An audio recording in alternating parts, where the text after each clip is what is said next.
Disappearing Palestine. Israel's experiments in human despair. Jonathan Cook.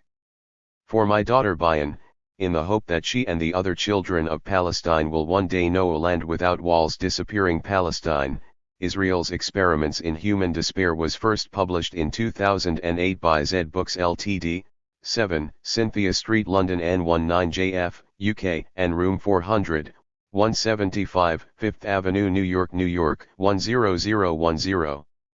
USA www.zbooks.co.uk. Introduction. 1. Part I. 1. The Road to Dispossession. 13. To Greater Israel's Lure. 46. 3 Dunam after Dunam. 71. 4 Disappearing Palestine. 97. Part 2. 5 Zionism and its Meanings. 139. Finishing the Job, Minister of Strategic Threats. The Persecution of Azmi Bishara. 6 Life under Occupation. 167. Watching the Checkpoints, Israel's latest bureaucratic obscenity and experiment in human despair, the struggle for Palestine's soul. 7 Compromised Critics. 191.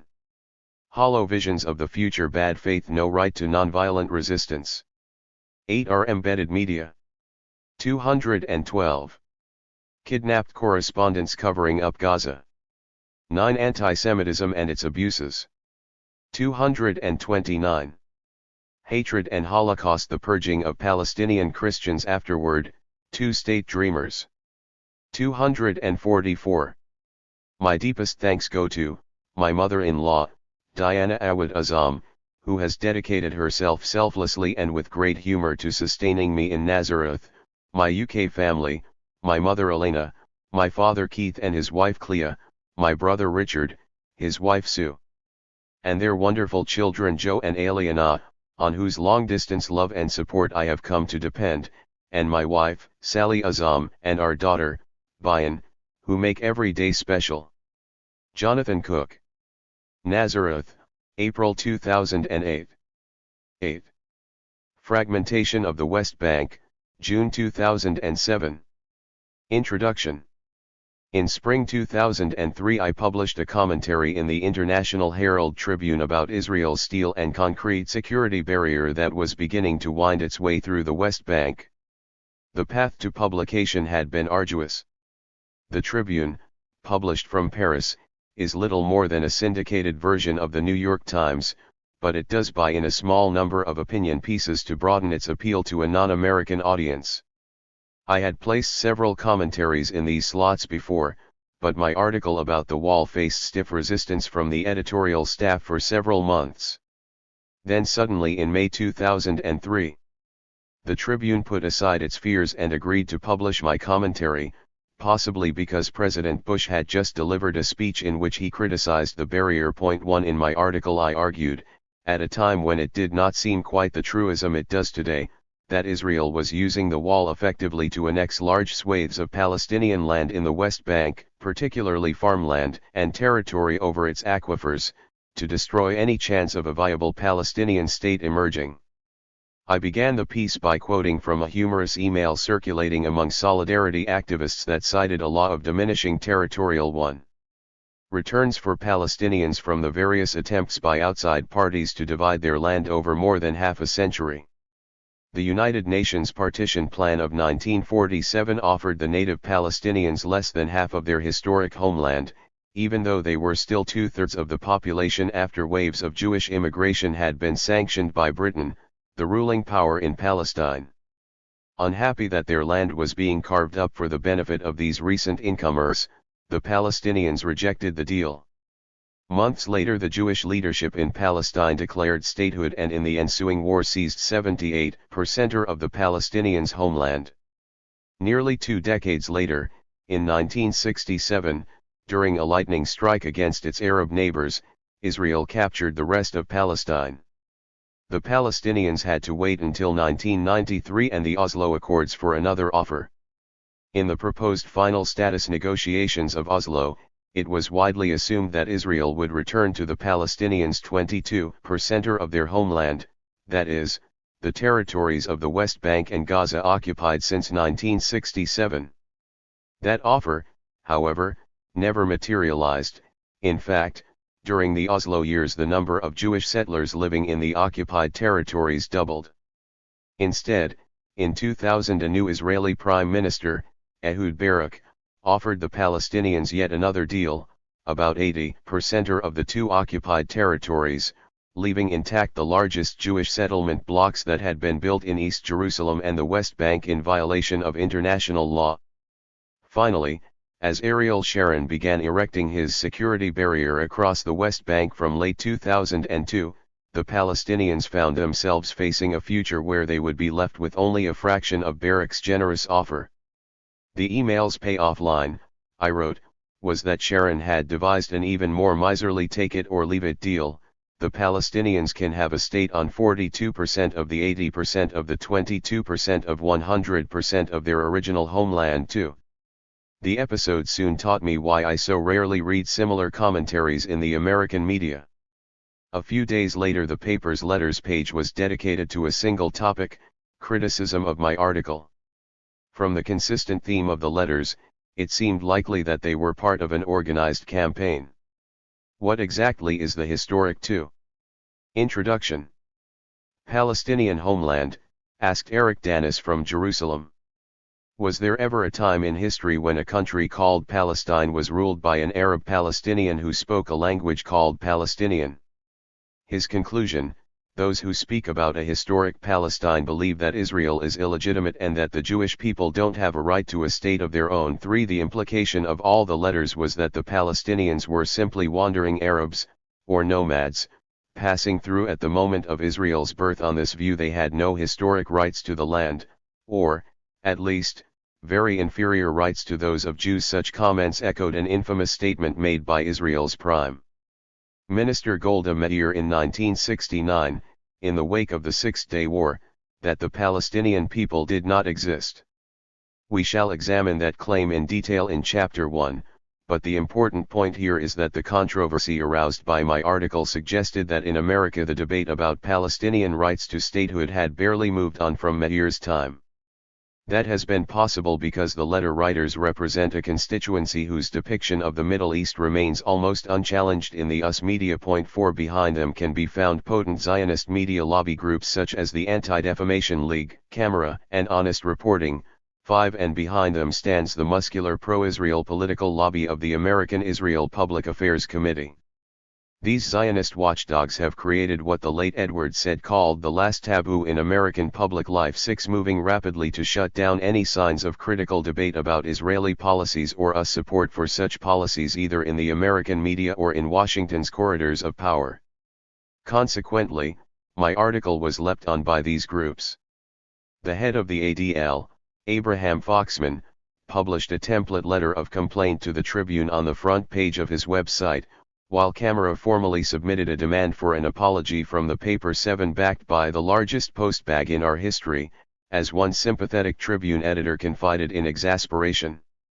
After I made a lengthy written defense of my article to the editors, they did at least refuse to print an apology. 8. However, my brief relationship with the American media had soured for good. 9.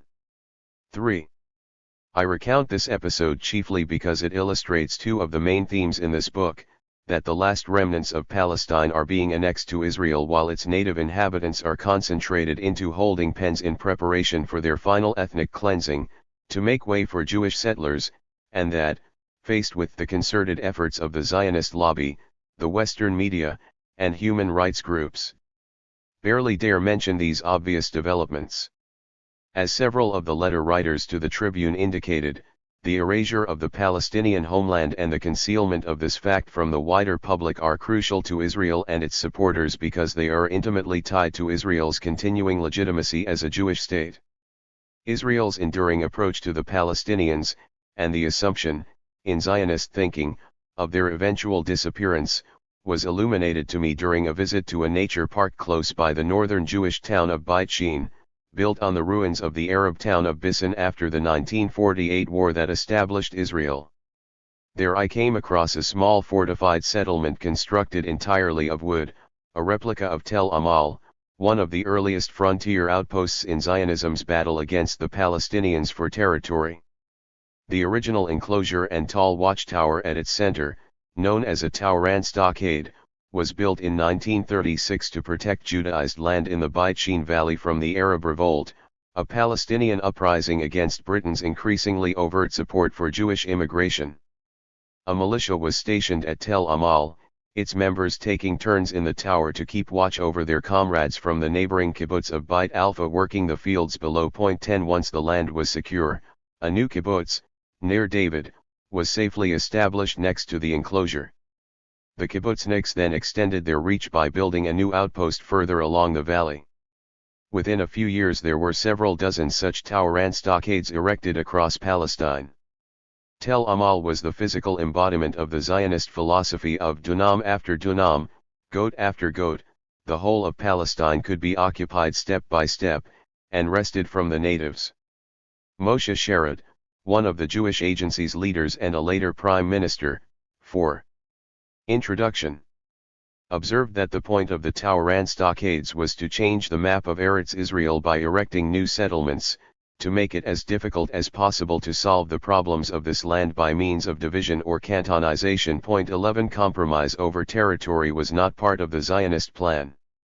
In 1938, as the Tauran stockades were marching across Palestine, David Ben-Gurion, the head of the pre-state Jewish government, declared that, once his forces were strong enough, we will abolish the partition of the country and will expand to the whole land of Israel. 12. At the end of the War of 1948, when the threat that the Palestinians might reclaim their land had been decisively thwarted, the remaining Tauran stockades were converted into kibbutzim or moshavim. These rural cooperative communities, which for several decades attracted young people from around the world wanting to show solidarity with the new Jewish state, explicitly banned from membership the fifth of the country's population who are Palestinian. Today such communities control most of Israel's usable land, holding it in trust for world Jewry rather than Israel's citizenry. Later, after the Six-Day War of 1967, the Tauran stockade would become the prototype for Israel's land-grabbing settlements in the occupied West Bank and Gaza. In the early stages, armed civilians, usually religious fanatics, were encouraged to move into hostile territory to establish settlements to surround and fragment Palestinian communities. As these settlements were secured, less ideological Israelis were tempted there with offers of financial incentives from the state, such as cheap housing and low-interest loans. Today the job of the Tauran stockade has passed from these established colonies to what Israelis sometimes call illegal outposts, small satellites of the main settlements in the West Bank that the government claims to oppose but that invariably become legal over time. The outposts have proved an ideal way to extend the boundaries of the main colonies and steal yet more land from the Palestinians. Inhabited by the most fanatical and violent of the settlers, the so-called hilltop youth, the outposts are sometimes justified as necessary by Israeli politicians. 5. Because of the natural growth of the main settlements' populations. But in truth their purpose is to consume vast areas of Palestinian land, which disappears as it is redeemed, concentrating the rural Palestinian population into ever-narrowing confined spaces or driving them into the main West Bank cities for safety.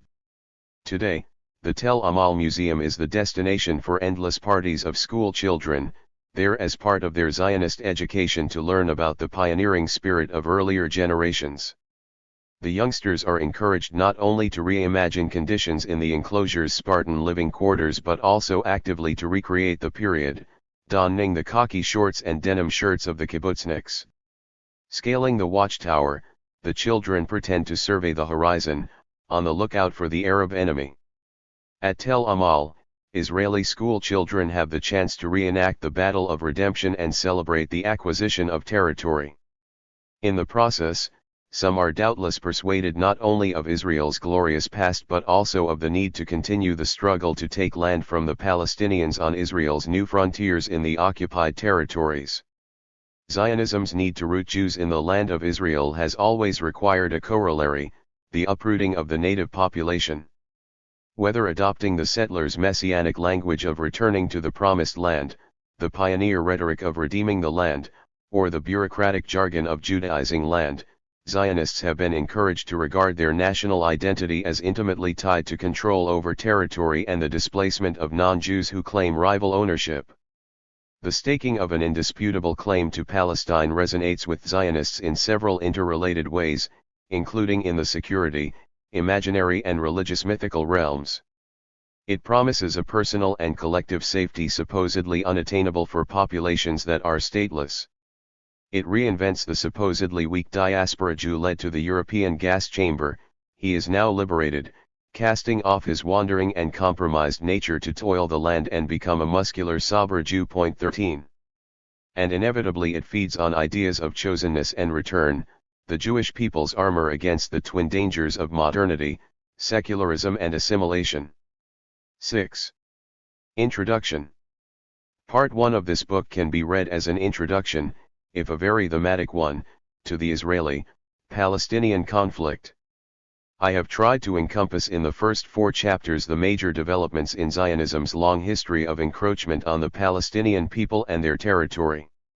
In Chapter 1, the movement's assertion that the Bible provides the historical title deeds to Palestine is examined, as well as the leadership's plan to expel the Palestinians under cover of the 1948 war. I also survey the subsequent battle to wrest land from the remnants of the Palestinian people inside Israel, the so-called Israeli Arabs, in what became a self-proclaimed program of Judaization. Chapter 2 looks at the period of the Six-Day War, arguing that the traditional account of a war of defense is implausible and that its true goal was the annexation of neighboring Arab territory, especially the last parts of Palestine.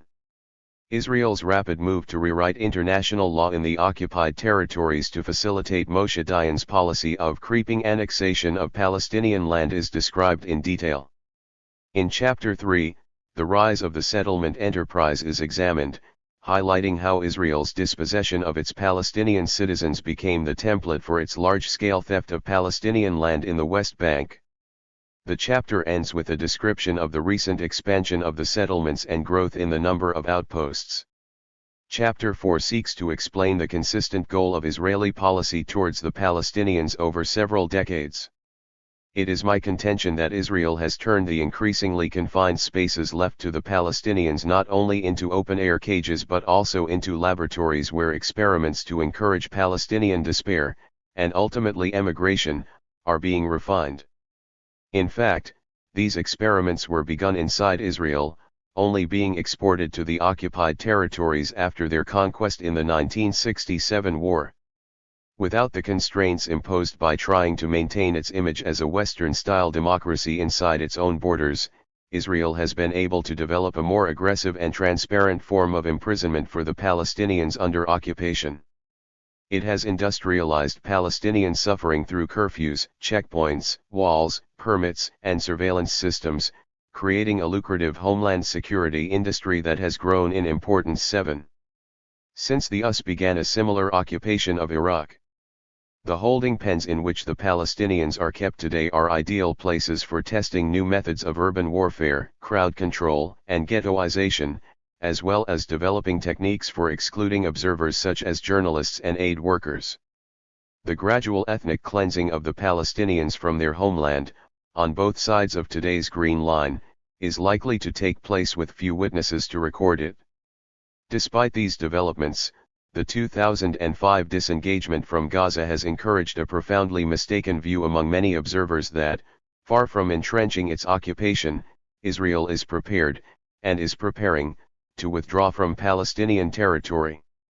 In fact, not only has Israel continued to maintain strict control of the tiny area of the Gaza Strip since the disengagement, but it has exploited the Western fixation on Gaza to steal yet more Palestinian land in the West Bank and tighten its hold on the Palestinian population there. Even the construction of the separation wall, which is in its latter stages and has so far effectively annexed some 12% of the western boundary between Israel and the West Bank, is far from marking the end of Palestinian dispossession.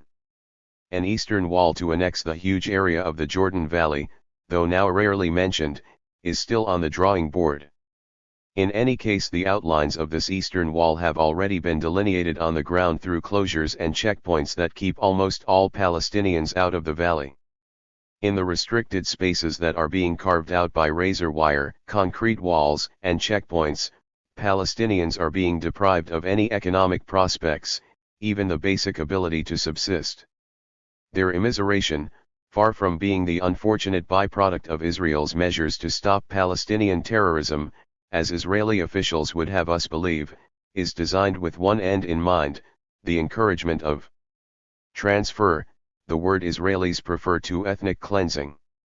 Part 2 consists of essays I have published over the past 6 years in newspapers and on websites, embracing a wide range of topics related to Israel's destruction of the Palestinians as a people, the ways a Jewish state dangerously exploits sensitivities about anti-Semitism, and the failure by Western observers, the media, human aid.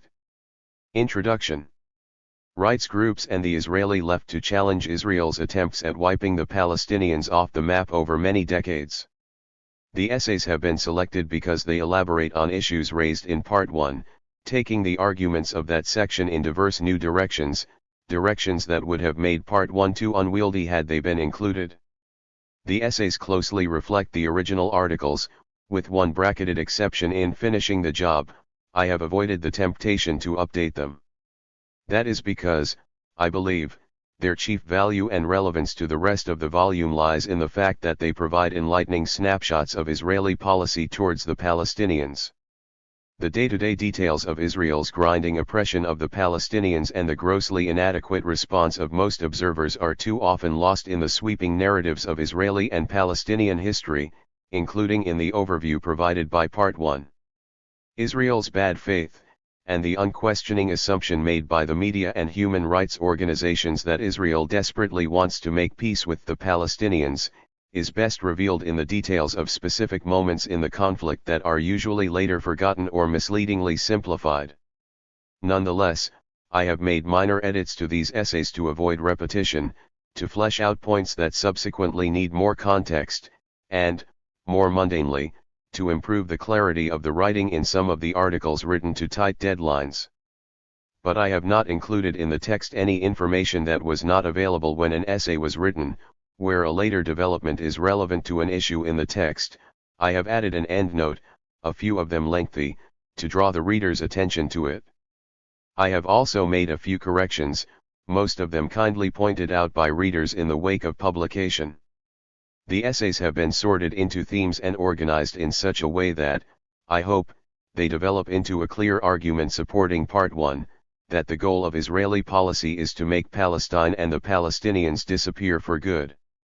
In a year in which the world celebrated Israel's 60th birthday, books like this one are needed more urgently than ever. Most of the flag wavers forgot, or did not care, that this year also marked 69 years since the Palestinians lost most of their homeland. That is because for the past 6 decades Israel has been working to ensure that the territory of Palestine is erased from historical memory, and that its people remain refugees without a homeland. One of the terrible ironies of this 100-year-old conflict is that, as the Palestinians have finally come to be recognized as a people, their chance of being allowed a real state is at its lowest point ever. The Palestinians may have emerged from the shadows, but Palestine has disappeared. A Palestinian state, endlessly talked about as the endpoint of a process, has come to seem no more tangible than a dream. The diplomats have even started calling it a horizon, forgetting, or, worse, understanding, that horizons, like rainbows, are always out of grasp. Standing in the way of a Palestinian state, of course, is Israel, a self-declared ethnic state that, perversely, much of the international community refers to as a democracy. As should be clear from the arguments contained in this book, I believe there can be no peace or reconciliation between Israeli Jews and Palestinians until Palestine and its people are allowed to reappear. 10. Pa-RTI 1. The road to dispossession. For thousands of years, we Jews have been nourished and sustained by a yearning for our historic land. I, like many others, was raised with a deep conviction that the day would never come when we would have to relinquish parts of the land of our forefathers. I believed, and to this day still believe, in our people's eternal and historic right to this entire land. Israeli Prime Minister Ehud Olmert. Address to U.S. Congress, May 24, 2006. The argument that the Palestinians never existed as a people draws on the earliest Zionist thinking. In Theodor Herzl's utopian novel Alt Neuland, which imagined a future in which Palestine had become a Jewish state and which became one of the founding Zionist texts, the natives are undistinguished and indistinguishable Arabs, referred to as dirty, living in blackened villages and looking like brigands. Their anonymity, barbarity, and criminality are contrasted to the nobility of the European Jews who in restoring their connection to the Promised Land bring with them a civilization that supposedly benefits the natives too. The one Arab character with 13. A name, Rizkid Bey, calls Zionism a blessing for all of us. When asked why he does not regard the Jewish settlers as intruders, he replies, "Would you call a man a robber who takes nothing from you, but brings you something instead? The Jews have enriched us. Why should we be angry with them?" 1. Herzl's predictions about the Arab experience of Jewish settlement in Palestine offered a reassuring colonial narrative for the early Zionists, which included several related themes. First, it suggested that the natives had no genuine ties to the land, but were themselves recent intruders or at best brigands, descendants of those who had stolen the land from its rightful owners 2,000 years before. This was the argument of a notorious academic hoax, Joan Peters's From Time Immemorial, published in the mid-1980s and unmasked a decade later by Norman Finkelstein in his book Image and Reality of the Israel-Palestine Conflict. Second, the Jews were presented as a nation waiting for its homecoming, an act of restoration that would return the Promised Land to its former glory as the cradle of civilization. Only a Jewish presence could drag the region out of its primitiveness. Or, as Herzl put it in his earlier book Der Judenstate, a Jewish state was the portion of the rampart of Europe against Asia, an outpost of civilization as opposed to barbarism. Point 2 and, third, the unavoidable implication of these two other principles was that, should the Arabs reject the civilizing influence of the Jews, it would be proof not only of their incorrigible barbarity and unfitness for the land they had usurped but also of their anti-Semitism. For most later Zionists, these themes had solidified into a political philosophy by the time of Israel's birth. The problem of two nations claiming the same land could be safely ignored as long as one of the nations had no right to consider itself a nation and consequently no right to ownership of the land. According to these Zionists, the Palestinians did not exist as a people because they were simply Arabs, part of a much larger nation that had been given many other states across the Middle East.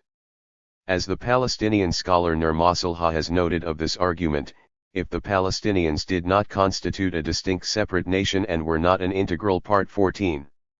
The road to dispossession of the country and were without historical ties to it, then they could be transferred to other Arab countries without undue prejudice. 3. The Jews, on the other hand, had a unique historical connection to the territory now known as Palestine, where they had lived long ago as a nation before their forced exile.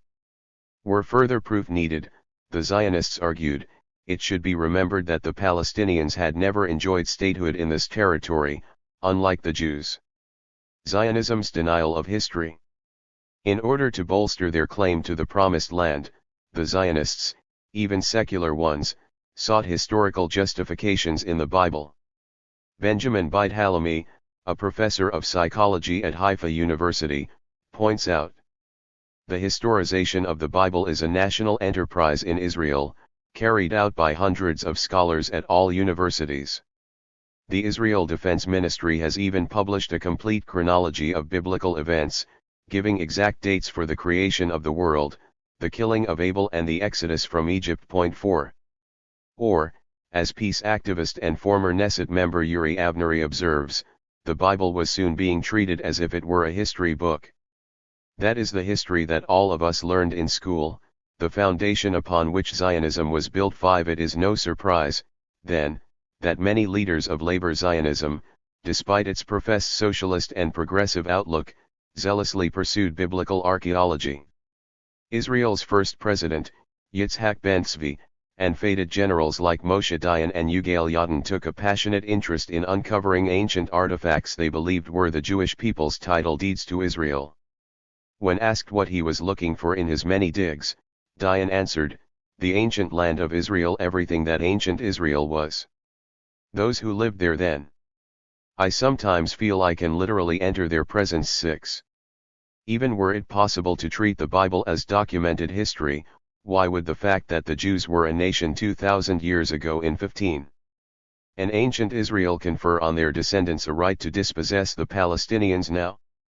Or as the Israeli sociologist and peace activist Jeff Halper concludes about the Zionist narrative, although the ancient Israelites and Judeans had sovereignty over the country for only 1,300 of its 10,000 years of recorded history, in Zionist thought our claims trump any others, including the 1,300 years of Muslim rule. 7. But, in fact, the concerted efforts of Israeli historians and archaeologists to find the physical evidence necessary to prove that the Bible is a genuine record of the Jewish people's history have failed dismally, as a growing number of Israeli academics have conceded.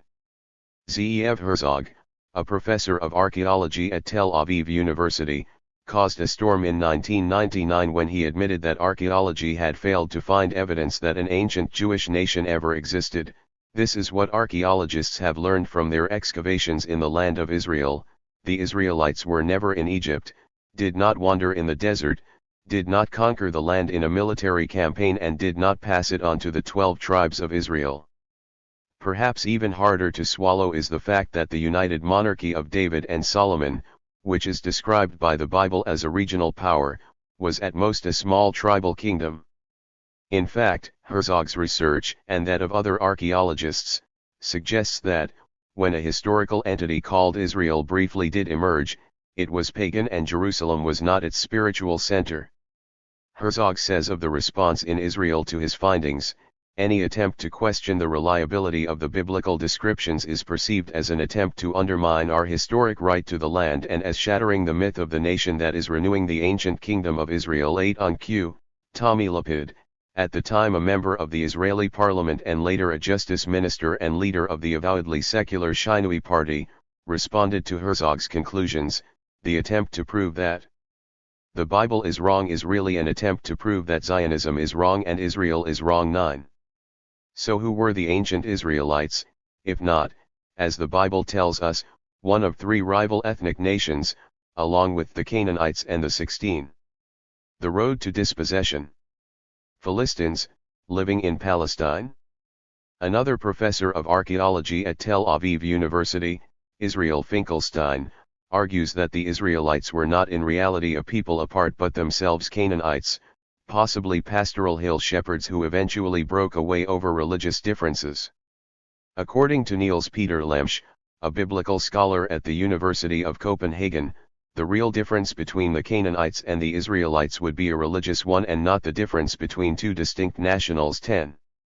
Another controversy flared in early 2008 when Shlomo Sand, a history professor at Tel Aviv University, published a book in Hebrew called When and How Was the Jewish People Invented? According to a sympathetic review by the Israeli journalist Tom Segev, Sand debunks Israel's official history that today's Jews are descendants of the Jewish community in Palestine 2,000 years ago, a community that was supposedly exiled by the Romans in 70 AD. He argues instead that most of the Jews and Christians in the region converted to Islam several hundred years later, when the Arabs conquered Palestine. 11. Interestingly, this view was shared by at least 2 of Israel's founding fathers, Yitzhak Ben-Zvi and David Ben-Gurion.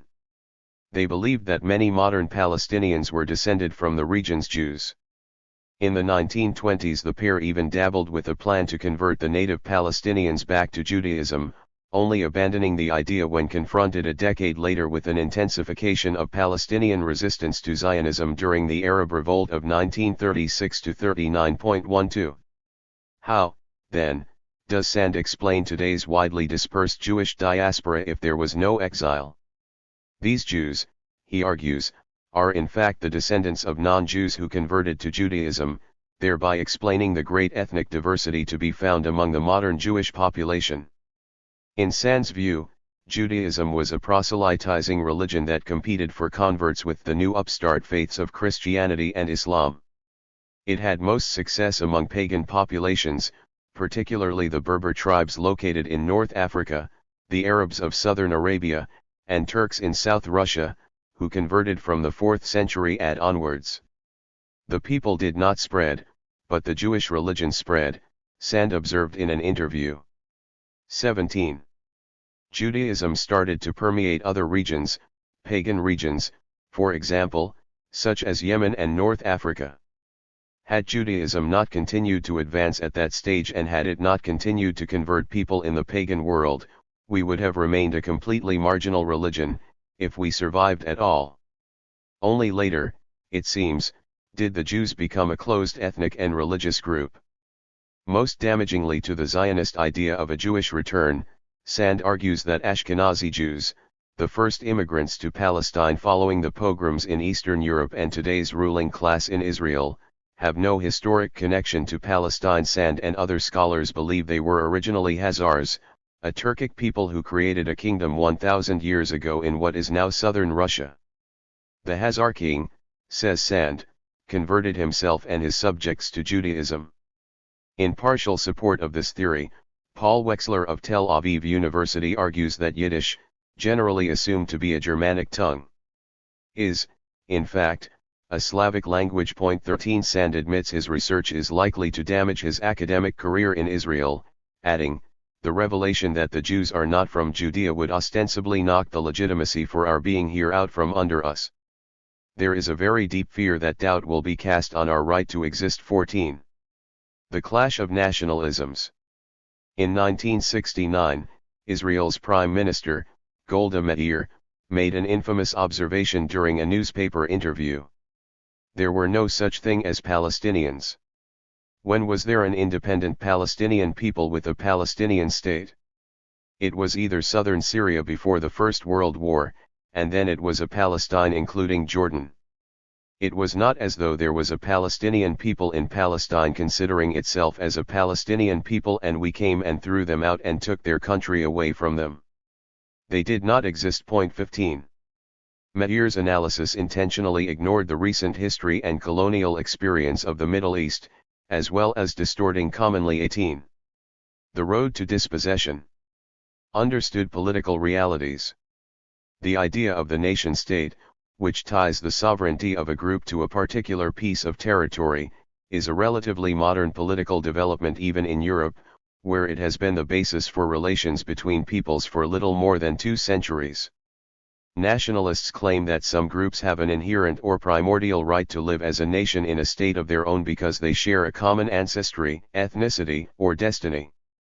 Most modern scholars, however, view nationalism in a different light, seeing it as an attempt to create an imagined community based on myths, language, and culture, and exploiting the means of mass communication made possible by industrialization, to construct a national identity and consciousness. 16 For this reason, the claim by peoples to nationhood is often contested. Ideas of nationality, rather than being immutable, change and adapt over time. Even well-established nations face internal challenges from groups claiming a right to separate nationhood, from the Scots in Britain to the Basques in Spain. In the Middle East, long part of the Ottoman Empire, a different system of governance existed. The region was ruled from Turkey as a series of separate provinces, defined by geographical features and the culture and language of the inhabitants. Peoples within the empire regarded themselves as primarily tied to a religious or ethnic community, as had Europeans before the arrival of nationalism, and further defined their identity in relation to a particular area, language, or culture rather than a state. Only when the Ottoman Empire collapsed at the beginning of the 20th century did the European imperial powers, particularly Britain and France, step in to impose the nation-state model on the region. However, they did so in ways that suited their interests. They largely ignored the informal territorial boundaries established by the region's ethnic or religious communities and instead created weak and fractious nation-states by including these potentially hostile communities within the same borders. Iraq, an amalgam of Sunni, Shia, and Kurdish groups, was a typical example. This ensured that the newly independent regimes would still need the support of their colonial patron to survive. 19. Britain, committed as we shall see to creating a Jewish homeland in Palestine, had every reason to suppress any sign of an awakening Arab or Palestinian nationalism following the demise of Ottoman rule. Nonetheless, in the face of an aggressive Jewish nationalism being advanced by the Zionists in Palestine, a fledgling Palestinian nationalism was evident from the early 1930s. The very first Palestinian Intifada, usually referred to as the Arab Revolt, against Britain's rule and its support for the Zionists, was launched in 1936 and lasted 3 years. The revolt began as a 6-month general strike and boycott of the British and Zionist-controlled parts of the economy, in what the historian Rashid Khalidi observes was the longest anti-colonial strike of its kind until that point in history, and perhaps the longest ever. 18. According to Khalidi, the strength of Palestinian opposition required savage force from the British to quell, with more than 10% of the Palestinian population killed, wounded, imprisoned, or exiled as a result. Britain, facing the aggressive ambitions of Germany and Italy for control of the Mediterranean, was forced reluctantly to divert a huge number of soldiers into Palestine during this period. The repression of the revolt had an impact not only on the populace, but also on the Palestinians' ability to fight thereafter, and on the already fractured capabilities of their national leadership. A high proportion of the Arab casualties included the most experienced military cadres and enterprising fighters. 19.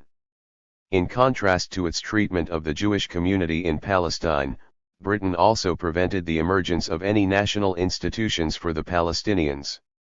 As Khalidi notes, successive British governments simply were not prepared to countenance any progress toward Palestinian self-determination, or toward the linked principle of representative government, that would enable the country's overwhelming Arab majority to place meaningful obstacles in the way of the Zionist project.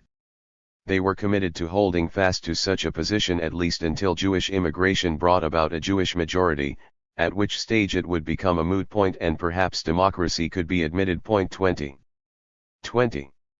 The road to dispossession.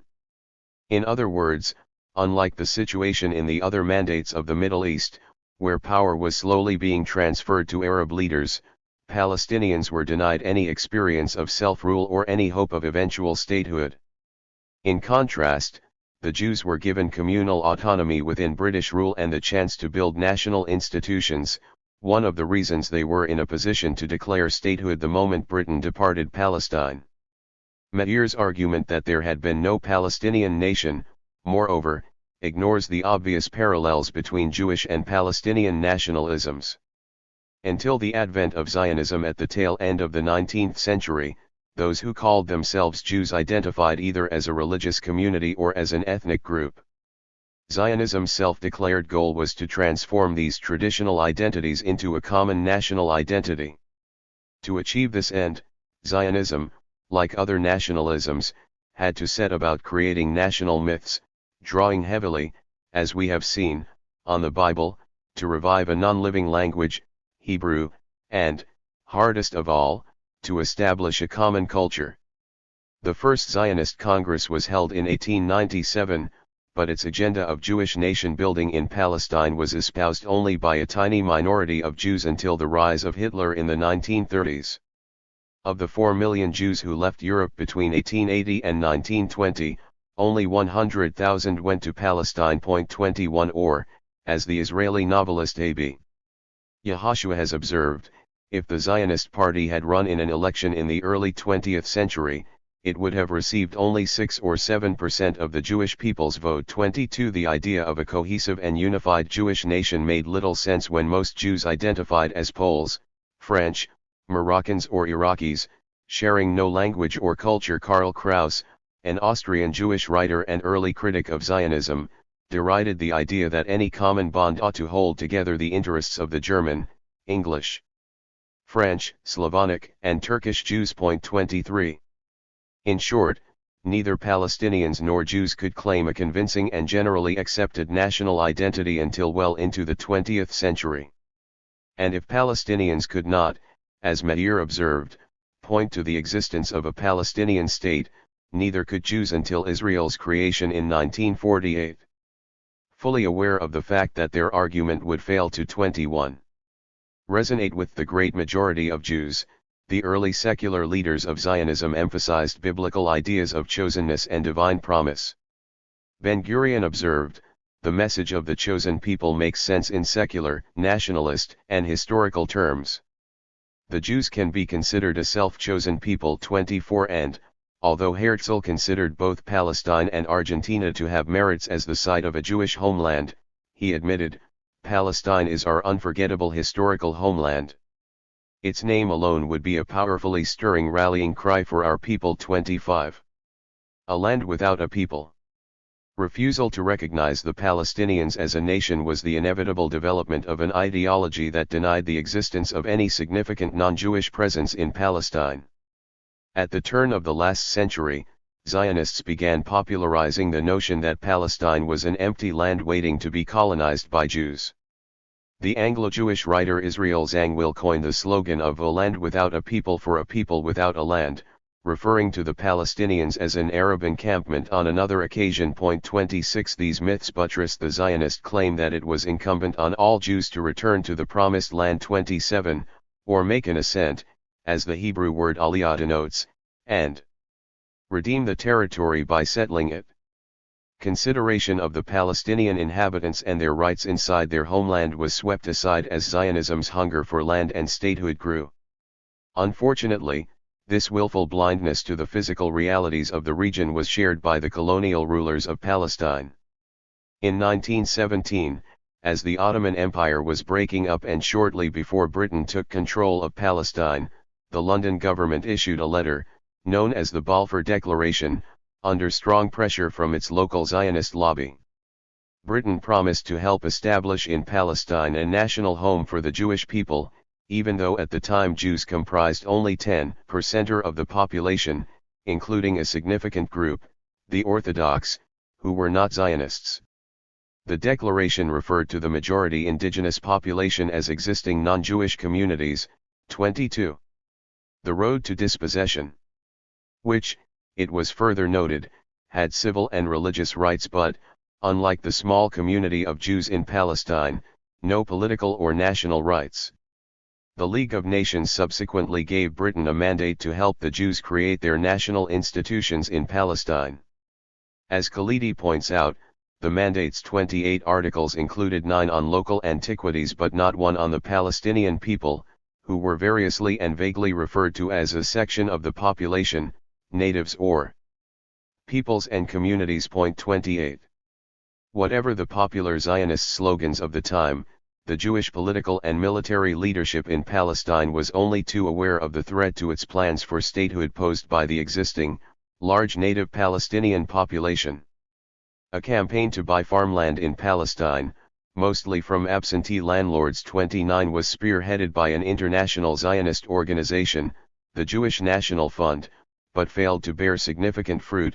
By 1948 only about 6% of Palestine was Jewish-owned, half of it by the fund. 30 Instead the Zionist government in waiting began plotting the removal of the Palestinians from their homes and homeland, as the Israeli historian Elon Papp has documented in his book The Ethnic Cleansing of Palestine. In the first decades of Zionist colonization, Jewish officials began building up a detailed picture of the Palestinian population. In addition to buying land, the JNF was given the task of amassing an archive of files on the hundreds of Palestinian villages. Soon the village files were recording precise details of the topographic location of each village, its access roads, quality of land, water springs, main sources of income, its socio-political composition, religious affiliations, names of its muhtars, its relationships with other villages, the age of individual men and so on. 31 These files prepared the ground for a series of military plans to destroy the Palestinian villages under cover of war and evict the native population. As Britain prepared to abandon its mandate in Palestine, the burden increasingly fell to the recently formed United Nations. A committee established to decide on Palestine's future issued a plan for partition in November 1947. Contrary to the impression given by Israel's supporters today, the partition plan offered little succor to the Zionists. 23 of the day, even though it largely ignored, in line with the Balfour Declaration, the rights of the native Palestinian population. 32 Rather than granting the native population independence, Palestine was to be divided. More than 800,000 Palestinians were to share their state with 10,000 Jews, while 500,000 Jews were to share their state with nearly 440,000 Palestinians. 33 The city of Jerusalem was to become an internationally administered zone populated by equal numbers of Palestinians and Jews. Under the partition plan, the Jewish state, on a little over 55% of Palestine, was given control of much of the best land, in particular the fertile coastal plain and the hilly eastern Galilee around Lake Tiberias. The Jewish leadership accepted the plan reluctantly, however, aware that, with far higher Palestinian birth rates, the Jewish state would be doomed within a decade or two to become a second Palestinian state. As the Israeli historian Benny Morris points out, large sections of Israeli society were opposed to or extremely unhappy with partition and from early on viewed the war as an ideal opportunity to expand the new state's borders beyond the unearmarked partition boundaries. 34 Tom Segev points out, the Zionist movement invested great efforts into attaining a majority in favor of partition, but the borders proposed by the UN were far from being an answer to its yearnings. Had the Arabs agreed to those lines, the Zionists might have rejected them. 35 Fortunately for the Jewish leadership, the Palestinians did not. A war for Palestine drew nearer. In August 1948, in the midst of the fighting, David Ben-Gurion, Israel's first prime minister, would note the problems of the partition plan. He told Time magazine, "There are 11 million Jews in the world. I don't say that all of them will come here, but I expect several million, and with natural increase I can quite imagine a Jewish state of 10 million. Would the partition boundaries cope with so many Jews?" he was asked. "I doubt it," he replied, adding, "We would not have taken on this war merely for the purpose of enjoying this tiny state." 36. Meeting in Tel Aviv on March 10, 1948, more than 2 months before Britain's exit from Palestine, the Zionist leadership agreed at 24. The road to dispossession. Final version of their ethnic cleansing program, Plan Dalet, which was immediately sent out to military commanders in the field. According to PAP, the army was to forcibly evict Palestinians from their homes and land using various prescribed strategies: large-scale intimidation, laying siege to and bombarding population centers, setting fire to homes, properties and goods, expulsion, demolition, and finally planting mines among the rubble to prevent any of the expelled inhabitants from returning. 37 Plan Dalet was in keeping with the earlier thinking of the Zionist movement's leadership. Ben-Gurion had warned the Zionist Congress of 1937 that the issue of transfer, or ethnic cleansing, should be dealt with carefully, but he continued, "Transfer of inhabitants happened in the past, in the Valley, in the Sharon and in other places. We know of the Jewish National Fund's actions in this regard. Now the transfer will have to be carried out on a different scale altogether. In many parts of the country new Jewish settlement will not be possible unless there is a transfer of the Arab peasantry. The transfer of the population is what makes possible a comprehensive settlement plan." 38. In a similar vein, 3 years later Yosef Weitz, one of the heads of the Jewish National Fund, wrote in his diary, "It should be clear to us that there is no room in Palestine for these two peoples. No development will bring us to our goal of independent nationhood in this small country. Without the Arabs, the land will become wide and spacious for us; with the Arabs, the land will remain sparse and cramped." 39. Jewish military commanders were well aware of the nature of the task they had been set. Their operations against the Palestinians were described as tahur, Bayer and Nikui. 40 They did not wait for Britain's departure before advancing the ethnic cleansing program. By the time of the British exit on 15 May 1948, Jewish forces had expelled or forced into flight 250,000 Palestinians and occupied 200 of their villages. 41 A series of 25 well-publicized massacres of Palestinians, again under Britain's watch, and most notoriously at the village of Deir Yassin on the outskirts of Jerusalem, only added to the mass exodus. 42 As the campaign of expulsion intensified, Ben-Gurion saw the advantages of widening the war to the main area of the Galilee, where some 100,000 Palestinians, as well as tens of thousands of refugees from the fighting, were living on land that had been assigned to the Palestinian state under the partition plan. Then we will be able to cleanse the entire area of central Galilee, including all its refugees, in one stroke, he announced. 43 Rise of the Jewish State. Despite the mythical narrative promoted today, Israel's victory on the battlefield was rarely in doubt. During the first stage of the offensive, before Britain's departure, Jewish forces were in effect fighting a civil war against disorganized Palestinian militias, which had not recovered from their crushing by the British Army during the 3-year Arab Revolt a decade earlier. In the next stage, after Israel's declaration of independence, the Arab armies entered the war but were unprepared and lacked coordination, as the Israeli historian Shlomo Ben-Ami notes. The Arab leaders were less concerned about defending the Palestinians' national rights than establishing their own territorial claims or thwarting those of their rivals in the Arab coalition. 44 Neither the Palestinian militias nor the Arab armies were a match for the Israeli forces, in fact, they were outnumbered throughout the fighting.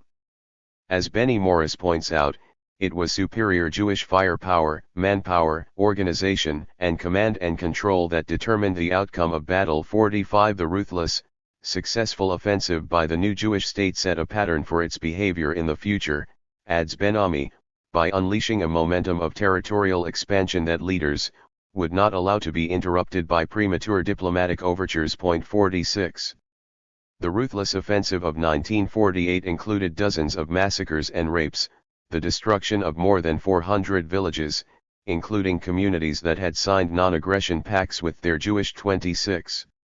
The road to dispossession, neighbors, and the purging of the Palestinian inhabitants of a dozen ethnically mixed cities. 47 This outcome is celebrated by Israelis as their war of independence, but mourned by Palestinians as the Nakba. As the historian Walid Khalidi observes, Israel's rapid and comprehensive dispossession of the Palestinian people in 1948 was one of the most remarkable colonizing ventures of all time. Strikingly, Palestine was colonized in the wake of the espousal by the Western democracies of the principle of national self-determination and in the modern age of communication. 48 Tales of atrocities are legion on both sides of the fighting, but perhaps one incident more than any other gives a flavor of the Israeli leadership's intentions during the war. In July 1948, the neighboring Palestinian towns of Ramla and Lydd, halfway between Jerusalem and Tel Aviv, were almost entirely emptied of their inhabitants on Ben-Gurion's orders, despite the fact that they had been designated part of the Arab state under the UN plan. As Lydd was attacked, a large number of men sought refuge in the local Dahamish mosque. When they eventually surrendered, they were massacred by Jewish forces led by Yigal Allon and his deputy, Yitzhak Rabin, a later prime minister. Some 176 bodies were reportedly recovered from the mosque. Allon then rounded up the 50,000 inhabitants of Lydd, who were forced at gunpoint to march many miles to the Jordanian border. Some died en route of exhaustion. 49 Years later Rabin recalled how Ben-Gurion indicated what he wanted done with the inhabitants. Yigal Allon asked, "What is to be done with the population?" Ben-Gurion waved his hand in a gesture that said, "Drive them out." 50 As Israel signed the armistice agreements with its Arab neighbors in 1949, at the close of the war, the Jewish state found itself in possession of 78% of Palestine, far more territory than the 55% allotted it by the UN Plan. 51 Under the same agreements, the tiny coastal strip of Gaza was occupied by Egypt, and Jordan acquired control of the West Bank and the eastern half of Jerusalem, the consequence of an earlier secret pact with Israel that prevented the two armies from engaging in serious fighting. 52. 27. The UN classified some 750,000 Palestinians as refugees. The great majority of them by then living in makeshift camps across the Middle East. 53. Ben-Gurion was determined that they should not be allowed to return.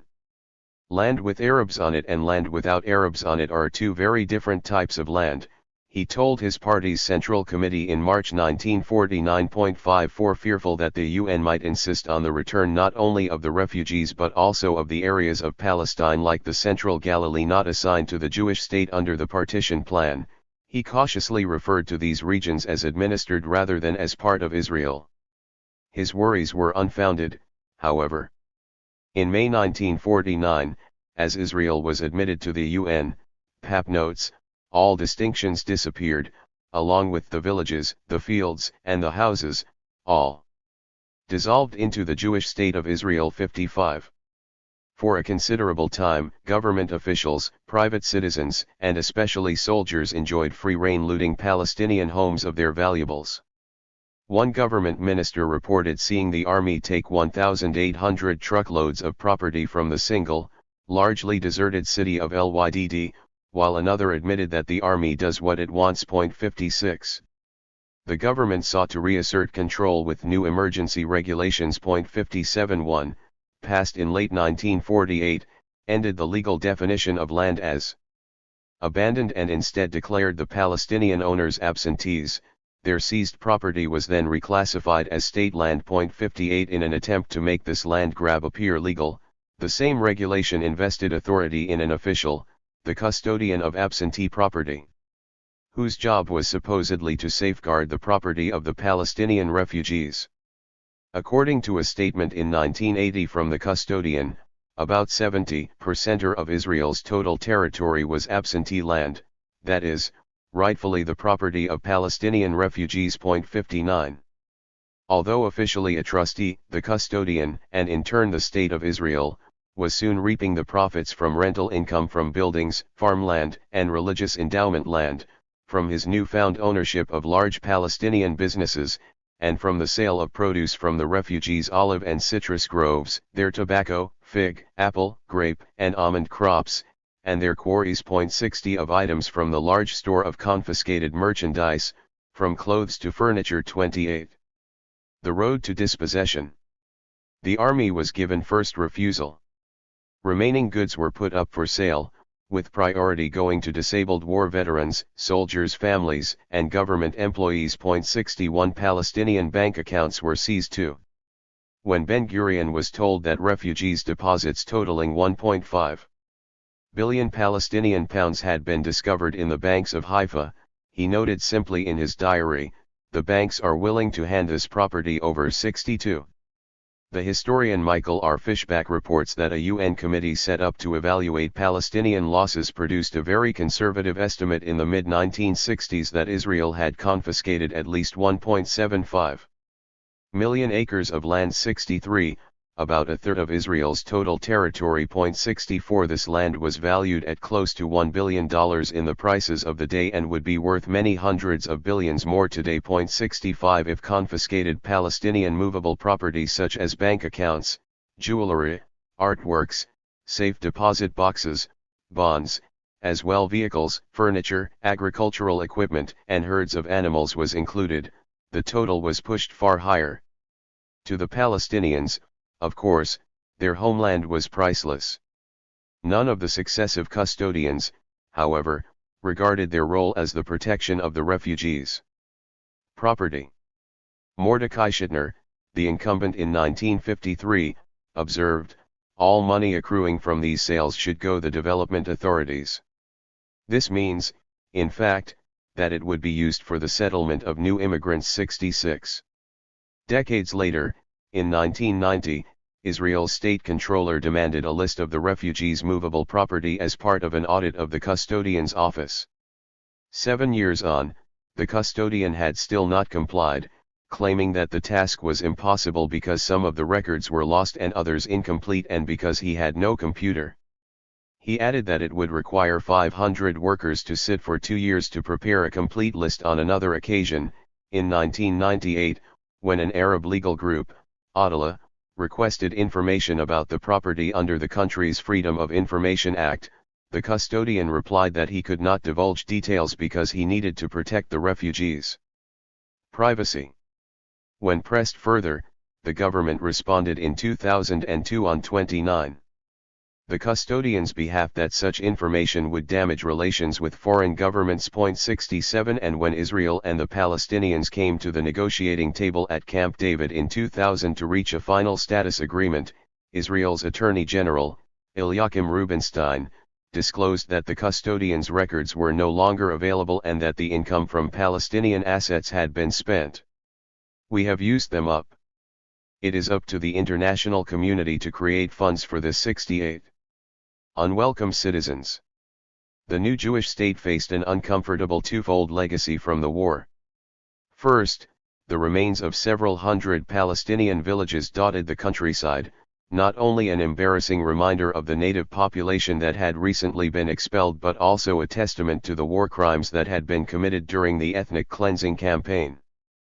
Furthermore, there was a general fear among the leadership that, should the villages remain standing, Palestinian refugees might successfully lobby the international community for their right to return. 69 Israel therefore invested much energy after the war in the mammoth task of erasing the villages. A significant number of the more impressive homes in cities like Jerusalem, Haifa, Lydd, and Ramla were used to house Jewish officials or new immigrants. 70 But most rural communities were destroyed by the army, which either dynamited them or bombed them from the air. 71 Maps were changed too. Over the course of several years, a Jewish National Fund committee replaced Arab place names with Hebrew ones, often claiming as justification to have rediscovered biblical sites. The committee hoped to invent an ancient, largely mythical landscape all the better to root Israeli Jews in their new homeland. The real landscape of hundreds of destroyed Palestinian villages was entirely missing from the new maps. 72 Cleared of Palestinian traces, the empty lands were handed over to Jewish agricultural communities, the kibbutzim and moshavim, for their exclusive use. 30. The road to dispossession.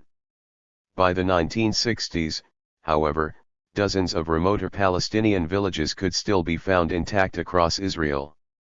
During a search of the official archives, a history professor at Tel Aviv University, Aharon Shai, discovered that in 1965 the Israeli government had recruited the JNF and prominent archaeologists to a project to clean the land of these last Palestinian blemishes. Several arguments for renewing the destruction program were offered. According to Tom Segav, the deserted villages spoiled the beauty of the landscape and constituted a neglected nuisance. There were pits filled with water which endangered the well-being of visitors, particularly children, as well as many snakes and scorpions. The Ministry of Foreign Affairs was concerned about the unnecessary questions which tourists would present regarding the deserted villages. The Association for Archaeological Survey issued the permits needed by the government to make the destruction lawful, while a body called the Society for Landscape Improvement lobbied to preserve any architecturally important buildings. 73 Historic or scenic mosques were sometimes left intact. One in Caesarea became a restaurant and bar, for example, while another in Al-Zaib was incorporated into the site's seaside complex. The second problem was that Israel had acquired, along with most of Palestine, a small rump population of Palestinians, about 150,000,74, who had managed to remain within the new borders in more than 100 Palestinian communities that were spared. 75 They constituted then, and continue to constitute today despite subsequent waves of Jewish immigration, nearly a fifth of the total population. 76 Israel worked quickly to de-Palestinianize the minority, who were officially referred to either as the minorities or as Israeli Arabs. 77 State policy was to encourage group identification at the sectarian and ethnic levels, in a classic strategy of divide and rule, by accentuating communal differences. In 1949, for example, The Education Ministry was advised to emphasize and develop the contradictions between the Druze, Christian, and Muslim populations to diminish their Arab and Palestinian identities. 78. 31. There was no official interest in integrating the Palestinian population. As a commentator observed in the Haaretz newspaper in 1954, the authorities did not even try to think, after the establishment of the state, about the possibility of Israelizing the Arab minority. 11 years later, the Ma'ariv newspaper reported an election speech by Moshe Dayan in which he dismissed the idea of integration. This is going too far. It shall not be AD having expelled Palestinian intellectuals and eradicated Palestine's urban centers, the minority could be kept in an almost permanent state of social, economic, and political underdevelopment. Meron Benvenisti, a former deputy mayor of Jerusalem, notes that decades later no urban society worthy of the name has been created in Israel. There are, indeed, Arab towns in Israel, but they are merely dormitory communities. 81. No single reason can explain why the Palestinians who remained inside Israel were not expelled too. Some belonged to the small Druze community, 10% of the new Palestinian minority, whose leaders had backed the Jewish forces during the fighting. A few Christian communities in the Galilee, most notably Nazareth, were left in peace for fear of the international reaction. 82 and other Christians, such as those in the village of Elaboun, were allowed to return under pressure from the Vatican. Some villages, such as Jisr al-Zarqa and Furiatis, were untouched after local Jewish communities, which relied on their Palestinian neighbors for manual labor, lobbied on their behalf. Other villages were spared by individual Jewish commanders who refused to carry out expulsion orders. A number of Palestinians, including some Bedouin in the Negev, managed to sneak back over the porous borders after they were driven out. And, finally, 30,000 Palestinians living under Jordanian rule in an area of the West Bank known as the Little Triangle were belatedly handed over to the Jewish state as part of the 1949 Armistice Agreement with Jordan. 83. Most of these Palestinians eventually received citizenship, though that was not the original intention. As the fighting subsided, the authorities issued Palestinians inside the borders of Israel with a variety of residency permits. The primary purpose was to distinguish 32. The road to dispossession. The permit holders from the refugees outside Israel, and so ensure the continuing exclusion of the overwhelming majority of Palestinians and prevent them from returning undetected to their properties. 84. Only later did the permits entitle their holders to citizenship. The first nationality law, drafted in 1950, for example, proposed that the Palestinian minority inside Israel be denied citizenship and left stateless. The law was not ratified, notes Meron Benvenisti, because it became clear it would irrevocably deface the state's image in the eyes of the international community. 85 Citizenship was finally conferred on most of the Palestinian minority 2 years later in a different draft of the law. 86. Nonetheless, the Jewish leadership still hoped the numbers of Palestinians could be significantly reduced. Sabri Jirius, a Palestinian lawyer who lived through those early years, observes, apparently there were many who hoped to be rid of the Arabs, if not by sending them after their brothers beyond the borders, then at least by exchanging them for Jews from the Arab nations. International events stifled such hopes. 87 Researching Israel's archives, the Palestinian scholar Nur Masalha has found evidence of almost continual plotting by governments in the first decade to expel these new Palestinian citizens. Some schemes, such as offering incentives for whole communities to relocate to Brazil, Argentina, or Libya, remained on the drawing board. 88 But other plans were carried out. 2,000 inhabitants of Beersheba were expelled to the West Bank in late 1949-89 while 2,700 inhabitants of Al-Mahdal were driven into Gaza a year later. 90 As many as 17,000 Bedouin were forced out of the Negev between 1949 and 1953. 91 Several thousand inhabitants of the Triangle were expelled between 1949 and 1951. 92. And more than 2,000 residents of 2 northern villages were driven into Syria as late as 1956. 93. In the most ambitious plan, Operation Hafarfaret, Israel hoped to find a pretext to expel to Jordan what had become 40,000 inhabitants of the Little Triangle on the eve of the Suez War of 1956. The plan was shelved, however, when a brigade of soldiers implementing the early stages of the plan by enforcing a curfew massacred 49 Palestinian 33 citizens, including women and children, returning to their village of Kafr Qassem. 94 later, in 1964, according to Uzi Ben-Zaman, political editor of Haaretz newspaper, Ariel Sharon, then head of the Army's Northern Command, asked his staff to work out the number of buses and trucks needed to expel the country's 300,000 Palestinian citizens in time of war. 95. Judaizing the land. Visiting the north in the 1950s, Ben-Gurion expressed his shock at the number of Palestinian villages still to be found there. Whoever tours the Galilee gets the feeling that it is not part of Israel, he declared. 96. His concern was widely shared. The Galilee had been assigned to the Arab state under the UN partition plan, and Israeli officials feared that the neighboring Arab countries might make a case for the region's secession unless Jews were quickly settled there. The government therefore set its primary goals as containing the Palestinian population within the tightly delimited boundaries of their remaining villages and confiscating their wider lands for the benefit of Jewish immigrants, in what the state was soon referring to as a Judaization program. Joseph Naamani, the longtime head of the Jewish National Fund, set out the rationale for Judaization in a memo to Ben-Gurion in 1953. The Arab minority centered here presents a continual threat to the security of the nation. The very existence of a unified Arab group in this part of the country is an invitation to the Arab states to press their claims to the area.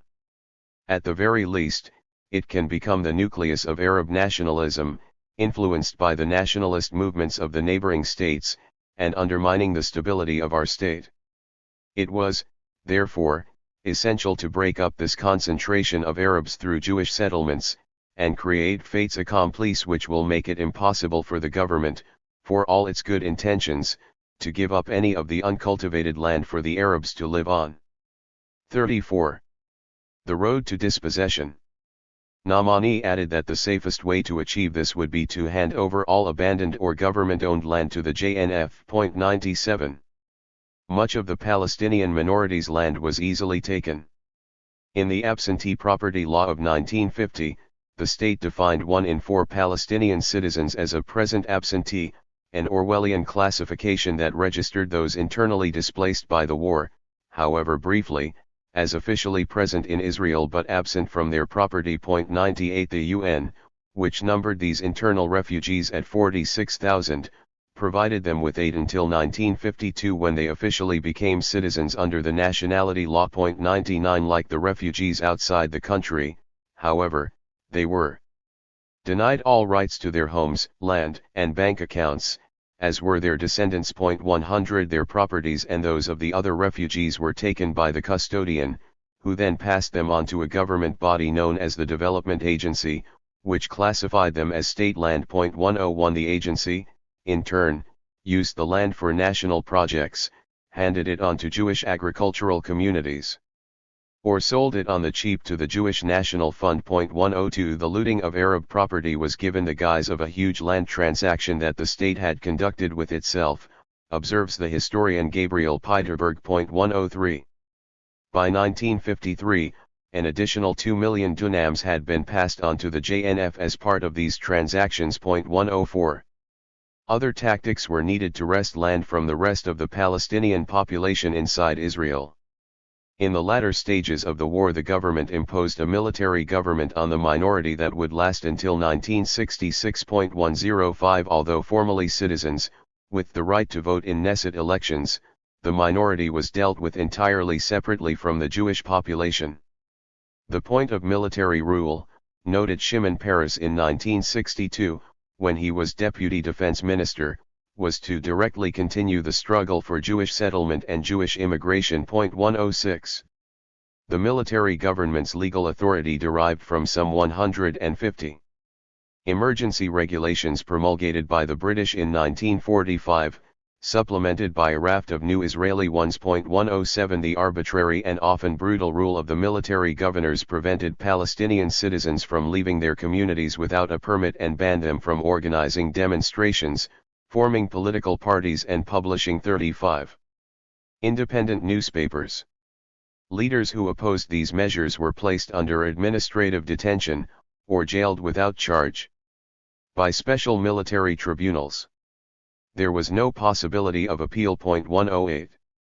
Despite the strong arm used against the Palestinian minority, Tom Segev notes of the minority in this period, they were a frightened, leaderless people, they caused no danger to state security. 109.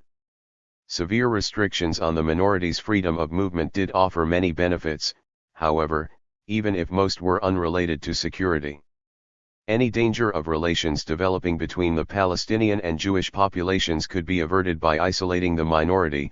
110 Expulsions of Palestinians from areas intended for Jewish settlement were made easier. 111 Palestinian workers could be prevented from competing for jobs with Jewish workers, and the minority's votes could be bought by the governing party through its powers of patronage. 112 But the two most important benefits to the state related to land. First, by exploiting the need of the population for travel permits to work and see family, the military government was able to recruit an extensive network of informers and collaborators who helped in alerting the authorities to attempts by the external refugees to infiltrate and return to their villages. 113 And second, having confined most Palestinian citizens to their communities, the military government was able to carry out unopposed the confiscation of large tracts of outlying farmland. Palestinian citizens soon found themselves facing a series of legal and bureaucratic ruses to strip them of their land no less arbitrary than those faced by the present absentees. During the 1950s, for example, the Bedouin tribes of the Negev were evicted from their ancestral lands, covering some 2 million dunams. 114 And concentrated in what was called the Siyag, or fenced-in area, close by Beersheba. 115. The authorities then engaged in a war of attrition to force the tribes to abandon their way of life as farmers, as well as their claims to the pastoral lands on which they grazed their herds of sheep and goats, and instead settle in a handful of bleak townships, a battle that has only intensified with time. So far the government has succeeded in corralling half of the Negev's 160,000 Bedouin into these townships. The other half live in communities unrecognized by the 36.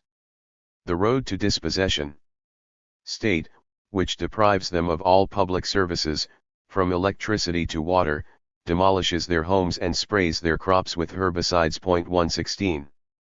Governments regularly refer to the Negev's Bedouin as criminals, squatters and trespassers. 117. Similarly in the country's north, the other area heavily populated with Palestinians, a succession of land confiscations was approved. These came in various guises. Land was sealed off as closed military zones, before being developed on behalf of Jewish communities. 118. Tracts of farmland were taken after officials claimed they were uncultivated, often because they fell within the closed military zones, again only to fall into the hands of Jewish developers soon afterwards. 119. An Ottoman law entitling Palestinians to common land they had been cultivating for at least 10 years was amended to require possession of 20 years. 120. Palestinian land was taken in the public interest, for major infrastructure projects, including highways, reservoirs, and the national water carrier. 121. And forestation programs invariably required wholesale confiscation of the outlying lands of Palestinian villages. 122. In this way, some 70% of land belonging to the Palestinian minority was seized by the state. 123. Compensation, when it was offered, was a fraction of what the land was worth. 124.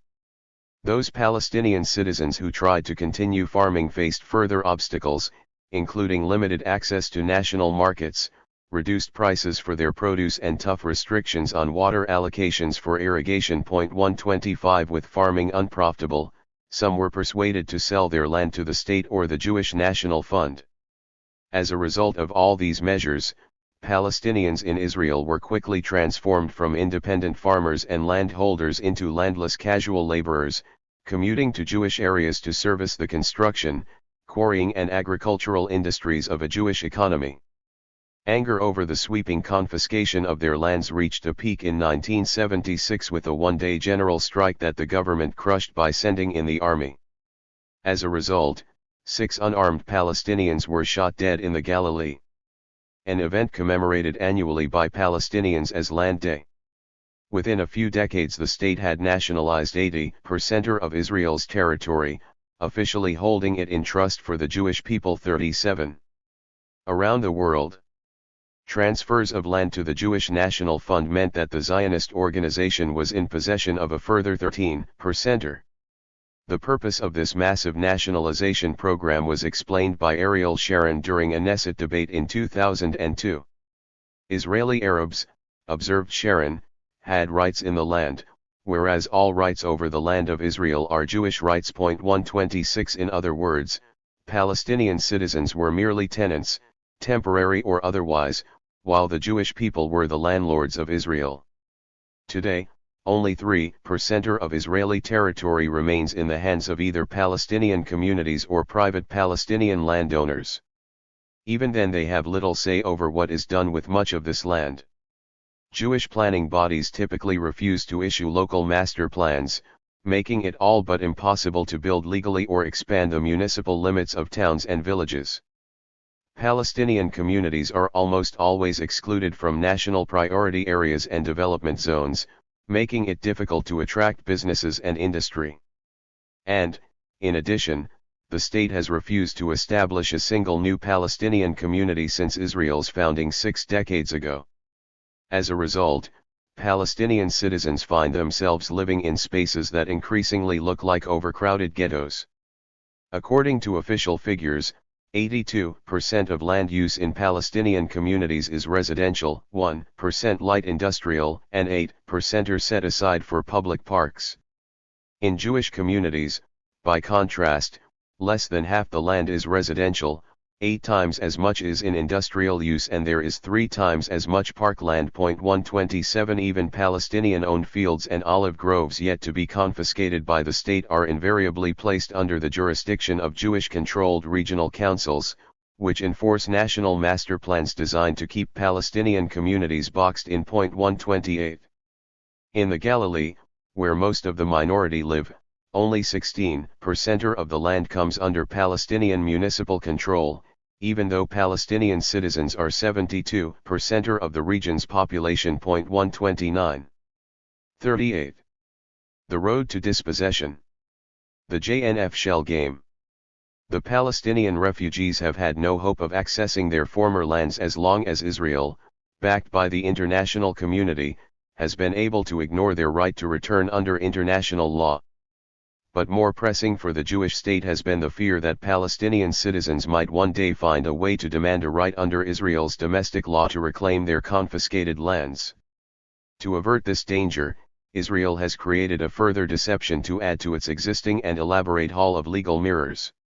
The role of the Jewish National Fund, an international Zionist organization founded in 1901 to buy land in Palestine on behalf of the Jewish people, should have come to an end with the creation of Israel in 1948.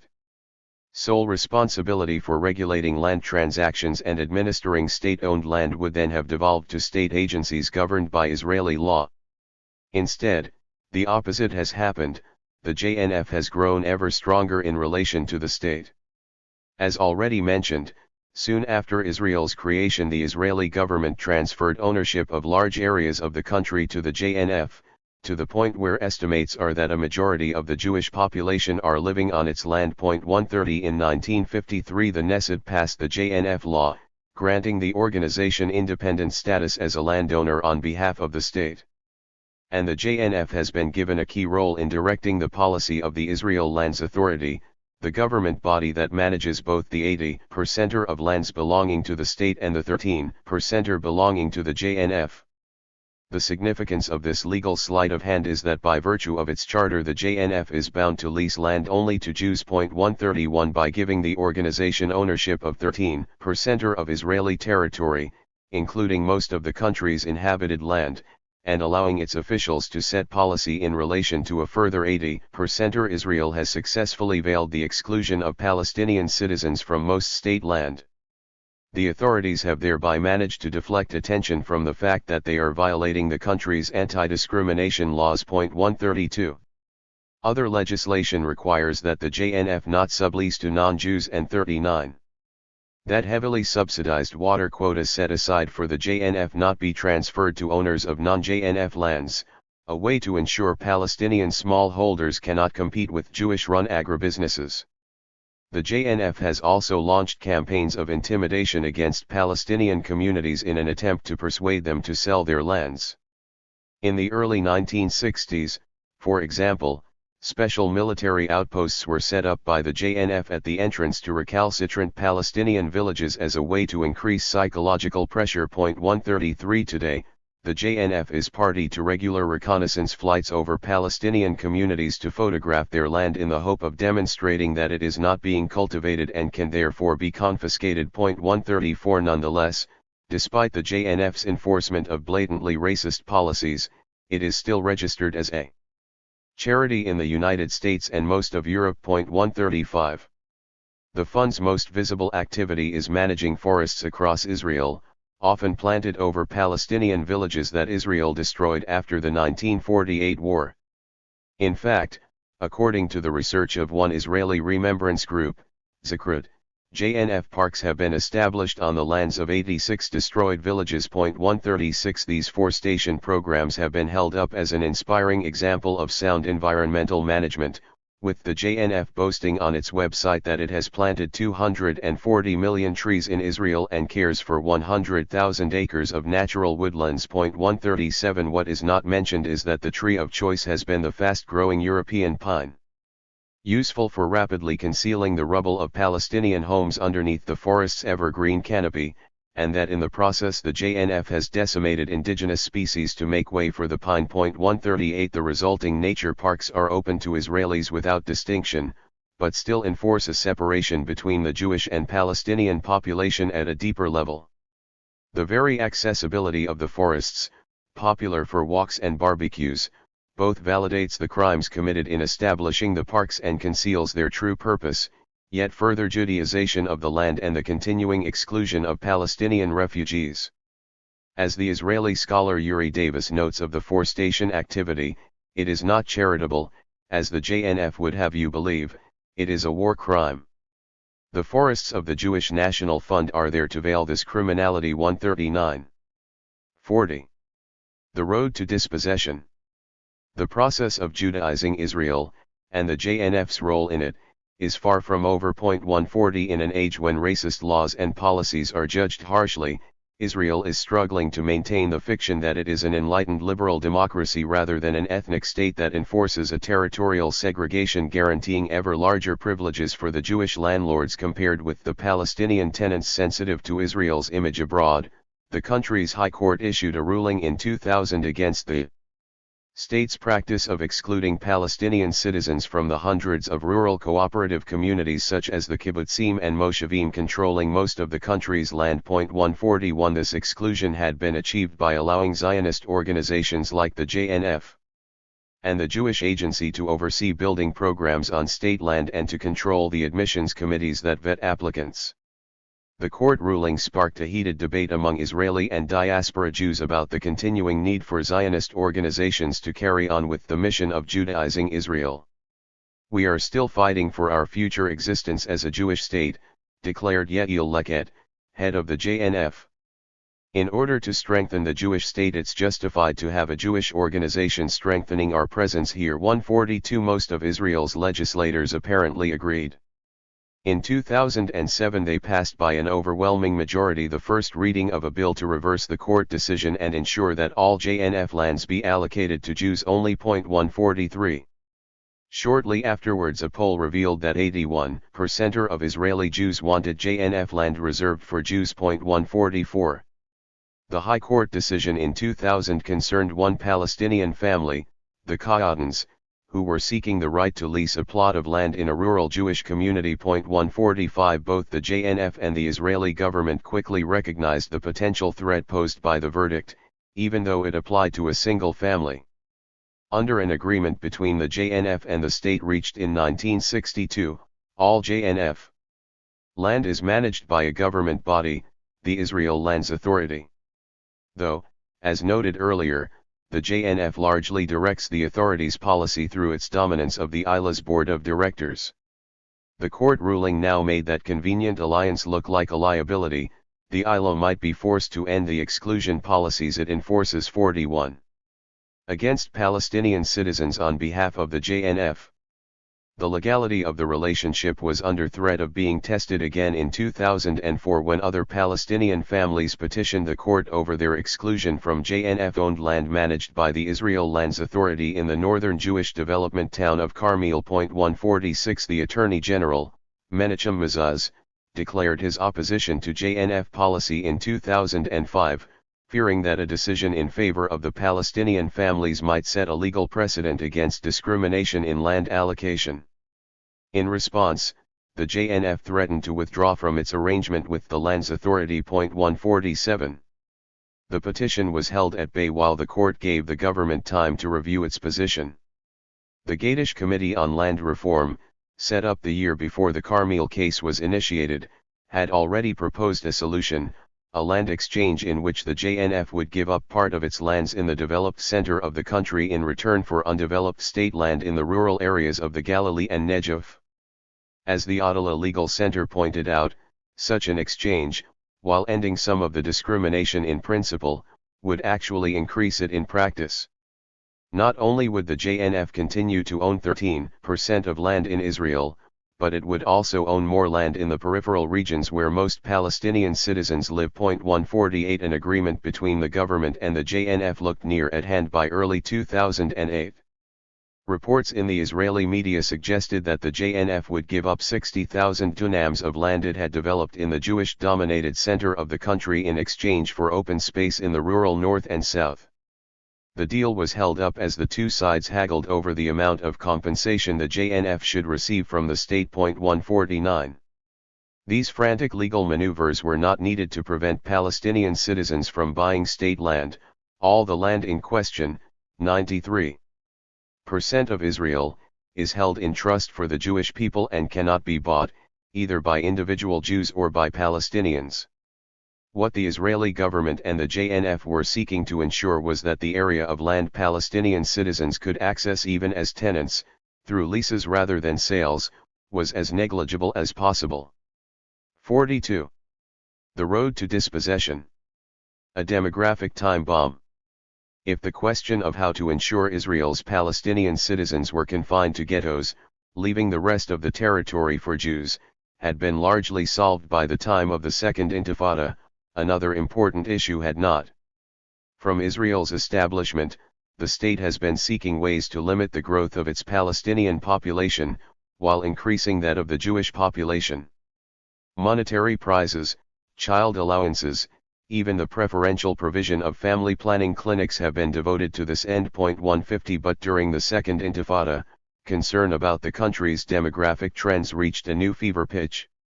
The Herzliya Conference, an annual security convention, was launched in late 2000, its theme the threat posed by the growth of the Palestinian minority and its connections to its ethnic kin in the occupied territories.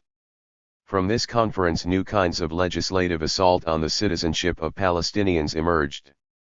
In 2003 the government amended the 1952 Nationality Law, one of its fundamental pieces of legislation, to bar any Palestinian citizen from bringing to Israel a spouse from the West Bank or Gaza.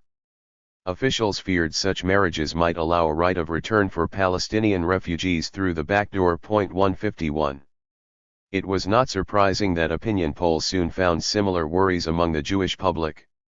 A survey in 2003 showed that 57% thought Palestinian citizens should be encouraged to emigrate, through inducements or force. 152 In a follow-up poll in 2006 the figure had risen to 62%. 153 In another survey that year 68% of Israeli Jews said they did not want to live next to a Palestinian citizen. 154 These racist views have been encouraged by leading journalists, academics, and politicians of all persuasions, who regularly refer to the Palestinian minority as a demographic time bomb that, if not urgently defused, will destroy the state's Jewishness one day. Many advocate drastic action. One favored measure is a policy of transfer or ethnic cleansing of the Palestinian minority.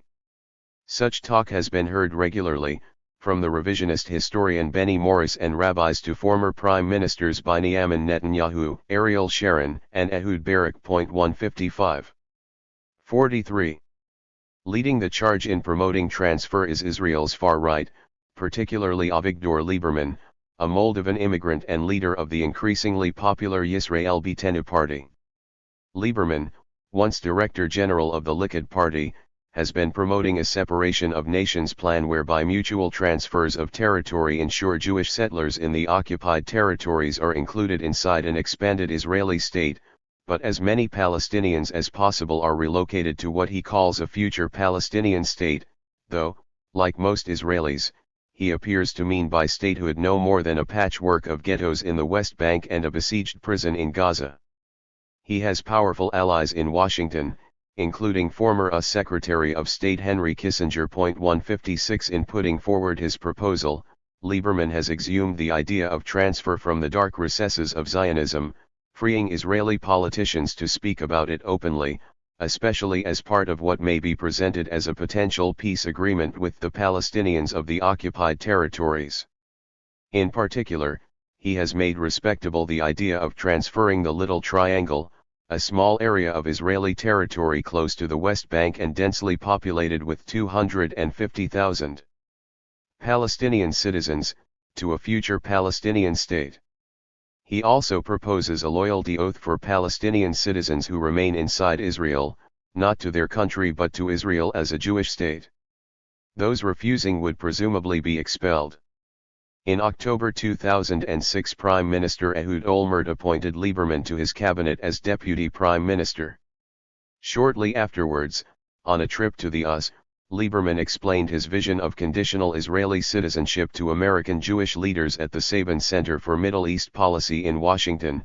He who is not ready to recognize Israel as a Jewish and Zionist state cannot be a citizen of the country. 157. In January 2007, for the first time, the government-backed loyalty legislation proposed by a right-wing legislator, under which Israeli citizenship could be revoked for participating in an act that constitutes a breach of loyalty to the state, that is, loyalty to Israel as a Jewish and democratic state. 158. A consensus appears to be forming behind the Lieberman approach shortly before the Annapolis Peace Conference in November 2007, called by President George W. Bush. 44. The road to dispossession. To revive the peace process stalled since Camp David in 2000, Israel's foreign minister, Tzipi Livni, observed that a Palestinian state would be the answer to Israel's Palestinian citizens. They cannot ask for the declaration of a Palestinian state while working against the nature of the state of Israel as home unto the Jewish people. 159. Earlier, in August 2007, President Shimon Peres, in a post intended to embody the nation's unity, proposed exchanging Jewish settlement blocks in the occupied territories for Palestinian areas inside Israel. 160. All these ideas are in line with the political instincts of Prime Minister Ehud Olmert. He has repeatedly stated that he supports the goal of two states for two peoples, Jews and Palestinians. But, as we shall see, all indications are that by Palestinian state he and Israel's other leaders mean life inside a set of holding pens managed by the Israeli army. 45. 2. To a large extent, the creation of the state was an act of self-defense. But now the issue at hand is conquest, not self-defense. As for setting the borders, it's an open-ended matter. In the Bible, as well as in our history, there are all kinds of definitions of the country's borders, so there's no real limit. No border is absolute.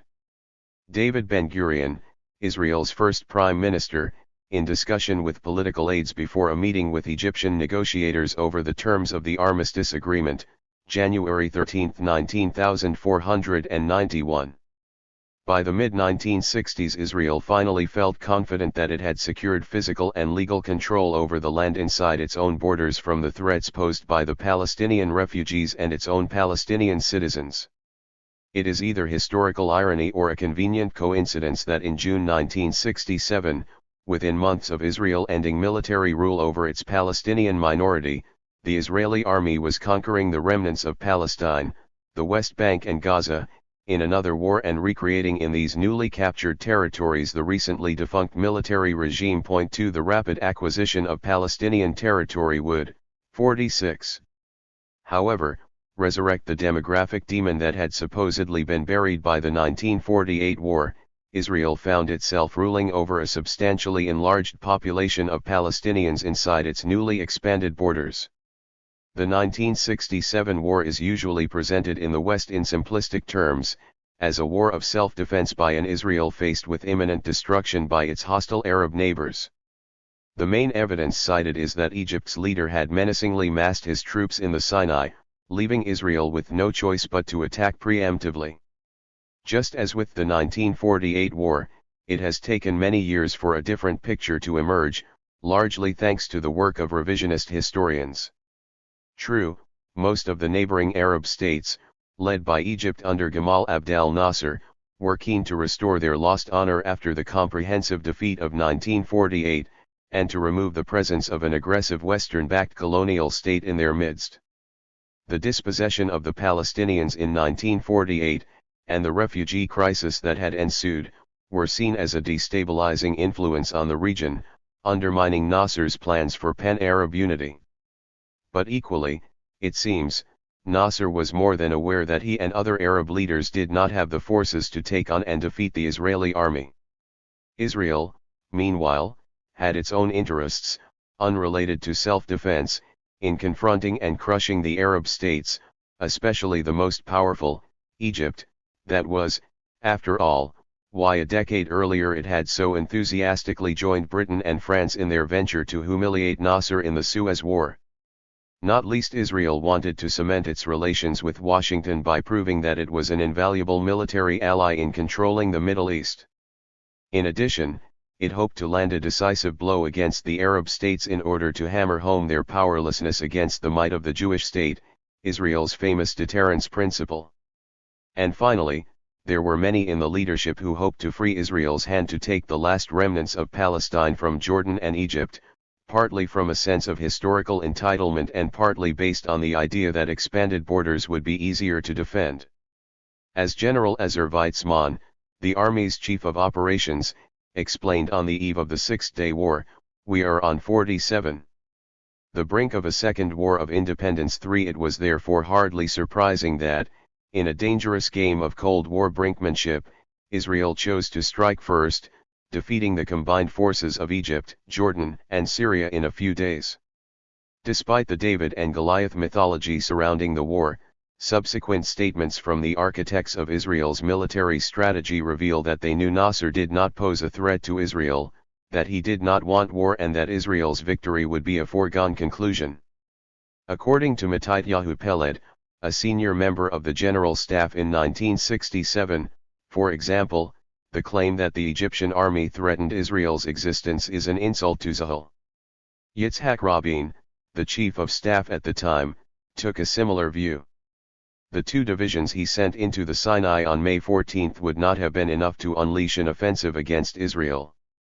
He knew it and we knew it, for elsewhere, Rabin called the build-up of Egyptian forces a demonstrative move. 5. The political echelon understood the balance of forces in the region too. Abba Eban, Israel's ambassador to the UN, later wrote, "Nasser did not want war. He wanted victory without war."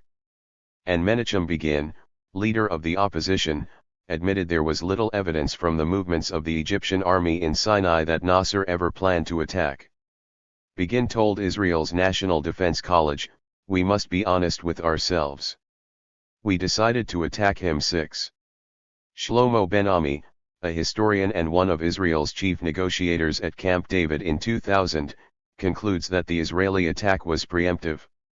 The fear among the leadership was that the West would force Israel into a diplomatic compromise that would undermine the army's reputation in the region, consolidating an image of Israel as a nation at the mercy of the goodwill of the West. 7. It seems that many in the senior command also hoped to prove their military prowess to the Americans. Ben-Ami points out that the Prime Minister of the time, Levi Eshkol, valiantly resisted the Army's call for war against almost all odds, but growing public hysteria, fueled by the Army's strenuous lobbying, pushed inevitably towards war.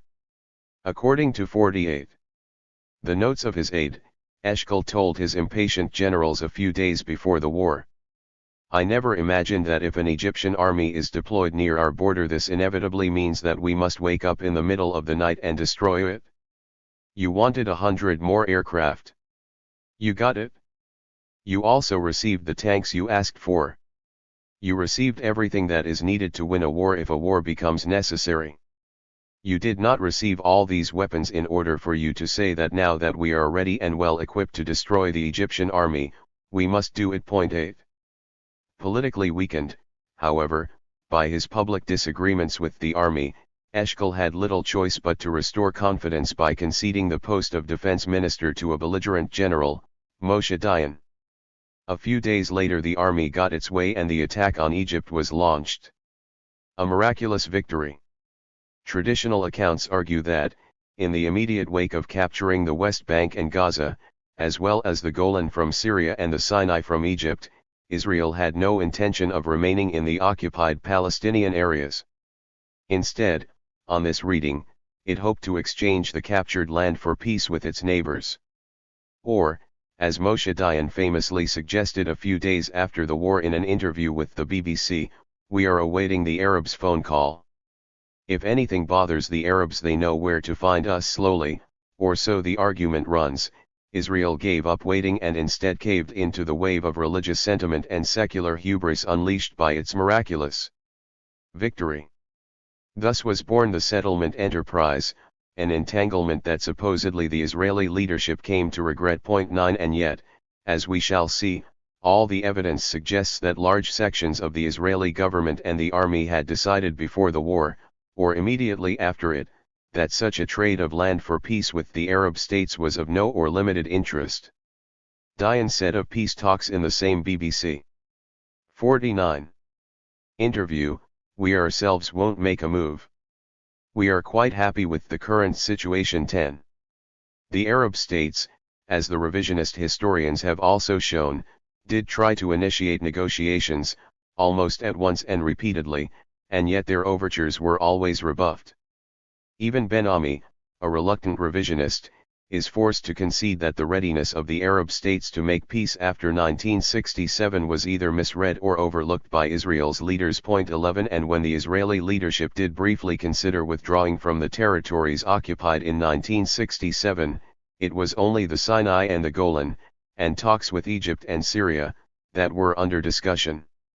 The debate inside the cabinet about the West Bank and Gaza was restricted to how best to incorporate them into Israel without annexing the population. Israeli politicians hoped, notes Henry Siegman, a former senior fellow at the US Council on Foreign Relations, that some form of local autonomy would in time allow them to establish the Jordan River as not only Israel's security border but as its internationally recognized political border as well. 12. This is hardly surprising once we factor in Zionism's long-term territorial ambitions, its philosophy of dunam after dunam, and the idea, traceable back to at least Herzl, of a Jewish historical entitlement to all of Palestine, based on title deeds to be found in the Bible. Equally revealing if Israel's priority was truly peace is the fact that its first acts were to change the geography and demography of the most cherished part of the newly captured territories, the West Bank. 13.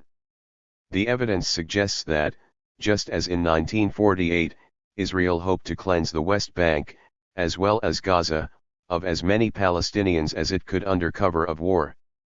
But the speed of victory and the war's greater visibility in a media age meant that a wholesale ethnic cleansing campaign like the earlier one was not feasible. Nonetheless, determined efforts were made to expel Palestinians on a large scale. At least 250,000 Palestinians in the occupied territories, or about 1 in 4 of the total population, fled in terror or were expelled. 14. A quarter of a century later, the President of Israel, Chaim Herzog, admitted that he had secretly organized the expulsion of 200,000 Palestinians as the first military governor of the West Bank. Men aged between 50, 20 and 70 were rounded up and put on buses to take them to the border with Jordan. In a separate interview, Uzi Narkis, who was in charge of the Central Command in 1967, alluded to the same, or related, expulsions. The number began with 600 and 700 persons a day, and then it began to decline until it reached a few scores, and after 2 or 3 months the operation stopped 15. When in early July Israel offered the refugees the chance to return, 120,000 applied but only 14,000 were allowed back. 16 Meanwhile, those men, women, and children who tried to cross back unofficially over the River Jordan to the West Bank risked being shot dead, as the army adopted a free fire policy along the border. 17 Today, after the combined mass expulsions of the 1948 and 1967 wars, at least 70% of Palestinians are refugees, with 4 million to be found in the Middle East alone. With the failure to implement more general expulsions, Israel faced a different outcome from 1948. This time the Jewish state had acquired not only the territory it wanted but much of the native population too. Also, unlike 1948, the United Nations was adamant that the conquered lands would not be considered part of Israel, but rather as occupied. Nonetheless, Israel was soon resorting to the same methods of control and dispossession it had mastered in dealing with its own Palestinian citizens during nearly 2 decades of military government. Israel's ghettoization of its Palestinian minority under military rule would be the template for handling the Palestinians in the occupied territories, whether in East Jerusalem, the West Bank or Gaza.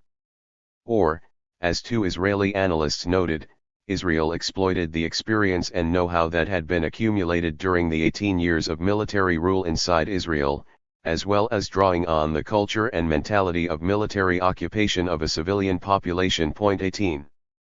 Facts on the ground. Israel's first moves following the 1967 war should have been a warning of its longer-term goals. Within 3 days of the Palestinian half of Jerusalem falling to the Israeli army, bulldozers moved in to create 51. The first facts on the ground. The government chose the most sensitive site imaginable, the walled old city of Jerusalem. Even before the 1948 war, Israeli leaders desired sovereignty over this area, which includes the Western Wall, the main Jewish holy site in Palestine. Not least they believed that it would provide their Jewish state with a symbolic heart, one that could be presented as the birthright of all Israelis and thereby unite religious and secular Jews in the pursuit of a greater Israel. In the wake of the 1967 war, they grabbed their second chance. During the night of June 19, a demolition crew arrived to raze part of the Muslim quarter close by the noble sanctuary, where the ancient Al-Aqsa and Dome of the Rock mosques are located. The plan was to destroy the homes to clear space for a wide plaza in front of the Western Wall, the embryo of what would soon be a Jewish quarter. But in staking their claim to the prayer wall, it seems, the leadership was also laying further claim to ownership of the raised terrace behind it, on which stood the 2 mosques. The elevated site, known as Temple Mount to Jews, is believed to contain the ruins of the first and second temples, the latter destroyed in 70 AD.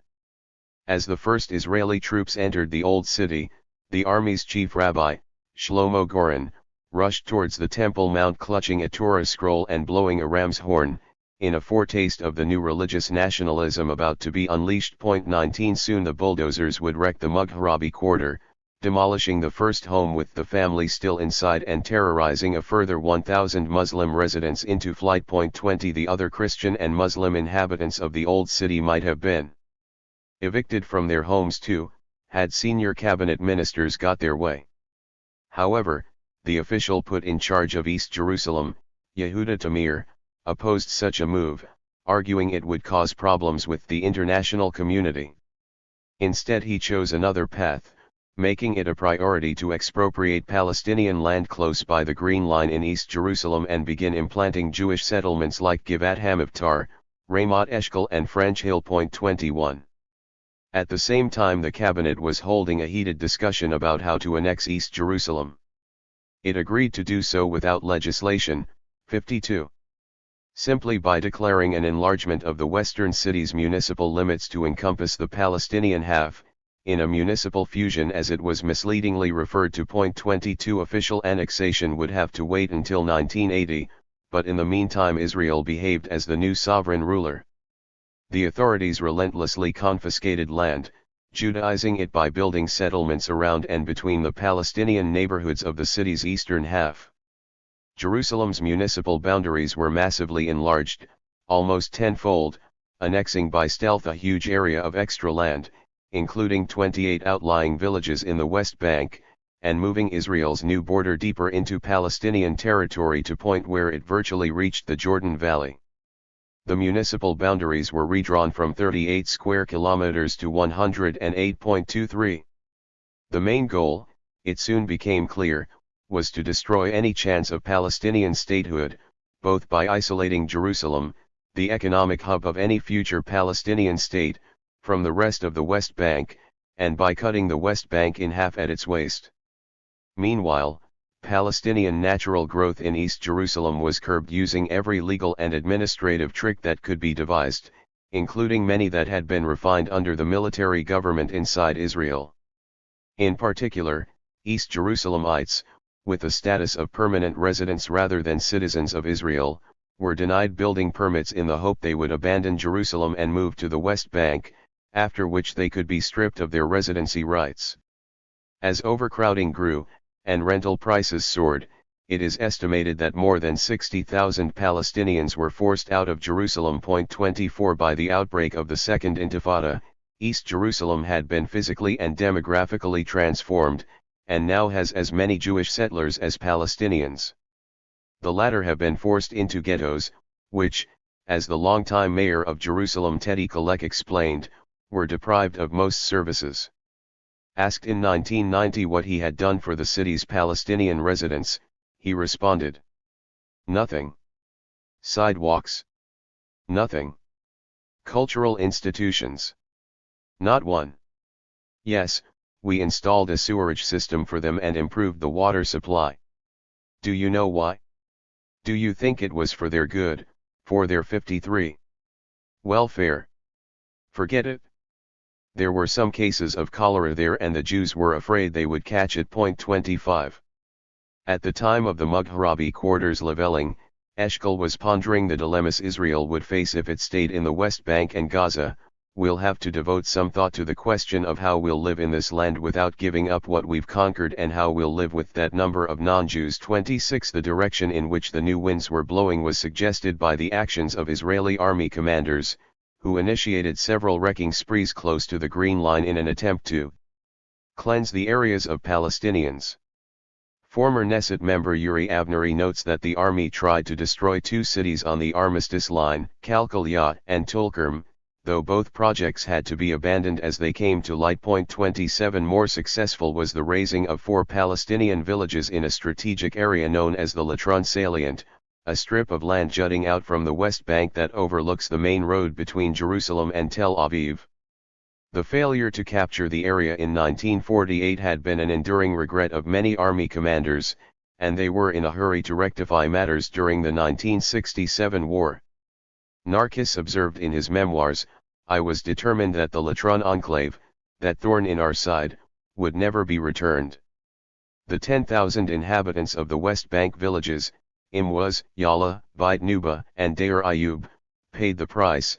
An Israeli journalist who witnessed the forced evacuation described the refugees as wandering without food, without water, some dying on the road as they were expelled towards Ramallah. 28. Foreign journalists showed no interest in the story. One who did, Michael Adams of The Guardian, lost his job. 29. A few years later, the Jewish National Fund, again drawing on its experience of erasing evidence inside Israel of the hundreds of destroyed villages, used charitable donations from Canadians to plant a forest over the village's lands, which were renamed Canada Park 30. In creating fates accomplis in Jerusalem and at the Latron Salient, the Israeli leadership had shown it would move quickly to shape the landscape in ways it believed were most pressing. but soon Israeli minds would be preoccupied with longer-term goals, no different from 54. Those pursued after the war nearly 2 decades earlier. The first goal was to find a pretext for expelling more of the native population of the occupied territories. The second was to assert sovereignty over vacant and vacated land wherever possible, using the twin weapons of the law and settlements to transform its status in a manner begun with the Tauran stockades of the pre-state period and continued after 1948 with the Judaization program.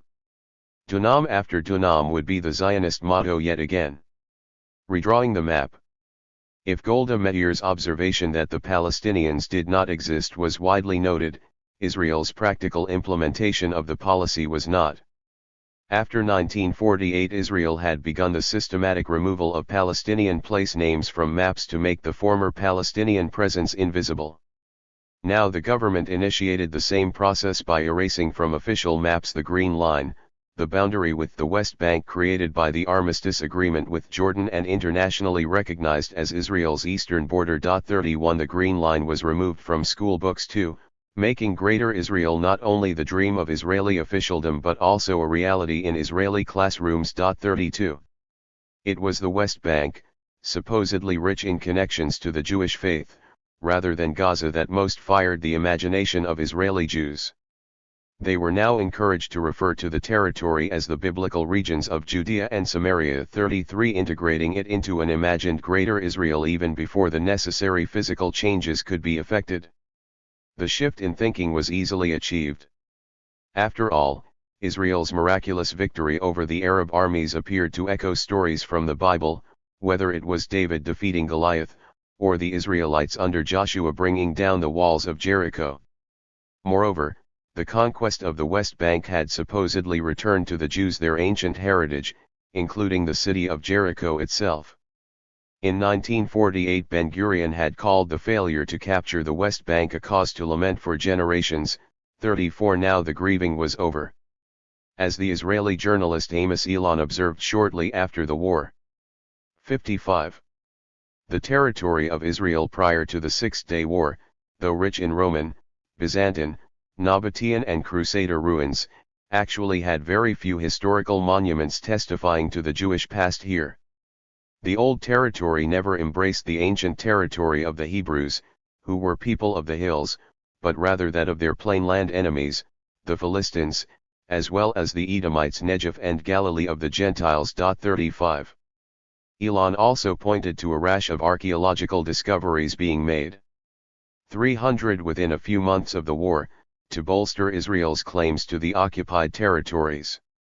Prophetically, he noted that the Jewish religion was rapidly being reinvented. While reminiscent in many ways of Catholic practice, the cherishing of bits of the cross, or the handkerchief or footprint of Jesus, a new element was here being introduced into the traditionally abstract character of Jewish religious worship.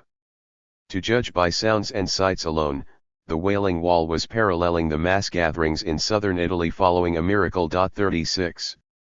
The JNF naming committee was also revived, having completed its job inside the 1948 borders, to assign Hebrew names to the captured territories.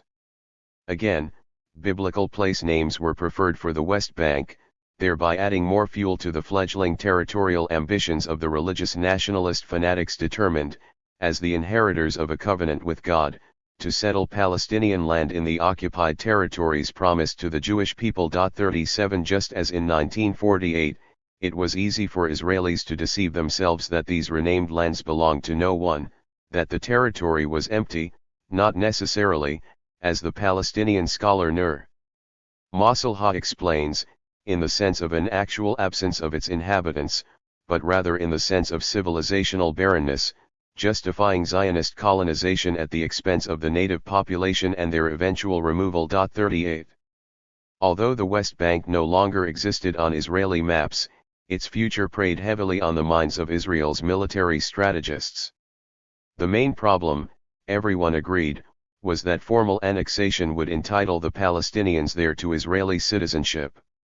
Commenting on that possibility, Cabinet Minister Yisrael Galili observed, I-56. Know how serious that is, not only from a moral, abstract democratic perspective, but also because of the concrete risks. 39 others were concerned with damage to Israel's image. A month after the war, a foreign ministry memo warned that internationally, the impression could be created that Israel is maintaining a colonial regime. 40. Blueprints for the future. The two most important strategists were Moshe Dayan and Yigal Allon, rivals who were considered potential successors to Prime Minister Eshkol and worked separately on plans to integrate large parts of the West Bank into Israel. Both appeared to vacillate between, on the one hand, support for the creation of a small autonomous Palestinian entity surrounded on all sides by annexed land colonized with Jews and, on the other, returning fragments of the territory to Jordan, when the conditions were right. 41 But as the weeks passed, the amount of land the pair considered surrendering diminished. According to journalist Amos Elon, the pair were soon engaged in a race to declare more and more patches of occupied territory to be inseparable parts of Israel's ancient heritage. 42.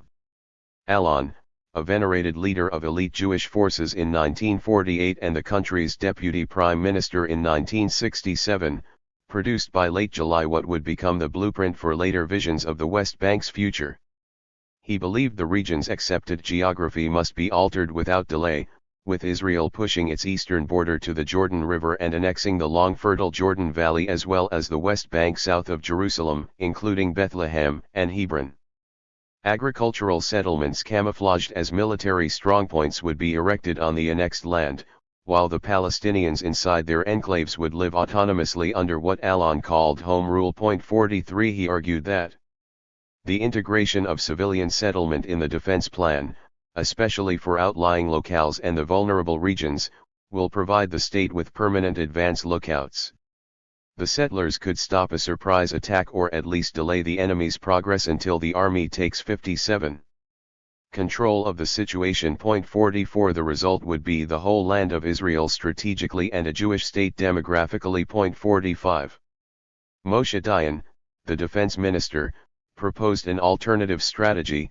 Israel would take control of the mountain ridge above the Jordan Valley, the spine of the West Bank and the location of its water aquifers and major cities, creating 5 large army bases next to which would be built civilian settlements connected to Israel by roads. The two nationalities, Israelis and Palestinians, would live side by side, connected to different countries, with the Palestinians remaining Jordanian citizens. 46 The goal of Dayan's plan, unlike Allon's, was to break up the continuity of Palestinian areas so that the inhabitants would never be in a position to unite and demand independence.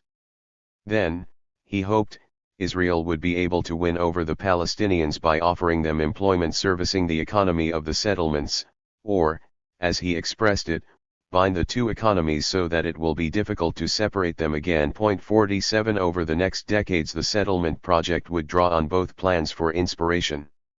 The army and its allies in the government took an early lead in defining the problems posed by the occupation and the necessary solutions. Among the first concerns were the Palestinian territories. Large refugee camps. The refugees who had been expelled from their villages during the 1948 war and ended up in either the West Bank or Gaza were seen by the senior command as teeming masses who might soon demand the right to return to their original homes inside Israel now that the Green Line had been erased. They apparently constituted the bulk of the Palestinians forced onto Herzog's expulsion buses. Yuri Avnery recounts that soon after the war the large refugee camps next to Jericho had been entirely emptied of their 100,000 Palestinian inhabitants. 48 Meanwhile, Israeli officials hastily arranged for the demolition of any abandoned Palestinian villages inside Israel still standing. 49. In fact, it seems that the problem of the refugees exercised Israeli military minds even before the 1967 war was launched. According to Tom Segev, the leadership held discussions about what to do with the Gaza Strip's refugees days before the war, with Allon apparently 58. Favoring their expulsion to Egypt, and the Prime Minister, Levi Eshkol, toying with expulsion to Jordan and Iraq. 50 I want them all to go, even if they go to the moon, Eshkol reportedly told his officials. 51. Israel's inability to remove most of the refugees from the occupied territories would haunt the leadership for years to come. After the war, Dayan worked hard to negotiate a mass transfer of the refugees in the West Bank and Gaza to neighboring Arab countries, in what he hoped would be considered a formal exchange of populations for Jewish communities that had either left or been forced out of the Arab states following Israel's creation. Dayan later admitted that every Arab leader rejected his scheme. 52 In 1971, Ariel Sharon proposed destroying the camps and driving their inhabitants out, although the government was not persuaded his idea was viable. Instead, at a cabinet meeting, ministers agreed to widen the camp's streets to ease Israeli military access, and surround and contain them with settlements, as had occurred to Palestinian communities inside Israel. 53 This was referred to as a pacification campaign. But the military and political leadership saw eye to eye on the main prize within their grasp: inclusion of the two newly conquered territories in an expanded Jewish state, the realization of the long-standing Zionist ambition for a greater Israel. They also understood the main problem associated with such a maneuver. Annexation would provoke international opposition and threaten the Jewishness of the state by dramatically increasing the number of Palestinians entitled to Israeli citizenship. The solution, in Defense Minister Dayan's view, was creeping annexation. If it was carried out with enough stealth, the illegality of Israel's actions under international law would go unnoticed, and the army would also have the time and room to thin out the Palestinian population. As Dayan observed in the early 1970s, creeping annexation would give the Palestinians a blunt message: you shall continue to live like dogs, and whoever wants to can leave. And we will see where this process leads.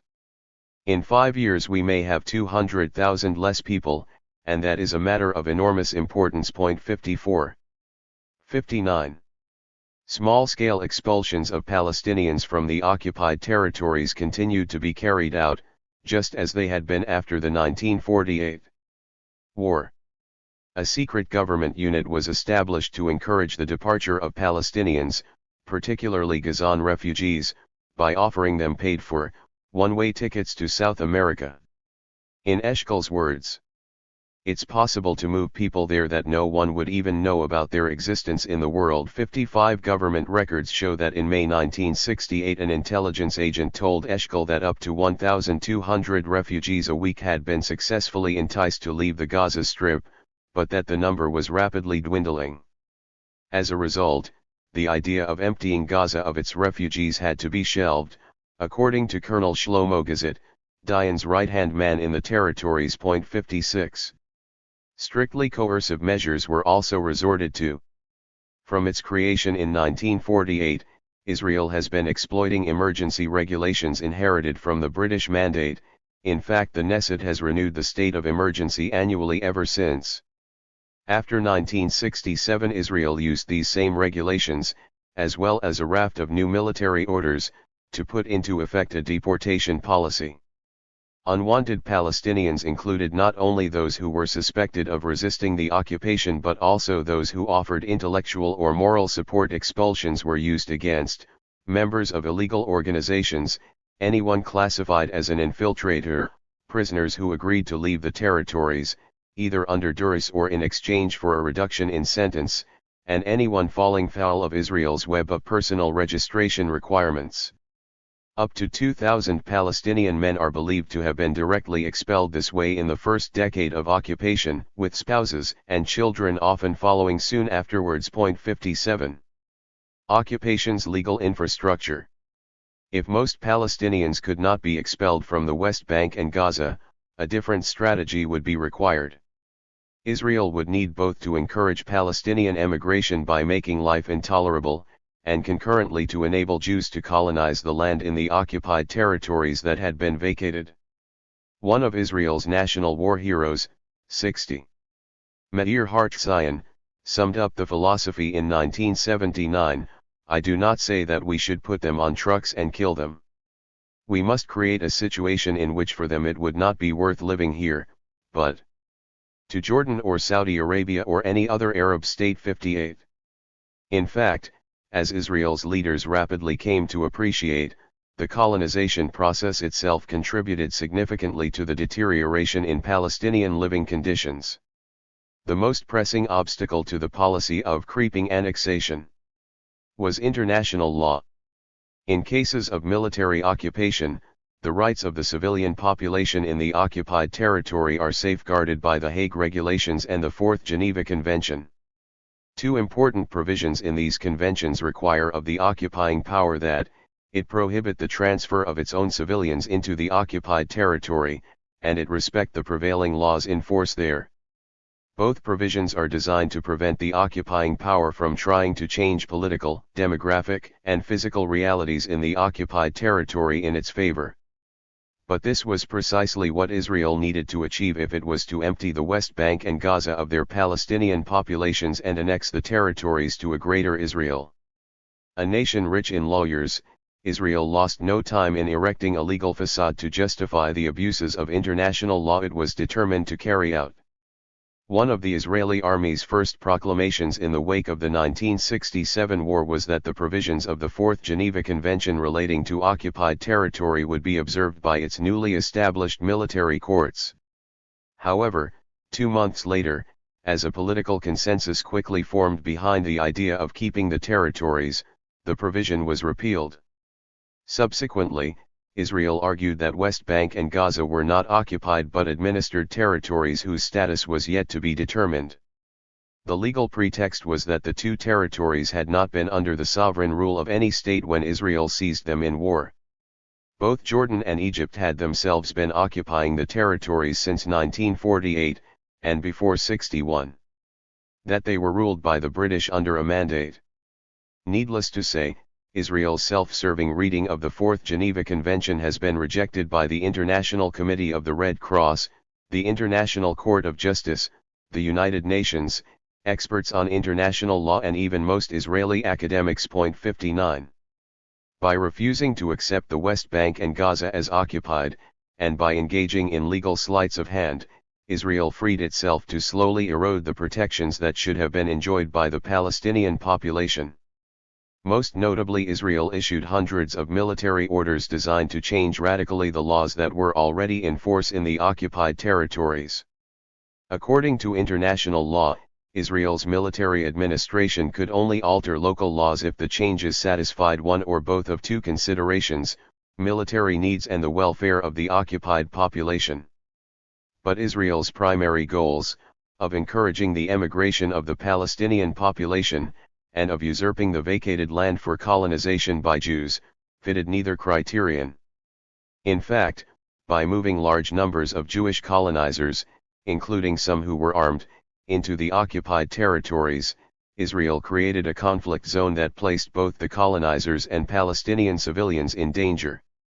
A Palestinian lawyer, Raja Shihadeh, based in Ramallah, is perhaps the most knowledgeable critic of Israel's labyrinth of legislation in the occupied territories, having founded a Palestinian non-governmental organization, Al-Haq, in the late 1970s. 60. He notes that more than 1,000 military orders have been passed since 1967, one set for the West Bank and another for Gaza before the disengagement, controlling almost every aspect of Palestinian life. The military regime in the occupied territories, misleadingly renamed a civil administration. In 198,161, is little different from the military government that existed inside Israel for nearly 2 decades. The raft of military orders was designed to adapt existing laws, a mixture of Ottoman laws, British defense regulations, and Jordanian and Egyptian laws that had applied in the West Bank and Gaza until 1967, in ways beneficial to Israeli aims. The orders were secret until their publication in 1982, by which time the contours of the occupation had been firmly shaped. Few of 62. These orders are compatible with Israel's obligations to the Palestinian population of the occupied territories. According to Shihadeh, Israel's military government used the orders to accrete to itself almost unlimited powers in the occupied territories by confiscating vast swathes of private land and resources on security grounds, controlling the issuing of all personal documents, as well as licenses and official permits, replacing the local civilian and criminal courts for Palestinians with unaccountable military courts, creating and enforcing a separation of authority, both governmental and judicial, between the Palestinian natives and the new Jewish colonizers. In this way, the civil administration was able to control and manage the details of Palestinian life, such as seizing most of the West Bank's substantial water resources, restricting the import and export of agricultural produce to favor Israeli producers by creating a captive Palestinian market, banning political meetings and the publication of newspapers to prevent dissent, holding Palestinians without trial in administrative detention, levying special taxes, the proceeds of which are unaccounted for but impoverish Palestinian society, and withholding money from organizations Israel defines as hostile, also exploited as a way to retard the emergence of civil society. 62 Much like the earlier military rule inside Israel, the immediate benefit to Israel of these controls was to recruit a large class of Palestinian collaborators who depended on favors from the military administration to survive the deprivations of occupation. One noted analyst of Israel's military court system, Lisa Hayar, points out that the military advocate general of the time, Meir Shamgar, later admitted that he had been preparing for the establishment of a military administration from the early 1960s, long before 63. The Six-Day War. 63 Shamgar, who would become president of the Supreme Court, also made several legal innovations in Israel's rule over the occupied territories. The most notable was his decision in 1968, as Attorney General, to allow Palestinians to petition the Supreme Court against the decisions of the military administration.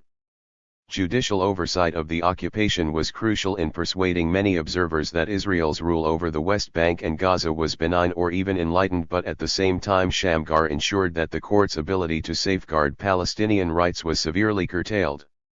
First, Shamgar ruled that, although the provisions of the Fourth Geneva Convention did not apply to the occupied territories, Israel would voluntarily abide by the humanitarian provisions of the convention. Shamgar and his successors have never specified which provisions are humanitarian, though the Red Cross, the guardian of the Geneva Conventions, regards the whole body of these codes as humanitarian and considers them to be indivisible. Israel's official evasiveness, however, has allowed the court to claim in its judgments it is respecting international law, while ignoring it in practice or selectively referring to it in ways helpful to the occupation regime. Second, Shamgar argued that, as the Palestinians had never enjoyed statehood, they could not be considered the rightful sovereigns of the West Bank and Gaza. This meant that in the court's view, while the Palestinians were considered to enjoy rights as individuals, protected by the so-called humanitarian provisions of the Geneva Conventions, they did not have any national rights.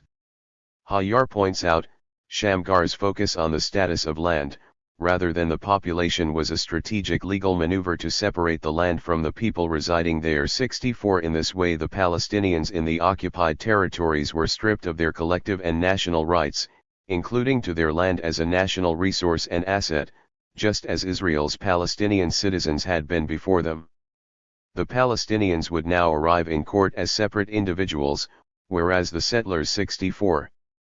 And the state would be able to claim national rights, particularly in relation to what would soon be called state land that they desired for settlement. Shamgar's innovation of allowing Palestinian petitions to the Supreme Court became the legal equivalent of Golda Meir's erasure of the Green Line, annexing the territories to Israel de facto, and forcing the Palestinians to legitimize the annexation. Or, as two Israeli analysts noted, it coerced the inhabitants, who had no other legal recourse, to appeal to these courts in their quest for justice, and thus recognize, whether they wanted to or not, the authority of the Israeli judicial system over them. 65 Similarly, it persuaded most Israeli Jews that the Palestinians' rights were being safeguarded and that the occupation was legal.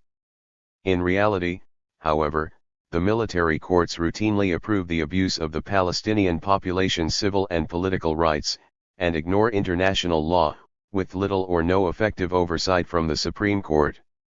The myriad military orders sanction various collective punishments, house demolitions, curfews, closures of schools and colleges, restrictions on family unification, confiscations of private land, restrictions on movement enforced through permit systems and checkpoints, and prohibitions on organized activities. In early 2008, the Israeli Committee Against House Demolitions launched a campaign to highlight the fact that 18,000 Palestinian homes had been destroyed by the army over 4 decades, making tens of thousands of individuals in the occupied territories homeless. 66 The civil administration also inflicts sweeping reprisals on the male population in the hope of crushing any resistance to the occupation, including general round ups, detention without charge, torture and deportations. Figures from the Palestinian Bureau of Statistics show that over the course of the occupation hundreds of thousands of Palestinians have been arrested. 67 Children have not been immune from harsh treatment at the hands of the army either. The Swedish branch of Save the Children estimated that nearly 30,000 Palestinian children needed medical treatment after being beaten by soldiers in the first 2 years of the First Intifada, in the late 1980s. Some 10,000 had 65 broken bones as a result, and a fifth of the injured were under the age of 5.68. A report on the military court system by the Israeli human rights group Yishdin in late 2007 found systematic and comprehensive abuses of Palestinian detainees' rights. According to the report, 150,000 Palestinians have been prosecuted by the courts over the past 17 years without due process. Pre-trial detentions are almost always approved and renewed in hearings lasting only minutes, and sometimes seconds. Public scrutiny of hearings is severely compromised, with little chance of access for family or friends. Detainees and their lawyers are notified of the charges against them only in court, when it is too late for them to mount a defense. Charges are in Hebrew, a language many do not understand, and translation of documents, when it does occur, is partial or sloppy. Severe restrictions are placed on lawyers to prevent them from providing an effective defense for their clients, or even having access to them, and typically there are lengthy delays until the trial begins. In only a tiny number of cases do Palestinians receive a proper trial where witnesses are called and evidence provided. Instead, in 95% of cases the hearing concludes in a plea bargain. And minors are regularly treated as adults. The report concludes that in the more than 9,000 cases heard in 2006, only about 0.25% of detainees were found innocent of the charges they faced. 69. Confronted with the overwhelming evidence that Israel's occupation has not been conducted with the welfare of the occupied population in mind, Israel's Supreme Court has shown little interest in upholding the principles of international law. Thousands of petitions have been brought by Palestinians over 4 decades, but, as one of Israel's leading jurists, David Kritzmer, has noted, the court has interfered infrequently in decisions of the military. And almost all of its judgments relating to the occupied territories, especially those dealing with questions of principle, the court has decided in favor of the authorities, often on the basis of dubious legal arguments. 70. 66. 2 systems of rule. Of course, the growth and expansion of the Jewish colonies in the occupied territories would not have been possible had the settlers been subject to the same laws and administrative practices enforced against the Palestinian population. Israel avoided this problem by creating an entirely separate system of rule for the Jewish population in the territories. Whereas creeping annexation required that the Palestinians be kept fragmented, unrepresented and oppressed, it also needed to offer protection and privileges to Jews to entice them to live in potentially hostile terrain. Moshe Garali explains what this meant in practice, to describe a situation where 2 populations, in this case one Jewish and the other Arab, share the same territory but are governed by 2 separate legal systems. The international community customarily uses the term apartheid. Not, however, in the case of Israel's rule in the occupied territories. The best legal minds in Israel, Garali adds, have also refused to name this system of separation as apartheid. Even Amnon Rubinstein, the country's foremost constitutional expert, coined an alternative phrase, enclave-based justice. 71. From 1979 Israel established a network of local and regional councils for the settlements, modeled on local government in Israel rather than the Jordanian system that applied to Palestinian communities. 72 It also began building an extensive network of roads for the settlements, integrating them into Israel proper, that were off limits to Palestinians. By the time of the Second Intifada, access to most main roads in the West Bank was physically impossible for Palestinians as the exits from their villages had been sealed off with giant concrete blocks. If they had reason to try to travel on these roads, they needed a special permit from the civil administration to get past the growing number of checkpoints. In one notorious case, a major road, Route 443, connecting Jerusalem to Tel Aviv via a section of the West Bank, was closed to Palestinians, despite the fact that its construction on private Palestinian land had been approved by the Israeli courts in 1982.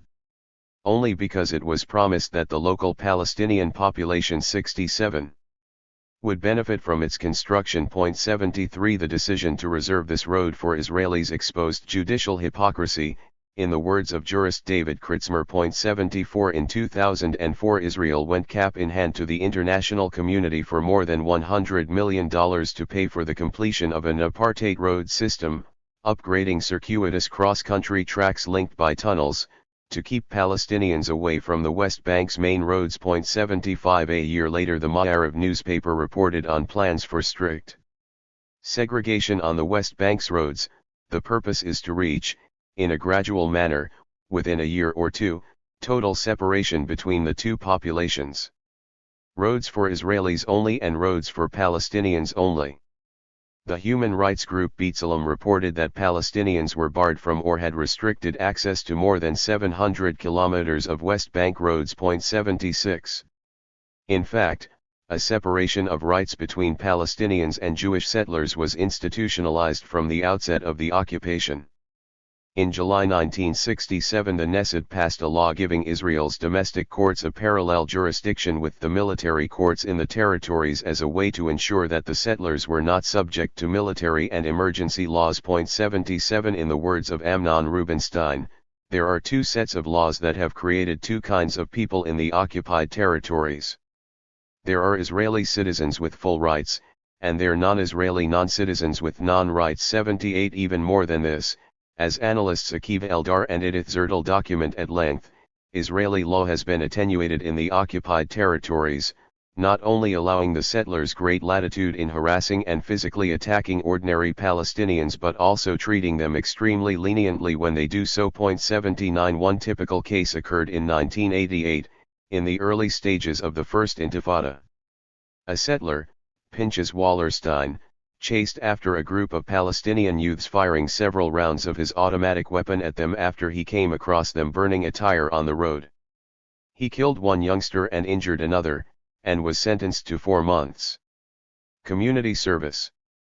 In reaching his decision, the judge overturned the principles of jurisprudence by arguing that one should not judge one's fellow until one is in his place. 80 Later Wallerstein explained that his actions were not in self-defense but a show of force. He went on to 68. Become a leader of the settlers' supreme body, the Yesha Council, and a much respected public figure in Israel. By military order, the settlements have also been given special powers to defend their colonies with patrols and guards, and the inhabitants have been permitted to carry arms and make arrests. The combination of creating armed militias in the occupied territories and weakening the law controlling them to the point where they are rarely held to account has opened the door to regular abuse of the Palestinian population. During the Second Intifada, there was a spate of reports from the West Bank of armed settlers stealing the olive harvest from neighboring Palestinian farmers and assaulting Palestinians trying to access their land. This menace was briefly noted by the mainstream media in October 2002 when the 150 inhabitants of Yanun, a small Palestinian village near Nablus, were forced out in their entirety by marauding settlers from the nearby colony of Itamar, who attacked the villagers' homes, killed their livestock, poisoned their wells, and burnt their generator, all as the army stood by. 81. In ignoring rights violations committed against the Palestinians, the courts have conspired with Dayan's ambition to encourage Palestinians to leave by making them live like dogs, or as Rajesh Haiday commented back in 1985, the policies approved by the Supreme Court seem to indicate that the Israeli goal is gradually to drive out the local Palestinian population and to annex the territory. 82 Israel's right-wing parties openly express such sentiments on a daily basis, rarely making a distinction between Palestinian citizens of Israel and those in the occupied territories. Benny Elon, a rabbi, a settler, leader of the Molde Party and the tourism minister in one of Ariel Sharon's governments, put it this way: I will close the universities to you, I will make your lives difficult, until you want to leave. 83. In addition to abusing the Palestinians' political and civil rights, Israel has prevented the development of an independent Palestinian economy and plundered key resources. Military Order No. 92, for example, transferred all powers over water in the occupied territories into the hands of military officials, allowing Israel to control the 69 mountain aquifers that have subsequently become one of the country's main sources of potable water. Furthermore, the order allowed Israel to integrate the West Bank into the Israeli water grid, effectively denying the two areas separateness. After 1979, responsibility for the West Bank's water was transferred from the military government to the Israeli Water Company, Mikoro. 84. With the Palestinian economy stunted by the decisions of Israeli officials, tens of thousands of the occupied territories' workers once poured into Israel each day seeking employment, doing the most menial jobs for wages no Israeli would accept. 85 Harvard scholar Sarah Roy argues that Israel's decades-long policy has been actively to achieve what she calls the de-development of the West Bank and Gaza. From the native population, she observes, have been taken its most critical resources, namely land, water, and labor, and the capacity and potential for developing those resources. Not only are Palestinians exploited economically, they are deprived of their livelihood and developmental potential, national identity, and sovereignty. The result is, the deliberate, systematic, and progressive dismemberment of the indigenous economy by the dominant 1.86. The occupation's goal has been described by the late Israeli sociologist Barak Kimmerling in more graphic terms as politicide, the dissolution of the Palestinian people's existence as a legitimate social, political and economic entity. 87 In other words, behind a mask of false legitimacy, Israel has carried out the destruction of Palestinian identity and living space and the theft of resources. It has argued that its actions in the occupied territories are needed to prevent terrorist activity and protect its existence from the pathological hatred of the Palestinian population. And as the Jewish colonies have spread and become entrenched in the occupied territories, a further justification has been available: the army must ensure the colonizers' physical safety. 70. 3. We have forgotten that we have not come to an empty land to inherit it, but we have come to conquer a country from a people inhabiting it, that governs it by virtue of its language and savage culture. If we cease to look upon our land, the land of Israel, as ours alone, and we allow a partner into our estate, all content and meaning will be lost to our enterprise. Moshe Sharad, who was to become Israel's first foreign minister and second prime minister, in a letter to friends, February 12, 19141.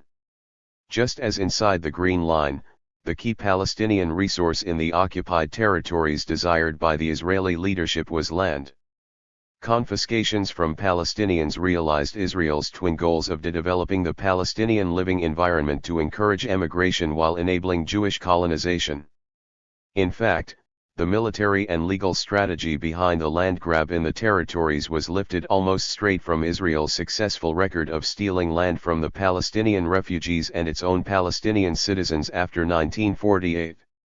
Rajesh Haiday, whose Al-Haq legal organization has been at the forefront of Palestinian challenges to this aggressive program of land expropriation, explains 71. The Israeli rationale for the confiscations in the occupied territories, though his analysis could apply equally to events inside Israel. In accordance with Zionist philosophy, a Palestinian only has the right to the property he resides in. Once he leaves it for whatever reason, it ceases to be his, it reverts back to those whom the Israeli system considers the original, rightful owners of Judea and Samaria, the Jewish people, wherever they might be point to. In other words, the principle laid out by Ariel Sharon regarding Palestinian citizens' rights to land in Chapter 1 is considered to apply with equal force in the occupied territories. Palestinians should never expect to be more than tenants, whereas the Jewish people are the landlords of the entire Promised Land. For similar reasons, thousands of Palestinians have lost their residency rights in the occupied territories since 1967. One high-profile victim of this policy is Afif Saifi, today the Palestinian ambassador to Washington, who was studying abroad in 1967. After the Oslo Accords were signed in 1993, he submitted several requests to be reunited with his family in Jerusalem, but his applications were rejected. 3 The court's view of such claims from Palestinians is recounted by an Israeli lawyer, Avigdor Feldman. One of his clients who had moved to Norway after marrying a Norwegian woman tried to return to his West Bank village several years later when the couple divorced. The army barred his entry, claiming he had lost his residence status. I recall Supreme Court Justice Miriam Ben-Porat cynically remarking that my client was really a Norwegian. For in order to prevent condemnation from the international community, Israel has allowed many Palestinians denied their right to residency to live in the occupied territories on tourist visas instead, having to leave the country and renew them every few months. Some Palestinians have been living like this for a decade or more. But in early 2006 the Israeli government ended this practice, effectively evicting thousands of Palestinians with foreign passports from their homes, and separating them from their families, spouses, and children in the occupied territories. 5. 72. Theft by stealth. This gradual erosion of Palestinian residency rights, designed to pass unnoticed by the international community, has been mirrored by a similar territorial policy of theft by stealth.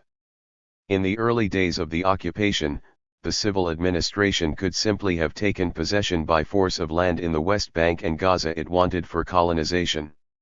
However, as Shihete notes, it preferred to devise legal maneuvers to justify its actions and avoid bad publicity. The Zionists have been concerned with projecting an image of a community ruled by the principles of justice and the rule of law. In order to preserve that image, it was necessary to employ a dynamic and creative approach to law and legal systems and to manipulate existing systems so that Zionist aims could be achieved under a semblance of adherence to the rule of law. 6. It is worth examining in some detail this careful manipulation of the legal framework relating to land ownership in the West Bank to understand how the large-scale theft of Palestinian land was hidden behind a facade of legality. One of Israel's first moves, with obvious echoes of what had occurred after 1948, was to confiscate as absentee property any land belonging to a Palestinian who was not residing in his or her home at the time of the capture of the West Bank and Gaza in 1967. The absentee's property was seized by the army as abandoned and passed to an official whom we have already noted, the custodian of absentee property. The land was then allocated on a long-term lease to the Settlement Division of the World Zionist Organization or a subsidiary company of the Jewish National Fund called Himanuta for colonization by Jews. 7 Land did not always need to be abandoned, or the owner absent, for it to be classified thus. According to an Israeli court ruling in 1982, the custodian could still expropriate a Palestinian's private land and transfer it to the Israeli authorities as long as he did so in good 73 faith, believing the land to be absentee property. Shihete reports on a case in which he represented a Palestinian, Francois Albina, who had 70 dunams confiscated this way for the benefit of a nearby Jewish settlement. 8. Belatedly, in 2004, Israel tried to resurrect the 1950 absentee property law for use against West Bank Palestinians who owned land in East Jerusalem, taking advantage of an 800 km separation wall being built by Israel through the West Bank since 2003. justified on the grounds that it would prevent suicide attacks. The steel and concrete wall divided sections of East Jerusalem and sealed the enlarged area of the city off from the West Bank. 9 Landowners in the West Bank cut off from their lands by the wall were informed that they had now been classed as absentees, and their land was being confiscated. When the policy came to light shortly after a ruling against the rooting of the wall on Palestinian land by the International Court of Justice in The Hague, it provoked international condemnation. Israel's Attorney General, Menachem Mezuz, hastily ordered the practice stopped, arguing that it could have grave diplomatic repercussions on the separation fence. This is an issue where clearly Israel's interest would be to avoid opening new fronts in the world and in international law. 10 Mezuz's comments, however, suggested this would only be a temporary reprieve until the land could be taken without being noticed. And, true enough, the Housing Ministry announced in early 2008 plans to build 1,000 apartments for Jewish settlers on absentee land, on the other side of the wall, owned by 600 Palestinian families from Beit Zahur, near Bethlehem. 11. Appeals against arbitrary decisions in the case of absentee property are heard by a committee of military officers, headed by a senior legal advisor to the Israel Lands Authority, a government body dedicated to the Judaization of land. 12 As Shihadeh observed a quarter of a century ago, the Israeli government and the custodian had never had the intention of holding the absentee's property in trust until a solution to the conflict was found. The custodian is transferring property of absentees to third parties for use in a long-term, permanent manner. 1374.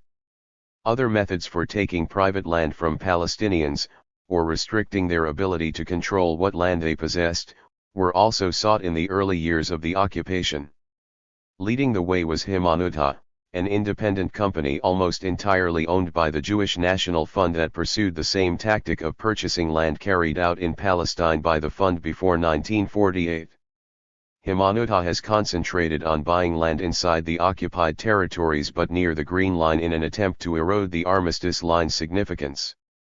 A former official in the JNF, Avraham Halili, noted the logic behind this approach in 2005.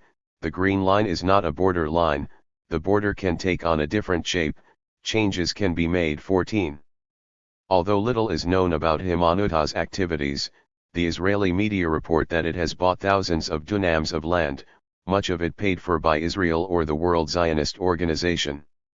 However, the purchases have been a very minor element in Israel's land grab. Outside East Jerusalem, where settler tactics have been much more intimidating and underhand, few Palestinians have been willing to sell to Jewish colonizers, even when their land has been stripped of its value by Israel's changes to local planning and zoning laws. When the land is bought, it is often through middlemen, usually Palestinian collaborators posing as independent land buyers. More successful have been confiscations on administrative grounds. 15. Under the Fourth Geneva Convention, an occupying power is entitled to make changes only if they are necessary for its security or if they benefit the local occupied population. This provision should have forestalled any plans on Israel's part to confiscate land for settlement. But shortly after the 1967 war, Israel's chief advisor on international law, Theodore Meron, advised that confiscations could occur on one condition: it is vital that be done by military bodies and not civilian ones, in the framework of bases. The bases should be temporary in nature too, he warned. 16 In the first years of the occupation, therefore, Israel was careful to cite security as the reason for taking Palestinian land and to establish what it claimed were military camps known as Nahal outposts. The first colony approved by Eshkol in the West 75 Bank, Kfar Etzion, between Jerusalem and Hebron, was settled in September 1967, officially as a military outpost. However, in what quickly became a pattern, not one of the settlers was a soldier and none carried out any military duties at the outpost. Nonetheless, the Israeli media dutifully reported that it was a military base, as did US officials. 17 3 months later, Yugal Alon helped a group of religious fanatics led by Rabbi Moshe leaving settle in the midst of Hebron, one of the largest Palestinian cities in the West Bank. 18 These two settlements were soon joined by three in the Jordan Valley and the first neighborhoods in East Jerusalem. During the early 1970s the number of Nahal bases grew dramatically, with additional land confiscated to provide them with services such as roads, electricity, and water. Other land was requisitioned for firing ranges and training grounds as the occupation entrenched.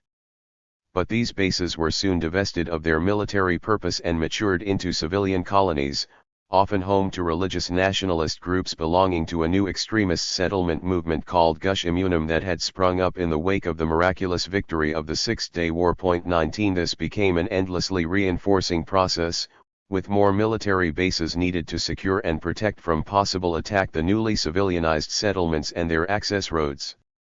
Around the military camps and civilian settlements large tracts of land were declared security zones, supposedly to offer yet more protection. 20 During this period, the settlers and the army began to forge close, often intimate relations, as described at length in a book, Lords of the Land, written by two Israeli analysts, Edith Zertel and Akiva Eldar. 21 Those commanders who dared take on the settlers invariably found their careers soon suffering. Today, religious nationalist settlers dominate the higher ranks of the army, as well as the bureaucracy of the civil administration. 22. A civilian army. At the end of the first decade of occupation, nearly a third of the West Bank was under Israeli military control. According to figures released 76.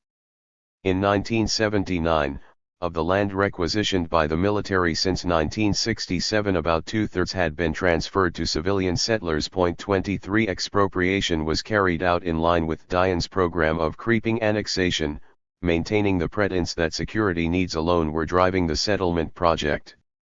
Labor's favored sites for colonization followed the Alon plan by concentrating chiefly on the Jordan Valley in the West Bank and the area around and inside East Jerusalem. That all changed, however, in 1977 with the rise to power of the right-wing Likud Party. With its open espousal of a Greater Israel philosophy, it pursued a far more aggressive and unabashed settlement policy, which not only continued to placate the religious nationalist settlers but also created what one observer has called a free market. In colonization, economic incentives were offered to tempt Israeli Jews to relocate to the occupied territories. 24 Under Likud, the settlements would start spreading across the West Bank, uninhibited by either the need to claim a security justification or whether they were close to Palestinian cities and villages. This new approach to settlement was mirrored by a change in land confiscation policy following a court case in 1979 over the founding of a religious settlement, Elon Moreh, near the city of Nablus, deep in the West Bank. In June that year the army requisitioned 700 dunams of land from 17 Palestinian landowners for military needs. 2 days later religious settlers began moving onto the land to establish Elon Moreh, demonstrating a new confidence in the wake of a court ruling months earlier that had approved the founding of a civilian colony, Beit El, next to the Palestinian city of Ramallah. 25 Religious settlers belonging to the Gush Emunim movement interpreted the ruling as carte blanche for them to settle the West Bank's biblical sites, whether or not they were located on private Palestinian land and however close they were to existing Palestinian communities. In the Elon Moreh case, however, the Palestinian landowners not only appealed to the Supreme Court but also presented written testimonies from 2 senior Israeli military officers arguing that the new settlement would not contribute to Israel's security. The justices, 77, aware of the dangerous precedent they had just unleashed with their Beit El decision, were looking for a way to withdraw their approval from the new overtly civilian settlement drive on private Palestinian land. They issued an interim order freezing construction at the Elon Moreh site while they investigated the case. In the meantime, a settler leader, Menachem Felix, submitted a sworn statement in which he agreed that security had not been the motivation for establishing Elon Moreh. Instead he argued that the settlers were fulfilling a holy mission. This is the place where the land was promised for the first time to our first forefather. 26 Seizing on this admission, the justices ruled that Elon Moreh was not needed for security and ordered the settlers to leave. The first setback in the colonization process. Point 27.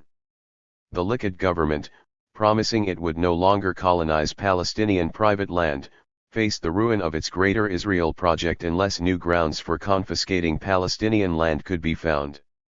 A senior legal official in the Justice Ministry, Plea Albeck, came to the rescue.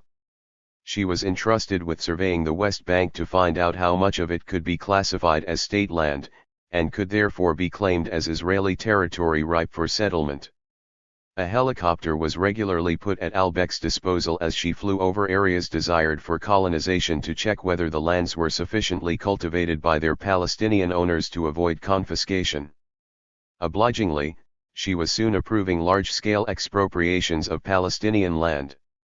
Or as Moshe Garali, Haaretz's legal analyst, explained, she transformed the High Court's prohibition concerning the expropriation of private land into massive authorization for seizure of public land in the territories. 28 When Palestinians petitioned the Israeli courts to stop Jewish settlement building on state land in the occupied territories, the judges refused to intervene, arguing that it was a matter that should be settled in political negotiations at some future stage. Point 29.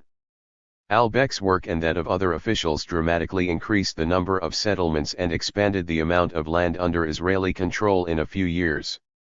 In 1978 there were 39 colonies home to 7,400 settlers, while by 1983 there were 67 colonies home to nearly 23,000 inhabitants. Point 30 To understand how this land grab was achieved, we 78 must examine the land laws applying in the occupied territories before 1967.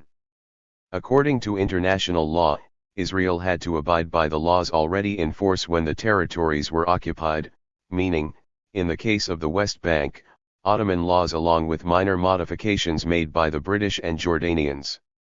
Israel, however, hijacked the existing laws, mischievously reinterpreting them so as to define much of the occupied territories as state land, a category all but unheard of in Palestine. 31 As the new sovereign ruler, Israel could then argue that it had legal ownership of the state land, which was being officially held in trust for the Jewish people and from which Palestinians could legitimately be excluded, just as had occurred on the other side of the Green Line after 1948. The Great State Land Swindle. Israel, however, was grossly mischaracterizing Ottoman law. The Ottoman ruler, the Sultan, had been the owner of all of his empire's territories, including Palestine, only in the same theoretical legal sense as the British monarch is the ultimate owner of all land in England. But, just as with Crown land, the Sultan's supreme ownership had little bearing on what actually occurred on the ground. The use of land was granted to private individuals through a system of tenures and leases. Palestine's land had in effect come to be divided into different legal categories of usage and hence ownership. Waqf land had been placed in an Islamic trust by families who retained its private use even though ownership was invested in God, usually as a way to ensure that state officials did not try to seize it on behalf of the Sultan. Mulk land was private land in the modern sense that the owners could produce documents registering their ownership.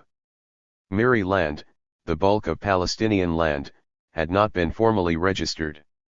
Some was land in communal or public use, such as lakes, rivers, wadis, forests, pastures, roads, and the cultivable areas close by villages, and the rest was considered dead or 79. Unused, such as rocky hills, and unclaimed land far from villages.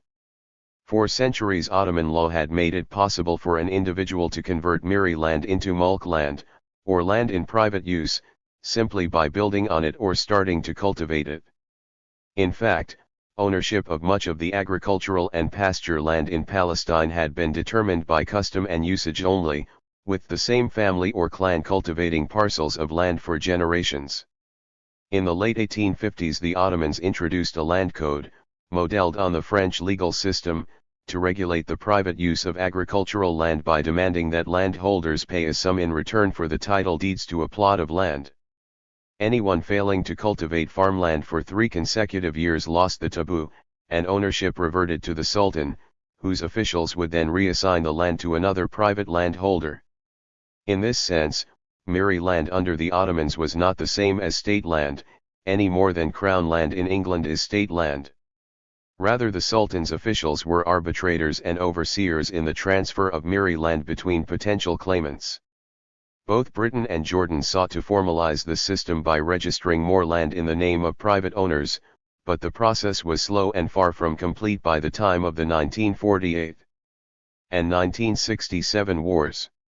Israel, as the occupying power, reinterpreted the Ottoman land code and exploited the lack of a proper registration process, despite the clear prohibition in international law on changing the status of occupied land. In May 1979, Israel declared that all Miri land was henceforth to be considered state land, belonging to the Jewish people. 32 Such land could then be passed on to the army or to Jews for colonization.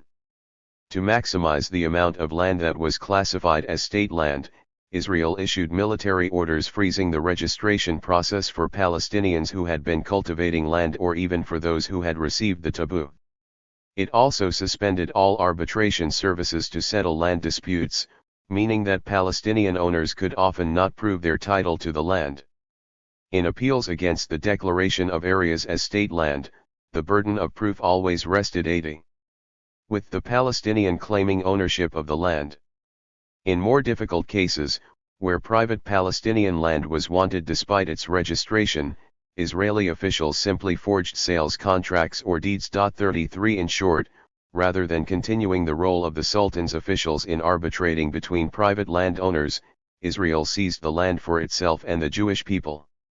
In addition, Israel classed as state land all mawat land, or unused land, determined in the old-fashioned way, by the Sultan's representative, in this case an Israeli army officer, standing next to the outer houses of the village and shouting. At the point at which his voice could no longer be heard, the land was considered dead and therefore could be reclassified, in Israel's view, as state land. Before this innovation, such dead land had been a reserve for Palestinian villages as they grew. Now the villages were tightly boxed in, confined to their homes and the land next to the village that they had been cultivating at the time of the land survey. Even in the tightly defined municipal areas left to them, Palestinians found that they had no control over planning matters, which were handed over to committees of Israeli military officers. The committees refused permission to change the use of agricultural land so that villages could expand their built-up area. In consequence, Palestinian villages were turned into overcrowded ghettos, much as had happened earlier to Palestinian citizens of Israel. 34 In another move, Israel dismissed local mayors of Palestinian towns and installed Israeli mayors, who were willing to cooperate with the army and the local settlement drive.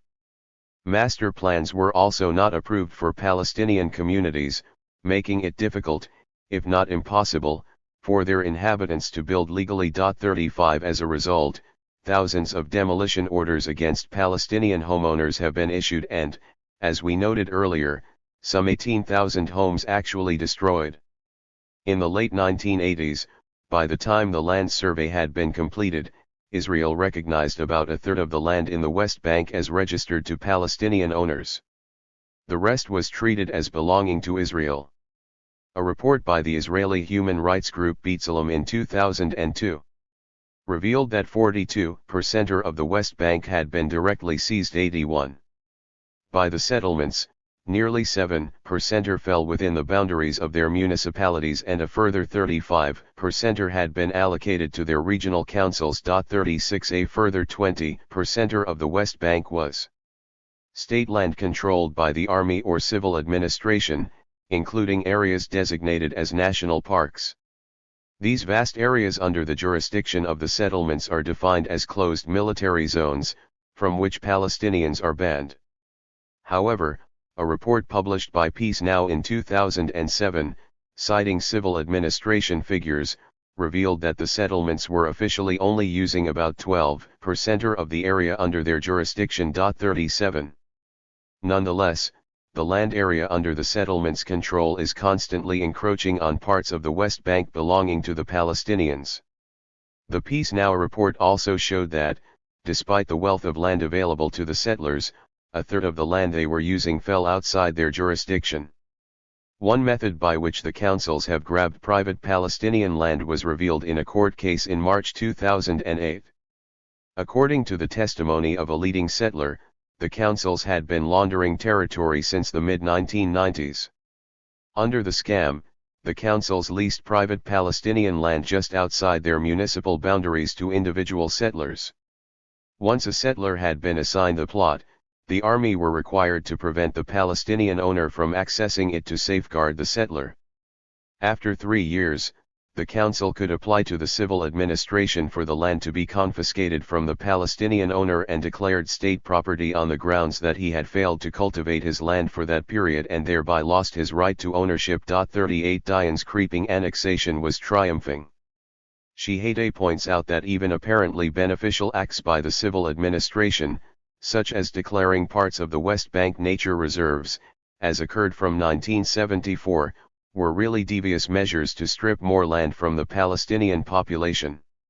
A military order passed much later, in 1996, forbade Palestinians from entering extensive parts of the West Bank known as Area C that were designated by the Oslo Accords as under Israel's absolute control and included all the nature reserves. 39 In fact, the Area C of Oslo comprised 60% of the 82 West Bank, exactly those parts that already fell under the control of the settlements and the civil administration and were regarded as belonging to the Jewish people.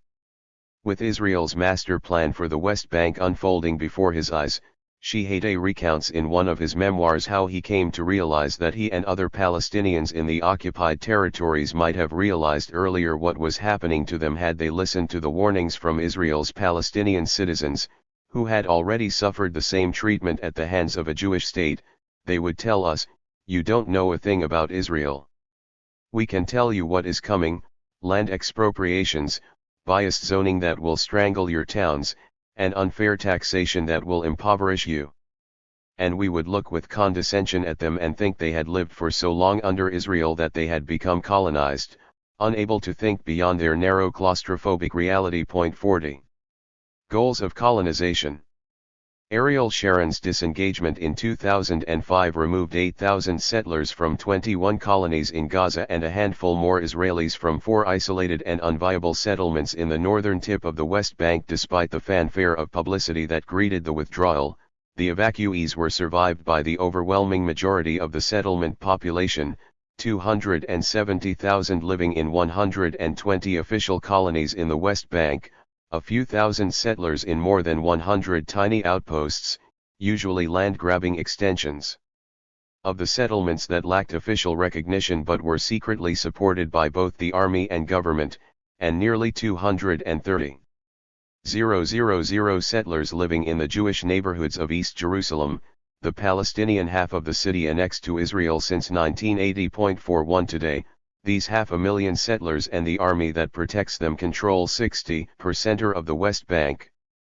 The remaining ghettos, islands of Palestinian land surrounded by a sea of Israeli-controlled territory, are nominally ruled by the Palestinian Authority, a kind of Palestinian government in waiting created by the Oslo agreements of the mid-1990s.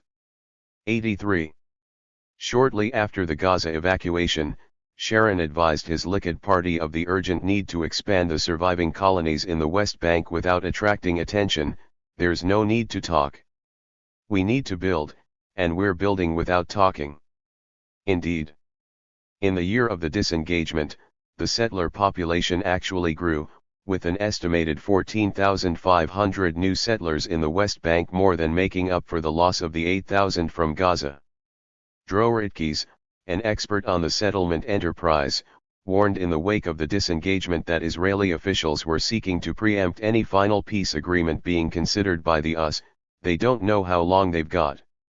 That's why they're building like maniacs." 42. In 2006, 27% of all the apartments purchased by Israelis were situated in the West Bank. 43. And in the first half of 2007, the settler population grew by 5.5%. Several times the rate of increase inside Israel proper. 44.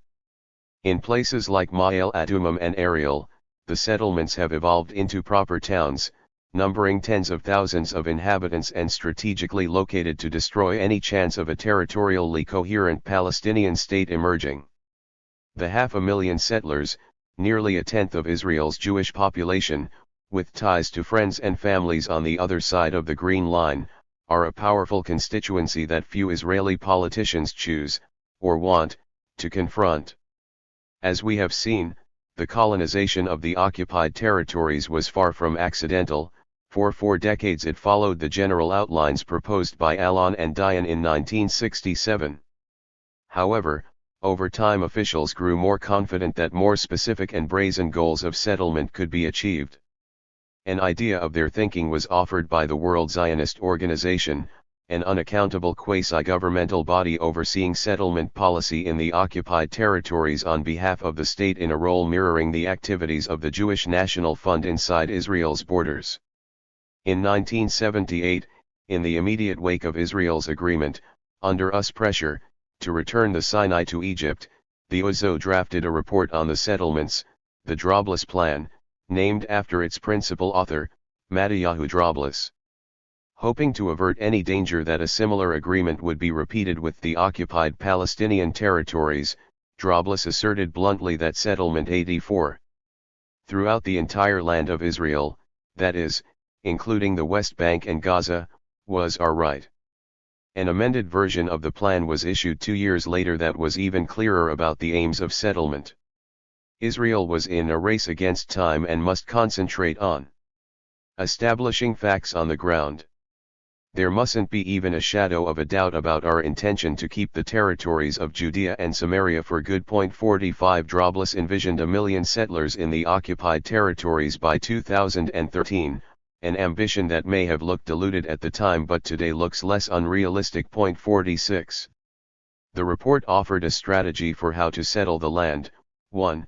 As the Middle East expert David Hurst notes, that was expressly modeled on techniques which, since 1948, had been applied to the organized remnants of the Palestinian community in the original Israel, despoiling yet more of their land and villages, fragmenting them geographically, paralyzing them politically and reducing them to a condition of abject dependence on the Jewish economy. Settlement, Droblus suggested, should be not only around Palestinian communities, to contain them, but also between them, in accordance with the settlement policy adopted in Galilee, to fragment them. 47. The settlements, and the infrastructure needed to integrate them into Israel proper, would break up the continuity of the Palestinian living space, preventing the emergence of any future Palestinian state. Or, as Sarah Roy observes, settlement was designed to normalize and institutionalize land expropriations by eroding the 1967 borders, making territorial retreat difficult if not impossible. 48 Sharon gave voice to precisely this ambition on a helicopter flight over the Gaza Strip in 1980 when he was agriculture minister. Accompanied by the Israeli military governor of Gaza, who wanted to know how he was supposed to contain the Palestinian refugee camps below, Sharon replied, "I want the Arabs to see Jewish lights every night 500 meters from them." 49 The Palestinians had to be made to accept that Jewish dominion in the occupied territories was an irreversible fact of life. In the different context of the Second Intifada, but expressing much the same sentiment, Chief of Staff Moshe Ya'alon 85 called for Israel's invincibility to be burned into the Palestinian and Arab consciousness. 50. For the settlement drive to succeed in fragmenting the Palestinians and disabuse them of any hope of ever attaining statehood, Israel required a large number of Israelis to move from the safety of their homes inside Israel to a more uncertain life in the occupied territories. Despite Israel's long-term intentions, its formal position was that the settlements were only temporary and might one day be dismantled as part of a peace agreement. Apart from in the case of East Jerusalem, which had been annexed to Israel, the undecided status of the West Bank and Gaza explained the reluctance of the wider Israeli population to settle in the territories in the first decades of occupation. Israel therefore invested huge sums of money on the settlements, making them attractive to families who needed cheap housing or a better quality of life away from the overcrowded center of the country. Subsidizing the settlers.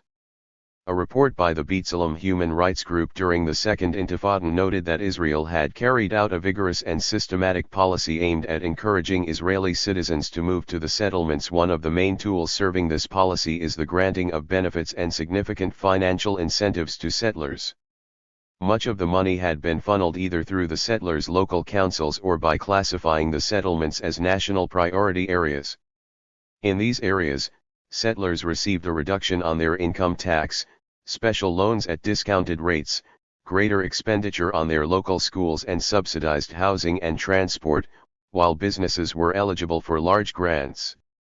The total amount spent by Israel on the settlements will probably never be known, as the figures have been buried deep in the general budgets of government ministries. This was done to avoid both international censure and the likely outcry from ordinary Israelis appalled at the waste of public money. However, in 2003 the Haaretz newspaper did try to estimate the additional cost of the settlements 86 to the Israeli taxpayer after excluding all military expenditure.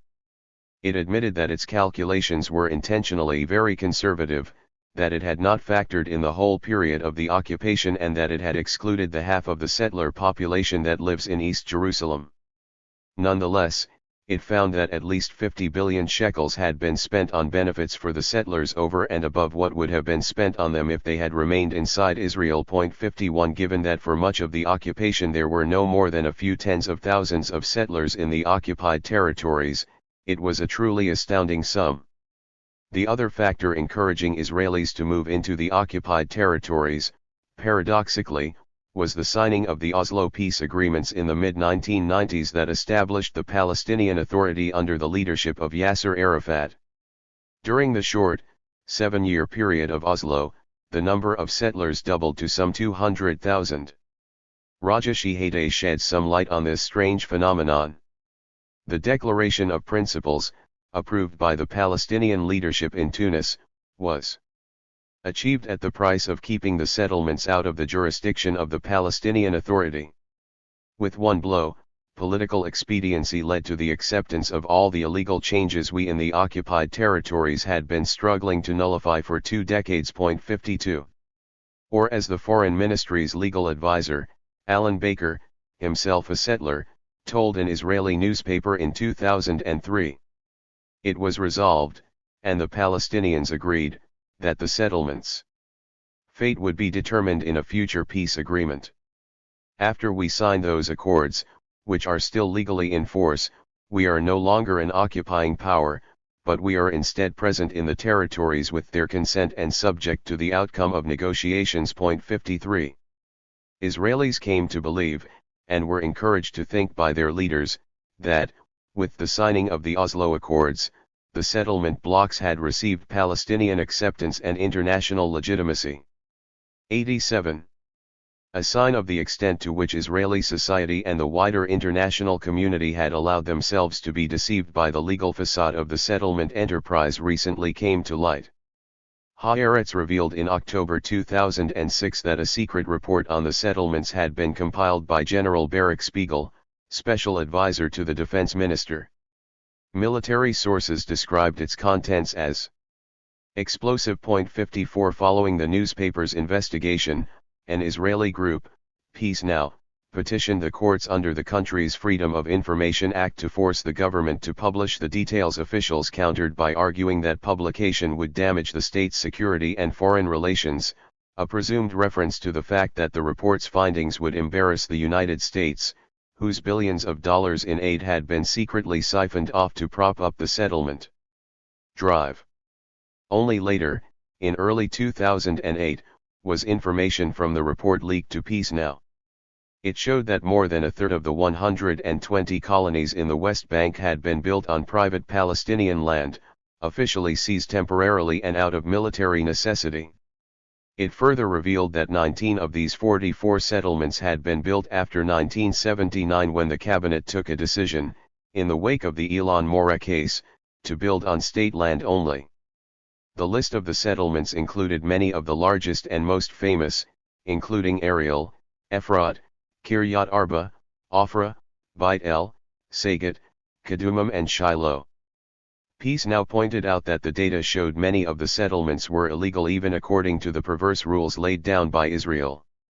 A legal source warned improbably that the courts might demand that the state hand back the land on which these settlements were built to their Palestinian owners. 55. The brief bout of soul-searching in Israel prompted by these revelations allowed Israelis to avoid pondering the deeper purpose of the settlements. It was left to an Israeli journalist, Amira Hass, to offer a dissenting view. The exaggerated concentration on private ownership feeds into the Israeli denial of the fact that the Palestinians' right is to all of the territory that has been occupied. Not as private individuals, but rather because they constitute an indigenous national group in this land. 56. 88. Hollow pledges. The expansion of the settlements, as Rajesh Hete points out, was a state project that was not going to be hampered by questions of law. 57 But what Israel craved from the outset of the occupation was that at some point all or most of the facts on the ground it had created inside Palestinian territory would be officially sanctioned by its principal sponsor, the US. That moment came in April 2004 with an exchange of letters between Ariel Sharon and the US President, George W. Bush. Following Sharon's announcement of his plan to disengage from Gaza, Bush wrote, "In light of the new realities on the ground, including already existing major Israeli population centers, it is unrealistic to expect that the outcome of final status negotiations will be a full and complete return to the armistice lines of 1949.58. That was diplomatic longhand for saying that the US was now prepared to allow the larger and better established settlements to be annexed to Israel in a final peace agreement.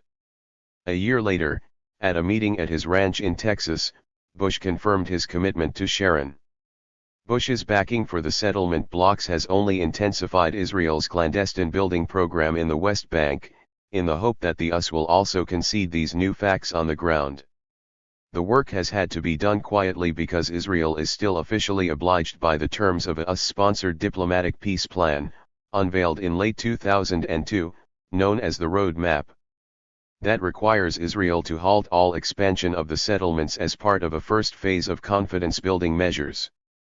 Prime Minister Ehud Olmert confirmed Israel's commitment to freezing all settlement construction again in November 2007 shortly before the Annapolis Conference, called by Bush to revive the moribund peace process.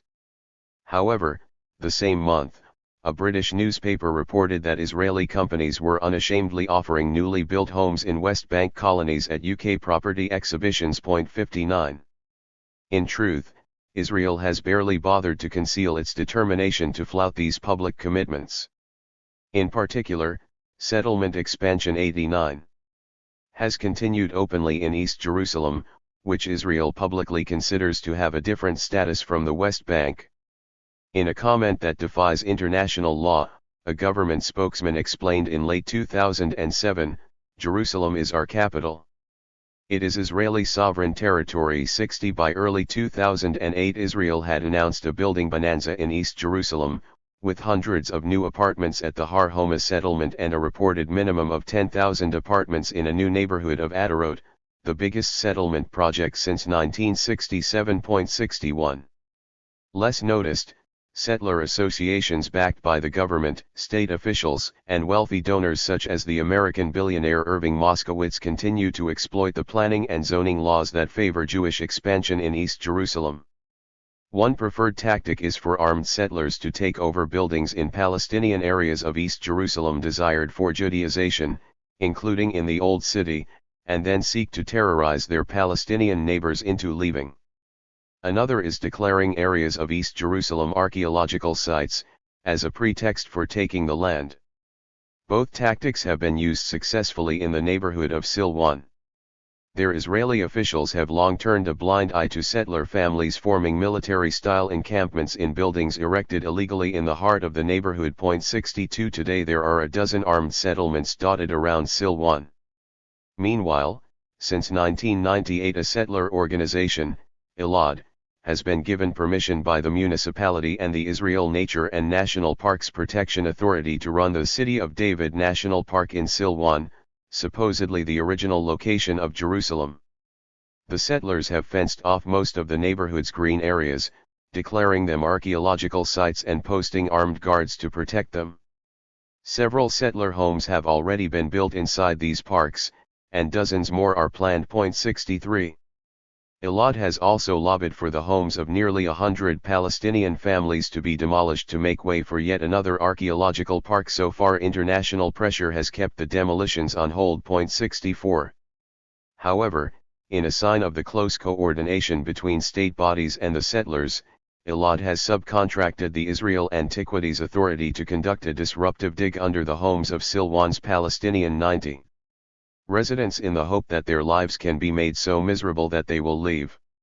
In another example of collusion, the Israel Lands Authority has been encouraging settlers belonging to a particularly active settler group, Ataret Kohanim, to wrestle control of a large olive grove in East Jerusalem's Sheikh Jarrah neighborhood from its Palestinian landowners. 65 Like Silwan, Sheikh Jarrah, which lies close to the armistice line that once separated East and West Jerusalem, is regarded as a key area for Judaization. Jewish control of these strategic areas would seal off the Old City from Palestinian access. Settlement expansion and building is widespread outside Jerusalem too. Peace Now published a report just as Olmert was preparing to fly off to Annapolis showing that construction was being carried out in 88 of the 120 West Bank colonies. 66 In March 2008, even the pretense of a freeze on settlement expansion was dropped when it was announced that 750 homes were being built in the West Bank, in the Givat Ze'ev settlement north of Jerusalem. 67 Most of the new construction work is taking place in areas Israel expects eventually to annex, once they have been cut off from the rest of the West Bank by the separation wall, as part of a future peace agreement. In spring 2008, in what appeared to be a rebuke to the White House for focusing on the issue of settlement growth, Sharon's former senior advisor Dov Weissglass claimed that Secretary of State Condoleezza Rice had confirmed in a secret agreement just before the Gaza disengagement that Bush's letter of 2004 gave Israel permission to expand the colonies it intended to keep. Taking advantage of Weissglass's comments, Olmert gave an interview to the Yediot Aharonot newspaper in which he thumbed a diplomatic nose at Washington. It was clear from day one to Abbas, Rice, and Bush that construction would continue in population concentrations, the areas mentioned in Bush's 2004 letter. I say this again today, Beitar Illit will be built, Gush Etzion will be built, there will be construction in Pisgat Ze'ev and in the Jewish neighborhoods in Jerusalem. It's clear that these will remain under Israeli control in any future settlement. 68. 91. Another colony, Modi'in Illit, established in 1996, already has a population of 40,000, making it both the largest settlement in the West Bank and the fastest growing. By 2020 it is expected to be home to 150,000 settlers.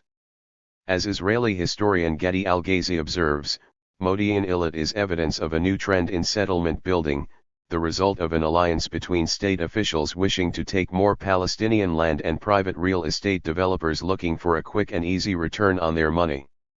Built specifically for Israel's poorest Jewish community, the ultra-Orthodox, investors have benefited from non-enforcement of building regulations and reduced taxes, and the creation of a captive labor force of conservative religious women prepared to work for minimum wages. 69 The settlement project has benefited greatly too.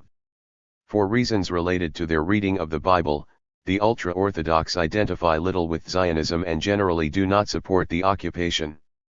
However, Israeli officials have cynically recruited them to the settlement drive by building cheap housing and providing the ready-made infrastructure of a religious community in several locations in the West Bank.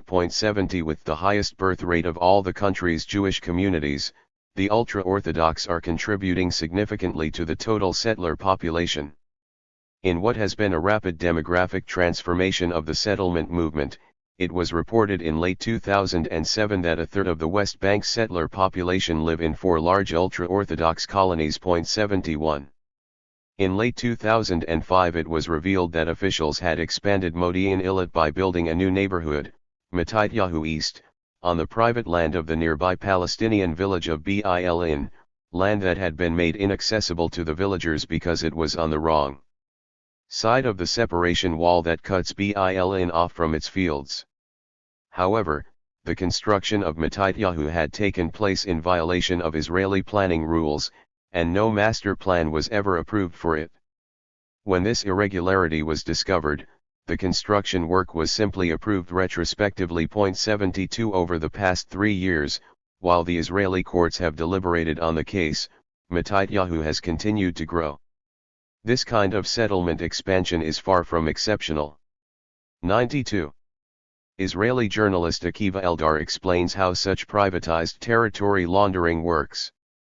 Building companies owned and managed by settler leaders and land dealers acquire lands from Palestinian crooks and transfer them to the custodian of government property in the Israel Lands Administration. The custodian converts the lands to state lands, leases them back to settler associations that then sell them to building companies. In this way it has been ensured that the Palestinians will never demand their lands back. 73. The final pieces in place. In recent years, the main focus of territorial expansion has not been established settlements like Modi'in Illit or Ma'ale Adumim. The real work has fallen to small groups of religious nationalist extremists prepared to rough it in caravans on West Bank hilltops.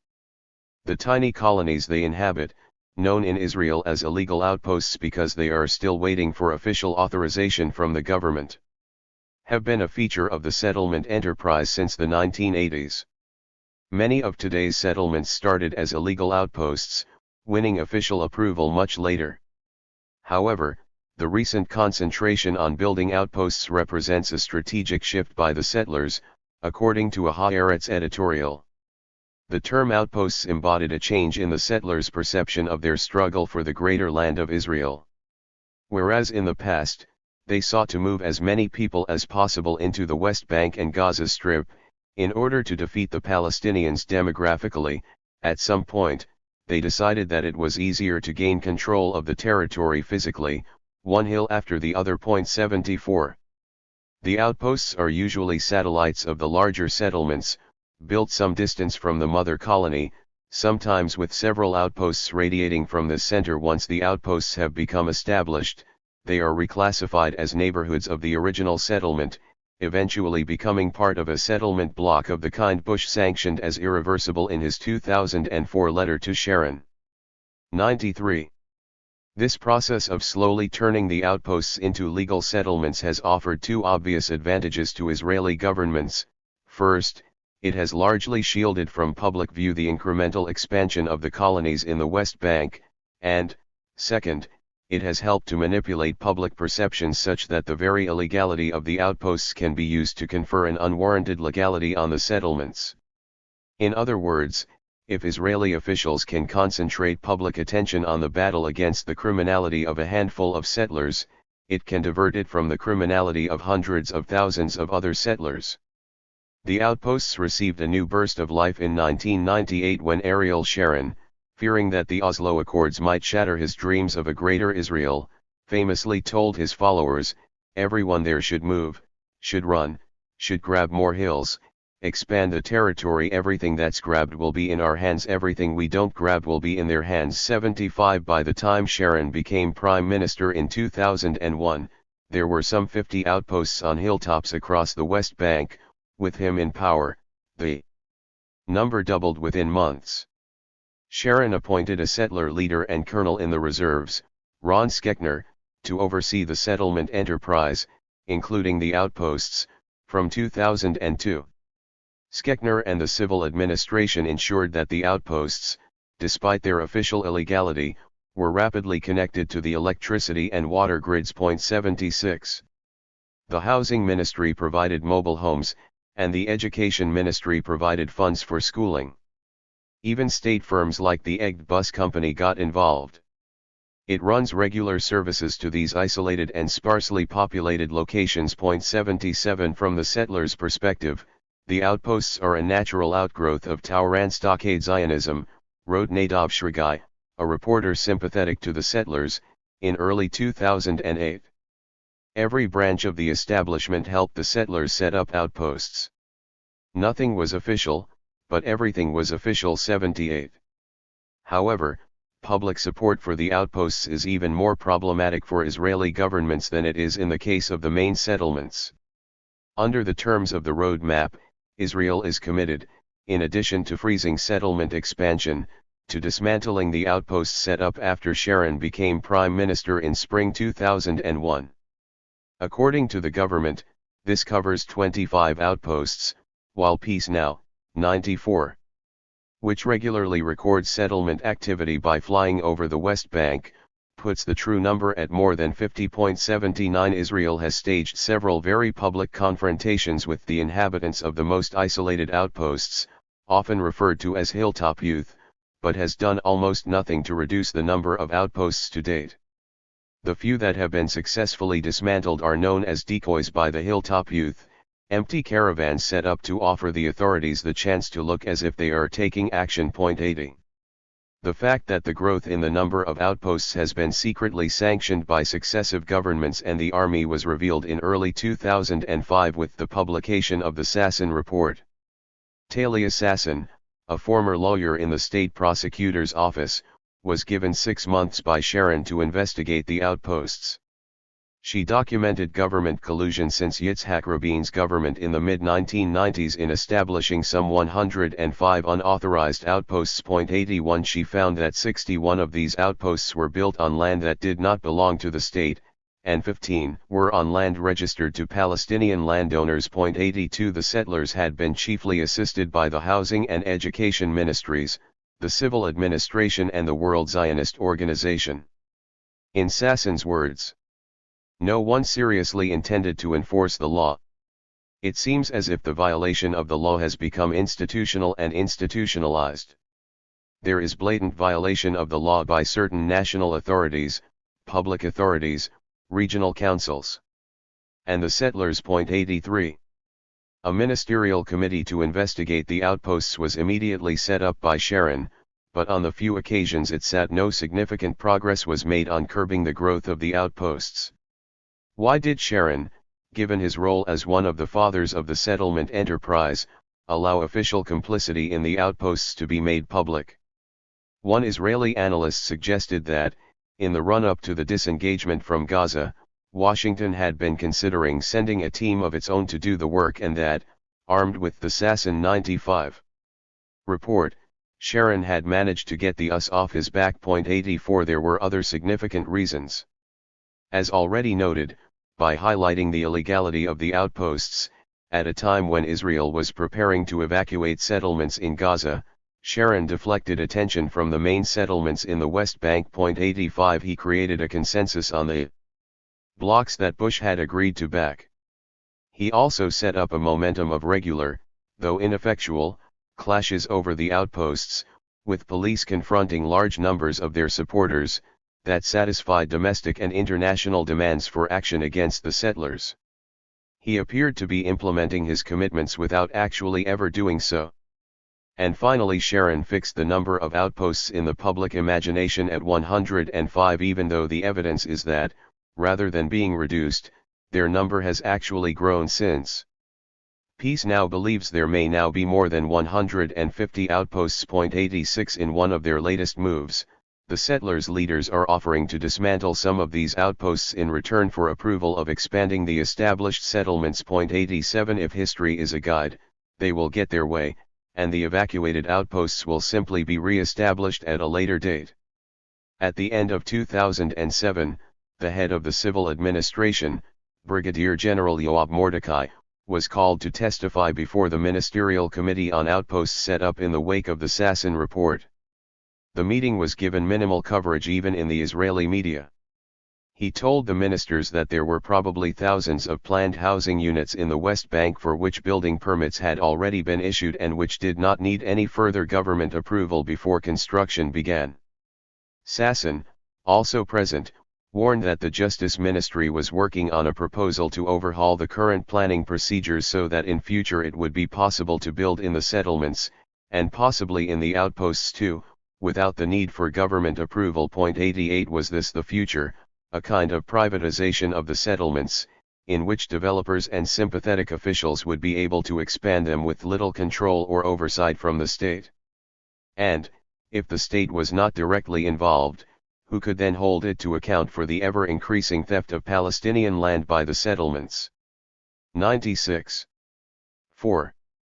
We now moved in our own country surreptitiously, like unwanted strangers, constantly harassed, never feeling safe. We had become temporary residents of Greater Israel, living on Israel's sufferance, subject to the most abusive treatment at the hands of young male and female soldiers controlling the checkpoints, deciding on whim whether to keep us waiting for hours or allowing us passage. But worse than that was the nagging feeling that our days in Palestine were numbered and one day we were going to be victims of another mass expulsion. Raja Shihade, Palestinian lawyer in Ramallah, 20,071. More than 7 years after Israeli Prime Minister Ehud Barak first promoted the myth of his generosity to the Palestinians at Camp David in July 2000, a revealing document from that period came to light. In December 2007, Haaretz published details of a leaked 26-page paper entitled The Status of the Diplomatic Process with the Palestinians. The document had been prepared by Israeli officials in the immediate aftermath of the failed negotiations in an attempt to brief whoever won Israel's general election a few months later, in 97. February 2001.2 Laying out Israel's diplomatic bottom lines at Camp David. The document surfaced again in late 2007 only because it was shown to the incumbent Prime Minister, Ehud Olmert, before he headed off to the US for the Annapolis Conference, called by President George W. Bush.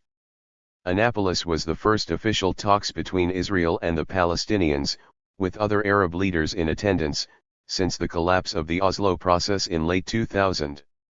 Israeli officials, it seems, did not want there to be any danger of Olmert making greater concessions to the Palestinians than those offered by his predecessor.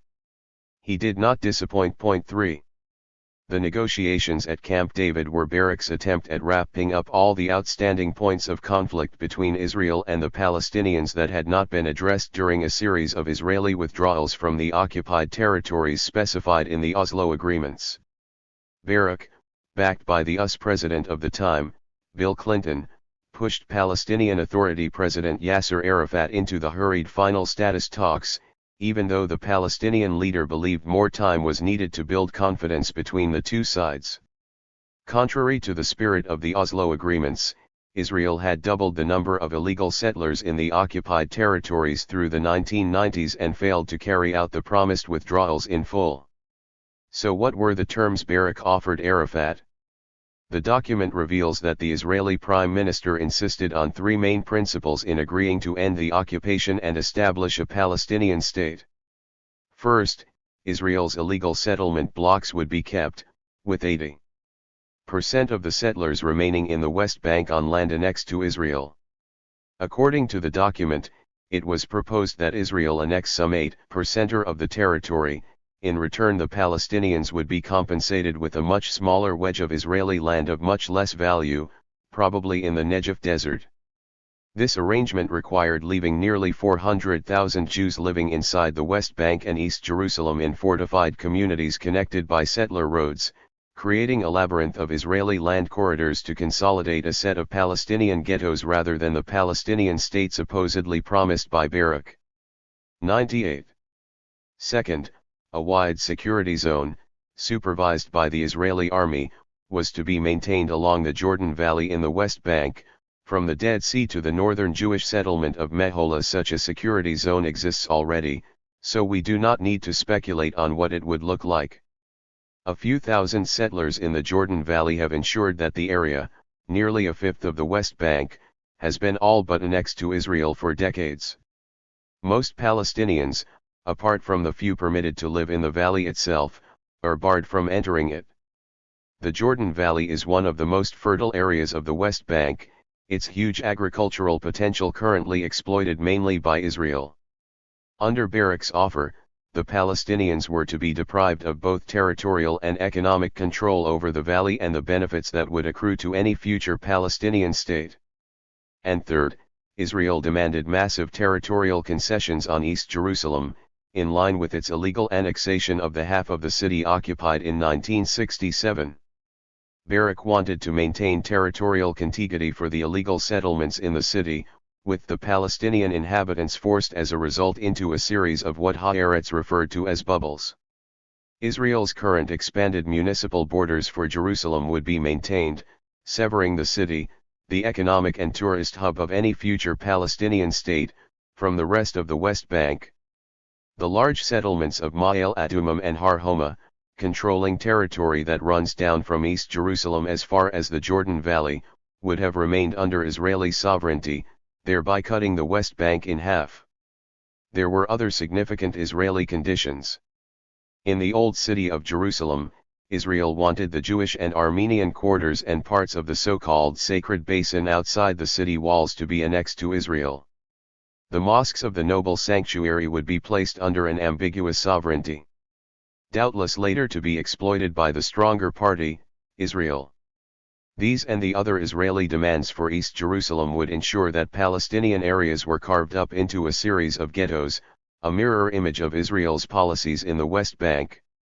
Israel also insisted it would keep absolute control over the land corridor connecting the 92 main parts of a future Palestinian state, the West Bank and Gaza Strip, allowing it the opportunity to sever the link should it choose to. Barak refused to concede the usual trappings of statehood, such as an army, wanted by Arafat. And Israel expected its illegal annexation and ethnic cleansing in 1967 of an area of the West Bank close to Jerusalem called the Latron Salient, today known as Canada Park, to be recognized by the Palestinians. Forgotten by Barak and Clinton in the negotiations, it seems, was the fact that more than a decade earlier, in the late 1980s, the Palestinians had made a major and largely unacknowledged concession to Israel. Arafat and the PLO had officially abandoned any hope of overturning their national dispossession in 1948 and instead restricted their territorial claim to the reversal of their dispossession in the West Bank and Gaza in 1967. In sum, the Palestinians had resigned themselves to a state on only 22% of mandatory Palestine. If that was the Palestinians' more than generous offer to Israel, how did Barak's proposal to the Palestinians compare? The document reveals that Barak was offering far less territory than the Palestinians' 22% bottom line. Arafat was being asked to subtract from a state in Gaza and the West Bank large parts of the expanded municipality of Jerusalem, as well as the Latron Salient, 8% of the West Bank to accommodate the settlements and up to 20% or more for a security zone in the Jordan Valley. In other words, the Palestinians were being required to sign on to a deal that would give them a very compromised sovereignty over no more than about 14% of their historic homeland. That was the extent of Barak's offer, according to Israel's own briefing paper. Despite Barak's claims of generosity, we know from the Haaretz leak that he had strong doubts prior to Camp David that the Palestinians would be persuaded by his terms. The document reveals that, in parallel to his preparations for the talks, Barak was working on a unilaterally imposed separation plan if the negotiations failed. His scheme was ready by June 2000, a month before the talks, and was approved for implementation by the cabinet in the immediate wake of the Intifada, in October 2000. According to Haaretz, Barak's 100 separation proposal encompassed all aspects of Palestinian life and was to be implemented over several years. Though apparently not mentioned in the briefing paper, Barak's deputy defense minister, Ephraim Sna, had drawn up what was called a separation map as the basis for Israel's offer to the Palestinians. For Barak's chief negotiator at Camp David, Shlomo Ben-Ami, observed later of Barak's preparations for the talks, he was very proud of the fact that his map would leave Israel with about a third of the territory. According to Ben-Ami, the prime minister said of the ghettos he intended to create for the Palestinians, "Look, this is a state, to all its intents and purposes, it looks like a state 5. The purpose of Camp David, we can infer from these various revelations, is that Barak hoped to win Arafat's approval for separation according to his distinctly ungenerous map. But, if he failed, as he expected to do, he was ready to impose it by force. Separation versus transfer. Like the Zionists who would follow in his path, Herzl did not favor sharing Palestine with the natives. Better, he confided in his diary, to try to spirit the penniless population across the border by denying it any employment in our own country. 6. Zionism has debated the threat to Jewish statehood posed by a significant Palestinian presence ever since. In the pre-state era, as Jewish institution building began, two camps formed around different, though closely related, strategies for dealing with the natives. The first, the labor Zionism of David Ben-Gurion, gradually came to accept that the creation of a Jewish state would be impossible unless most of the indigenous population was cleared from Palestine. The historian Benny Morris explains that the need for transfer, or ethnic cleansing, had been accepted by Ben-Gurion even before the 1948 war. He understood that there could be no Jewish state with a large and hostile Arab minority in its midst. 7. In fact, Ben-Gurion felt confident to speak more openly about transfer from 1937, after Britain's Peel Commission recommended exchanges of populations as 101. A prelude to Palestine's partition. 8. As we have already noted, Ben-Gurion developed a plan for ethnic cleansing under cover of war, compiling detailed dossiers on the communities that needed to be driven out and then passing on the order, in Plan Dalet, to commanders in the field. In this way he emptied the new state of Israel of at least 80% of its indigenous population. The other camp, the revisionists, the intellectual forebears of today's right-wing Likud party, had a far more ambivalent attitude to the native Palestinian population. Paradoxically, given their uncompromising claim to a greater Israel embracing both banks of the Jordan River, they contemplated allowing many of the natives to remain where they were. Vladimir Jabotinsky, the leader of the revisionist movement, observed in 1938, possibly in a rebuff to Ben-Gurion, who had begun espousing transfer policies, that it must be hateful for any Jew to think that the rebirth of a Jewish state should ever be linked with such an odious suggestion as the removal of non-Jewish citizens. 9. The revisionists, it seems, were resigned to the fact that the enlarged territory they desired would inevitably include a significant number of Palestinians. They were therefore less concerned with removing the natives than finding a way to make them accept Jewish rule.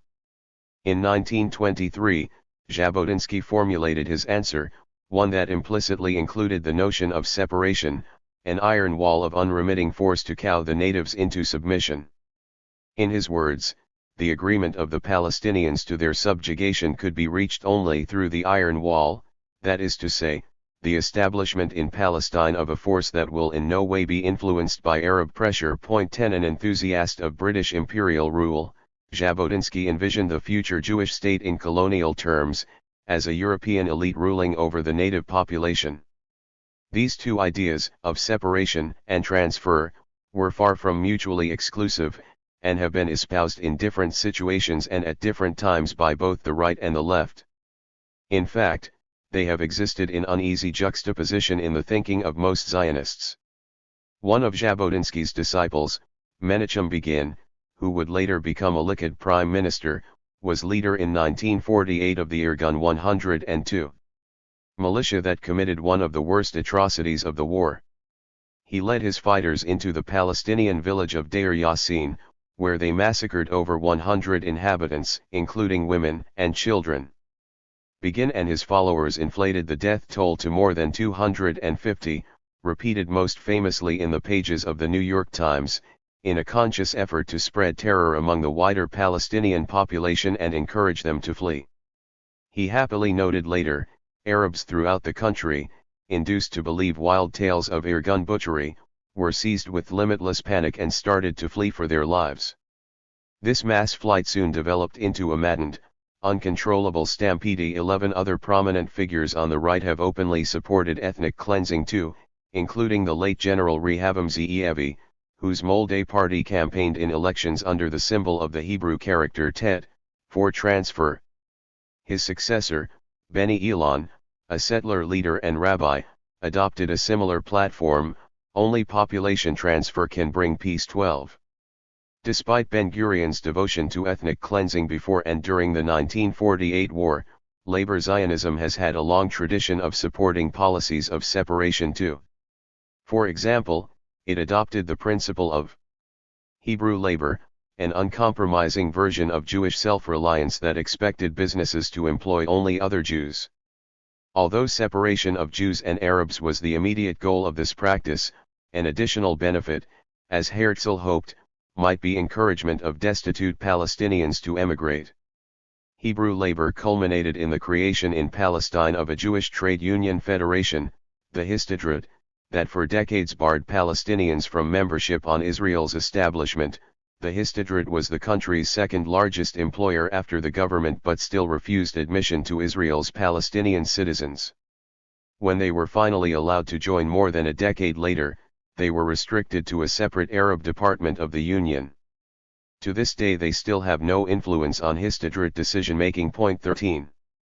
Shmuel Toledano, a former Labour Party government advisor on Arab affairs, observed in 1977, "All the economic positions in this country are filled by Jews, the Jews control all the banks, all the corporations. In politics and the Histadrut, they have all the power." 14. 103. Another principle of labor Zionism, redemption of the land, also took as its premise ideas of separation and transfer, denying the Palestinian population any role in Jewish nation building. Redemption referred not only to the land, cleansing it of its tainted past under the illegitimate ownership of the natives, but also to the transformed character of the Jews who came to the Promised Land to toil its fields. By turning their backs on their supposedly weak and compromised diaspora natures, Jews could reconnect to their ancient past and their true selves, returning to the land and becoming once again tough, muscular, and independent Sabra Jews. There was no room in the mythology of redemption for either cooperation or sharing the land with the natives. Sharon's conversion to Hafreda. Ehud Barak never got the chance to implement his plan for unilateral separation, or Hafreda in Hebrew. A few months after the failed Camp David talks, he was voted out of office and his political rival, Ariel Sharon, took power. Sharon, leader of the Likud Party, was known to have a strong attachment to the idea of Greater Israel, and had nurtured extremist groups among the settlers for many years, though his colonial reasons for wanting the occupied territories settled differed from their fanatical belief that they were fulfilling God's commandment. As he took over directing Israel's military response to the Second Intifada, he adopted the opposite approach to Barak's plan for unilateral separation. He sent the army back into the areas of the West Bank under nominal Palestinian rule, effectively tearing up the Oslo Accords. Sharon appeared to favor a return to direct occupation. However, by summer 2002 there were the first hints that Sharon was changing course and moving towards Barak's position. Certainly, the Labour Party ministers in his national unity government put great pressure on him to adopt Barak's separation plan and begin work on the central pillar of its program, a concrete and steel wall stretching the length of the West Bank. Polls showed the Israeli public 104 overwhelmingly behind the construction of a wall too, believing it would prevent suicide attacks by the Palestinians. At first it looked as if Sharon had been maneuvered unwillingly into backing the wall, but later evidence suggests he was quickly converted to its cause. Several factors, it seems, conspired to change his mind, and none of them was related to stopping suicide bombers. First, after the initial success in crushing the resurgence of Palestinian nationalism driving the Intifada, Israel's direct reoccupation of the territories was proving costly both financially and in terms of soldiers' lives. Second, Sharon found it politically expedient to steal Labour's key policy, particularly given its popular support, and leave the rival party searching for a new platform. And third, and most decisively, Sharon was persuaded by his advisers, particularly his heir apparent, Ehud Olmert, that Israel's image as a democracy was under threat from the growing Palestinian populations in the occupied territories and inside Israel. These two groups living under Israeli rule were about to reach numerical parity with the Jewish population. 15 Sharon started to fear that Israel's rule over a Palestinian majority might look like apartheid. As Barak had done before him, Sharon, therefore, turned to the experiences of South Africa for a solution. Ideas of separation promoted by and embodied in the apartheid regime had long proved attractive to Israel's leaders. Connections between the two countries were intimate, if largely covert, for decades, even when white South Africa had become a pariah nation. The two countries' militaries, in particular, had worked closely together on developing weapons systems, and even on research into nuclear arms. 16 Apartheid's abiding influence on Sharon's thinking was explained by Avi Primer, vice president of Tel Aviv University, in September 2002. He noted that Sharon and his generation of generals had always harbored an especial fondness for South Africa's solution to its own demographic problem, a series of sham black homelands known as Bantustans. In these small homelands, termed independent states by white South Africans, the country's black population was supposed to exercise its political and civil rights. Writing 2 years after Camp David, when construction of the wall was just beginning, Primer argued that Israel 105 was intending to establish, in line with apartheid policies, a set of bogus homelands for the Palestinians. A process is underway establishing a Palestinian state limited to the Palestinian cities, a state comprised of a number of separate, sovereign-less enclaves, with no resources for self-sustenance. The territories of the West Bank and Gaza remain in Israeli hands, and its Palestinian residents are being turned into citizens of that foreign country. 17. Primer was not alone in noting Sharon's affection for the Bantustans. The influential journalist Akiva Eldar reported that Sharon had long dreamt of an independent state of Hamistan in Gaza. In his house, they called it a Bantustan, after the South African protectorates designed to perpetuate apartheid. Eldar pointed out that Massimo D'Alema recalled a meeting a few years before Sharon was elected prime minister in which he confided that the Bantustan model was the right one for the Palestinians. What appealed to him was the fact that the Bantustans were designed not only to separate the white minority from the black majority to the latter's detriment, but also to divide the blacks from each other, isolating them in a series of separate and potentially antagonistic states.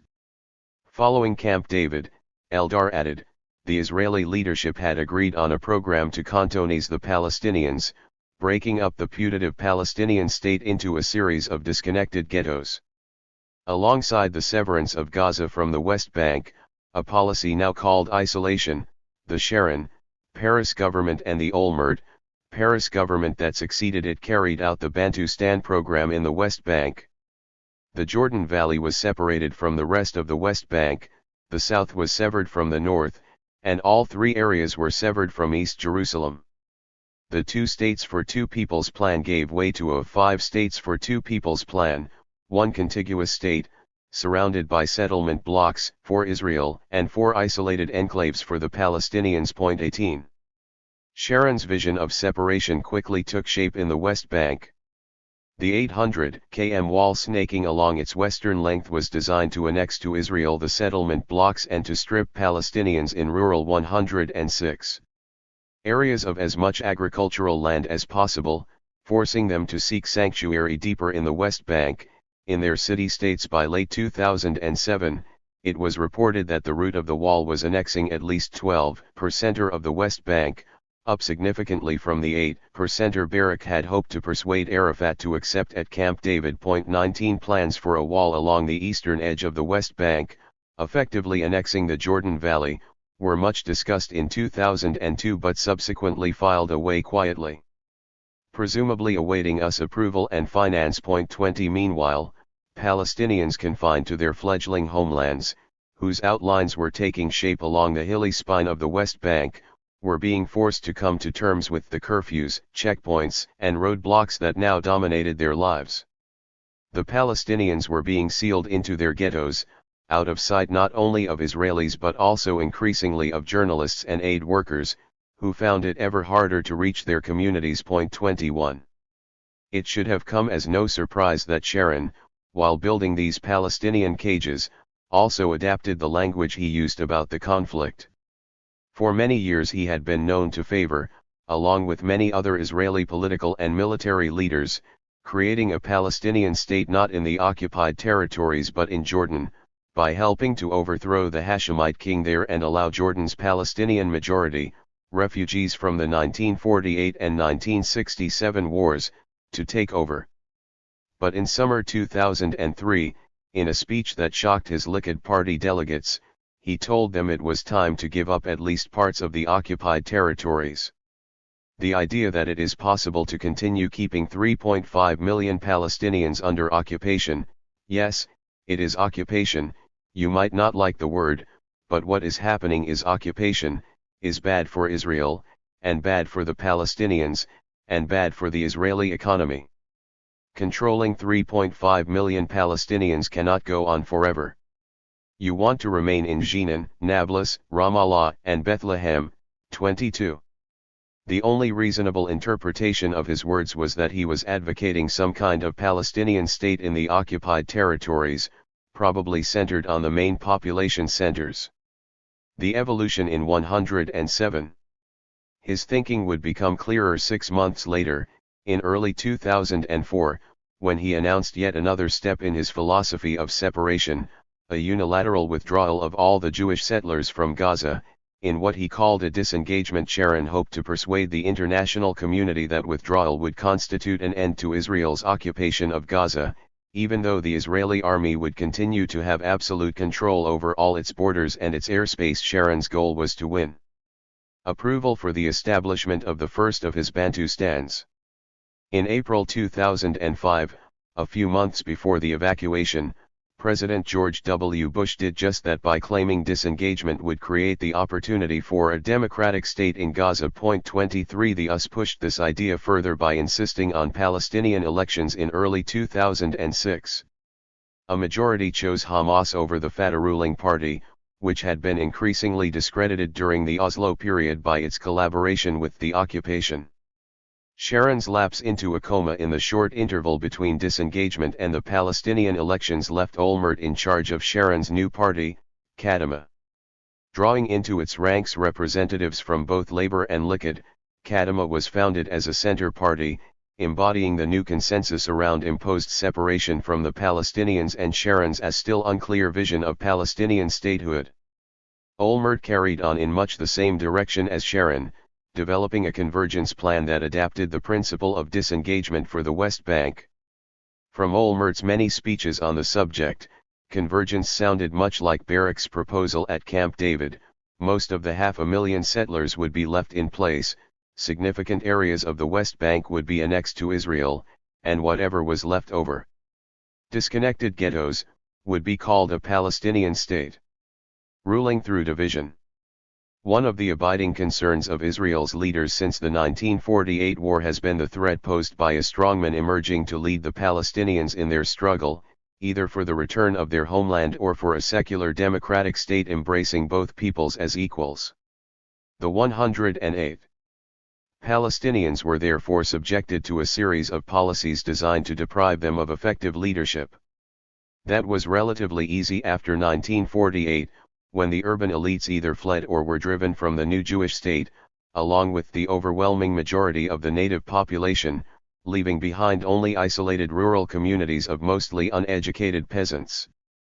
In addition, the creation of the military government, the banning of independent Palestinian political activity, and Israel's increasingly rigorous border controls ensured that it was difficult for the PLO to get a foothold inside these Palestinian communities. Instead, Israel accentuated a series of divisions, between Muslims, Christians, and Druze, between internal refugees and non-refugees, between the cities and villages, between those serving in the army and those not, between recognized and unrecognized communities, and so on. The situation in the territories occupied in 1967 was rather different. There, a significant proportion of the educated elites in the cities remained. In addition, first Palestinian resistance groups and then the PLO had enjoyed nearly 20 years of relatively unfettered access to the West Bank and Gaza populations, developing awareness of Palestinian nationalism and recruiting strongly inside the refugee camps. After the 1967 war, therefore, Israel concentrated on intimidating, imprisoning, and expelling anyone it identified as an independent leader, while seeking to manage the rural population by co-opting its local leaders along family and communal lines. A landslide victory for the PLO in municipal elections in 1976, however, proved these policies were failing, and that a different approach was needed. In 1981 Sharon, then defense minister, organized a new system of control, renaming the military government a civil administration. The administration nurtured local anti-PLO groups, known as the village leagues, that were supposed to represent the rural regions as a way to marginalize the influence of the cities and the PLO. The leagues proved unpopular from the outset, and to bolster their position Israel needed to arm them. At the time, Knesset member Yuri Avneri noted that the West Bank is being transformed into a small-scale Lebanon. 24 The system was 109. Aborted after the Jordanian government, which still had a lingering influence in the territory, threatened to put the League's leaders on trial for treason. Israel experimented with another approach to undermining Palestinian nationalism, sanctioning the re-establishment of the Muslim Brotherhood in the occupied territories. An offshoot of the Islamic movement for social and moral reform born in Egypt in the late 1920s, the Brotherhood had branches in both Gaza and the West Bank after 1948, when the territories fell respectively under Egyptian and Jordanian rule. In 1973, 6 years after the occupation began, Israel licensed the Brotherhood again and allowed it to set up a network of charities and welfare societies, funded by the Gulf states.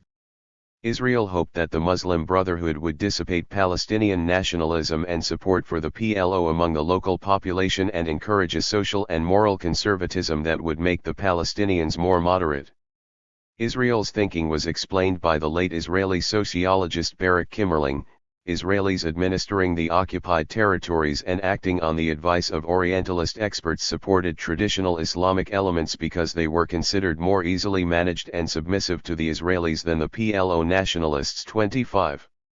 However, just as the village leagues failed in the West Bank, Israel's new policy backfired too, in Gaza in particular. There the Brotherhood under the leadership of Sheikh Ahmed Yassin quickly metamorphosed into Hamas when the First Intifada erupted in late 1987. Rather than promoting division, Hamas stood alongside Fatah in resisting Israel's harsh military response. Only in the early 1990s, as the First Intifada showed that Israel had no answer to the grassroots nationalism that had been unleashed in the occupied territories, did the Israeli leadership change tack again. They turned to Yasser Arafat, the longtime leader of the Palestinian National Movement and head of the Fatah Party. Arafat had just emerged from a diplomatically disastrous decision to back the Iraqi leader, Saddam Hussein, during the First Gulf War. His international standing was at its lowest ebb ever, his bases of political support were gone, and the PLO was on the verge of bankruptcy after the Gulf 110. States had withdrawn their financial aid.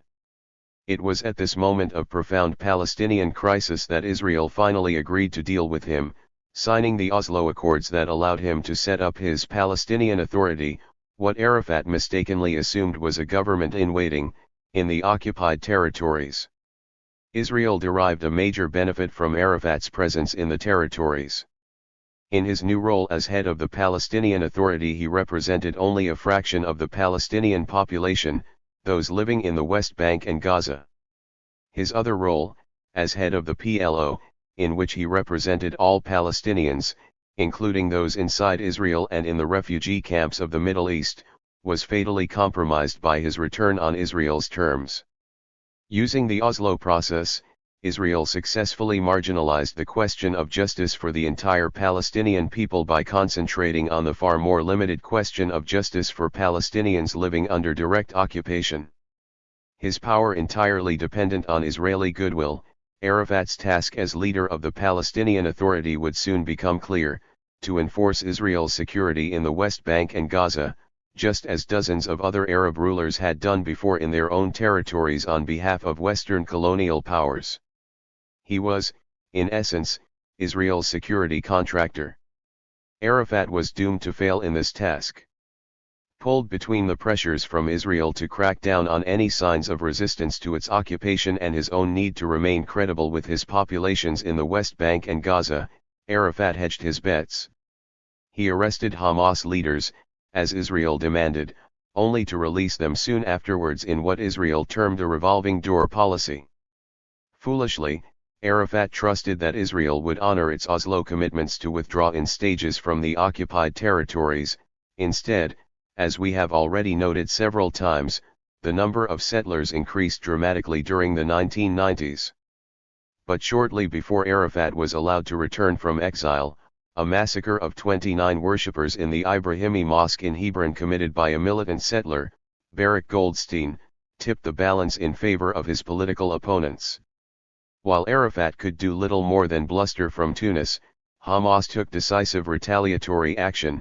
111. Striking in Israeli cities with a new tactic, the suicide bomber. Once in the occupied territories, the coterie around Arafat, rather than challenging the occupation, took advantage of their newfound status and privileged links to the Israeli military command. Corruption among the Fatah elite was soon rife. When in 2000 Camp David exposed Israel's bad faith, and Arafat's years of concessions to Israel, as worthless, the streets of the occupied territories exploded in anger. Arafat rode the wave of violence unleashed by the Second Intifada as best he could. The significance of Israel's decision to imprison Arafat in his compound in Ramallah for most of the Intifada, until his mysterious death in late 2004, has been little understood. Arafat had proved himself a dismal failure in the role he had been assigned by Oslo. He had neither signed off on the final dispossession of the Palestinians at Camp David, nor crushed all signs of Palestinian resistance, particularly by Hamas, before the negotiations. His failure to reign in the Second Intifada was the final proof that he had outlived his usefulness. His death was only a matter of time.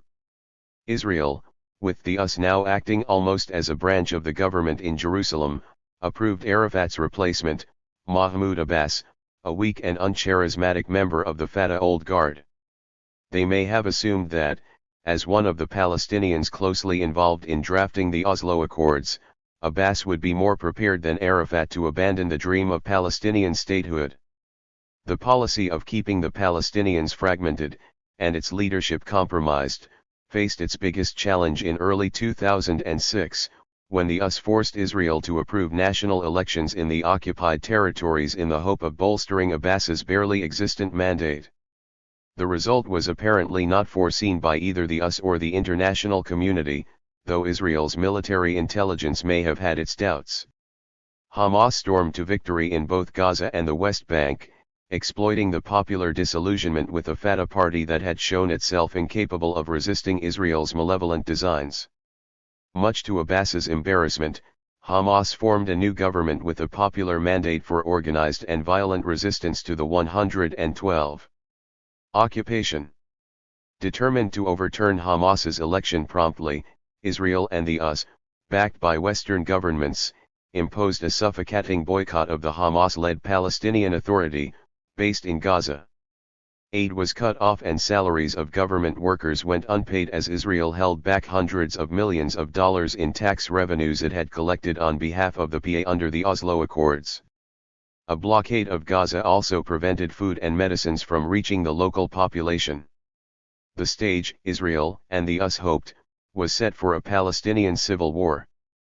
The US began building up Fatah's forces for the time when Hamas could be challenged in a power struggle, while Israel rounded up Hamas legislators in the West Bank, including some well-known moderates.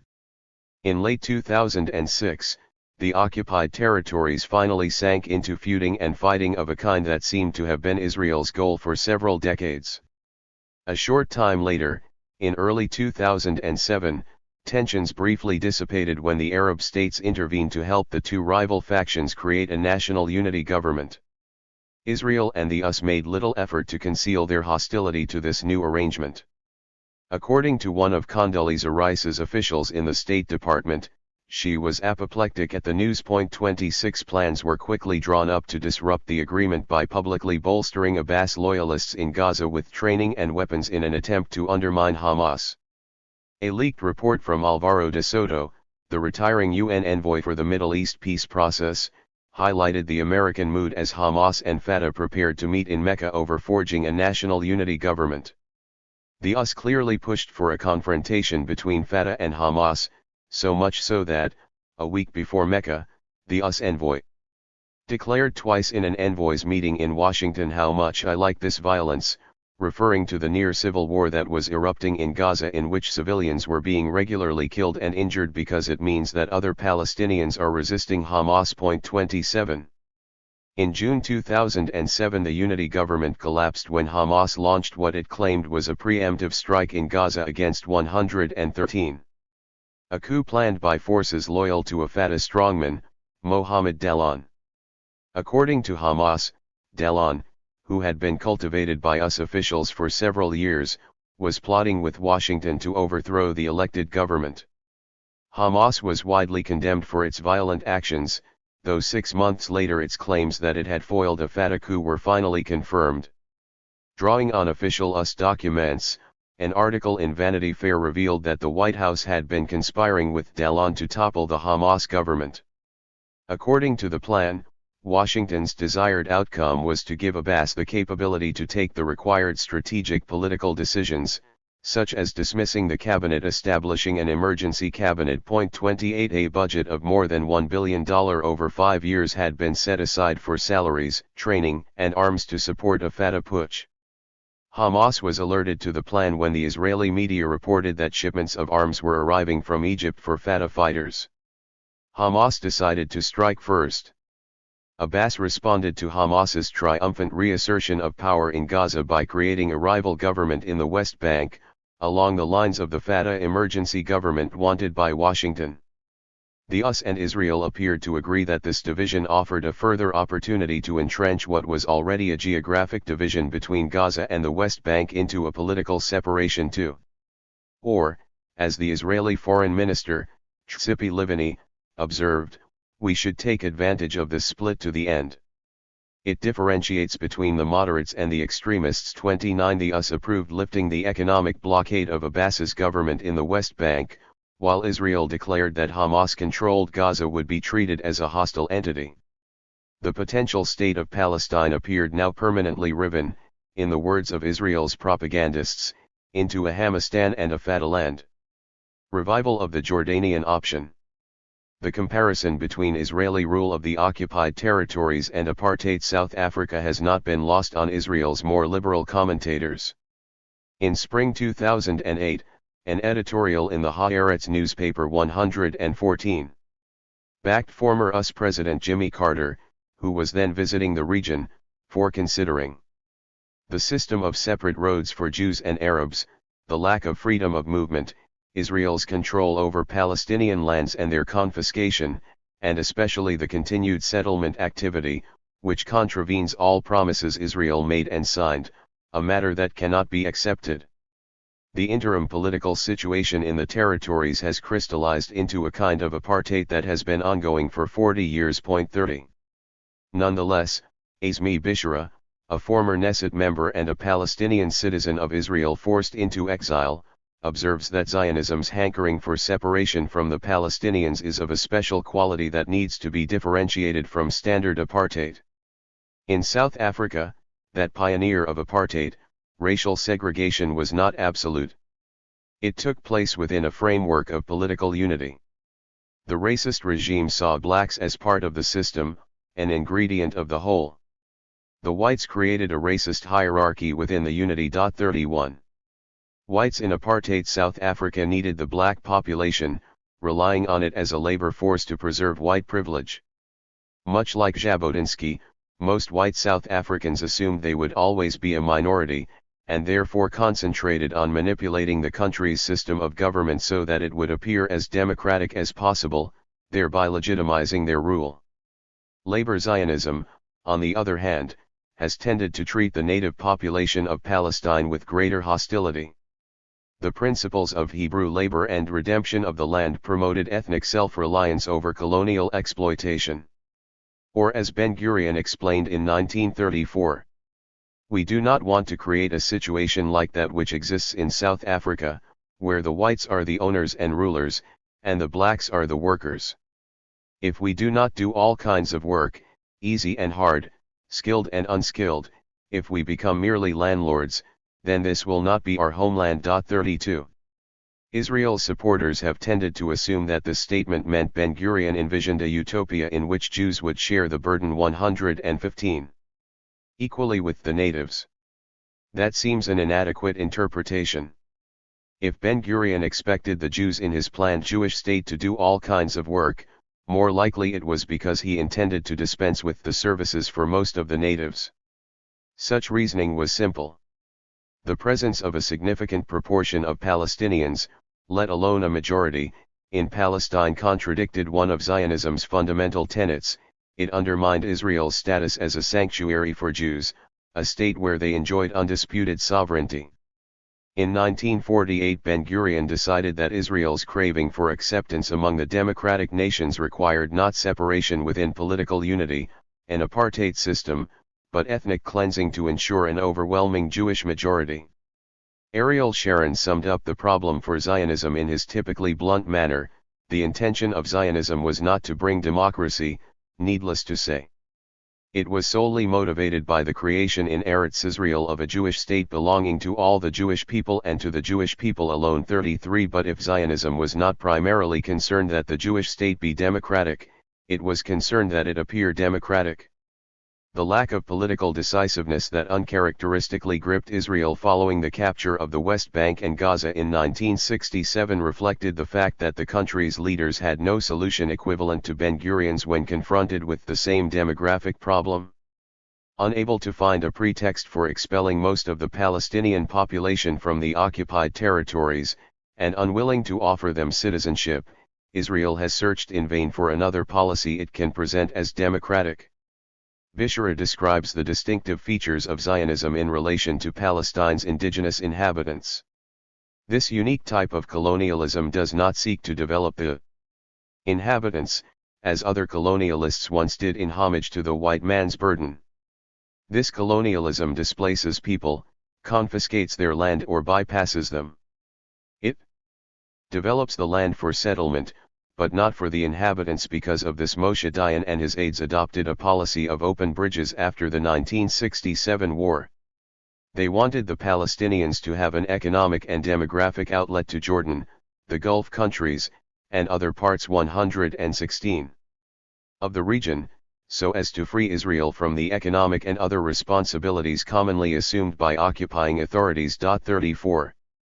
From the moment the occupation began in 1967, the Israeli cabinet engaged in a series of debates that lasted several months about what kind of separation plan to impose on the occupied territories. The main territorial problem, it was understood even then, related to the much-prized West Bank rather than Gaza. Dayan, almost alone at this early stage, favored digesting the West Bank. He argued that Israel should settle the area with Jews, fragment it territorially so that the Palestinians could not gain independence, and offer its inhabitants employment in the Israeli economy. Dayan wanted funds to improve the quality of life of the natives by investing in their hospitals, water system, and power lines. As we have seen, he hoped to bind the two economies so that it will be difficult to separate them again. 35. But Dayan was adamant that in his scheme the Palestinians would not become citizens of Israel. Dayan's proposal smacked too obviously of colonialism and apartheid for most of his colleagues. Formal annexation too was rejected, as we have seen, because it would have entitled the Palestinians in the territories to citizenship. Two other solutions were discussed instead. Known as the Palestinian and Jordanian options, each was considered in the context of the Allon Plan's goal of settling strategically important areas of the West Bank with Jews while not taking responsibility for the native population. The first option would give the Palestinians limited self-rule in areas not annexed by Israel, while the second option would transfer to the Jordanian monarch those parts of the unannexed West Bank. Early on, the Palestinian option seemed the most attractive. Yugal Allon favored the establishment of what he termed a Palestinian 117 state. Not a canton, not an autonomous region, but an independent Arab state agreed on between us and them in an enclave surrounded by Israeli territory. Allon's small Palestinian state in a sea of Israeli territory was the most generous vision on offer, the maximum possibility as he called it. The Prime Minister, Levi Eshkol, wanted to hold on to the whole of the West Bank militarily, although he appreciated the danger that this might lead to demands for a binational state. He therefore proposed a quasi-independent region for the Palestinians. I don't care if they eventually want representation in the United Nations. I started with an autonomous region, but if it turns out that this is impossible, they will get independence. 37. In early 1968, Eshkol began clandestine talks with sympathetic leaders in the occupied territories about creating an autonomous region in the West Bank. Their response was that none of them would be able to make a deal with Israel unless the wider Arab world gave its backing first. Eshkol reportedly replied, "If you claim that you can't act as Palestinians, then we have reached deadlock." 38. As a result, Eshkol switched tracks, approaching Israel's only reliable ally in the Arab world, King Hussein of Jordan. Alon reformulated his plan too, keeping the same settlement map but arguing now that the parts of the territory left after Israeli annexation would be handed over to Hussein. Palestinian autonomy under Israeli rule, he added, would be identified as some kind of South African Bantustan. 39. After tacit approval from the Americans, Eshkol met with Hussein several times to discuss such an arrangement. Eventually the king declined, aware that his rule inside his kingdom was too precarious to survive a deal on these terms with Israel. The Jordanian option was revived a few times over the years, either by Hussein himself or by Israel, but an agreement was never reached. As the occupied territories sank into deep division between Hamas and Fatah in 2007, the idea of a Jordanian option in the West Bank, as well as an Egyptian option in Gaza, was resurrected by Israel. In fact, analysts had been speculating about just such a move back in 2005, in the immediate wake of the disengagement. Aleph Ben, the diplomatic editor of Haaretz, reported that Sharon was trying to 118 create a Palestinian state of two halves, or what he referred to as two Palestinian mini-states, an eastern Palestine in the West Bank and a western Palestine in Gaza. Sharon hoped to achieve this by giving the two territories a different status, and by blocking any political and physical connection between them. Each mini-state would be encouraged instead to identify with its Arab hinterland, in the case of the West Bank with Jordan, and in the case of Gaza with Egypt. Ben noted, figures in the Israeli defense establishment speak of their desire to reinstate the pre-1967 situation, when Egypt took care of the Gaza Strip and Jordan took care of the West Bank. They are encouraged by Egypt's willingness to take responsibility for the Philadelphia route and to train the Palestinian Defense Forces in the Gaza Strip, which would enable Cairo to supervise the area indirectly. 40. Reuven Padatzer, a leading scholar on Israel's strategic policies in the Middle East, noted similar developments in summer 2007. He reported that senior figures in the Jordanian regime were considering a confederation between Jordan and the Palestinians. If Israel agreed to the creation of a Palestinian state, they argued, the two neighbors could be run by a federal government presided over by the Jordanian king. Joint security services would also come under the control of the federal government, a move designed to placate both Israeli and Jordanian concerns about the creation of a Palestinian army on their doorsteps. Padatzer pointed out that a former Jordanian Prime Minister, Abdel Salam Majali, apparently with the blessing of the late Hussein's son, King Abdullah, had been sounding out support in the US for the plan. Amman was reported to have shown renewed interest because it feared that the simmering tensions between Fatah and Hamas might eventually spill over into Jordan. Either parallel struggles might develop inside its own borders among the Palestinian population there, or fighting in the West Bank might lead to a large exodus of refugees pouring across the Jordan River. Fatah officials in Ramallah, meanwhile, were reported to be keen on Jordanian involvement. 119. Believing that Amman's support might win them a Palestinian state and revive their flagging fortunes against Hamas. Although Israeli officials did not comment publicly on the proposal, Padatzer observed that Shimon Peres, Israel's new president, had already expressed his support for a similar arrangement. We have to seek a new structure with the Palestinians. In my heart, I have returned to the conclusion that I always held in life: we must bring in the Jordanians. We cannot make peace only with the Palestinians. 41. Others shared his view. The Israeli security establishment had been concerned since the Gaza disengagement that the Palestinian option, creating a bogus Palestinian state in the ghettos left behind after the annexation of their land, would simply encourage more resistance of the kind Hamas was mastering in Gaza. In particular, it was feared that rockets being fired over the walls of the prison Israel had created for Gaza would grow in number, accuracy, and distance. Israel could do little to prevent such developments without direct occupation of the kind that even Sharon had been persuaded to abandon. Shortly after Hamas's strike against the Fatah plotters in summer 2007, Olmert attended a summit in the Sinai resort of Sharm el-Sheikh to meet with Abbas and his counterparts in Egypt and Jordan. As he headed off, he announced that he wanted to jointly work to create the platform that may lead to a new beginning between us and the Palestinians. Did he mean a partnership with Jordan and Egypt? A spokesman in his office explained the purpose of the meeting. These are the four parties directly impacted by what is happening right now, and what is needed is a different level of cooperation between them. 42. Thus far the involvement of the friendly neighboring Arab states had been strictly limited by Israel to minor roles such as mediating with the Palestinians and securing their borders against smuggling. Now hints were growing that Israel might ask Jordan and Egypt to start policing the Palestinian areas too, effectively replacing the Palestinian Authority as Israel's security contractor. In late June 2007, the opposition leader, Benjamin Netanyahu, suggested deploying the Jordanian army in the West Bank. 43. A month later, Haaretz reported that Olmert had raised the possibility of introducing regular forces 120 from the Jordanian army.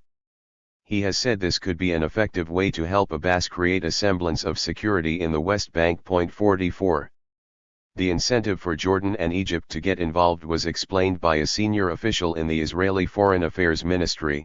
Hamas rule in the Gaza Strip has posed a new challenge not only for Israel but also for Jordan and Egypt, in both of which the Muslim Brotherhood, Hamas Mother Movement, constitutes opposition to the regime. The inspiration that the Hamas victory in Gaza could provide the radical Islamic movements in Jordan, Egypt, the Gulf, and North African states is obvious to their rulers. 45. The Americans too appeared to favor greater involvement from Israel's two neighbors. Aleph Ben reported in summer 2007, Bush called Jordan and Egypt natural gateways for Palestinian exports, and urged them to be open to trade with their neighbors in the West Bank and Gaza Strip. Has accepted Israel's position, that the Arabs must look after their kinfolk, and the trade in the territories must go through the Rafah crossing and Allenby Bridge. 46. In other words, it looked as though Israel might be returning to its original strategy for frustrating the Palestinian ambition for meaningful statehood. As the finishing touches were put to the separation wall, to seal the Palestinians into a series of small prisons masquerading as a state, Israel and the US hoped to find new jailers for the Palestinians in the shape of the Arab world. Fruits of occupation.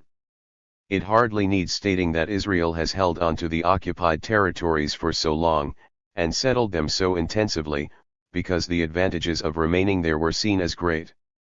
Like other colonial regimes, Israel has exploited the resources, both material and human, of another people for its own benefit.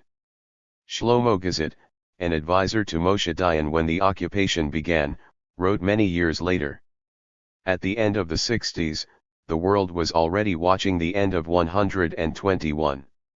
The era of colonialism, and precisely then Israel found itself marching in the opposite direction. 47.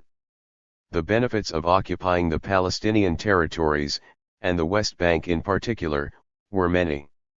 Most obviously, Israel acquired large areas of extra territory, including farmland and quarries, and the water under it. The decision to locate settlement blocks along the hilly ridge of the West Bank was not accidental.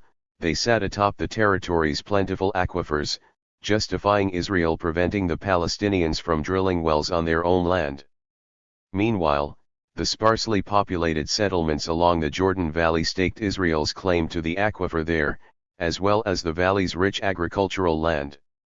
Today Israel controls 80% of the West Bank's water sources, and diverts most of that supply to its own citizens inside Israel and the settlements. Only a fifth of the West Bank's water goes to its Palestinian inhabitants, who as a result consume far less than the 100 liters each recommended by the World Health Organization as the daily minimum. On average, Palestinians consume just 60 liters each a day, including for their industry, and in some places, such as Hebron, they consume only 15 liters. 48 While Mikoro, Israel's national water company, supplies each settler with nearly 1,500 cubic meters of water per year, it provides each Palestinian with just 83 cubic meters. More than 200,000 rural Palestinians, most living in Area C under Israeli control, have no running water at all and have to buy water from Israeli tanker trucks. 49 Israel has also systematically destroyed wells in West Bank villages, and forbidden Palestinians from collecting rainwater. The West Bank's sources of water have become increasingly vital to Israel as its own supplies, mainly from the coastal aquifers, have become polluted with seawater from overdrilling. 50 In March 2008, the situation had become so dire that Israel's National Water Authority warned that the country was facing a water crisis. The head of the authority, Yuri Shuni, said he was afraid of what will happen in 2009 if we go on another year like this. 51. Exploitation of the West Bank's material resources has driven, and continues to drive, Israel's program of creeping annexation. But the 122 policy of unilateral separation implemented since Oslo has required a dramatic rethinking of Israel's exploitation of the occupied territories. Other main resource, its people. For several decades Israel benefited both from the pool of cheap labor available in the occupied territories and from the captive market the Palestinians provided for Israeli products. Separation has forced Israel to make hard choices about redefining its economic priorities. For more than a decade now, Israel has been reducing its reliance on cheap Palestinian labor, turning instead to foreign workers, little more than slave laborers imported from countries like China, Thailand, and Romania. 52 Today, almost all Palestinian workers are banned from entering Israel. Israeli industrial zones, often polluting and poorly regulated, linked to West Bank settlements have been cutting back on their dependence on Palestinian workers too. But Israel's other main economic relationship with the Palestinians has not been shed so easily. Until very recently Israel continued to rely heavily on the economic benefits of exporting its goods and produce to a captive market of nearly 4 million Palestinians under occupation. In 2006, for example, some 6% of all Israel's exports, excluding diamonds, went to the territories, a trade worth some $2 billion, making the Palestinian Authority Israel's second biggest customer after the United States. According to Elon Eshel, head of the Israeli Fruit Growers Association, 10% of all Israeli fruit was exported to Gaza, usually third-class produce that could not be sold elsewhere. He explains why the 1.5 million people in Gaza have provided such a reliable market: they are hungry and they have hardly any orchards. The citrus groves have almost completely disappeared because of the Israel Defense Forces activities. We are the only source of food for them. 53 Given that Israel has sealed Gaza off on all sides and controls the crossing points into the Strip, and has nearly completed the same process in the West Bank, Palestinians must rely on Israel for satisfying their basic needs, from milk and medicine to nappies and cement. Even imports from abroad come through Israeli middlemen who take their cut, while the 123 Israeli tax authorities collect the customs fees, hundreds of millions of dollars a year, that are supposed to be transferred to the PA but rarely are. 54.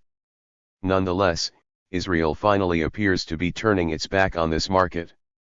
The change of policy was hinted at back in 2006, immediately after Hamas's election victory, by Dov Weissglass, an advisor to Ehud Olmert. He explained Israel's new approach: it's like an appointment with a dietitian. The Palestinians will get a lot thinner, but won't die 55. He was referring to Israel's imposition of an economic blockade on Gaza, backed by an aid boycott by Western governments, that has pushed the Strip's population into a profound state of destitution. Iyad al-Sarraj, of the Gaza Community Mental Health Program, and Harvard scholar Sarah Roy reported in early 2008 that Israel had reduced the number of basic commodities it allows into Gaza from some 9,000 before Hamas's election victory in 2006 to just 20. Even supplies that are getting through have been severely reduced in quantity. For example, although Gaza requires 340 tons of flour daily to feed its population, by November 2007 Israel had cut supplies of the staple to 90 tons per day, a reduction of 73% 56 in February 2008. After 8 months of continuous Israeli closures of the crossings, the UN Under-Secretary General for Humanitarian Affairs, John Holmes, reported that life in Gaza was grim and miserable and that its people were receiving only a tenth of the supplies that they had depended on a year earlier. 57. The Palestinians have precious little local industry, and barely more than subsistence farming, to fall back on. This state of affairs was intended by Israel, explains the peace activist Jeff Halper. The economy of the territories had to be kept under strict control lest cheap products and labor undermine or compete with Israel's own market, and lest a feeling of economic strength and independence create demands for political independence as well. 58. With Palestinians unable to work inside Israel, and few surviving Palestinian businesses able to reach external markets, unemployment and poverty have risen relentlessly. Even before the blockade of Gaza, 124. In 2002, a survey by the Johns Hopkins University showed that nearly a fifth of the Strip's children under the age of 5 were suffering long-term malnutrition because of Israel's regular closure of the crossings. 59. By 2007 the situation had deteriorated further, with 87% of Gazans living below the poverty line, more than a tripling of the percentage in 2000.60. In early 2008 a coalition of 8 British human rights organisations produced a report calling the humanitarian situation in Gaza the worst in 40 years of occupation. 80% of residents were dependent on food aid. Unemployment in the private sector was close to 70%. Hospitals were suffering power cuts of up to 12 hours a day, and the water and sewerage systems were close to collapse. 61. The Palestinians' physical infrastructure was also being wrecked by regular Israeli bombardments and military incursions. Al-Sarraj and Roy noted that in the 3 years before the disengagement some $2 billion of damage had been inflicted by the Israeli army on the Palestinians' environment, with more than half the destruction targeting agricultural land. According to Karen Koning-Abuzaid, the Commissioner General of UN Refugee Agency UNRWA, Gaza is on the threshold of becoming the first territory to be intentionally reduced to a state of abject destitution, with the knowledge, acquiescence and, some would say, encouragement of the international community. 62. There was, however, one financial advantage to ruling over the Palestinians that Israel appeared to want to continue exploiting. This benefit, which has reinforced a trend towards absolute separation, largely offsets the losses suffered to Israeli exporters. The country's high-tech and military industries have come to depend on the West Bank and Gaza as laboratories for developing new kinds of technologies for urban warfare, counter-terrorism, crowd control and surveillance. Yossi Sarid, the former leader of the Dovish Meretz Party, observed in early 2008. Gaza is a dream laboratory for experiments on human beings, to discover the precise point when a dependent person transfers from one situation to another. When does he keep up the struggle and when does he stop and become acclimated? Or when is the horse's breaking 125 point, when does it only continue to lose weight and when does it flop and breathe its last? 63. In her book The Shock Doctrine, Naomi Klein singles Israel out as a country that has pioneered the booming homeland security industries that are the bedrock of US national security in the post-9/11 world. According to the Israeli Export Institute, nearly 400 local corporations were dedicated to selling homeland security products in 2007. 64. The companies, invariably run by former senior military officers, draw on the experience gained by their staff during army service to develop new products. In 2006, Israel's defense exports reached $3.4 billion, making it the fourth largest arms dealer in the world. It also had more tech patents registered in the US than China and India combined. 65 A Middle East analyst, Steve Niva, has noted the growing similarities in the Israeli and American occupations, respectively, of Palestine and Iraq. The US has been persuaded to model its own occupation on Israel's strategy in the occupied territories, which seeks to control Palestinians from beyond their walled-off enclosures by selectively controlling access to life essentials and relying on air strikes to quell resistance. Techniques of domination, points out Niva, are increasingly moving away from direct applications of violence to indirect spatial incarceration, multiplying archipelagos of externally alienated and internally homogeneous ethno-national enclaves through walls and checkpoints, under a blanket of aerial surveillance. 66. With economic growth surging at 8% in 2006, in a situation of war with Lebanon and low-level hostilities with the Palestinians, Israel had small incentive to make peace. Echoing Bishara's earlier point about the difference between Israel's approach to its native population and apartheid's, Klein observed. South Africa's Bantustans were essentially work camps, a way to keep African laborers under tight surveillance and control so they would work cheaply in the mines. What Israel has constructed is a system designed to do the opposite, to keep workers from working, a network of open holding pens for millions of people who have been categorized as surplus to humanity. 67. 126. The meaning of Shah. In February 2008, Israel's Deputy Defense Minister, Matan Vilnay, was interviewed during one of the intermittent bouts of bloodletting that nowadays punctuate the Israeli army's relations with the inhabitants of the Gaza Strip.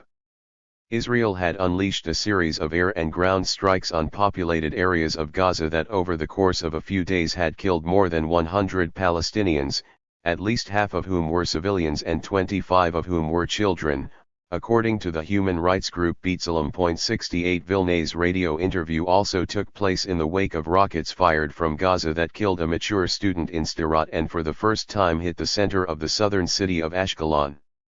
Vilnay told the interviewer, "The more Qassam fire intensifies and the rockets reach a longer range, they will bring upon themselves a bigger show because we will use all our might to defend ourselves." 69. The comment was picked up by the news agency Reuters because the word show, literally disaster, in Hebrew, was long ago reserved for the Holocaust in which millions of European Jews were murdered by the Nazis. Its use in any other context is virtually taboo. Appreciating the potential damage the remark could do, Israel's foreign ministry immediately launched a Hasbara offensive to persuade the world's media that Vilnay was only referring to a disaster, not a Holocaust. 70. Few Israelis were deceived. For example, Haaretz's cultural commentator Michael Handelshultz noted that whatever connotations the word had before the Nazis embarked on their systematic extermination of the Jews, today it means, with quotation marks or without them, with the preceding it or without it, just that. 71. But why would Vilnay select this extremely provocative and troubling word to frame his threat to the Palestinians? There is one problem with Klein's otherwise apposite description, quoted above, of the areas of the occupied territories not yet annexed to Israel as holding pens. Rather than quietly waiting to expire, the Palestinians, or, more especially, Hamas and the Gazans, have been 127. Refusing to go quietly. Unlike Fatah, which is prepared to cooperate with an interminable peace process, Hamas has refused so far to compromise.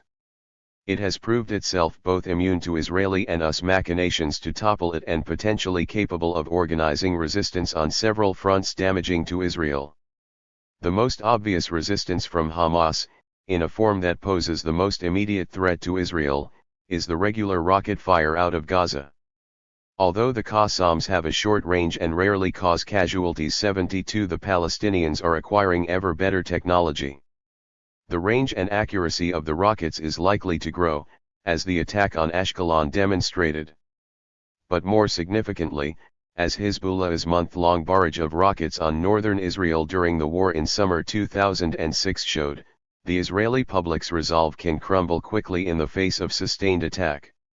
It has not gone unnoticed by the Israeli leadership, for example, that in Sderot, which has been the target of rocket attacks for years, the mayor, Eli Moyle, has broken ranks to call for talks with Hamas. 73 A poll published in the Haaretz Daily in February 2008 showed the rocket attacks are having a wider impact.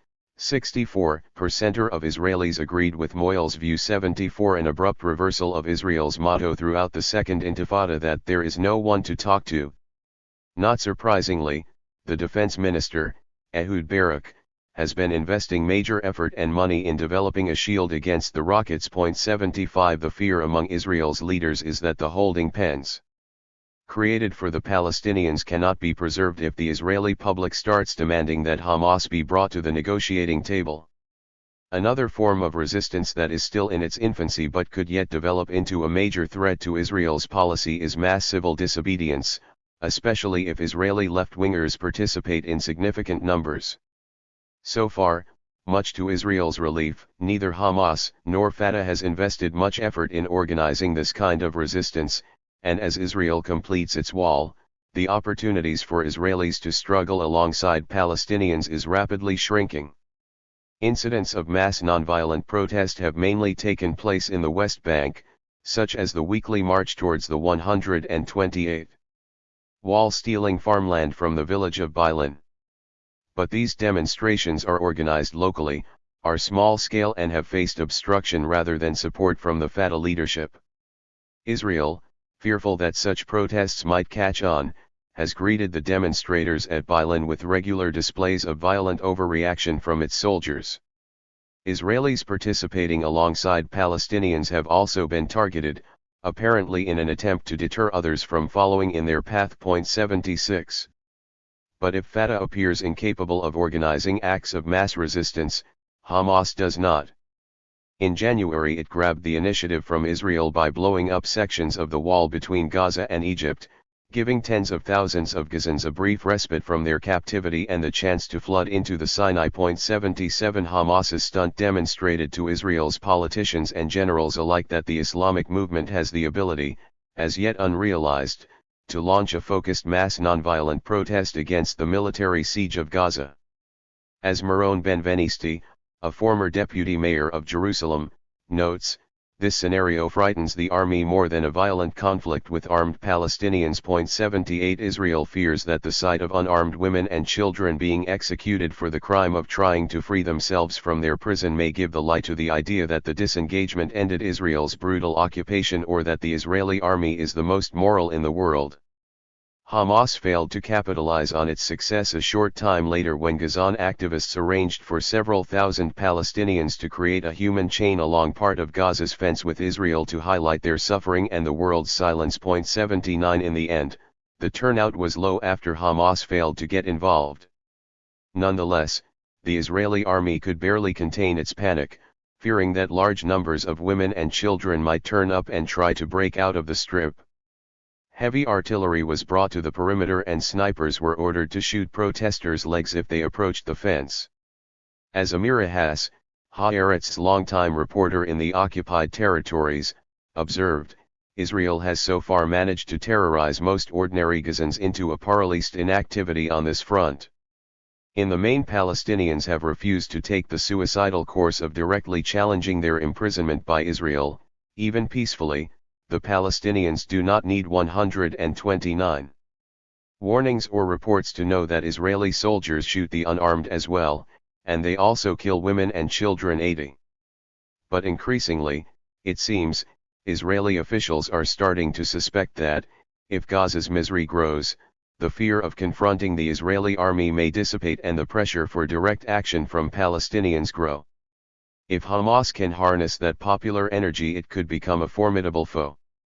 The final threat posed by the Palestinians is one that has been preying on Israeli minds for several years. Veteran reporter Danny Rubenstein explains the concern in the following terms: there will be increasingly strong demands by Palestinian Arabs, who constitute almost half the inhabitants of this land, who will say, under the present conditions we cannot establish a state of our own, and what remains for us is to demand civil rights in the country that is our homeland.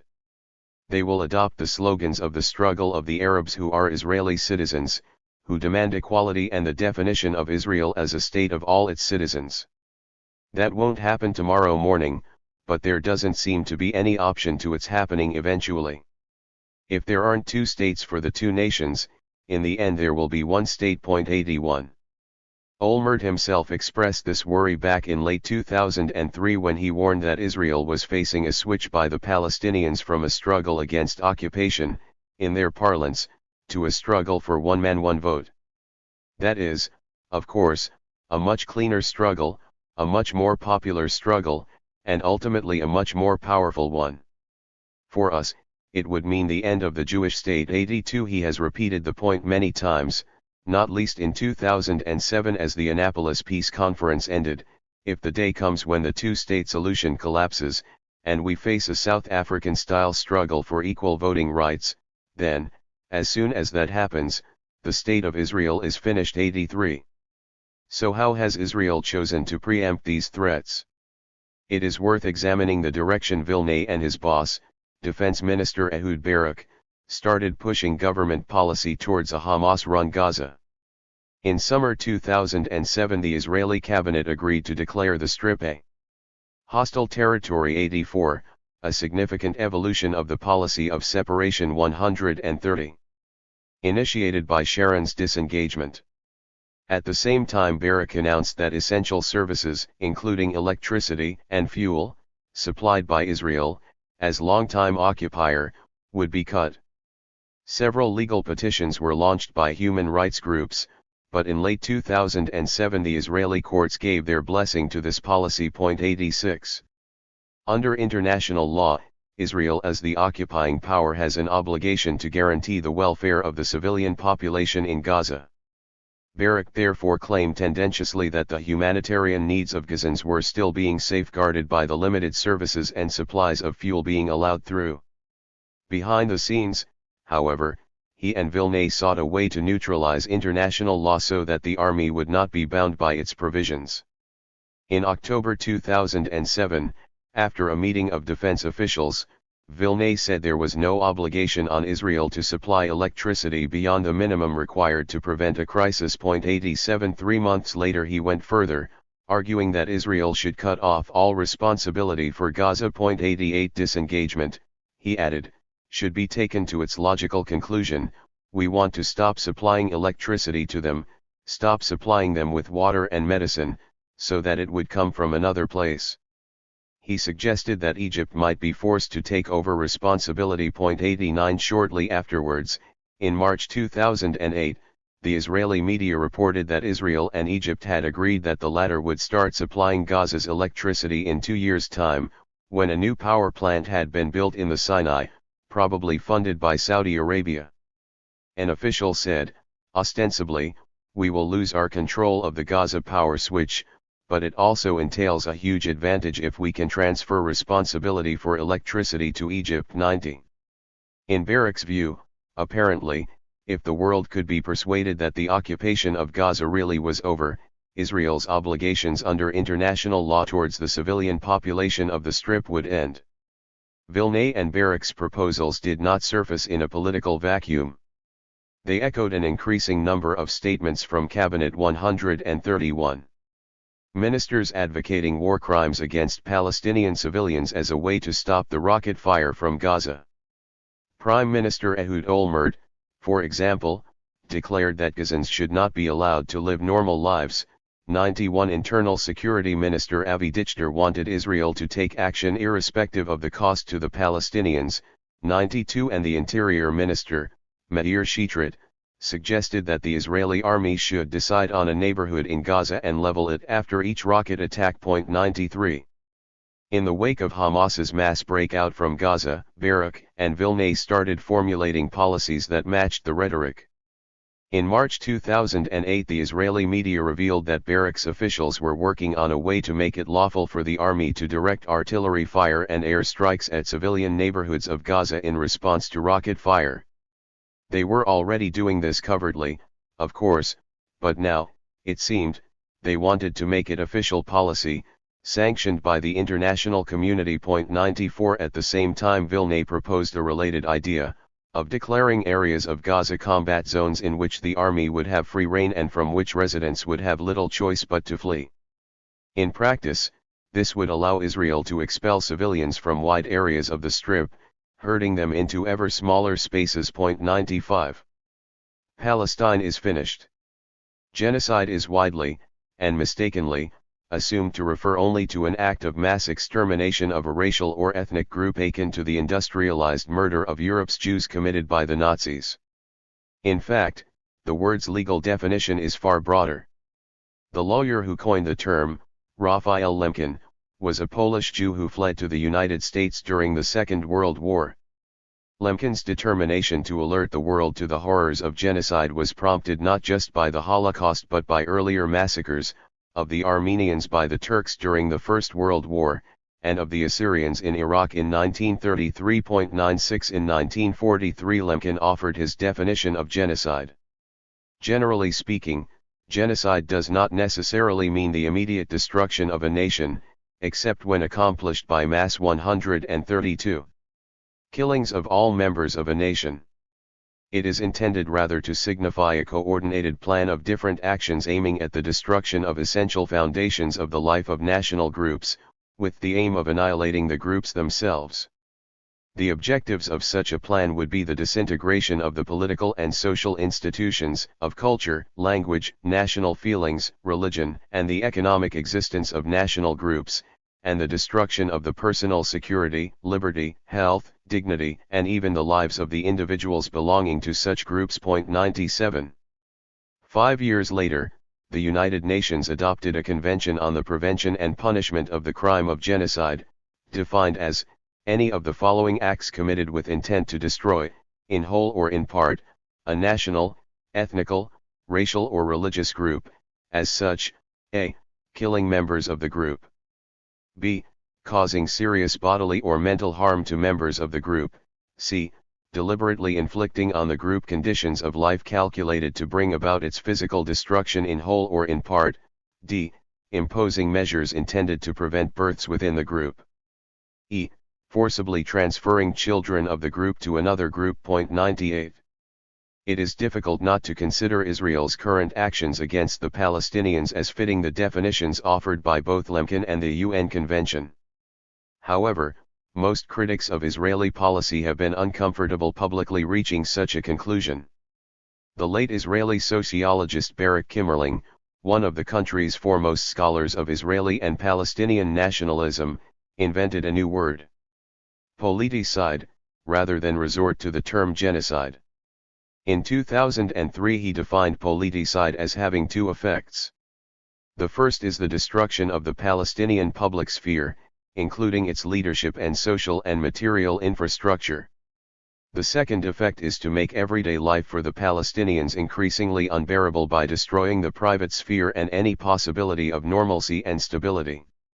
All of these conditions are designed to lower Palestinian expectations, crush their resistance, isolate them, make them submit to any arrangement suggested by the Israelis, and eventually cause their voluntary mass emigration from the land. 99. 133.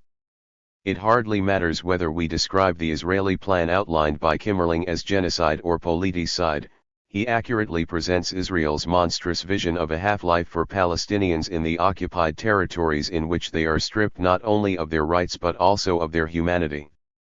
On this view, Palestinians are conceived of not as lesser beings, in the way that apartheid conceived of its black population, but as non-beings whose fate should not trouble us at all. As early in the occupation as the mid-1970s, Moshe Dayan observed that politically Palestine is finished. 100 For the next 3 decades Israel's leaders made sure that his judgment was proved correct, while at the same time exploiting both sensitivities about anti-Semitism and the benefits of US patronage to ward off criticism.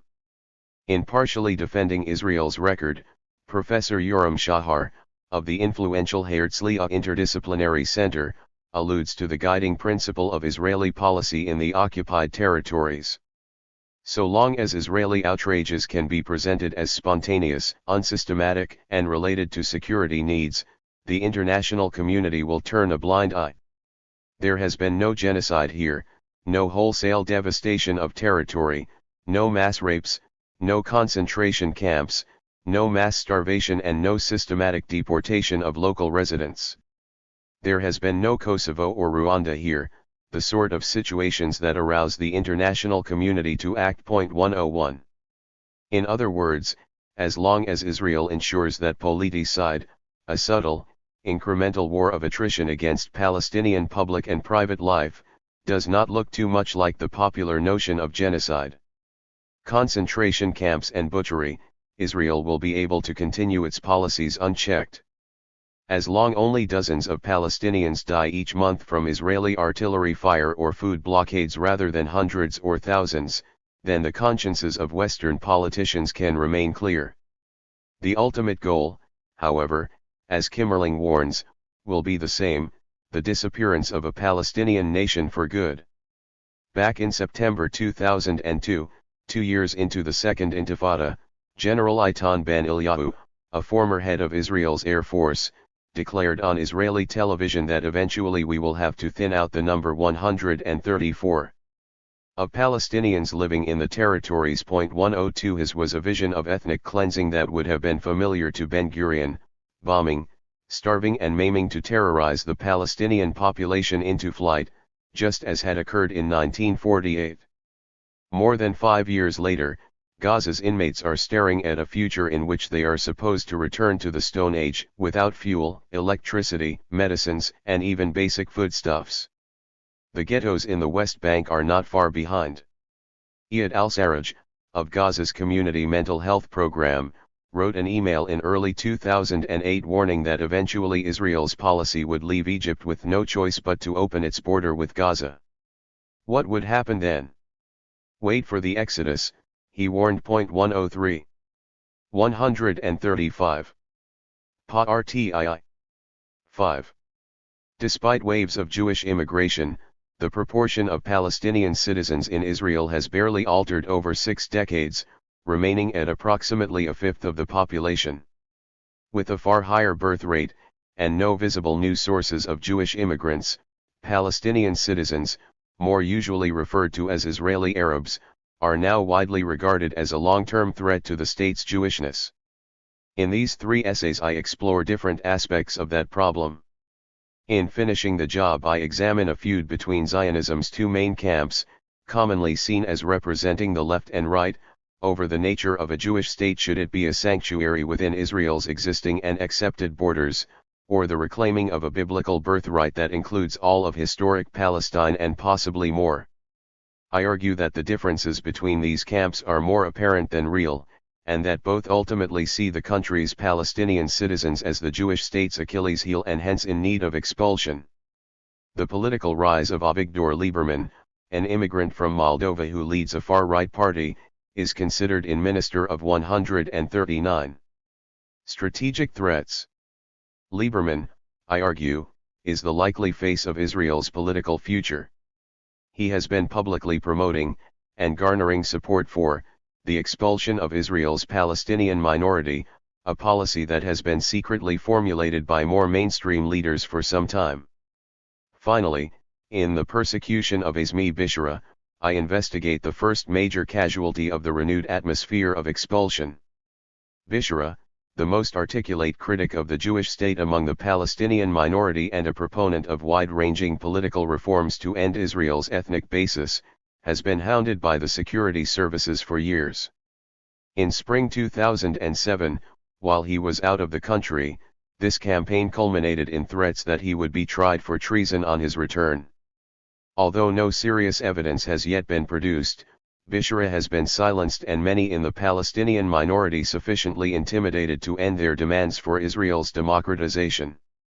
Finishing the job. What caused Benny Morris's recent conversion to the racist ideology of transfer? The new historian who began unraveling Israel's narrative of the War of 1948, that the Palestinians fled rather than the truth that most were expelled or terrorized from their homes, says he now believes David Ben-Gurion, the country's first prime minister, made a grievous mistake in not finishing the job of clearing the land of Arabs between the Mediterranean Sea and the Jordan River. In Britain's Guardian newspaper, Morris argues that peace in the Middle East might have been possible had the entire Arab population been removed from historic Palestine to make way for a greater Israel. 1 Not only does Morris believe that the nearly 4 million Palestinians in the West Bank and Gaza are a permanent obstacle to peace, but so too, he says, are Israel's 1 million Palestinian citizens, the descendants of 140. The 150,000 Palestinians who managed to remain on the land declared Israel in 1948. In the interests of peace, he now suggests that all Palestinians should have been transferred east to what is now Jordan at Israel's founding. Reflecting on this historic failure, Morris concludes, "One wonders what Ben-Gurion, who probably could have engineered a comprehensive rather than a partial transfer in 1948, but refrained, would have made of all this, were he somehow resurrected. Perhaps he would now regret his restraint. Perhaps, had he gone the whole hog, today's Middle East would be a healthier, less violent place." Morris is one of a growing number of Israelis espousing this hardline policy of expulsion, or transfer as it is more commonly, and coyly, referred to. Opinion polls consistently show that up to 60% of Israeli Jews support schemes to encourage or force Arabs to leave both the occupied territories and Israel too. It is worth pausing to reflect on what might have brought a man of Morris's stature to the point where he becomes a high-profile recruit to the cause of transfer. Why are so many Israelis convinced that there is only one way to ease the existential fear they are experiencing, and that is by committing the crime of ethnic cleansing? To explain this phenomenon, one needs to understand the overarching but unspoken role of Zionism in shaping Israelis' worldview. It is a frame of ideological reference that prefaces every argument, every thought, every action. It completely dictates public opinion and state policy. There are many ideological strands to Zionism, from the national religious settlers of the occupied territories, some of whom would happily transfer every Arab they meet, to secular, left-wing Zionists who demand withdrawal from the West Bank and Gaza and agonize over Israel's treatment of its own Palestinian citizens. But these variations are a reflection of fundamental disagreements about survival strategies for the Jewish state, not about the basic tenets of Zionism or the morality of its worldview. So what do we mean by Zionism? For an ideology that has caused such misery, both to Israelis and Arabs in the Middle East, it is 141. Surprising that its goals are so rarely articulated beyond simplistic slogans. Few who examine the history and development of the ideology look beyond the intentions of its 19th-century prophet, Theodor Herzl, and its pre-state ideologues, men like Ben-Gurion, Vladimir Jabotinsky, and Martin Buber. 3 The practical expression of Zionism in statehood, a project of more than 5 decades duration, is barely mentioned. Zionists take as their starting point the idea that the Jews deserve, as a political and moral right, a homeland. From this thesis flows another, less spoken, assumption, that no other people's claim to this land is equivalent to the Jewish claim. Others must therefore be required to make sacrifices to ensure the continuing survival of the Jewish state. Zionism is, in essence, a reinvention for the secular modern era of the idea that the Jews are a chosen people. But the practice as well as the preaching must be analyzed. How did Zionism as a nation-building ideology evolve from its earliest days to the establishment of Israel and beyond? Zionism's original goal may have been honorable enough, the creation of a sanctuary for the much persecuted Jewish people. Herzl, in particular, was not overly concerned about where the sanctuary would be. In fact, there was a time when it might have been established in Argentina or Uganda. But over time the Zionists' focus shifted to the Holy Land. Early immigrants to Palestine, mainly East Europeans fleeing the pogroms, were helped by Zionist organizations such as the Jewish Agency and the Jewish National Fund to settle on land bought from the indigenous population, the Palestinians. But the migration to Palestine only took off with the rise of Hitler and the consequent flight of Jews from most of Europe, combined with the refusal of the United States, the preferred destination of European Jews, to accept many of these refugees. With the horror of the Holocaust, Zionism's arguments about the need for a sanctuary for the Jews grew more urgent.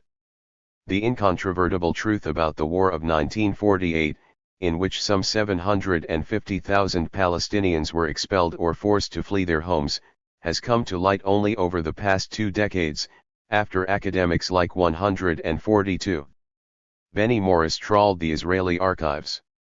They showed that Israelis' traditional account of their War of Independence, one presenting it as a battle for survival, were far from plausible. In fact, according to Morris and others, the Jewish militias and the army often met little or no resistance from the local population, mainly rural, peasant farmers, but nonetheless drove Palestinians from their homes and land. For the sanctuary that was left the Israelis after 1948, however, was far from satisfactory from a Zionist point of view. The project of creating a safe Jewish homeland in the Promised Land was incomplete because some 150,000 Palestinians remained in pockets across the country. During the period of the military government imposed on these unwelcome citizens until 1966, there was much dark plotting about how to expel the Israeli Arabs, as they were now called. None of the schemes, however, could be fully implemented without risking the wrath of the international community. The Zionists hoped another strategy, bringing waves of Jewish immigrants to Israel, might eventually swamp the rump indigenous population. After the slaughter of European Jewry in the Holocaust, Israel's founders feared there were no longer enough Ashkenazi Jews to ensure the success of their project, and so reluctantly also brought to the new state Jews from the Arab countries, a group that would come to be known as the Mizrahim. 5 But the Palestinian minority's higher birth rate meant that over many decades they held steady at about a fifth of the population, despite the waves of Jewish immigration. The state's failure to dilute the Palestinian presence in Israel provoked ever greater concern that one day the Jewish state would be destroyed from within by this demographic time bomb. The sanctuary idea remained an unrealized dream. Hundreds of thousands of Palestinians remained within the borders of the Jewish state with ties to millions more in the region. Zionism, however, had a chance to reinvent itself after the 1967 war, when the movement split into 2 camps with very different conceptions of the role of the Jewish state. Some, including Ben-Gurion, clung to the idea of sanctuary and urged an immediate withdrawal from the West Bank and Gaza. 6 But others, either elated by 143, the seemingly miraculous nature of Israel's victory, or enticed by the prospect of further colonial expansion, posited a different objective. They argued that Israel had been presented with an opportunity to reclaim a biblical birthright, the return of the Jewish people to all of its homeland. It was a strange argument for a supposedly secular state, but it had several advantages over the discredited sanctuary idea. First, whereas the goal of a sanctuary highlighted the internal flaws in the idea of a Jewish state, the goal of a biblical return was a unifying project. It reinforced the Jews' sense of themselves as an ethnic and religious nation. For this reason, one of the driving forces, at least publicly, for territorial expansion in Palestinian areas was the reclaiming of Jewish holy sites, from Joseph's tomb near Nablus and Rachel's near Bethlehem to the tomb of the patriarchs in Hebron. Second, unlike the goal of sanctuary, which could only be realized by overtly immoral means, the goal of return could be implemented through silent but aggressive settlement beyond Israel's recognized borders.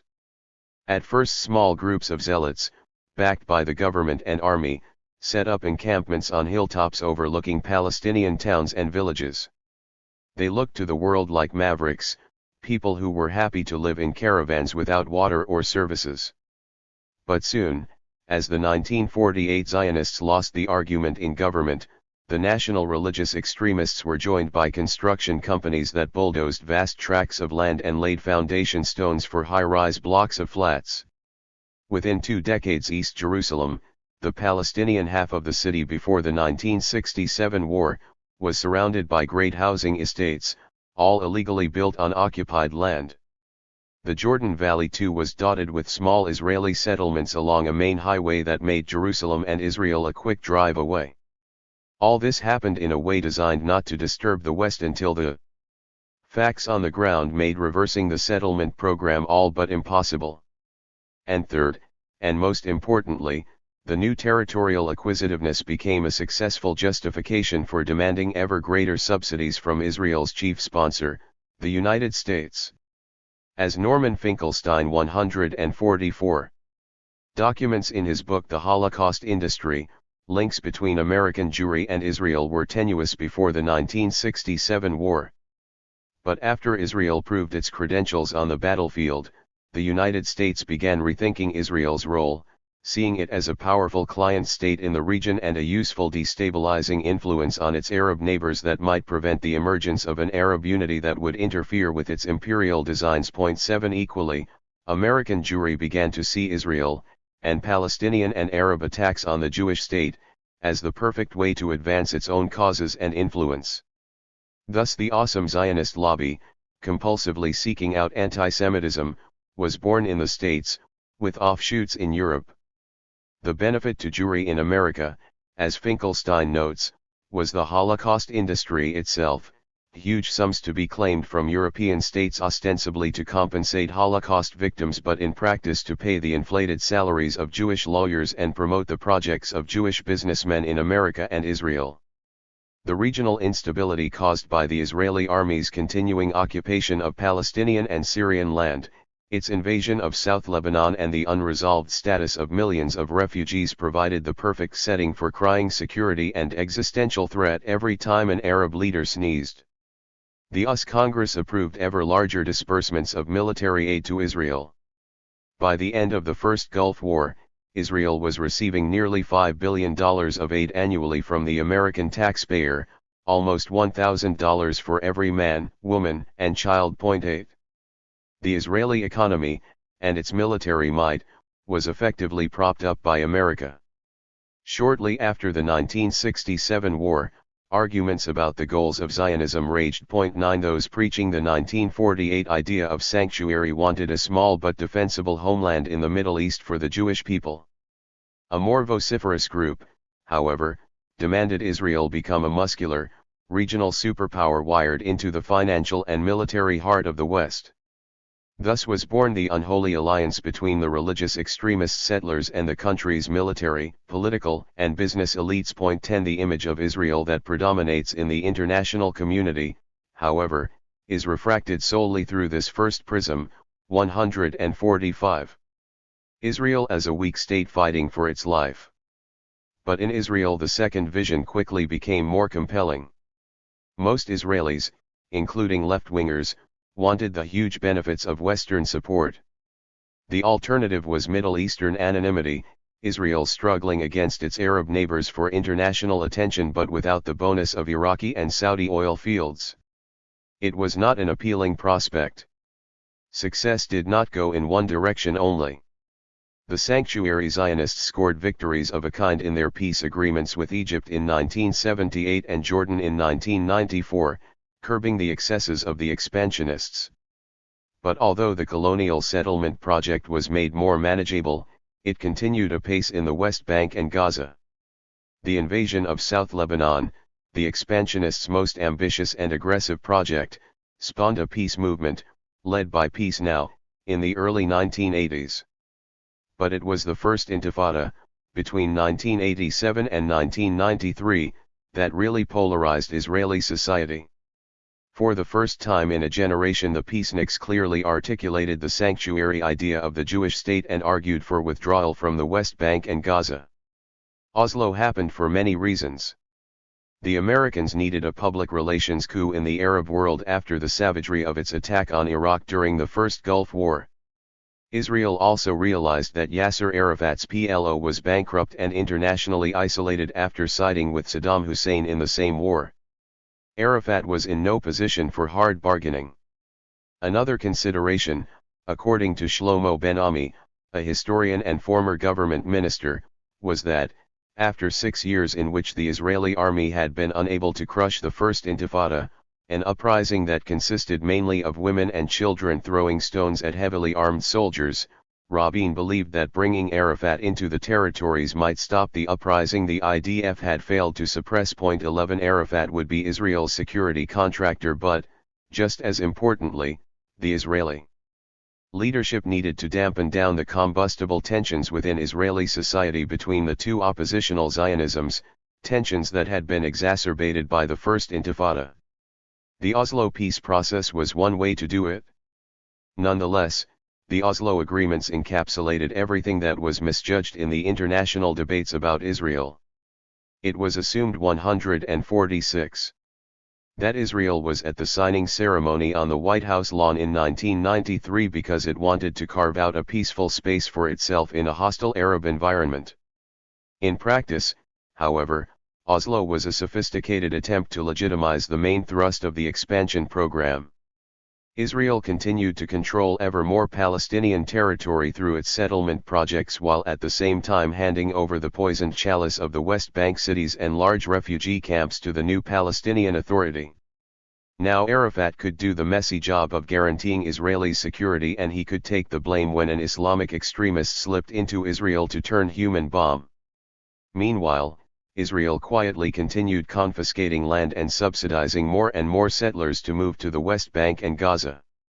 Israelis, from the peace movement to Yitzhak Rabin's assassin Yigal Amir, entirely failed to grasp the extent of the sham of Oslo, or the causal connection between it and the growing popularity among Palestinians of the Islamic militant factions, Hamas and Islamic Jihad, and the wave of suicide attacks on Israeli cities that followed from the mid-1990s. Palestinian disillusionment culminated in the Second Uprising, which erupted in late 2000, as both the leadership and masses finally gave up hope that the Oslo agreements would ever bring them statehood. Unlike the First Intifada, which had accentuated the tensions in Zionism, the Second Intifada encouraged a new Jewish consensus, that peace, or at least a peace that Israel could live with, would never come from negotiations or dialogue. The mantra of "there is no one to talk to" came to dominate Israeli politics. The fudging, many Israelis decided, had to end. A permanent, and imposed, solution was required. What form this imposed solution should take, of course, depended on one's view of Zionism, whether one wanted a Jewish nation like other nations or a Vorasius, settler state. The current debates raging among Israelis about how to respond to the Second Intifada posit two unilateral options: to withdraw or to invade. To build a fence or to build a greater Israel. These alternatives reflect the differences between the 1948 idea of a Jewish sanctuary with fixed and defensible borders, and the 1967 idea of an expansionist state 147. That refuses to define its territorial limits or the preconditions for a peace agreement. A common error in the West is to interpret these two political positions in simple moral terms. We create a facile dichotomy: the Oslo peace process vs Operation Defensive Shield, Israeli refusioniks vs West Bank settlers, Yossi Beilin vs Ariel Sharon. But these are not polar opposites, they are two sides of the same coin. 12 They represent differing visions, the first deriving from 1948, the second from 1967, but Zionism is the constant. For all Israelis, bar a minuscule number of non-Zionists, the arguments assume as their starting point that Israel's primary political objective is the maintenance of exclusive ethnic privileges for Jews. It is certainly not about correcting historic injustices, helping the Palestinians create a viable state, or contributing to a Middle Eastern peace. The divide between Beilin or Shimon Peres and Sharon is not a moral one but one of differing conceptions about how to protect the long-term interests of Israel as an ethnic state. Both strands of Zionism have accepted the idea of Israel as an aggressive, ethnic, colonizing nation. They differ only in their view of the limits of Israel's sphere of action. For the sanctuary Zionists, Jewish privilege over non-Jews essentially extends to the 1948 borders of the state. For the expansionist Zionists, on the other hand, Palestinians and Arabs must submit to Jewish authority within Israel proper, in the occupied territories and potentially anywhere else needed for Israel's security. The implied threat in both positions, however, is that if the Palestinian populations refuse to accept their fate to live as subjugated peoples, they will face retribution or worse. These are large criticisms of Israel and Zionism. What is the evidence? The case against 1967 Zionism is not difficult to make. 148. It has been Israeli orthodoxy since the late 1970s. All governments, Labor and Likud, have promoted settlement on Palestinian land to the point where 42% of the West Bank is now directly controlled by settlers. Even now settlements like Har Homa, near Jerusalem, are being opened and families offered huge incentives to move in. A report earlier this year by the Adva Center, a Tel Aviv think tank dedicated to examining issues of inequality in Israeli society, showed huge economic and social discrimination in favor of the settlers throughout the 1990s.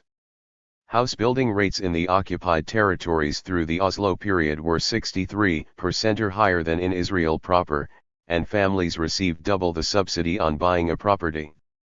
Spending on municipal services was also 50% or higher for settlers, even after security expenditure was excluded. 13 Palestinian areas in the West Bank are now such a patchwork that even the PLO's negotiating department recently admitted that disentangling them from Jewish-controlled areas would be nigh impossible. A two-state solution is starting to look fanciful. For a country obsessed with demographic and security threats, Israel's ever greater implantation of its Jewish population into the West Bank seems more than illogical, it looks suicidal. If Israel rules over what is effectively a single state, it will within a few years face a combined population of Palestinians inside the West Bank, Gaza, and Israel that outnumbers Jews. But the approach is not suicidal if the real intention is to replicate the apartheid model of South Africa, to make Bantustans of the Palestinian cities in a sea of Israeli-dominated territory, leaving settlers to control the arable land and vital water resources. The besieging of West Bank cities looks suspiciously like a push in this direction. The apartheid model is unlikely to be the end of the story, however. Palestinians, obstinately refusing to submit, will continue the terror attacks. 14 And the longer it takes to divide the West Bank into a series of ghettos, the harder it will be to persuade the world that this is not in practice what has been done. The gray will start to look more like sharply differentiated black and white. Another solution, transfer, will be needed. The Israeli public is already being 149 softened up, with government ministers openly subscribing to it. 15. Palestinians will have to be encouraged, or made, to leave their homes and land. The destruction of the West Bank's physical and economic infrastructure in the Israeli army's Operation Defensive Shield is the beginning of this process. But increasingly the Sharon view of Zionism is under attack, if only from the ragged remains of the Labour Party and Peace Now. Can Israel be steered off the depraved course being taken by the 1967 Zionists? Can a Zionism that seeks only a sanctuary for the Jewish people be made more morally clear-sighted than its later upstart? Can Balin and his ilk not save us from the moral quagmire into which Sharon and his settler friends wish to drag us? The answer, if it is not already clear, is a resounding no. Israel's Eden was always a mirage. In fact, the Zionism of expansion emerged precisely out of the failures of the Zionism of sanctuary. The strategies facing 1948 Zionists are essentially the same as those facing 1967 Zionists, the difference is the arena. If Sharon will have to consolidate apartheid in the West Bank, a left-wing successor who withdraws from the occupied territories will have to do the same inside Israel with the country's Palestinian minority. Since the end of the military government for Palestinian citizens in 1966, Israel has maintained a largely benevolent apartheid system inside Israel. Arab citizens are barred from Jewish communities, Arab municipalities are starved of funds, the separate education system is a pale reflection of the Jewish one, Arabs cannot work in many sectors of the economy. Although Arabs have the vote, their parties are never allowed to take part in government. And strict enforcement of religious marriage ceremonies, combined with even stricter rules for conversion, makes intermarriage between Palestinians and Jews all but impossible. But, nonetheless, Israel's Palestinian citizens can sit on buses next to Jews and eat with them in restaurants. They can study at university, even if language and other barriers make it harder for them to gain entry. They can speak out relatively freely too. But even these partial equalities are being rapidly eroded as the 1 million Palestinian citizens become as assertive of their rights as 150. Their ethnic kin in the occupied territories. The first two cases of Israeli Arabs having their citizenship revoked signals a dangerous precedent. 16 and newly passed laws have stripped Arab politicians of the right to criticize either the ethnic character of the state or government policies towards the Palestinians. Several of the Arab parties are at risk of being banned before the next election. 17 This new climate is producing a much harsher apartheid system, one much less benevolent. If Israelis turn their back on the Zionism of expansion and choose the sanctuary model of 1948 Zionism, if the wall being built in the West Bank actually becomes a border, this process of delegitimization and segregation inside Israel will gather pace.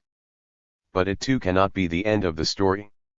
As Benny Morris reminds us, the sanctuary inside Israel proper will be as meaningless as it was in 1948 unless it is cleared of its Arabs, of those who are perceived to threaten the Jewish state from within.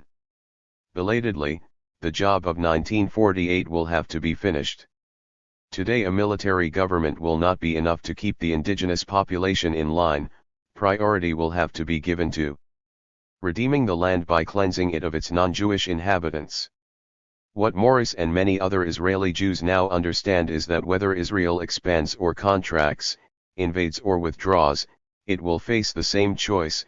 It will have to transfer Palestinians, either those in the West Bank and Gaza or those in Israel itself. It must choose between the big war crime and the smaller one. Either direction Israel jumps is sure to send it, as a Jewish state, plummeting into the depths of the abyss.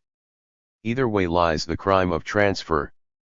Minister of Strategic Threats. The furor that briefly flared this week at the decision of Israel's Prime Minister, Ehud Olmert, to invite Avigdor Lieberman and his Yisrael Beiteinu party into the government coalition is revealing, but not in 151. Quite the way many observers assume. Lieberman, a Jewish immigrant from Moldova, is every bit the populist and racist politician he is portrayed as. 18 Like many of his fellow politicians, he harbors a strong desire to see the Palestinians of the occupied territories expelled, ideally to neighboring Arab states or Europe. Lieberman, however, is more outspoken than most in publicly advocating for this position. Where he is seen as overstepping the mark is in arguing that the state should strip up to 250,000 Palestinians living inside Israel of their citizenship and seal them and their homes into the Palestinian ghettos being created inside the West Bank.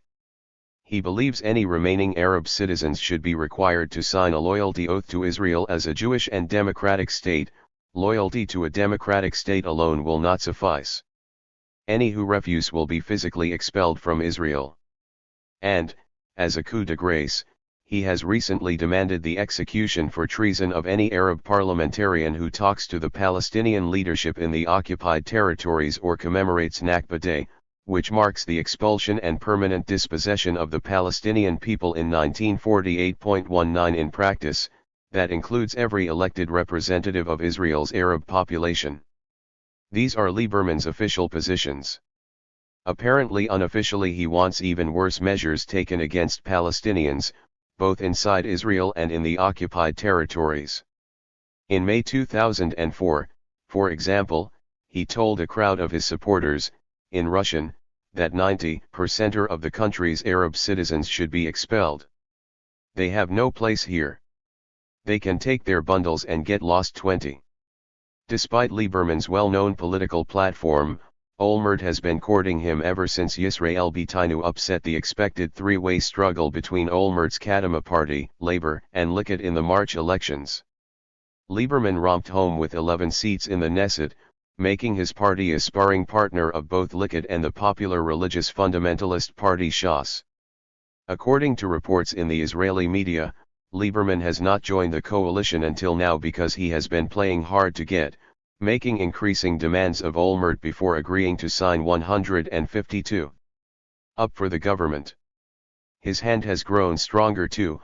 According to opinion polls, he is now the most popular politician in Israel after Benjamin Netanyahu, leader of the Likud Party. 21 In the newly established post of Deputy Prime Minister and Minister for Strategic Threats, Lieberman, the avowed Arab hater, will shape Israel's response to Iran. After that, he will presumably help the government decide what other strategic threats it faces.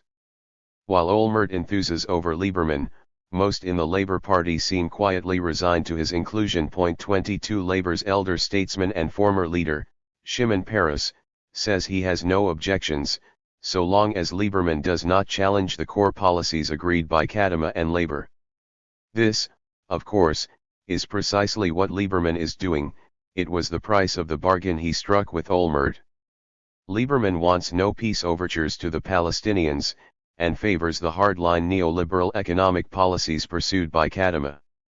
On Wednesday, the Labour leader Amir Peretz, a supposed socialist and former head of the Israeli trade union movement, accepted Lieberman's entry to the coalition, as Olmert surely knew he would. In typical Labour style, Peretz bought off his conscience by insisting on a package of modest benefits for Arab citizens, the same Arab citizens Lieberman once expelled. 23 The last time the government made a similar promise to its Arab minority back in late 2001, when the Prime Minister of the day, Ehud Barak, needed their votes, the $1 billion pledge was broken immediately after the election. 24 So why are Israel's politicians, of the left and right, so comfortable sitting with Lieberman, the leader of Israel's only unquestionably fascist party? Because, in truth, Lieberman is not the maverick politician of popular imagination, even if he is every bit the racist, a Jewish version of Austria's Jörg Haider or France's Jean-Marie Le Pen. In reality, Lieberman is entirely a creature of the Israeli political establishment, his policies sinister reflections of the principles and ideas he learned in the inner sanctums of the Likud Party, a young hopeful immigrant rubbing shoulders with the likes of Ariel Sharon, Benjamin Netanyahu and, of course, Ehud Olmert. From their political infancy, the latter three were schooled in the minor arts of Israeli diplomacy. 153.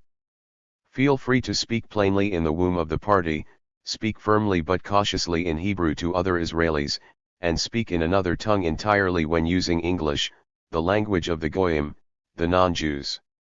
But Lieberman, who arrived in Israel as a 21-year-old, was not around for those lessons. He imbibed nothing of the principles of Hasbara, the advocacy for Israel industry that has its unpaid battalions of propagandists regularly assaulting the phone lines and email inboxes of the Western media. He tells it exactly as he sees it, even if mostly in Russian. Inside the Likud Party, Lieberman's political training ground, that hardly mattered. He rapidly rose through the ranks to become Director General of Likud from 1993 to 1996 and soon afterwards to head the office of Prime Minister Benjamin Netanyahu. For many years he was the darling of the Likud, a party that today exists in two halves, its original incarnation, once again led by Netanyahu, and the renovated, sleeker model, Kadima, created by Sharon. But it was in breaking from Likud and founding his own party, Yisrael Beiteinu, in 1999 that Lieberman finally found his voice outside the Likud smoke-filled rooms. The audience for his message was as untutored in the deceits of Israeli politicking as Lieberman himself. Lieberman emigrated to Israel in 1978, leading the vanguard of a wave of immigration from Russia and its satellite states that reached a peak in the early 1990s as the Soviet Empire broke up. By the time most Russian speakers began pouring into Israel, Lieberman was already well ensconced in the Israeli political system. Yisrael Beiteinu's openly racist agenda spoke to the darkest instincts of these 1 million newly arrived Russian speakers, many of whom profoundly distrusted left-wing politics and at the same time lusted after strongmen as leaders. Poor and struggling to adapt to Israeli culture, most live far from the prosperous center of the country in their own neglected ghettos, little Moscows, where the signs and street language are, more than a decade later, still in Russian. They feel little affinity for the Jewish state, apart from a loathing for everything Arab. And the state has found it easy to manipulate these immigrants' emotions. They have little understanding of the historic reasons for Israel's 154 conflict with the Palestinians, and, like other Israelis, learn almost nothing more at school. With no context for appreciating why the Palestinians might carry out suicide attacks, Russian speakers assume the Palestinians are simply the hate-filled barbarians described to them by their politicians and media. When young Russian men do their 3 years of active duty in the occupied territories, all these prejudices are confirmed. Now one of the largest blocks of Israel's citizen army, the Russians are assigned some of the toughest spots in the West Bank and Gaza, often their first experience of meeting Arabs. They return home after their tours of duty, finding it hard to make sense of Israeli officialdom's lip service in distinguishing between Arab citizens, who have some rights in the Jewish state, and the Arabs of the occupied territories, who have none. Many Russian speakers wonder why Israel does not simply kill or expel the lot of them. And this is where Lieberman steps in. Because usefully this is exactly what he not only believes but also openly declares. Lieberman can tap the support of nearly 1 million voters, a huge reservoir of support for any prime ministerial hopeful trying to assemble the coalition needed to form a government under Israel's fractious political system. Neither Olmert nor Netanyahu can afford to say what is really on their minds, that they want to cleanse the region of as many Palestinians as they can manage, most certainly those in the occupied territories, and later the even bigger nuisance of the ones who have citizenship and undermine Israel's Jewishness. But instead they can let a Lieberman, the charismatic leader of a popular party who does dare to say these things, join the government with minimal damage to their own reputations. They can also let him use the platform provided by a cabinet position to shape a new coarser political language in which ideas of expulsion and transfer become ever more mainstream. Until one day the policies Lieberman advocates, reflections of the values he imbibed during his long years spent in Likud, become acceptable enough that a prime minister, Olmert or Netanyahu or Lieberman himself, will be able to put them in the government's program. Instead of using words like disengagement, 155. Convergence or realignment, Israel's politicians of the near future may simply call for the expulsion of Arabs, all Arabs. Even now Israeli leaders do little to conceal the fact that such thoughts are uppermost in their minds. Netanyahu, currently Israel's most popular politician and leader of the opposition, has repeatedly called the 1.2 million Arab citizens of the country a demographic time bomb back in 2002.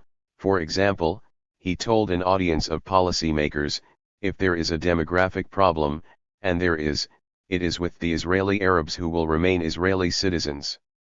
We therefore need a policy that will first of all guarantee a Jewish majority. 25. Unlike Lieberman, Netanyahu never spells out what policies he is advocating. But most Israelis understand that in practice, if he felt free to speak his mind, his platform would not look much different from Yisrael Beiteinu's. Olmert too uses code words readily understood by his Israeli audiences. In late 2004, in an interview with the Haaretz newspaper, he said Israel needed to find a solution to its problem of Palestinian demographic growth in both the occupied territories and Israel, which might mean the end of the Jewish state. 26. What solution was Olmert referring to? Israelis know only too well. Every year since 2000 Olmert, Netanyahu, Paris, and other senior policymakers have been meeting at the Herzliya conference, near Tel Aviv, to draw up ideas about how to deal with the demographic threat, the rapidly approaching moment when the Palestinians, either those with Israeli citizenship or the non-citizens living under military occupation in the West Bank and Gaza, will outnumber Jews. The solutions they have proposed have been similar to Lieberman's. Both the disengagement from Gaza and the planned limited withdrawals from the West Bank came out of Herzliya.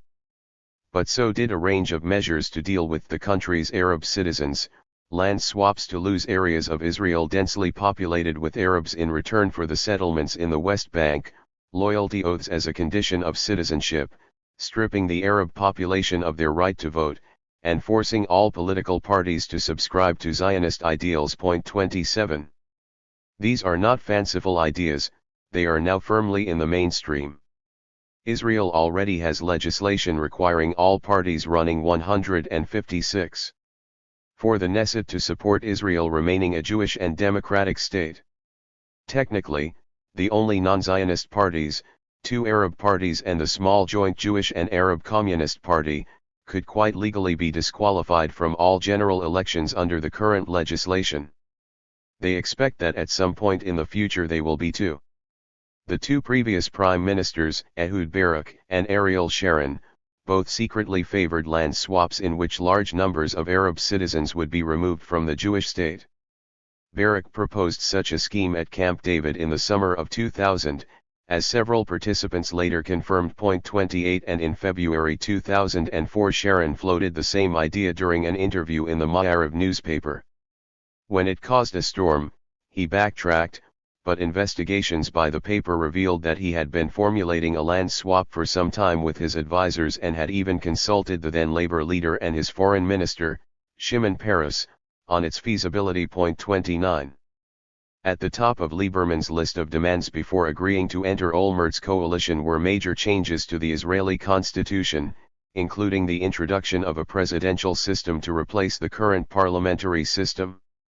Israel already has a president, but the post is entirely symbolic. Lieberman wants a president who has the authority to make major legislative changes, even constitutional ones, without having to make the backroom compromises to keep together the coalition governments that characterize Israel's current political system. The president Lieberman has in mind would be more on the lines of an autocratic ruler. Olmert is apparently sympathetic to these plans.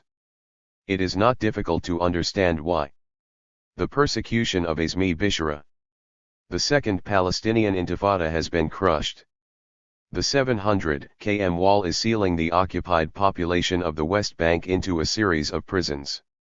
The demographic time bomb, the fear that Palestinians, 157, through higher birth rates, will soon outnumber Jews in the Holy Land and that Israel's continuing rule over them risks being compared to apartheid, has been safely defused through the disengagement from Gaza and its 1.4 million inhabitants.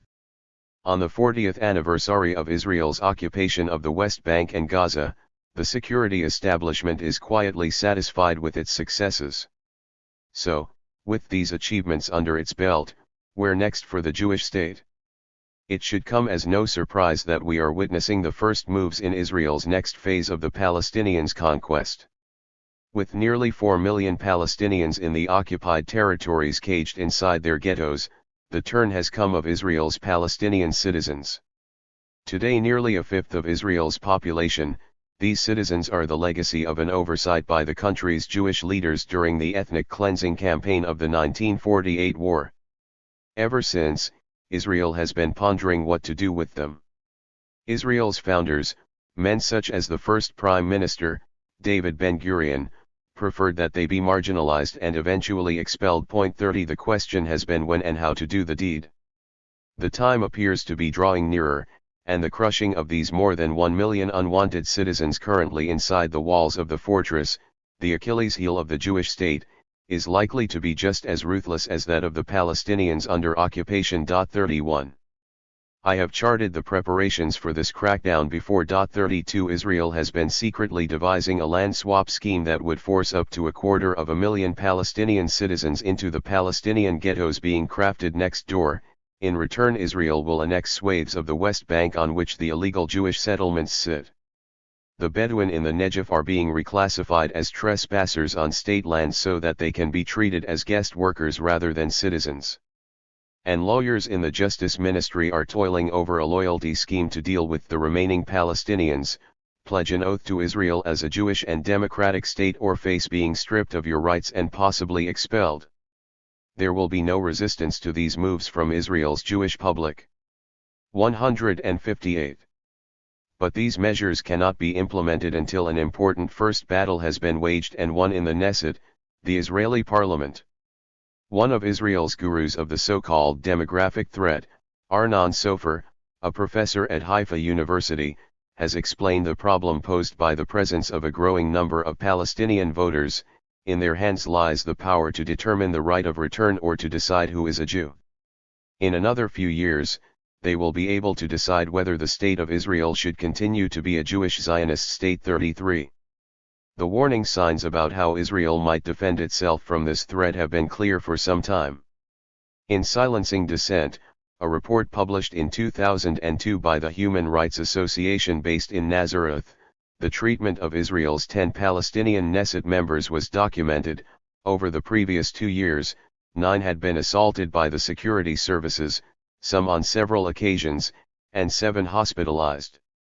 The report also found that the state had launched 25 investigations of the 10 MKS in the same period. 34 All this abuse was reserved for the representatives of a community the Israeli General Moshe Dayan once referred to as the quietest minority in the world. 35 But the state's violence towards, and intimidation of, Palestinian Knesset members, until now largely the reflex actions of officials offended by the presence of legislators refusing to bow before the principles of Zionism and privileges for Jews, is entering a new, more dangerous phase. 36.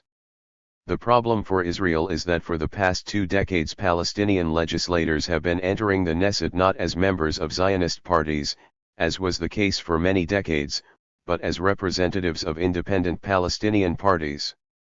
The result has been the emergence of an unexpected political platform, the demand for Israel's constitutional reform. Palestinian political parties have been calling for Israel's transformation from a Jewish state into a state of all its citizens, or what the rest of us would call a liberal democracy. The figurehead of this political struggle has been the legislator Azmi Bishara, a former philosophy 159 professor.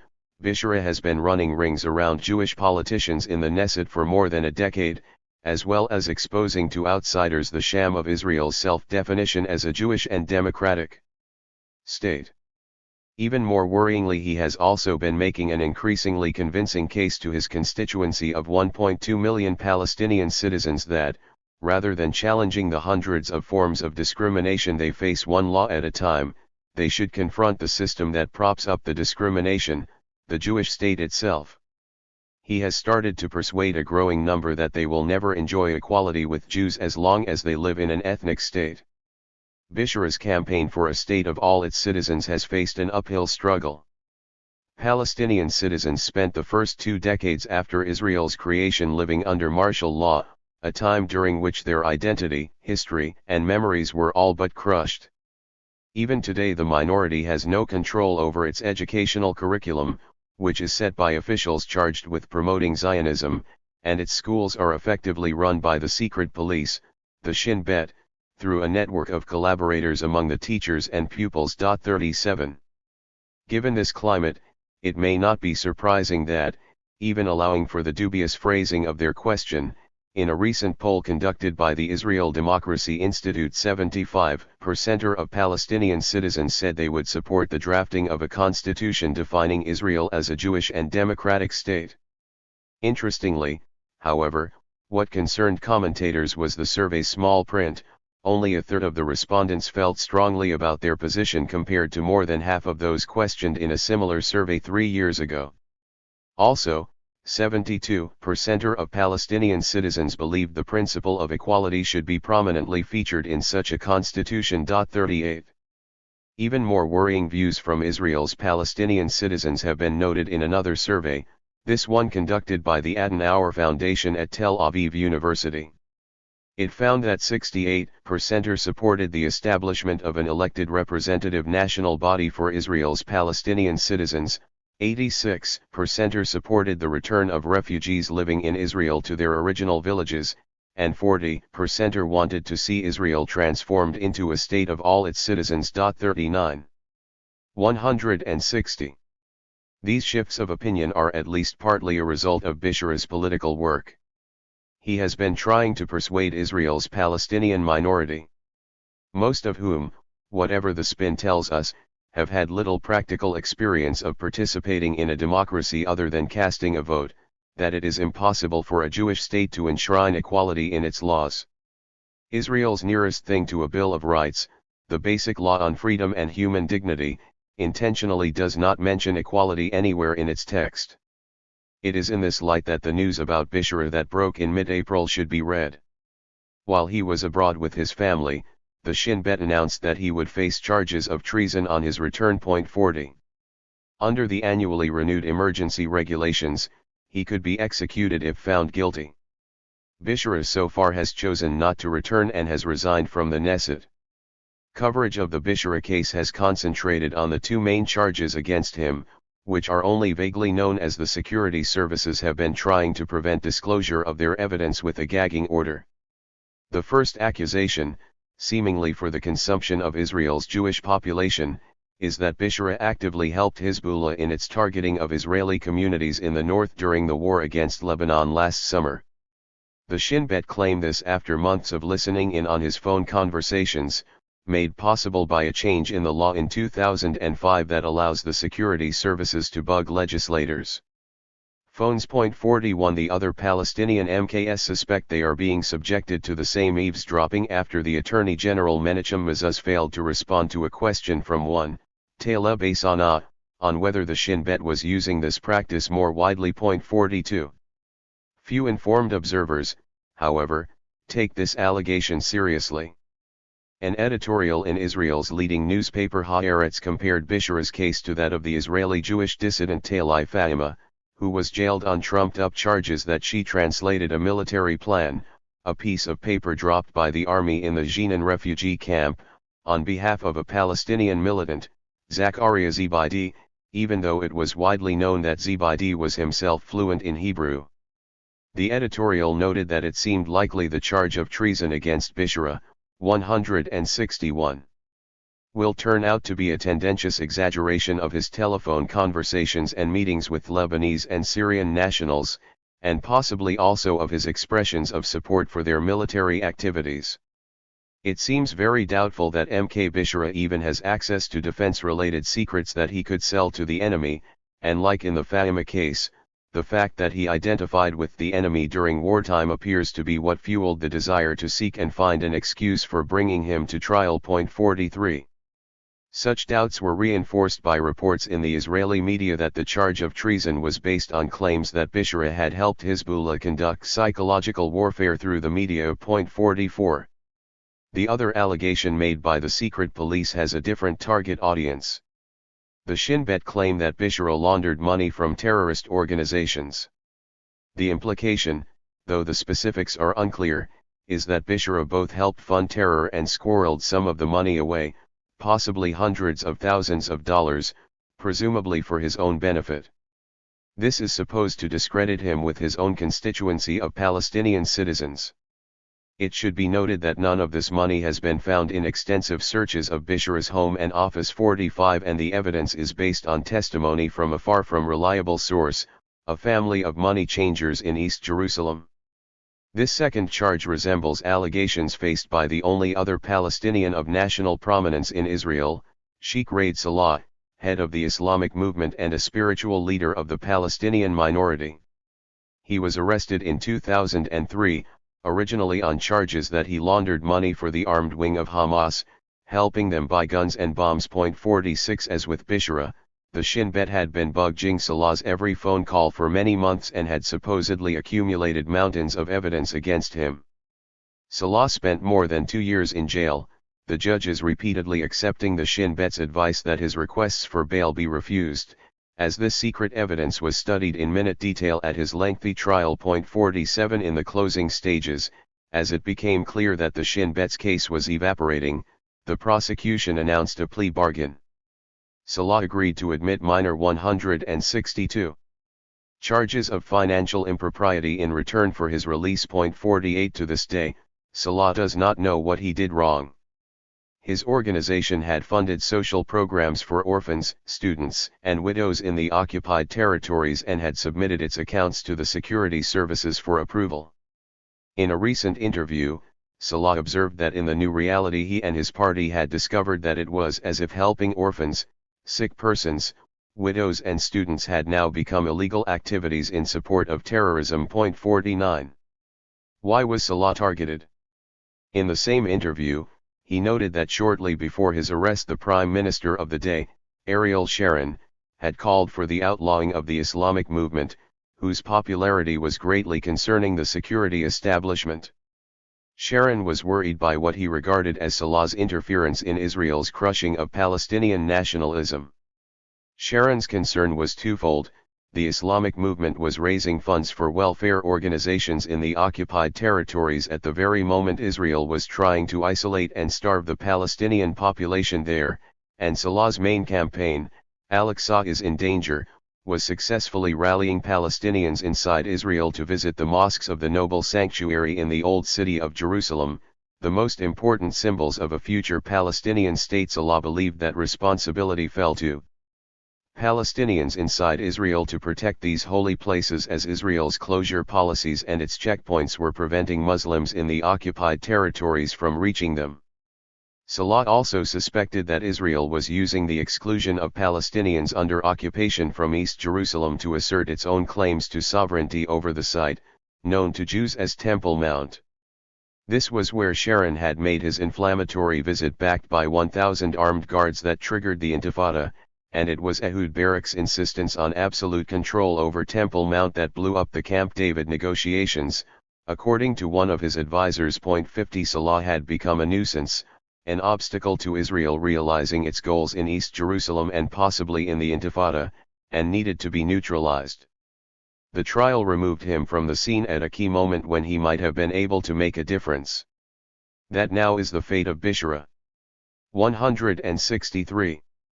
Indications that the Shin Bet wanted Bishara's scalp over his campaign for Israel's reform to a state of all its citizens can be dated back to at least the start of the Second Intifada in 2000.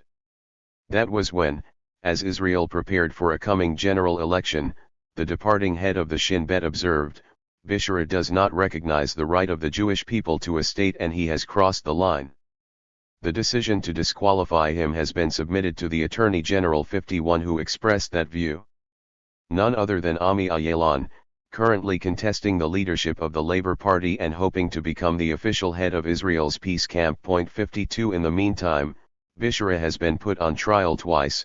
53 He has been called in for police interrogations on a regular basis. He has been warned by a state inquiry, the Or Commission, and the laws concerning Knesset immunity and travel to foreign states have been changed specifically to prevent Bishara from fulfilling his parliamentary duties. 54. True to Ayalon's advice, Bishara and his political party, the National Democratic Assembly, were disqualified by the Central Elections Committee during the 2003 elections. The committee cited the expert opinion of the Shin Bet. "It is our opinion that the inclusion of the NDA in the Knesset has increased the threat inherent in the party." Evidence of this can also be found in the ideological progress from the margins of Arab society to center stage. Today these ideas have a discernible effect on the content of political discourse and on the public agenda of the Arab sector. 55. On this occasion, however, the Shin Bet failed to get its way. Bishara's disqualification was overturned on appeal by a wafer-thin majority of the Supreme Court's justices. 56. The Shin Bet's fears of Bishara resurfaced with a vengeance in March this year, when the Ma'ariv newspaper reported on a closed meeting between the Prime Minister, Ehud Olmert, and senior Shin Bet officials concerning the issue of the Arab minority in Israel. The 164. Extent of its steadily decreasing identification with the state and the rise of subversive elements. Ma'ariv quoted the assessment of the Shin Bet. Particularly disturbing is the growing phenomenon of visionary documents among the various elites of Israeli Arabs. At this time, there are 4 different visionary documents sharing the perception of Israel as a state of all citizens and not as a Jewish state. The isolationist and subversive aims presented by the elites might determine a direction that will win over the masses. 57. In other words, the secret police were worried that the influence of Bishara's political platform was spreading. The proof was to be found in the 4 recent documents cited by the Shin Bet and published by very different groups: the Democratic Constitution by the Adala Legal Center, 58; 10 Points by the Masawa Political Lobbying Group, 59. The Future Vision by the traditionally conservative political body comprising mostly mayors known as the High Follow-Up Committee, 60, and the Haifa Declaration, overseen by a group of academics known as MATA. 61. What all these documents have in common is 2 assumptions. First, that existing solutions to the Israeli-Palestinian conflict are based on 2 states and that in such an arrangement the Palestinian minority will continue living inside Israel as citizens, and second, that reforms of Israel are needed if the state is to realize equality for all citizens, as promised in its Declaration of Independence. Nothing too subversive there, one would have thought. But that was not the view of the Shin Bet. Following the report in Ma'ariv, the editor of a weekly Arab newspaper wrote to the Shin Bet asking for more information. Did the Shin Bet's policy not constitute an undemocratic attempt to silence the Palestinian minority and its leaders, he asked. A reply from the Shin Bet was not long in coming. The secret police had a responsibility to guard Israel against strategic threats, it was noted. The Shin Bet security service will thwart the activity of any group or individual seeking to harm the Jewish and democratic character of the State of Israel, even if such activity is sanctioned by the law. The letter added 165.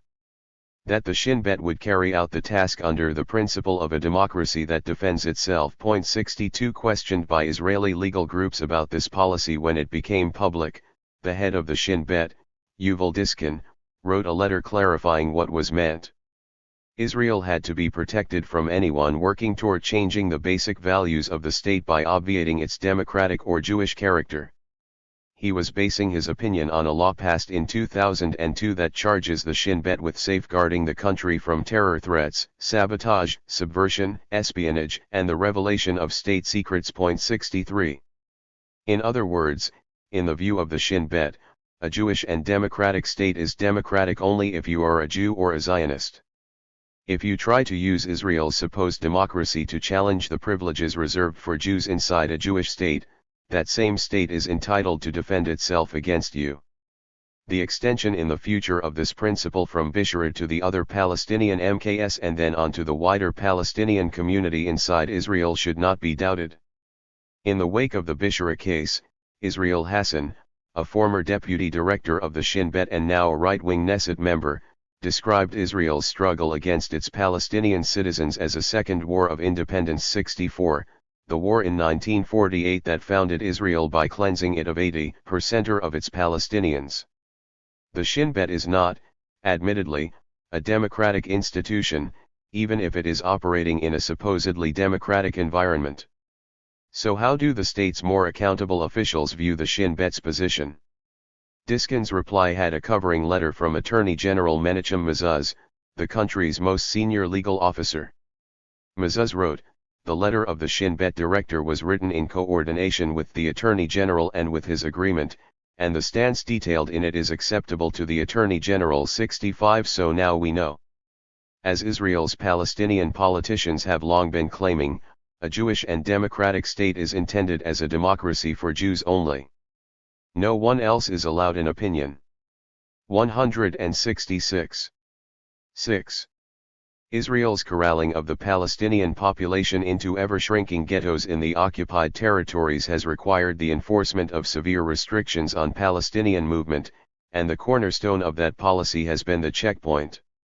In watching the checkpoints, I join a team of Israeli women belonging to Maxim Watch who exploit, like the settlers, their privileges as Jews to move around the West Bank.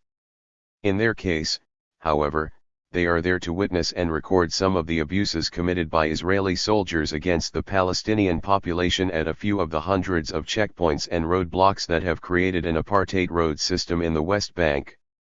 The women's actions, as they readily admit, are a drop in the ocean of Israel's oppression of the Palestinians. A few even fear that their very presence creates the false impression that the occupation is somehow accountable and well-intentioned. The other 3 essays in this section deal with the occupation regime's determination to prevent resistance from the Palestinians to their imprisonment, including by blocking the emergence of any effective national leadership. 167. One minor but revealing method, which barely merited attention, is explained in Israel's latest bureaucratic obscenity. In early 2006 it was decided to begin expelling from the occupied territories those Palestinians who hold a foreign passport. In most cases Palestinians hold such a passport only because their right to reside in the occupied territories was revoked by Israel, in violation of international law, after an absence studying or living abroad. Many, including businessmen and academics, have been living in the territories for many years on tourist visas. They are almost uniformly people who have a great deal invested in a peaceful resolution of the conflict, who have been helping to create a fledgling civil society, and who possess an ability to communicate the Palestinian experience of occupation to the West. Their expulsion suggested yet again Israel's enduring bad faith. In an experiment in human despair, I examine the real reasons behind Israel's menacing of the population of the Gaza Strip, including bombing its only power station, and how its actions are designed to undermine the Palestinian leadership, provoke factionalism, and encourage ordinary Palestinians to give up hope. The struggle for Palestine's soul considers Israel's recent manipulation of these divisions to foment civil war between Fatah and Hamas and deflect both groups from their true purpose, resistance to the occupation. Watching the checkpoints. The scene, a military checkpoint deep in Palestinian territory in the West Bank. A tall, thin elderly man, walking stick in hand, approaches a line of Palestinians, many of them young men, waiting obediently behind concrete barriers for permission from an Israeli soldier to leave one Palestinian area, the city of Nablus, to enter another Palestinian area, the neighboring village of Huwara. The 168. Long queue is moving slowly, the soldier ostentatiously taking his time to check each person's papers. Impatient, the old man heads off purposefully down a parallel but empty lane reserved for vehicle inspections. A young soldier controlling the human traffic spots him and orders him back in line. The old man stops, fixes the soldier with a stare and refuses. The soldier looks startled, and uncomfortable at the unexpected show of defiance. He tells the old man more gently to go back to the queue. The old man stands his ground. After a few tense moments, the soldier relents and the old man passes. Is the confrontation revealing of the soldier's humanity? That is not the way it looks, or feels, to the young Palestinians penned in behind the concrete barriers. They can only watch the scene in silence. None would dare to challenge the soldier in the manner of the old man, or to take his side had the Israeli been of a different disposition. An old man is unlikely to be detained or beaten at a checkpoint. Who, after all, would believe he attacked or threatened a soldier, or resisted arrest, or was carrying a weapon? But the young men know their own injuries or arrests would barely merit a mention in Israel's newspapers, let alone an investigation. And so, the checkpoints have made potential warriors of Palestine's grandfathers at the price of emasculating their sons and grandsons.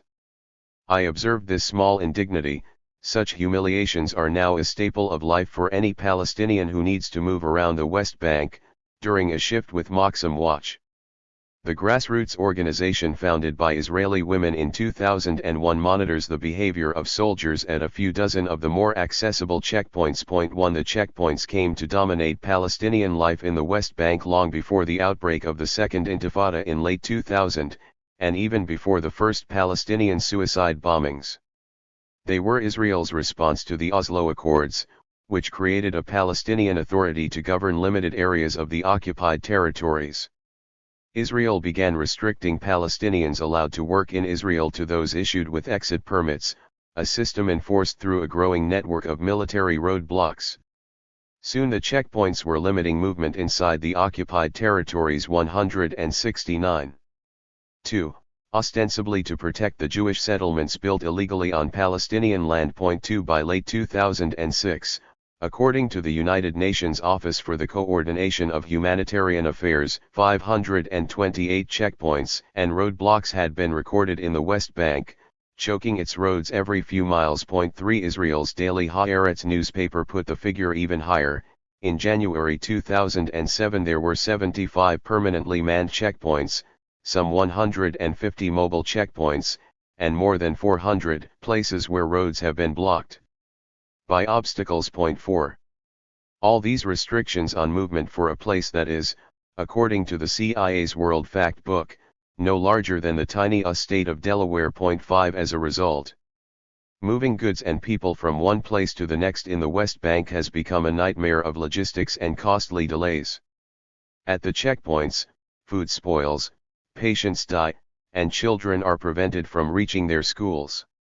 The World Bank blames the checkpoints and roadblocks for strangling the Palestinian economy. 6 Embarrassed by publicity about the burgeoning number of checkpoints, the Israeli Prime Minister, Ehud Olmert, promised the Palestinian President, Mahmoud Abbas, in December 2006 that there would be an easing of travel restrictions in the West Bank, to little effect, according to reports in the Israeli media.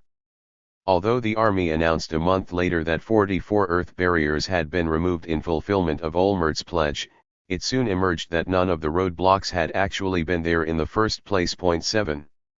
Contrary to the impression of most observers, the great majority of the checkpoints are not even near the Green Line, Israel's internationally recognized border, until it occupied the West Bank and Gaza in 1967. Some are so deep inside Palestinian territory that the army refuses to allow Moxam Watch to visit them. There, the women say, no one knows what abuses are being perpetrated unseen on Palestinians. But at Huwara checkpoint, where the old men refuse to submit, the soldiers at least know that most of the time they are being watched by fellow Israelis and that their behavior is being recorded in monthly logs. Moxam Watch has a history of publishing embarrassing photographs and videos of the soldiers' actions.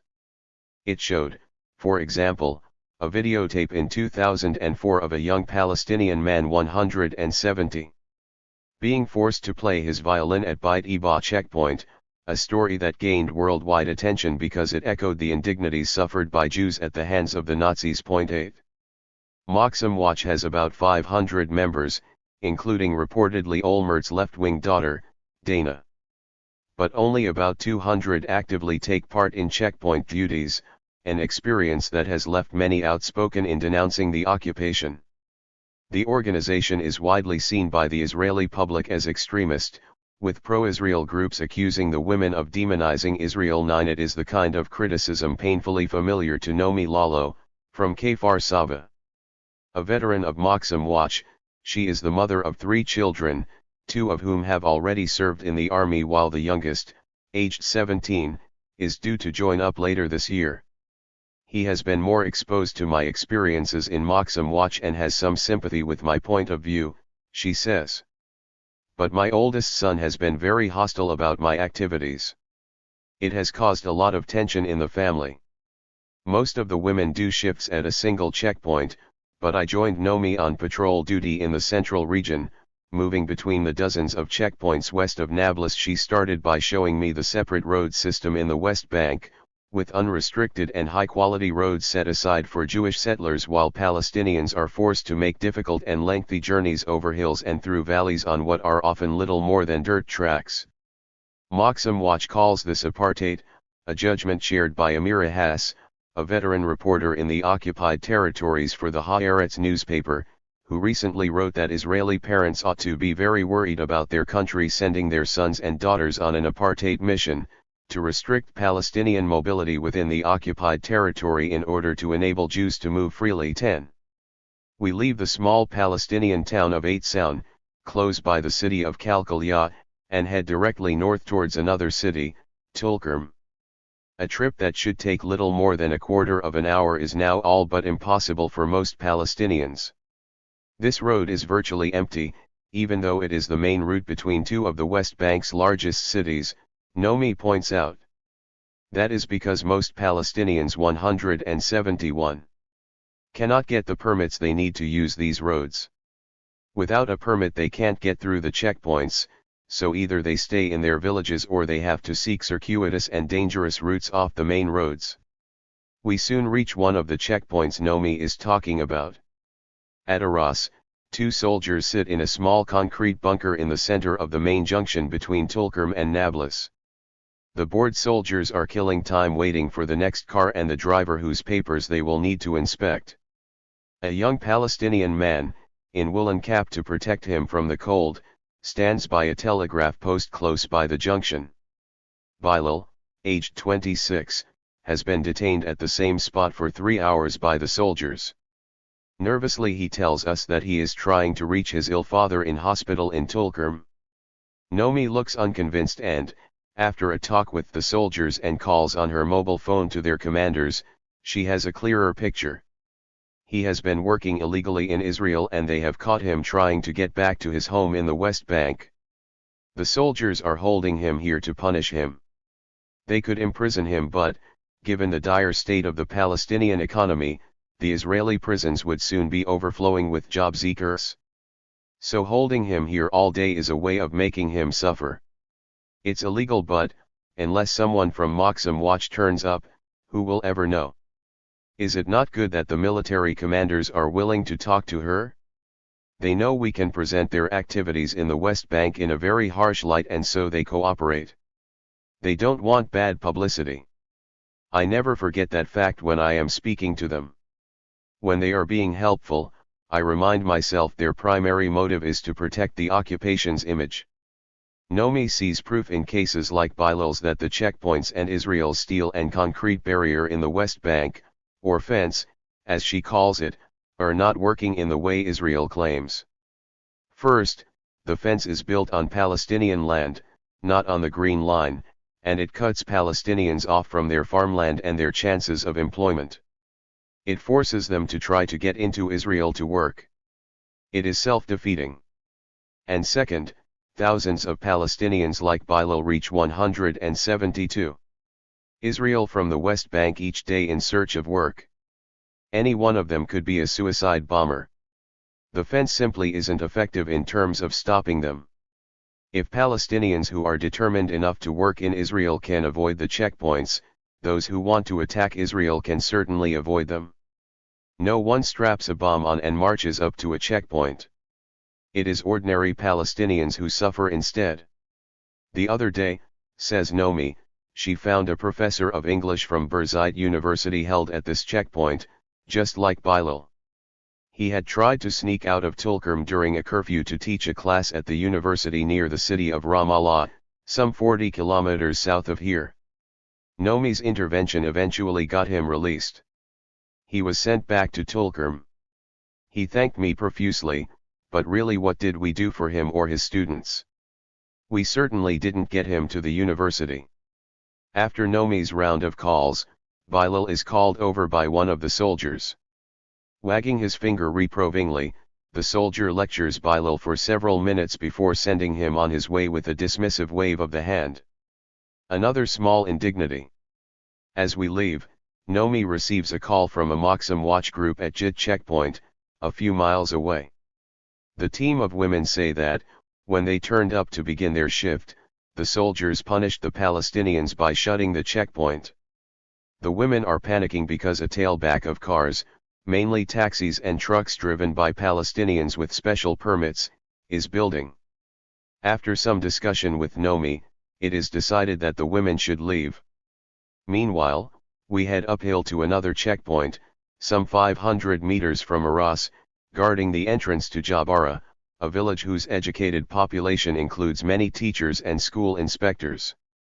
Nowadays, however, the villagers are among several thousand Palestinians living in a legal twilight zone, trapped on the Israeli side of the wall.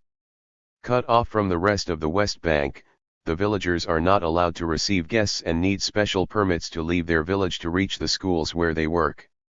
Children who have married out of Jabara are not even allowed to visit their parents here, says Nomi. Family life 173 has been torn apart, with people unable to attend funerals and weddings. I cannot imagine what it is like for them. The Supreme Court has demanded the fence be moved, but the state says it does not have the money for the time being to make the changes. 12 Jabara's children have a checkpoint named after them through which they have to pass each day to reach their schools nearby in the West Bank. At the far end of Jabara we have to pass through a locked gate to leave the village. There we are greeted by yet another checkpoint, this one closer to the Green Line on a road the settlers used to reach Israel. It is one of a growing number that look suspiciously like border crossings, with special booths and lanes for the soldiers to inspect vehicles, even though these checkpoints are not located on the Green Line. The soldiers see our yellow number plate, distinguishing us from the green plates of the Palestinians, and wave us through. Nomi is using a settler's map she bought from a petrol station inside Israel to navigate our way to the next checkpoint, Anabta, close by an isolated Jewish settlement called Inav. Although this was once a busy main road, the checkpoint is empty and the soldiers mill around with nothing to do. An old Palestinian man wearing the black and white keffiyeh popularized by Yasser Arafat approaches them trying to sell socks. There are no detained Palestinians, so we move on. Nomi is as skeptical of claims she hears in the Israeli media about the checkpoints foiling suicide attacks as she is about the army's claims that they have been removing the roadblocks. I spend all day monitoring a checkpoint and come home in the evening, turn on the TV and hear that 4 suicide bombers were caught at the checkpoint where I have been working. It happens just too often. I stopped believing the army a long time ago. We arrive at another settlement, comprising a couple of dozen Jewish families, called Shavei Shamron. It is located next to Road 60, once the main route between Nablus and the most northerly Palestinian city, Jenin. Now the road is empty and leads nowhere. It has been blocked by the army, supposedly to protect Shamron. Palestinians have to drive for hours across country to reach Jenin just because a handful of settlers want to live here by the main road, observes Nomi. 174. A short distance away, also on Road 60, is one of the larger and busier checkpoints, Beit Eba, the site where the Palestinian was forced to play his violin.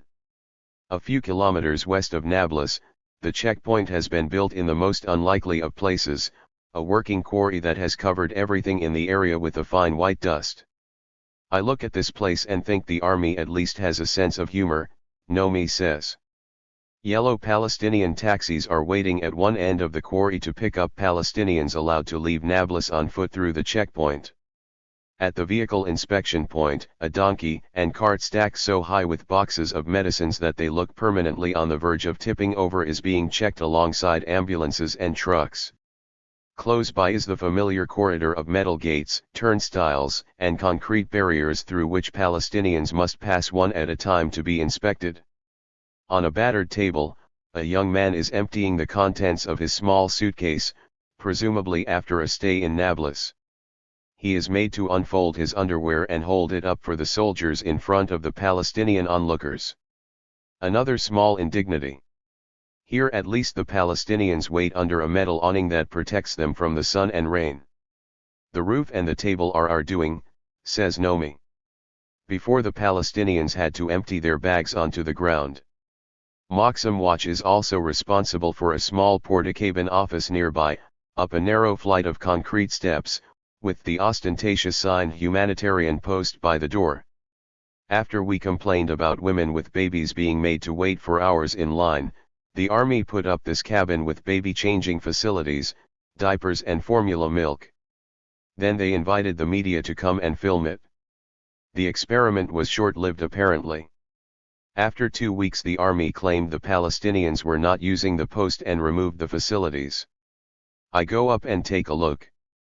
It's entirely bare, just 4 walls and a very dusty basin.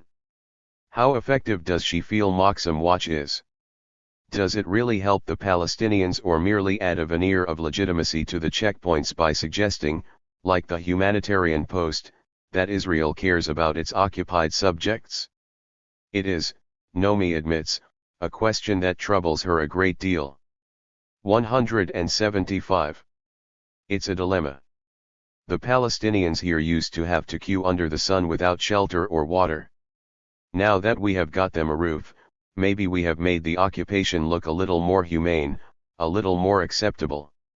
There are some women who argue we should only watch, and not interfere, even if we see Palestinians being abused or beaten. Which happens, as Moxam Watch's monthly reports document in detail.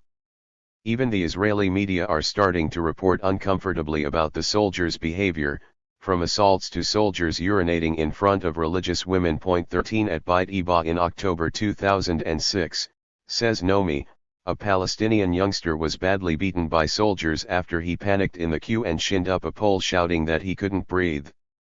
Haaretz later reported that the soldiers beat him with their rifle butts and smashed his glasses.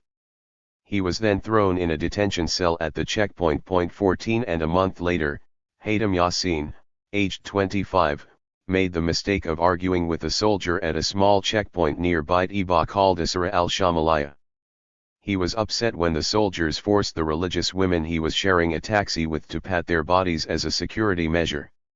According to Amira Hass, Yasin was then shoved by one of the soldiers. He made the mistake of pushing back.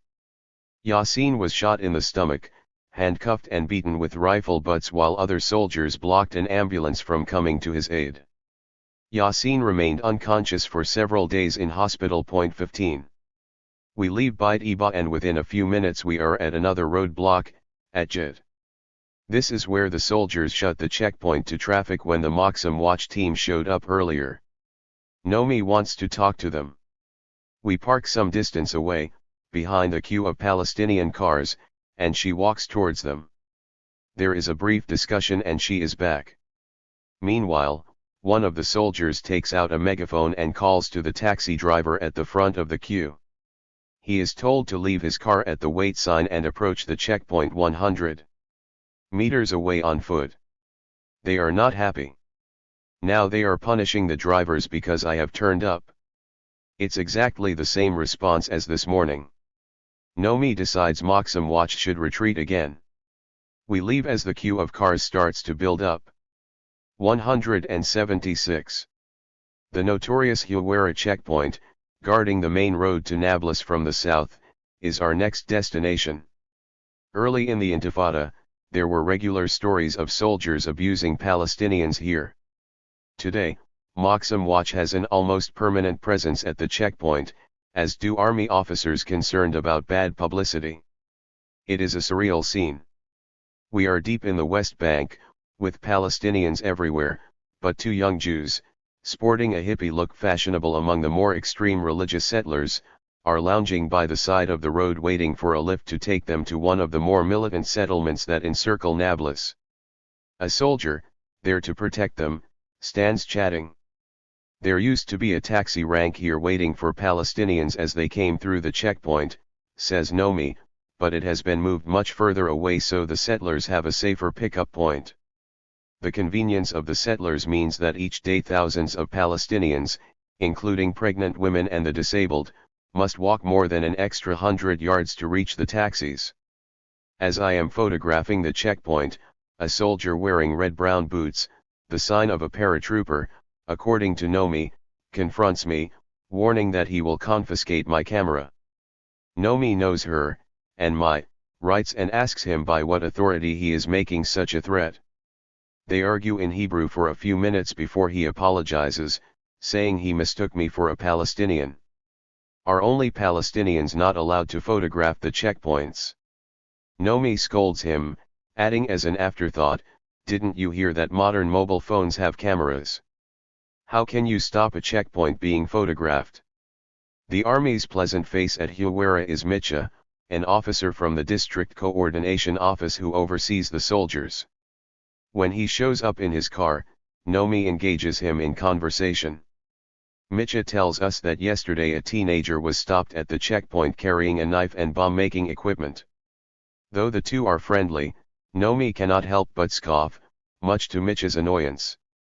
Why is it always teenagers being stopped at the checkpoints, she asks him. You know as well as I do that the Shin Bet puts these youngsters up to it to justify the checkpoints' existence. Why would anyone leave Nablus with a knife and bring it 177 to Huwara checkpoint? For God's sake, you can buy swords on the other side of the checkpoint, in Huwara village. We leave Huwara and go deeper into the West Bank, along a sterile road, army parlance for one the Palestinians cannot use. That today services settlers reaching Elon Moreh and Itamar. Once Palestinians traveled the road to the village of Beit Furik but not anymore. Israel does not put up signs telling you that two road systems exist here. Instead it is the responsibility of Palestinians to know that they cannot drive on this road.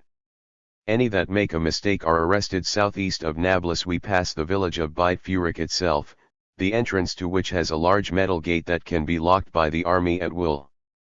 A short distance on and we reach Beit Furik checkpoint and beyond it, tantalizingly in view, the grey cinderblock homes of the city of Nablus. 16 Again, when I try to take a photo, a soldier storms towards me barely concealing his anger. Nomi remonstrates with him, but he is in a foul mood. Away from him, she confides. They know that these checkpoints violate international law and that they are complicit in war crimes. Many of the soldiers are scared of being photographed. Faced with the hostile soldier, we soon abandon Beit Furik and head back to Huwara.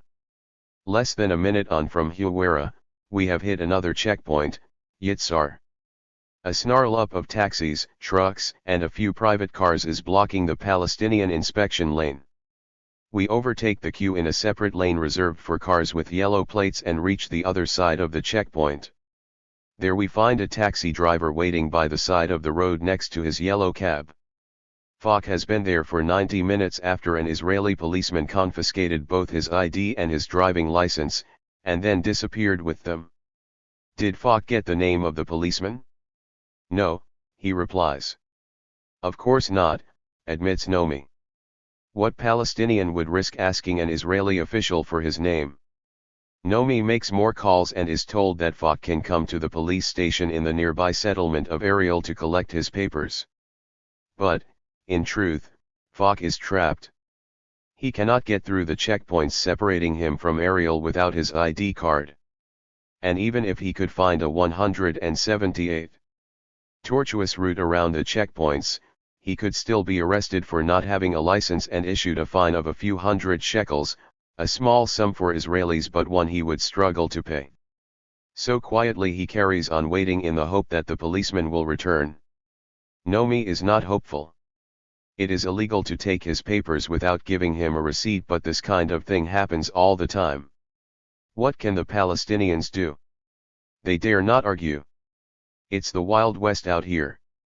Some time later, as the sun lowers in the sky and a chill winter wind picks up, Falk is still waiting. Nomi's shift is coming to an end and we must head back to Israel. She promises to continue putting pressure by phone on the police to return his documents. Nearly 2 hours later, as I arrive home, Falk unexpectedly calls, saying he has finally got his papers back. But he is still not happy. He has been issued with a fine of 500 shekels by the police. Nomi's phone is busy, he says. Can I help get the fine reduced? Israel's latest bureaucratic obscenity. The same malign intent from Israel towards the Palestinians is stamped through its history like the lettering in a child's stick of seaside rock. But despite the consistent aim of Israeli policy, generation after generation of Western politicians, diplomats, and journalists has shown a repeated inability to grasp what is happening before its very eyes. The Palestinian historian Rashid Khalidi once noted that the first goal of Israel's founders as they prepared to establish their Jewish state on a large swathe of the Palestinian homeland in 1948 was to empty Palestine's urban heartlands of their educated elites. Even before Israel's declaration of independence on May 15, 1948, most Palestinians had been terrified away from the two wealthiest cities in coastal Palestine, Jaffa and Haifa. Other Palestinian cities soon fell during the War of 1948. Israeli forces mostly cleansed Lydd, Ramla, 179 Acre, Safed, Tiberias, Bisan, and Beersheba of their native populations. Today all these cities have been repopulated with Jews, as well as renamed. Khalidi has written, these refugees from the urban areas of the country generally tended to be those Palestinians with the highest levels of literacy, skills, wealth, and education. 17 or, in other words, the small number of Palestinians that managed to remain in their homeland were peasant families living in isolated rural communities. These Palestinians posed little threat to the new Jewish state. They lacked the education and tools to resist both the wholesale dispossession of their people and their own personal loss as their farmlands were expropriated by the state to establish the Jewish farming communes of the kibbutz and moshav movements. And so history repeats itself. As Israel's violent siege of Gaza continues, the Associated Press reported that dozens of Palestinians with American passports have left Gaza, escorted out of the Strip in a convoy of United Nations vehicles. One Palestinian-American mother said she and her children could no longer stand the terrifying sonic booms produced by Israeli aircraft flying overhead during the night. 18. These fleeing Palestinians have two things that most of their kin in Gaza lack: they have lots of money that they might have invested in rebuilding Gaza's economy were Israel not intent on destroying it, and they are familiar with the language and ideas that might have conveyed very effectively to Western audiences the horror currently being endured by Gaza's civilian population. They are also among the least radicalized elements of Gaza's population and might have been the ones most willing to start a dialogue with Israel, had Israel shown any interest in negotiating. But of course their absence from Gaza, and flight to America, will not be mourned by Israel. How much Israel fears the presence in the occupied territories of Palestinians who have lived in the West, those who have money and influence, and speak in a language the non-Arab world can understand, was highlighted in another, related piece of news that went mostly unnoticed. According to the Haaretz newspaper, Israel's Interior Ministry has been quietly implementing a new rule since April 2006 that allows it to refuse entry into both Israel and the occupied territories 180. To Palestinians holding foreign passports. 19 Most of those affected are Palestinians who are today citizens of either America or Europe. Israel has this power over these Palestinians because, since its capture of the West Bank and Gaza in 1967, it has controlled both entry into the occupied territories and the Palestinian Population Registry, even after the Palestinian Authority was established. 20 In another sign of how mistaken Western observers are in believing that the occupation of Gaza somehow ended with the withdrawal of Jewish settlers last year, Israel has continued restricting access to the Strip, as well as the West Bank, since the disengagement. The new exclusion policy affects thousands of the wealthiest and most educated Palestinians, some of whom have been living in the occupied territories for a decade or more, investing in the economy as entrepreneurs, teaching in the universities, or establishing desperately needed civil society organizations. In another irony, many of these Palestinians have a foreign passport only because Israel stripped them of their rights to residency in the occupied territories in violation of international law. Using its control of the area's borders since 1967, Israel revoked the residency of many Palestinians while they were studying or working abroad. As the Israeli journalist Amira Hass documented in a recent dispatch, some of these Palestinians eventually came back to the occupied territories after marrying a local Palestinian resident but were refused rights of residency they should be entitled to according to Israel's laws of family unification. 21 Instead they remained in the occupied territories at Israel's discretion. As long as they renewed their tourist visa every 3 months by crossing the border into Jordan or Egypt, they were left in relative peace. But Israel is now unilaterally changing the rules, even if it has been too embarrassed to declare the fact openly. Apparently the US Embassy has been aware of the change for some time but did not think it should intervene in the sovereign decisions of another country, or, more accurately, in the decisions of a sovereign country, Israel, that violate the rights of an occupied people, the Palestinians. 22 Palestinians with US passports have been told by Israel that, when their 3-month visas expire, they will no longer be entitled 181 to enter the occupied territories to visit their families, except in rare humanitarian cases such as a close relative dying. Some will be separated from their spouse and children, while others will lose their businesses and everything they have invested in them. With foreign passport holders forced to leave the occupied territories, the pressure is sure to grow on their families left behind in Gaza and the West Bank to seek ways to emigrate abroad to be with them again. The purpose of Israel's current bureaucratic obscenity is the same as it was in 1948, when the highest priority was clearing Palestinian cities of their elites to make way for the establishment of the Jewish state. This time Israel needs to empty the ghettos it is crafting for the Palestinians of the most educated and well-connected of their number so that it can more credibly claim that there is no one moderate to talk to. Any Palestinian with a stake in peace, even an Israeli-imposed one that damages Palestinian national interests, will have been forced out by Israel's policies long before.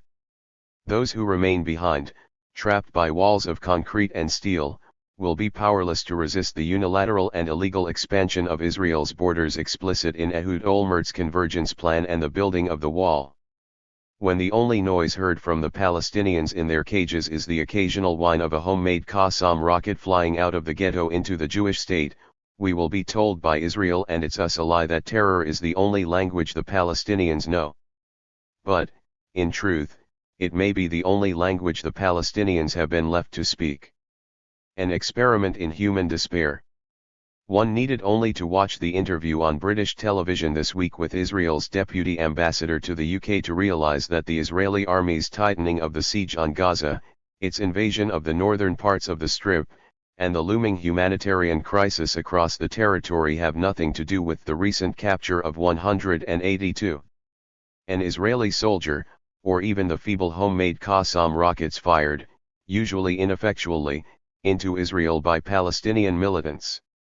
Under questioning from presenter Jon Snow of Channel 4 News on the reasons behind Israel's bombing of Gaza's only power station, thereby cutting off electricity to more than half of the Strip's 1.4 million inhabitants for many months ahead, as well as threatening the water supply that depends on electricity generation, Zvi Ravner denied this action amounted to collective punishment of the civilian population. 23 Rather, he claimed, the electricity station had to be disabled to prevent the soldiers' captors from having the light needed to smuggle him out of Gaza at night.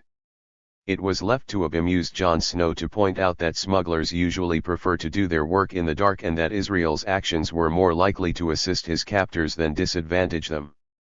The Alice through the looking glass quality of Israeli disinformation over the combined siege and invasion of Gaza, and its widespread and credulous repetition by the Western media, is successfully distracting attention from Israel's real goals in this one-sided war of attrition.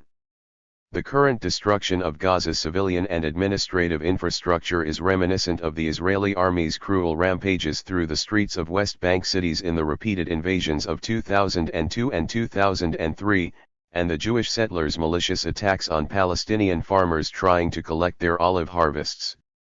The relative absence today of these horror stories from the West Bank is simply a reflection of the terrible success of the wall Israel has built across Palestinian farmland and around Palestinian population centers. Settlers no longer need to plunder the olive harvest when the fruit is being left to rot on the trees because farmers can no longer reach their groves. In the case of the West Bank invasions, Israeli tanks rolled easily into Palestinian cities that had already been isolated and crippled by the stranglehold of checkpoints and roadblocks all over the territory. Israeli heavy armor knocked down electricity pylons as though it was playing a game of 10-pin bowling, snipers shot up the water tanks on people's roofs, soldiers defecated into office photocopiers, and the army sought out Palestinian ministries so that their confidential 183 records and documents could be destroyed or stolen. 24 Notably, only in the warren of alleys in the overcrowded refugee camps of Jenin and Nablus did the army find the going far tougher and suffer relatively high casualties. Which may explain the military caution exercised by Prime Minister Ehud Olmert in launching a ground invasion of Gaza. The tiny strip, besieged on its land borders by the Israeli army behind an electronic fence and on the seafront by the Israeli Navy, is one giant, overcrowded refugee camp. The past week has seen Gaza softened up with airstrikes on its infrastructure and government ministries. Three long-standing motives are discernible in Israel's current menacing of Gaza. First, Israel is determined to continue its campaign of impairing the Palestinian Authority's ability to govern. This has nothing to do with the recent election of Hamas to run the Palestinian Authority. Israel's official policy of unilateralism, ignoring the wishes of the Palestinian people, began long before, when Yasser Arafat was in charge. It has continued through the presidency of Mahmoud Abbas, a leader who is about as close to a quisling as Israel is likely to find. Hamas's electoral success has merely supplied Israel with the pretext it needs for launching its invasion and the grounds for demanding international support as it chokes the life out of Gaza. Israel doubtless hopes that at the end of this process it will be left with Abbas, a figurehead president backed into a corner and ready to put his name to whatever agreement Israel imposes. Second, the attack on Gaza, as ever, is partly a distraction from the real battle. It was widely recognized that Ariel Sharon's dogged pursuit of his Gaza disengagement policy last year was designed to free his hand for the annexation of large chunks of a greater prize, the West Bank, and for securing the biggest prize of all, East Jerusalem. Nothing has changed on this front.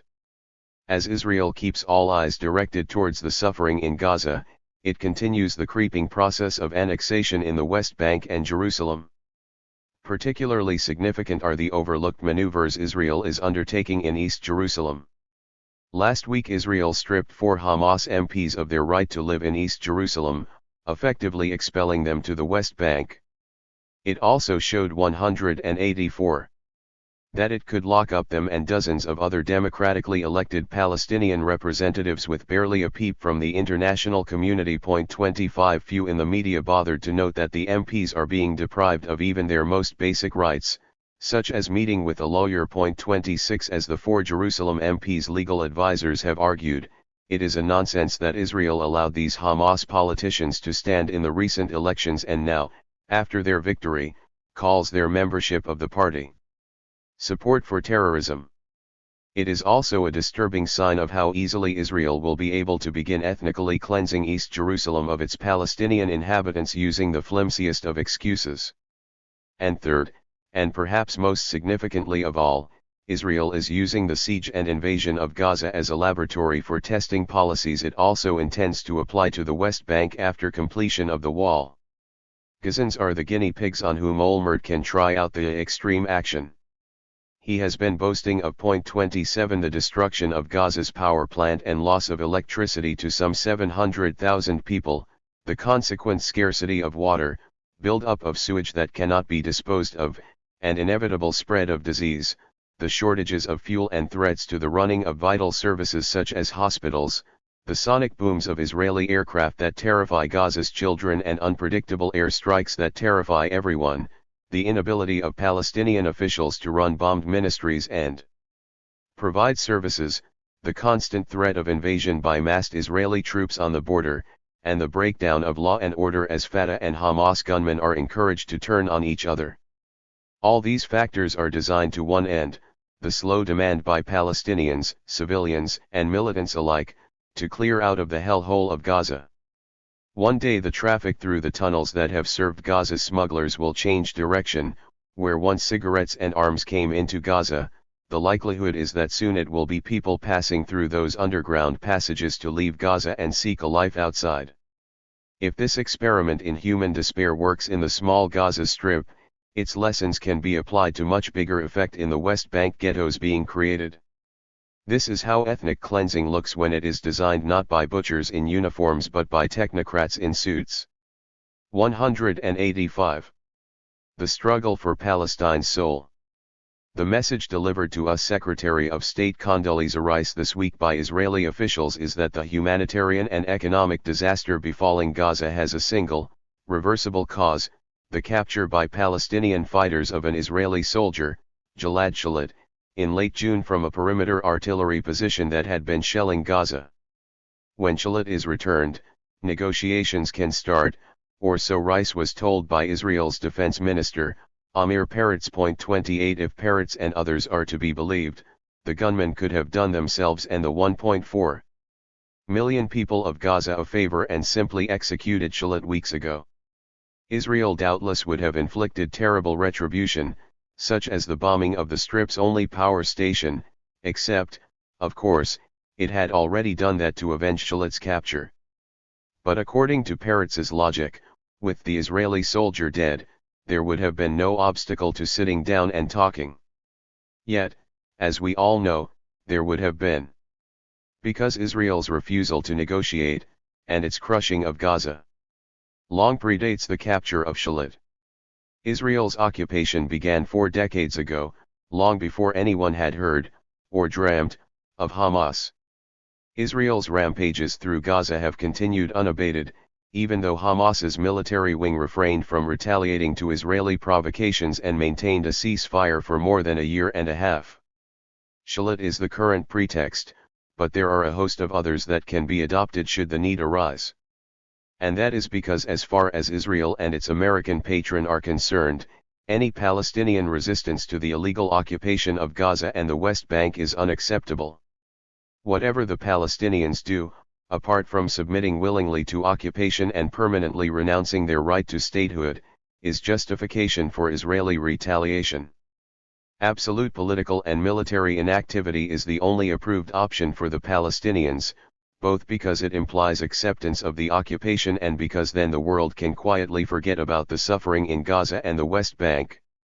On the other hand, Palestinian activity of 186 any kind, and especially in pursuit of goals like national liberation, must be punished. All this provides the context for decoding the latest events unfolding in Gaza, as rival fighters from Fatah and Hamas confront each other violently on the streets. This is the moment Israel has long been waiting for, from the moment a Likud government that included Ariel Sharon began seriously meddling in internal Palestinian politics by helping to establish the Muslim Brotherhood organization that later became Hamas. Israel hoped that an Islamist party would be a bulwark against the growing popularity of Yasser Arafat's exiled Fatah party and its secular Palestinian nationalism. Things, of course, did not go quite to plan. In the first intifada that erupted in 1987, Hamas adopted the same assertive agenda of Palestinian national liberation as Fatah. The two groups' goals complemented each other rather than conflicted. Later, after Israel finally allowed Arafat to return to the occupied territories under the terms of the Oslo Accords, the Palestinian president avoided as far as possible carrying out Israeli demands to crack down on Hamas, understanding that this risked provoking a civil war that would damage Palestinian society and weaken the chances of eventual statehood. Similarly, Arafat's successor, Mahmoud Abbas, resisted confronting Hamas almost as studiously as he has avoided challenging Israeli diktats. Instead, until recently at least, we saw fighters from Hamas and Fatah in Gaza cooperating on several attacks on Israeli military positions. 29 But this week's clashes in Gaza are the first sign that Israel may be succeeding in its designs to deflect the Palestinian resistance from its common goal of national liberation, to achieve a state, by redirecting its energies into fratricidal war. Or as Ziv Shiv, a veteran Haaretz commentator with exceptional contacts in the military, observed, lesson number 1 is that the international financial and economic siege of the Hamas government, which is being led by the United States, is succeeding. 30. Certainly the economic blockade has nothing to do with securing the return of Shalit, as even a senior Israeli army officer and self-styled counter-terrorism expert warned this week. Due to the 187 disagreements between the two sides, the soldiers' release is not in sight, col. Moshe Merzouk told the website of the Israeli daily Yediot Aharonot. 31 Instead, the economic strangulation of Gaza has been the catalyst for internal Palestinian conflict. Inevitably, social bonds grow weak and fragile, even when nearly half the population is unemployed and more than 3/4 are living in poverty. If children are hungry, parents will contemplate opposing their government, even if they agree with its goals, to put food on the table. But the immiseration of Gaza does not, of itself, explain why the clashes are taking place, or what is motivating the factions. This is not just about who will get the scraps from the master's table, or even a struggle between two parties, Hamas and Fatah, for control of the government. It is now no less than a battle for the very soul of Palestinian nationalism.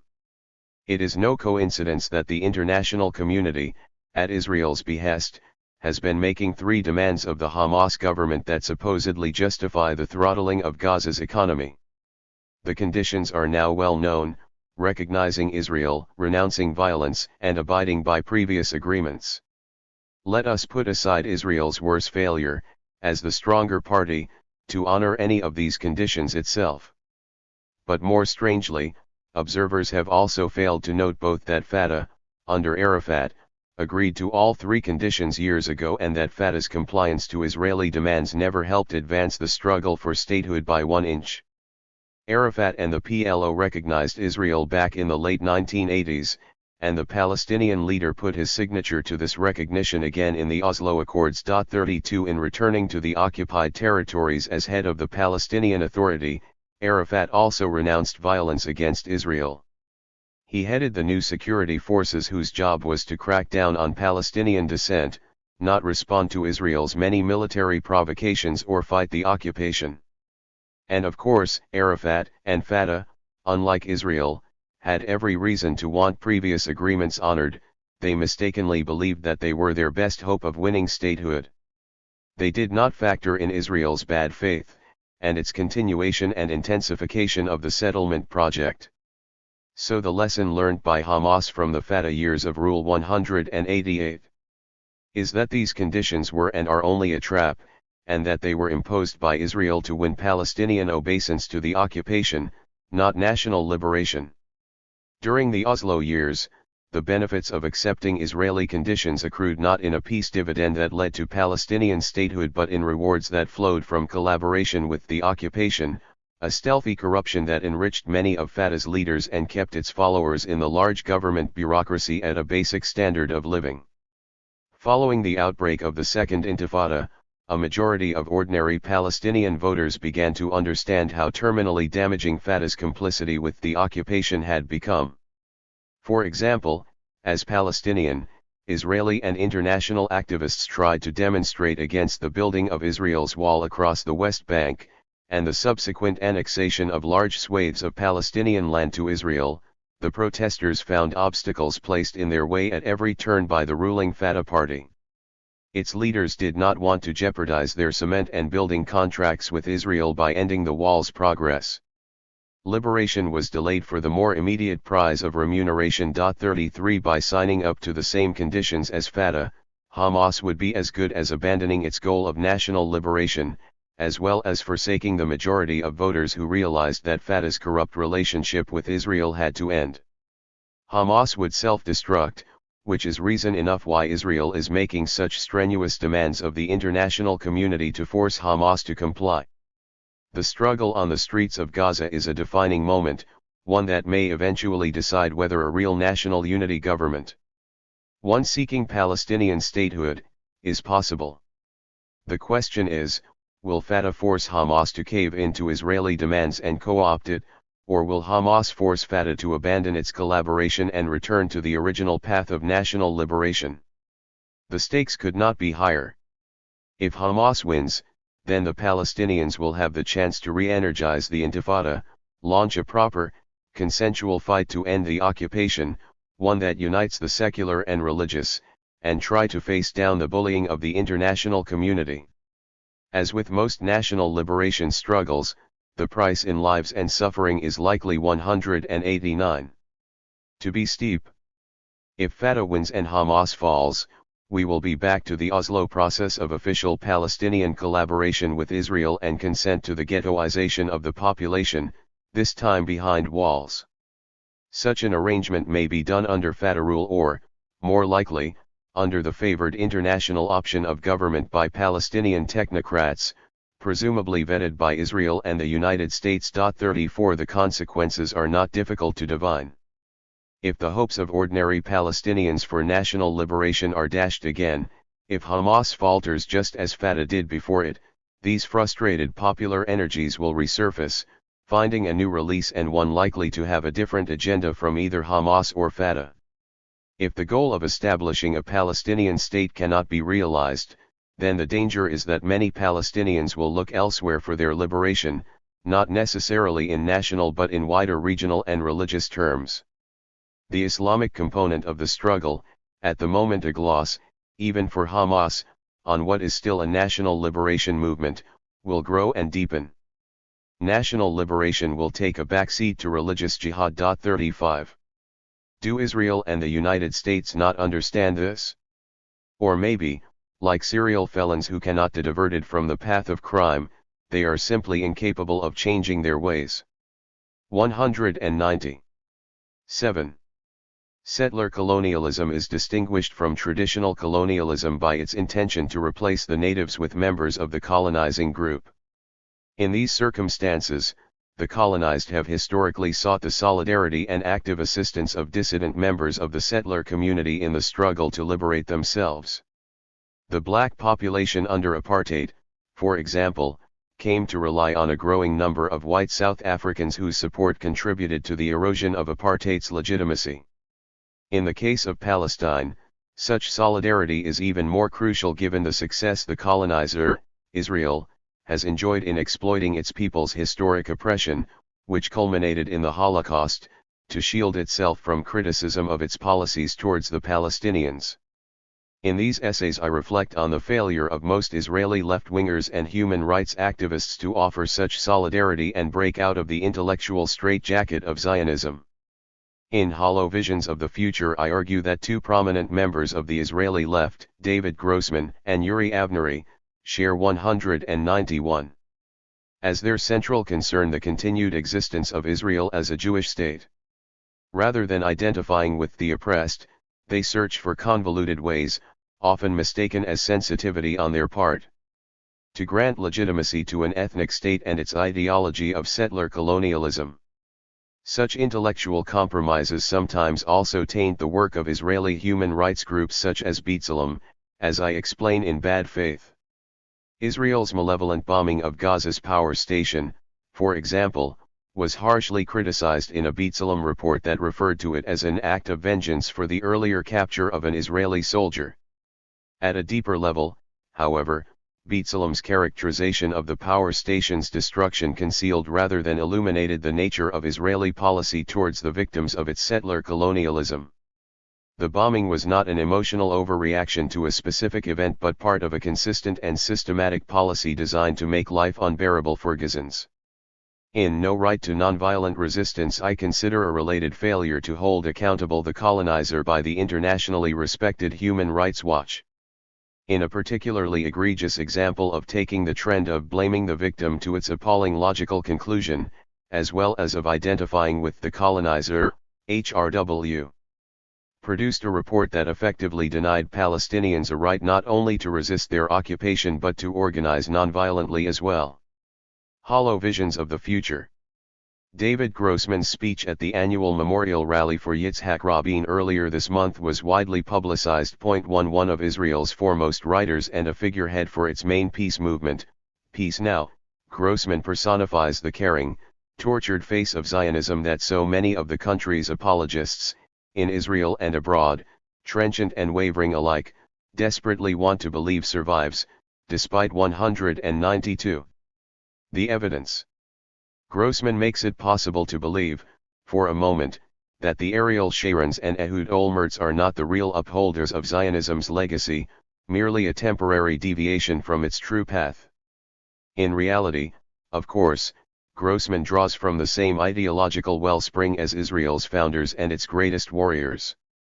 He embodies the same anguished values of labor Zionism that won Israel international legitimacy just as it was carrying out one of history's great acts of ethnic cleansing, the expulsion of some 750,000 Palestinians, or 80% of the native population, from the borders of the newly established Jewish state. Remove the halo with which he has been crowned by the world's liberal media and Grossman is little different from Zionism's most distinguished statesmen, those who also ostentatiously displayed their hand-wringing or peace credentials as, first, they dispossessed the Palestinian people of most of their homeland in 1948, then dispossessed them of the rest in 1967, and today are working on the slow genocide of the Palestinians, through a combined strategy of their physical destruction and their dispersion as a people. David Ben-Gurion, for example, masterminded the ethnic cleansing of Palestine in 1948 before very publicly agonizing over the occupation of the West Bank and Gaza, because of the demographic damage that would be done to the Jewish state as a result. Golda Meir refused to recognize the existence of the Palestinian people as she launched the settlement enterprise in the occupied territories, but did recognize the anguish of Jewish soldiers forced to shoot and cry to defend the occupation, or as she put it, "We can forgive you for killing our sons but we will never forgive you for making us kill yours." To Yitzhak Rabin, Grossman's most direct inspiration, may have initiated a peace process at Oslo, but as a soldier and politician he also personally oversaw the ethnic cleansing of Palestinian cities like Lydd in 1948, he ordered tanks into Arab villages inside Israel during the Land Day protests of 1976, leading to the deaths of 6 unarmed Palestinian citizens, and in 1988, he ordered his army to crush the First Intifada by breaking the bones. 193 of Palestinians, including women and children, who threw stones at the occupying troops. Like them, Grossman conspires in these original war crimes by preferring to hold on to what Israel has, or even extend it further, rather than confront the genuinely painful truth of his responsibility for the fate of the Palestinians, including the hundreds of thousands of refugees and the millions of their descendants. Every day that Grossman denies a right of return for the Palestinians, even as he supports a law of return for the Jews, he excuses and maintains the act of ethnic cleansing that dispossessed the Palestinian refugees more than half a century ago. And every day that he sells a message of peace to Israelis who look to him for moral guidance that fails to offer the Palestinians a just solution, and that takes instead as its moral yardstick the primacy of Israel's survival as a Jewish state, then he perverts the meaning of peace. Another Israeli peace activist, Yuri Avnery, diagnoses the problem posed by Grossman and his ilk with acute insight in a recent article. Although Grossman wants peace in the abstract, Avnery observes, he offers no solutions as to how it might be secured in concrete terms and no clues about what sacrifices he or other Israelis will have to make to achieve it. His piece is empty of content, a mere rhetorical device. 3 Rather than suggest what Israel should talk about to the Palestinians' elected leaders, Grossman argues that Israel should talk over their heads to the moderates, Palestinians with whom Israeli leaders can do business.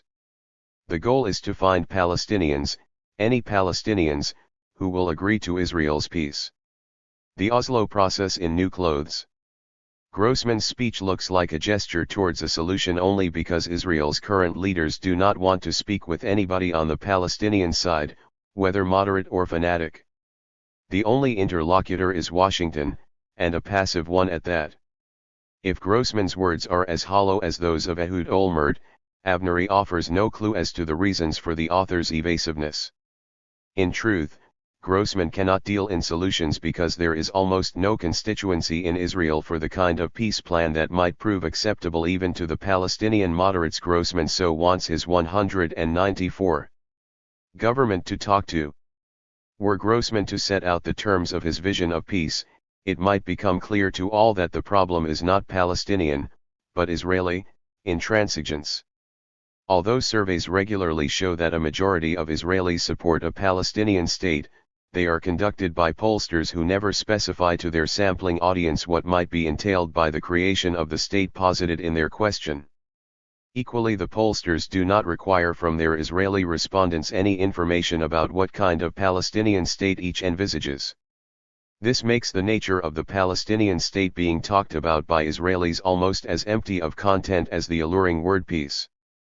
After all, according to most Israelis, Gazans are enjoying the fruits of the end of Israel's occupation. And according to Olmert, his proposed convergence, a very limited withdrawal from the West Bank to behind the lines created by the separation wall, will establish the basis for a Palestinian state there too. When Israelis are asked about their view of more specific peace plans, their responses are overwhelmingly negative.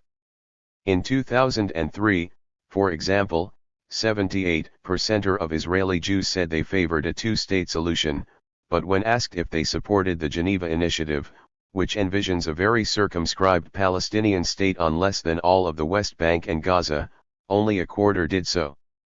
Barely more than half of the supposedly left-wing voters of Labour backed the Geneva Initiative. 4 This low level of support for a barely viable Palestinian state contrasts with the consistently high levels of support among Israeli Jews for a concrete, but very different, solution to the conflict, transfer, or ethnic cleansing.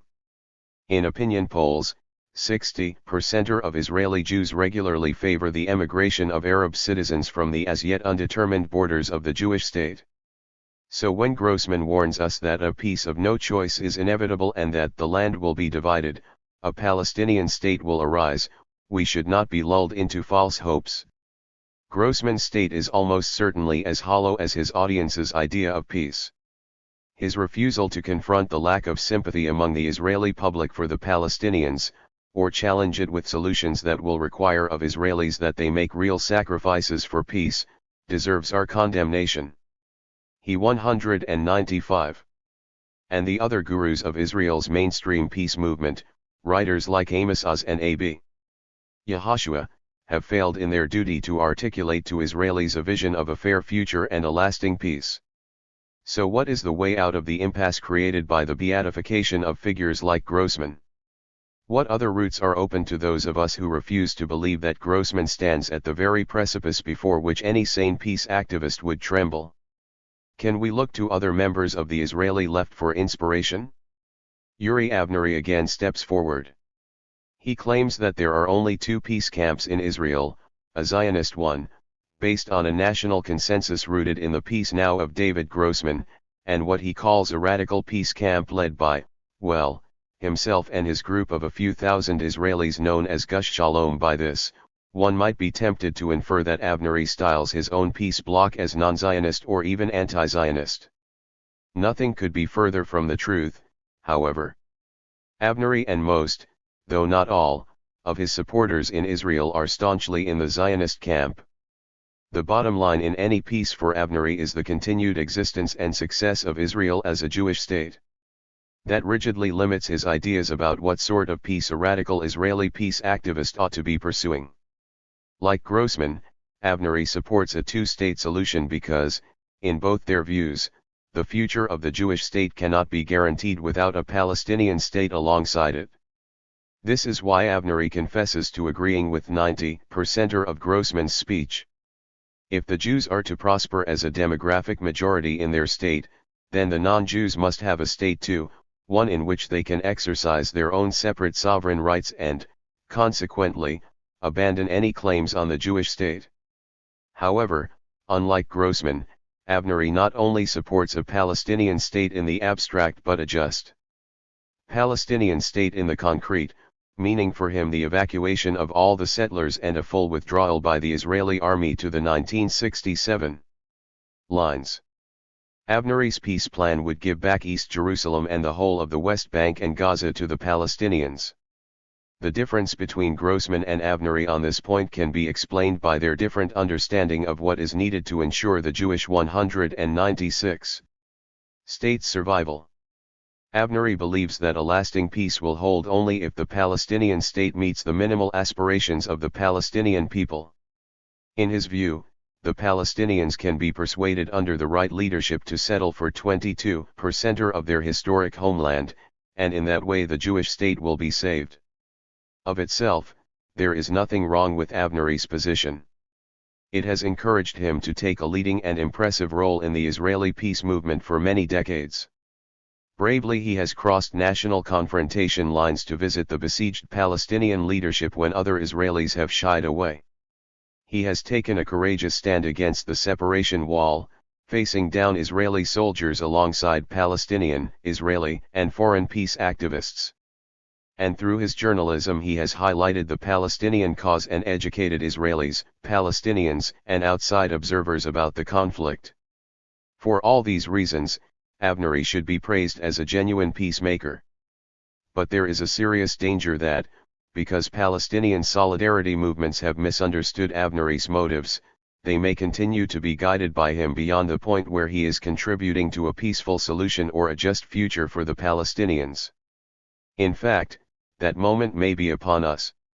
During the Oslo years, Avnery was desperate to see Israel complete its supposed peace agreement with the Palestinian leader Yasser Arafat. As he often argued, he believed that Arafat alone could unify the Palestinians and persuade them to settle for the only two-state solution on the table, a big Israel, alongside a small Palestine. 5 In truth, Avnery's position was not so far from that of the distinctly unradical Oslo crowd of Rabin, Peres, and Yossi Beilin. All four of them regarded Arafat as the Palestinian strongman who could secure Israel's future. Rabin hoped Arafat would police the Palestinians on Israel's behalf in their ghettos, while Avnery hoped Arafat would forge a nation, democratic or otherwise, that would contain the Palestinians' ambitions for territory and a just solution to the refugee problem. Now with Arafat gone, Avnery and Gush Shalom have lost their ready-made solution to the conflict. Today, they still back two states and support engagement with Hamas. They have also not deviated from 197. Their long-standing positions on the main issues, Jerusalem, borders, settlements, and refugees, even if they no longer have the glue, Arafat, that was supposed to make it all stick together. Without Arafat as their strongman, however, Gush Shalom have no idea about how to address the impending issues of factionalism and potential civil war that Israel's meddling in the Palestinian political process is unleashing. They will also have no response if the tide on the Palestinian street turns against the two-state mirage offered by Oslo. If Palestinians look for other ways out of the current impasse, as they are starting to do, Avnery will quickly become an obstacle to peace rather than its great defender. In fact, such a development is all but certain. Few knowledgeable observers of the conflict believe the two-state solution based on the 1967 lines is feasible any longer, given Israel's entrenchment of its settlers in East Jerusalem and the West Bank, now numbering nearly 500,000. Even the Americans have publicly admitted that most of the settlements cannot be undone. It is only a matter of time before Palestinians make the same calculation. What will Avnery, and the diehards of Gush Shalom, do in this event? How will they respond if Palestinians start to clamor for a single state embracing both Israelis and Palestinians, for example? The answer is that the radical peaceniks will quickly need to find another solution to protect their Jewish state. There are not too many available. There is the carry on with the occupation regardless of Benjamin Netanyahu and Likud. There is the seal the Palestinians into ghettos and hope eventually they will leave of their own accord, in its Kadima and labor incarnations. There is the expel them all of Avigdor Lieberman, Olmert's Minister of Strategic Threats. Paradoxically, a variation on the last option may be the most appealing to the disillusioned peaceniks of Gush Shalom. Lieberman has his own fanatical and moderate positions, depending on his audience and the current realities. To some he says he wants all Palestinians 198 expelled from Greater Israel so that it is available only for Jews. 7 But to others, particularly in the diplomatic arena, he suggests a formula of territorial and population swaps between Israel and the Palestinians that would create a separation of nations. 8 Israel would get the settlements back in return for handing over some small areas of Israel, like the Little Triangle, densely populated with Palestinians. A generous version of such an exchange, though a violation of international law, would achieve a similar outcome to Gush Shalom's attempts to create a viable Palestinian state alongside Israel. Even if Avnery is unlikely to be lured down this path himself, there is a real danger that others in the radical peace camp will prefer this kind of solution over sacrificing their absolute commitment to the Jewish state. But fortunately, whatever Avnery claims, his peace camp is not the only alternative to the sham agonizing of peace now. Avnery is no more standing at the very edge of the abyss than Grossman. The only abyss Avnery is looking into is the demise of his Jewish state. Other Zionist Jews, in Israel and abroad, have been grappling with the same kinds of issues as Avnery but have begun to move in a different direction, away from the doomed two-state solution towards a single state. A few prominent intellectuals like Tony Yude, Meron Benvenisti, and Jeff Halper have publicly begun to question their commitment to Zionism and consider whether it is not part of the problem rather than the solution. They are not doing this alone. Small groups of Israelis, smaller than Gush Shalom, are abandoning Zionism and coalescing around new ideas about how Israeli Jews and Palestinians might live peacefully together, including inside one state. They include Tayush, Anarchists Against the Wall, Zakrut, and elements within the Israeli Committee Against House Demolitions and Gush Shalom itself. Avnery hopes that his peace camp may be the small will that can push the larger will of organizations like Peace Now in a new direction and thereby shift Israeli opinion towards a real two-state solution. Given the realities on the ground, that seems highly unlikely. But one day, wheels currently smaller than Gush Shalom may begin to push Israel in the direction needed for peace. 199. Bad faith. A mistake too often made by those examining Israel's behavior in the occupied territories, or when analyzing its treatment of Arabs in general, is to assume that Israel is acting in good faith. Even its most trenchant critics can fall into this trap. Such a reluctance to attribute bad faith was demonstrated this week by Israel's foremost human rights group, B'Tselem, when it published a report into the bombing by the Israeli Air Force of Gaza's power plant in late June. The horrifying consequences of this act of collective punishment, a war crime, as B'Tselem rightly notes, are clearly laid out in the report. 9 The group warns that electricity is available to most of Gaza's 1.4 million inhabitants for a few hours a day, and running water for a similar period. The sewerage system has all but collapsed, with the resulting risk of the spread of dangerous infectious disease. In their daily lives, Gazans can no longer rely on the basic features of modern existence. Their fridges are as good as useless, threatening outbreaks of food poisoning. The elderly and infirm living in apartments can no longer leave their homes because elevators do not work, or are unpredictable. Hospitals and doctors' clinics struggle to offer essential medical services. Small businesses, most of which rely on the power and water supplies, from food shops and laundry services to factories and workshops, are being forced to close.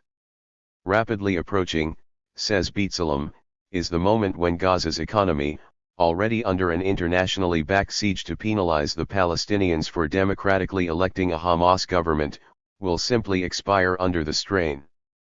Unfortunately, however, B'Tselem loses the plot when it comes to explaining why Israel would choose to inflict such terrible punishment on the people of Gaza. Apparently, it was out of a thirst for revenge. The group's report is even entitled Act of Vengeance. Israel, it seems, wanted revenge for the capture a few days earlier of an Israeli soldier, Gilad Shalit, from a border tank position used to fire artillery into Gaza. The problem with the revenge theory is that, however much a rebuke it is, it presupposes a degree of good faith on the part of the 200. Vengeance seeker. You steal my toy in the playground, and I lash out and hit you. I have acted badly, even disproportionately, to use a vogue word B'Tselem also adopts 10, but no one would deny that my emotions were honest. There was no subterfuge or deception in my anger. I incur blame only because I failed to control my impulses. There is even the implication that, though my action was unwarranted, my fury was justified. But why should we think Israel is acting in good faith, even if in bad temper, in destroying Gaza's power station? Why should we assume it was a hot-headed overreaction rather than a coldly calculated deed? In other words, why believe Israel is simply lashing out when it commits a war crime rather than committing it after careful advance planning? Is it not possible that such war crimes, rather than being spontaneous and random, are actually all pushing in the same direction? More especially, why should we give Israel the benefit of the doubt when its war crimes contribute, as the bombing of the power station in Gaza surely does, to easily deciphered objectives? Why not think of the bombing instead as one installment in a long-running and slowly unfolding plan?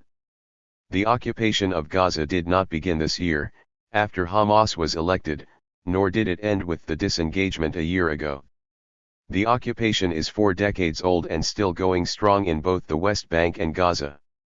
In that time Israel has followed a consistent policy of subjugating the Palestinian population, imprisoning it inside ever-shrinking ghettos, sealing it off from contact with the outside world, and destroying its chances of ever developing an independent economy. Since the outbreak of the Second Intifada, the Palestinians' uprising against the occupation, Israel has tightened its system of controls. It has sought to do so through 2 parallel, reinforcing approaches. First, it has imposed forms of collective punishment to weaken Palestinian resolve to resist the occupation, and encourage factionalism and civil war. Second, it has domesticated suffering inside the ghettos, ensuring each Palestinian finds himself isolated from his neighbors, his concerns reduced to the domestic level, how to receive a house permit, or get past the wall to school or 201. University, or visit a relative illegally imprisoned in Israel, or stop yet more family land being stolen, or reach his olive groves.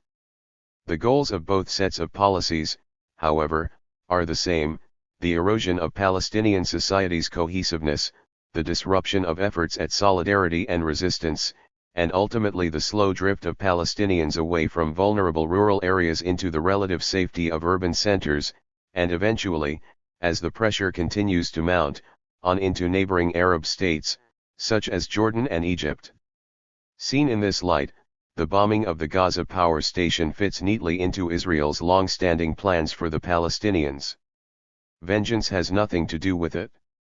Another recent, more predictable, example was an email exchange published on the Media Lens website involving the BBC's Middle East editor, Jeremy Bowen, who was questioned about why the BBC had failed to report on an important joint peace initiative begun this summer by a small group of Israeli rabbis and Hamas politicians. 11.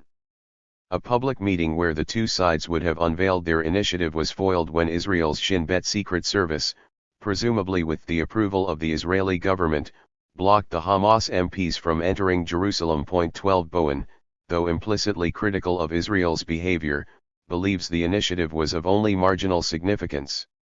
He doubts that the Shin Bet or the government were overly worried by the meeting. In his words, it was seen as no more than a minor irritant, because the Israeli peace camp has shown a great reluctance to get involved with the Palestinians since the outbreak of the Intifada in 2000. The Israeli government would not want Hamas looking more respectable, he admits, but adds that that is because they believe that it is a terrorist organization out to kill Jews and to destroy their country. In short, the Israeli government cracked down on the initiative because they believed Hamas was not a genuine partner for peace. Again, at least apparently in Bowen's view, Israel was acting in good faith, when it warns that it cannot talk with Hamas because it is a terrorist organization. It means what it says. But what if, for a second, we abandon the assumption of good faith? Hamas comprises a paramilitary wing, a political wing and a network of welfare charities. Israel chooses to characterize all these 202 activities as terrorist in nature, refusing to discriminate between the group's different wings. It denies that Hamas could have multiple identities in the same way the Irish Republican Army, which included a political wing called Sinn Féin, clearly did. Some of Israel's recent actions might fit with such a simplistic view of Hamas. Israel tried to prevent Hamas from standing in the Palestinian elections, only backing down after the Americans insisted on the group's participation. 13. Israel now appears to be destroying the Palestinians' governing institutions, claiming that once in Hamas's hands they will be used to promote terror. The Israeli government, it could be argued, acts in these ways because it is genuinely persuaded that even the political wing of Hamas is cover for terrorist activity. But most other measures suggest that in reality Israel has a different agenda. Since the Palestinian elections 6 months ago, Israel's policies towards Hamas have succeeded in achieving one end: the weakening of the group's moderates, especially the newly elected politicians, and the strengthening of the militants. In the debate inside Hamas about whether to move towards politics, diplomacy, and dialogue, or concentrate on military resistance, we can guess which side is currently winning. The moderates, not the militants, have been damaged by the isolation of the elected Hamas government, imposed by the international community at Israel's instigation. The moderates, not the militants, have been weakened by Israel rounding up and imprisoning the group's MPs. The moderates, not the militants, have been harmed by the obstacles put in the way of Fatah and Hamas politicians by Israel to prevent a national unity government. And the approach of the moderates, not the militants, has been discredited by Israel's success in blocking the summer peace initiative between the Hamas MPs and the rabbis. In other words, Israeli policies are encouraging the extremist and militant elements inside Hamas rather than the political and moderate ones. So why not assume that is their aim? Why not assume that rather than wanting a dialogue, a real peace process and an eventual agreement with the Palestinians that might lead to Palestinian statehood, Israel wants an excuse to carry on with its 4-decade 203 occupation, even if it has to reinvent it through sleights of hand like the disengagement and convergence plans? Why not assume that Israel blocked the meeting between the rabbis and the Hamas MPs because it fears that such a dialogue might suggest to Israeli voters and the world that there are strong voices in Hamas prepared to consider an agreement with Israel, and that given a chance their strength and influence might grow? Why not assume that the Israeli government wanted to disrupt the contacts between Hamas and the rabbis for exactly the same reasons that it has repeatedly used violence to break up joint demonstrations in Palestinian villages like Bilan staged by Israeli and Palestinian peace activists opposed to the wall that is annexing Palestinian farmland to Israel? 14. And why, unlike Bowen, not take seriously opinion polls like the one published this week that show 67% of Israelis support negotiations with a Palestinian national unity government, and that 56% favor talks with a Palestinian government whoever is leading it? 15. Could it be that faced with these kinds of statistics Israel's leaders are terrified that, if Hamas were given the chance to engage in a peace process, Israeli voters might start putting more pressure on their own government to make meaningful concessions?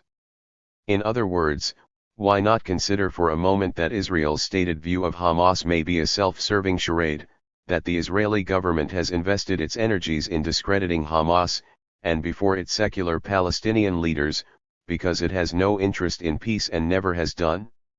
Its goal is the maintenance of the occupation on the best terms it can find for itself.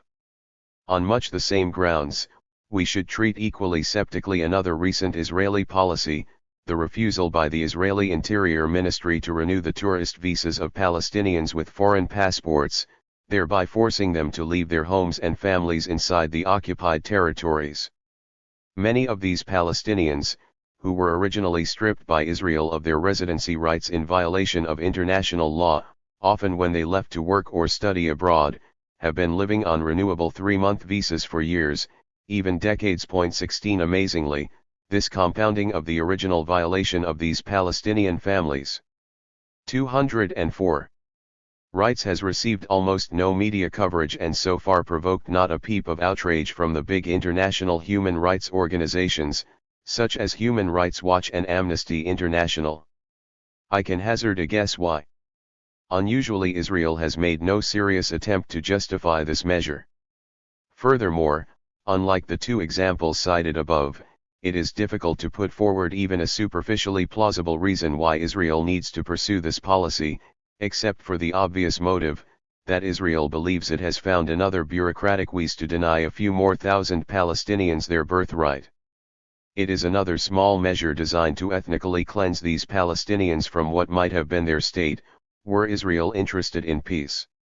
Unlike the other two examples, it is impossible to assume any good faith on Israel's part in this story.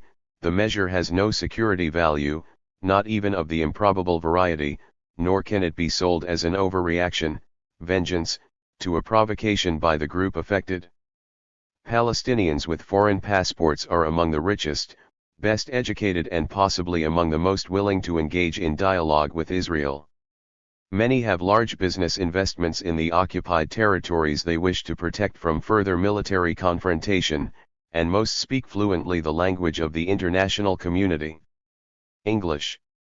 In other words, they might have been a bridgehead to a peace process were Israel genuinely interested in one. But as we have seen, Israel isn't. If only our media and human rights organizations could bring themselves to admit as much. But because they cannot, the transparently bad faith underpinning Israel's latest administrative attempt at ethnic cleansing may be allowed to pass without censure. No right to nonviolent resistance. If one thing offered a terrifying glimpse of where the experiment in human despair that is Gaza under Israeli siege is leading, it was the news that a Palestinian woman in her 60s, a grandmother, chose 205 to strap on a suicide belt and explode herself next to a group of Israeli soldiers invading her refugee camp. Despite the man bites dog news value of the story, most of the Israeli media played down the incident. Not surprisingly, it is difficult to portray Fatma al-Najjar as a crazed fanatic bent on the destruction of Israel. 17. It is equally difficult not to pause and wonder at the reasons for her suicide mission. According to her family, One of her grandsons was killed by the Israeli army, another is in a wheelchair after his leg had to be amputated, and her house had been demolished. Or not to think of the years of trauma she and her family have suffered living in an open-air prison under brutal occupation, and now, since the disengagement, the agonizing months of grinding poverty, slow starvation, repeated aerial bombardments, and the loss of essentials like water and electricity, or not to ponder at what it must have been like for her to spend every day under a cloud of fear, to be powerless against a largely unseen and malign force, and to never know when death and mutilation might strike her or her loved ones. Yet Western observers, and the organizations that should represent the very best of their Enlightenment values, seem incapable of understanding what might drive a grandmother to become a suicide bomber. Their empathy fails them, and so does their humanity. 18. Just at the moment Fatma was choosing death and resistance over powerlessness and victimhood, and at a time when Gaza is struggling through one of the most oppressive and ugly periods of Israeli occupation in nearly 4 decades, Human Rights Watch published its latest statement on the conflict. It is a document that shames the organization, complacent Western societies, and Fatma's memory. In its press release, civilians must not be used to shield homes against military attacks, which was widely reported by the international media. HRW lambasts armed Palestinian groups for calling on civilians to surround homes that have been targeted for airstrikes by the Israeli military. 19, noting almost as an afterthought that more than 1,500 Palestinians have been made homeless from house demolitions in the past few months, and that 105 houses have been destroyed. 206. From the air, the press release denounces Palestinian attempts at nonviolent and collective action to halt the Israeli attacks. HRW refers in particular to 3 incidents. On November 3, Hamas appealed to women to surround a mosque in Beit Hanoun where Palestinian men had sought shelter from the Israeli army. Israeli soldiers opened fire on the women, killing 2 and injuring at least 10. 20, and last week on 2 separate occasions, crowds of supporters gathered around the houses of men accused of being militants by Israel who had received phone messages from the Israeli security forces warning that their families' homes were about to be bombed. 21. In language that would have made George Orwell shudder, one of the world's leading organizations for the protection of human rights ignored the continuing violation of the Palestinians' right to security and a roof over their heads, arguing instead, there is no excuse for calling civilians to the scene of a planned attack. Whether or not the home is a legitimate military target, knowingly asking civilians to stand in harm's way is unlawful. There is good reason to believe that this reading of international law is wrong, if not Kafkaesque. Popular and peaceful resistance to the oppressive policies of occupying powers and autocratic rulers, in India and South Africa for example, has always been, by its very nature, a risky venture in which civilians are liable to be killed or injured. Responsibility for those deaths must fall on those doing the oppressing, not those resisting, particularly when they are employing nonviolent means. On HRW's interpretation, Mahatma Gandhi and Nelson Mandela would be war criminals. HRW also applies a series of terrible double standards in its press release. First, while it refuses Palestinians the right to protect their homes from attack, labeling these civilians human shields even though most of the homes are not legitimate military targets, it has not said a word about the common practice in Israel of building weapons factories and army bases inside or next to Israeli communities. In this way Israel has forced many civilians to become permanent human shields for the army, as was all too obvious during the month-long war against Hezbollah in summer 2006. And second, HRW prefers to 207. Highlight a supposed violation of international law by the Palestinians. Their choice to act as human shields, and demand the practice end immediately, while ignoring the very real and continuing violation of international law committed by Israel in undertaking punitive house demolitions against Palestinian families. But let us ignore even these important issues and assume that HRW is technically correct that such Palestinian actions do violate international law. Nonetheless, HRW is still failing us and mocking its mandate, because it has lost sight of the three principles that must guide the vision of a human rights organization: a sense of priorities, proper context, and common sense. Priorities. Every day HRW has to choose which of the many abuses of international law taking place around the world it highlights. It manages to record only a tiny fraction of them. The assumption of many outsiders may be that it focuses on only the most egregious examples. That would be wrong. The simple truth is that the worse a state's track record on human rights, the easier right it gets, relatively speaking, from human rights organizations. That is both because, if abuses are repeated often enough, they become so commonplace as to go unremarked, and because, if the abuses are wide-ranging and systematic, only a small number of the offenses will be noted. Israel, unlike the Palestinians, benefits in both these respects. After 4 decades of reporting on Israel's occupation of the Palestinians, HRW has covered all of Israel's many human rights abusing practices at least once before. The result is that after a while most violations get ignored. Why issue another report on house demolitions or targeted assassinations, even though they are occurring all the time? And how should HRW record the individual violations of tens of thousands of Palestinians' rights every day at checkpoints? One report on the checkpoints every few years has to suffice instead. In Israel's case, there is an added reluctance on the part of organizations like HRW to tackle the extent and nature of Israel's trampling of Palestinian rights. Constant press releases denouncing Israel would provoke accusations, as they do already, that Israel is being singled 208 out, and with it, the implication that anti-Semitism lies behind the special treatment. So HRW chooses instead to equivocate. It ignores most Israeli violations and highlights every Palestinian infraction, however minor. This way it makes a pact with the devil. It achieves the balance that protects it from criticism, but only by sacrificing the principles of equity and justice. In its press release, for example, HRW treats the recent appeal to Palestinians to exercise their right to protect their neighbors, and to act in solidarity with nonviolent resistance to occupation, as no different from the dozens of known violations committed by the Israeli army of abducting Palestinian civilians as human shields to protect its troops. Women volunteering to surround a mosque become the equivalent of notorious incidents such as that in August 2002 when Nidal Abu Mohsen, aged 19, was killed while standing in front of Israeli soldiers and knocking on the door of a wanted man near Nablus, or another in April 2004 when 13-year-old Mohammed Badwan was tied to an Israeli army jeep being driven towards children throwing stones. 22.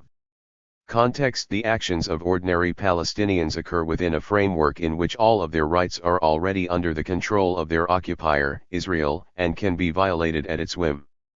This means that it is problematic, from a human rights perspective, to hold the Palestinians culpable for actions related to the occupation without laying far greater weight at the same time on the situation to which the Palestinians are reacting. Here is an example. HRW and other human rights organizations have taken the Palestinians to task for the extrajudicial killings of those suspected of collaborating with the Israeli security forces. 23 Although it is blindingly obvious that the lynching of an alleged collaborator is a violation of that person's fundamental right to life, HRW's position of simply blaming the Palestinians for this practice raises two critical problems. First, it fudges the issue of accountability. In the case of a targeted assassination, Israel's version of extrajudicial killing, we have an address to hold accountable, the apparatus of a state in the form of the 209 Israeli army which carries out the murder and the Israeli politicians who approve it. But unless it can be shown that Palestinian lynchings are planned and coordinated at a high level, a human rights organization should not be applying the same legal standards to a crowd of Palestinians gripped by anger and the thirst for revenge as it does to a state. The two are not equivalent and cannot be held to account in the same way. Palestinians carrying out a lynching are committing a crime punishable under ordinary domestic law, while the Israeli army carrying out a targeted assassination is committing state terrorism, which must be tried in the court of world opinion. Second, HRW's position ignores the context in which the lynching takes place, under occupation.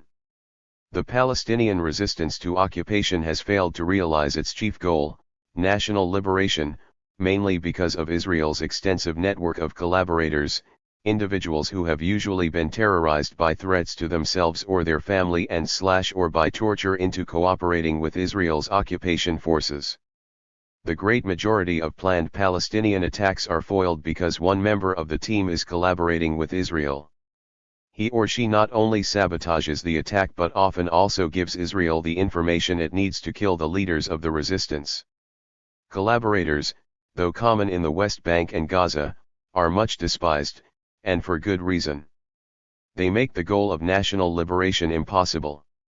Paradoxically, their activities also encourage Palestinian fighters to pick easier targets, civilians rather than soldiers, in the hope that these attacks will not be foiled. Palestinians have been struggling to find ways to make collaboration less appealing. When the Israeli army is threatening to jail your son, or refusing a permit for your wife to receive the hospital treatment she needs, you may agree to help the occupier in spite of yourself. Armed groups and many ordinary Palestinians countenance the lynchings because they are seen as a counterweight to Israel's own powerful techniques of intimidation, a deterrence, even if a largely unsuccessful one. In issuing a report on the extrajudicial killing of 210 Palestinian collaborators, therefore, groups like HRW have a duty to highlight first and with much greater emphasis the responsibility of Israel and its decades-long occupation for the lynchings, as the context in which Palestinians are forced to mimic the barbarity of those oppressing them to stand any chance of defeating them. The latest press release, denouncing the Palestinians for choosing collectively and peacefully to resist house demolitions while not concentrating on the violations committed by Israel in destroying the houses and using military forms of intimidation and punishment against civilians, is a travesty for this very same reason. Common sense and finally human rights organizations must never abandon common sense, the connecting thread of our humanity, when making judgments about where their priorities lie. In the past few months, Gaza has sunk into a humanitarian disaster engineered by Israel and the international community. What has been HRW's response? It is worth examining its most recent reports, those on the front page of the Middle East section of its website. 4 stories relate to Israel and Palestine. 3 criticize Palestinian militants and the wider society in various ways, for encouraging the use of human shields, for firing homemade rockets into Israel, and for failing to protect women from domestic violence. One report mildly rebukes Israel, urging the government to ensure that the army properly investigates the reasons for the shelling that killed 19 Palestinian inhabitants of Beit Hanoun. 24 This shameful imbalance, both in the number of reports being issued against each party and in terms of the failure to hold accountable the side committing the far greater abuses of human rights, has become the HRW's standard procedure in Israel, Palestine. 25 But in its latest release, on human shields, HRW plumbs new depths, stripping Palestinians of the right to organize nonviolent forms of resistance and seek new ways of showing solidarity in the face of illegal occupation. In short, HRW treats the people of Gaza as mere rats in a laboratory, the Israeli army's view of them, to be experimented on at will. 211. 8. Our eyes and ears in conflict zones around the world are the media. We rely on journalists to explain to us what is happening in distant places, and most of us trust their reports as accurate and their judgments as balanced. But what if this is not the case? What if the media have an agenda largely unrelated to truth-seeking and truth-telling in the Israeli-Palestinian conflict? In these 2 essays I explore the reasons why the Western media fail to report fairly, let alone even-handedly, on what is happening to the Palestinians in the occupied territories, preferring instead to mirror closely the Israeli media's own interpretations of events. In Kidnapped Correspondence I take as an example British reporters' use of language in covering 2 contemporaneous incidents in summer 2006, the capture of an Israeli soldier by Palestinian fighters, and the Israeli army's seizure of Palestinian legislators. British journalists are often assumed to be more balanced in their coverage of Israel, or more hostile, depending on your point of view, than their American counterparts. My analysis, however, reveals that in this fairly typical example of coverage 212 of the conflict, the reporters consistently and uniformly distorted the accepted meaning of common words in order to conform with the Israeli media coverage. Thus, the Israeli soldier was considered kidnapped rather than captured, and the Palestinian legislators were arrested rather than seized. The constant misrepresentation of such events creates the mistaken impression both that Israel is enforcing the rule of law inside the occupied territories when in fact it is running an illegal occupation of more than 4 decades, and that the Palestinians are criminals and rogues when in fact they have a right in international law to resist the occupation and select military targets, including soldiers, as part of that resistance. In covering up Gaza, I examine another problem in the coverage of the conflict: Israel's increasingly successful policy of exploiting the separation wall and its elaborate network of checkpoints to exclude independent journalists from Gaza and the West Bank. Instead, in an extension of the system of embedding refined by the US Army in Iraq, Israel is favoring reliable journalists belonging to the large media organizations by giving them access to the occupied territories and denying it to others who have greater freedom to report things as they see them. As a result, coverage of the conflict is being ever more keenly skewed to Israel's benefit. Kidnapped correspondents. Few readers of a British newspaper would have noticed the story. In the Observer of June 25, it merited a mere paragraph hidden in the World in Brief section, revealing that the previous day a team of Israeli commandos had entered the Gaza Strip to detain 2 Palestinians Israel claimed were members of Hamas. The significance of the mission was alluded to in a final phrase describing this as the first arrest raid in the territory since Israel pulled out of the area a year ago. 1 More precisely, it was the first time the Israeli Army 213 had re-entered the Gaza Strip, directly violating Palestinian control of the territory, since it supposedly left in the disengagement of August last year. As the Observer landed on doorsteps around the UK, however, another daring mission was being launched in Gaza that would attract far more attention from the British media, and prompt far more concern. Shortly before dawn, armed Palestinians slipped past Israeli military defenses to launch an attack on an army post close by Gaza called Kerem Shalom. They sneaked through a half-mile underground tunnel dug under an Israeli-built electronic fence that surrounds the strip and threw grenades at a tank, killing 2 soldiers inside. Seizing another, wounded soldier, Corporal Jalad Shalit, the gunman disappeared back into Gaza. Whereas the Israeli arrest raid had passed with barely a murmur, the Palestinian attack a day later received very different coverage. The BBC's correspondent in Gaza, Alan Johnston, started the ball rolling later the same day in broadcasts in which he referred to the Palestinian attack as a major escalation in cross-border tensions. 2. Johnston did not explain why the Palestinian attack on an Israeli army post was an escalation, while the Israeli raid into Gaza the previous day was not. Both were similar actions, violations of a neighbor's territory. The Palestinians could justify attacking the military post because the Israeli army has been using it and other fortified positions to fire hundreds of shells into Gaza that have contributed to some 30 civilian deaths over the preceding weeks.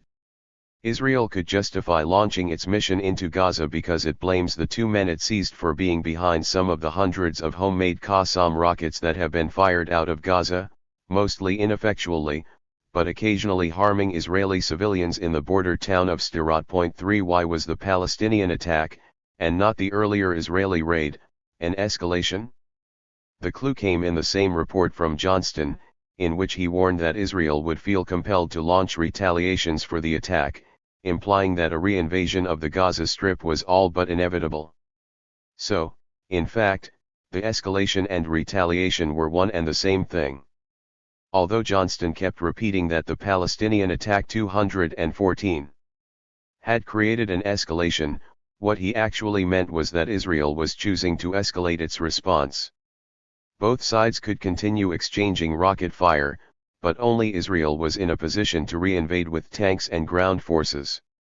There was another intriguing aspect to Johnston's framing of these fast-moving events, one that would be adopted by all the British media. He noted that the coming Israeli retaliation, the reinvasion, had a specific cause, the brief Palestinian attack that left 2 Israeli soldiers dead and a third captured. But what about the Palestinian attack? Did it not have a cause too? According to the British media, apparently not. Apart from making vague references to the Israeli artillery bombardment of the Gaza Strip over the previous weeks, Johnston and other reporters offered no context for the Palestinian attack. It had no obvious cause or explanation. It appeared to come out of nowhere, born presumably only of Palestinian malice. Or as a Guardian editorial phrased it, confusion surrounds the precise motives of the gunmen from the Islamist group Hamas and 2 other armed organizations who captured the Israeli corporal and killed 2 other soldiers on Sunday, but it was clearly intended to provoke a reaction, as is the firing of rockets from Gaza into Israel. It was not as though Johnston or the Guardian had far to look for the reasons for the Palestinian attack, explanations that might frame it as a retaliation no different from the Israeli one.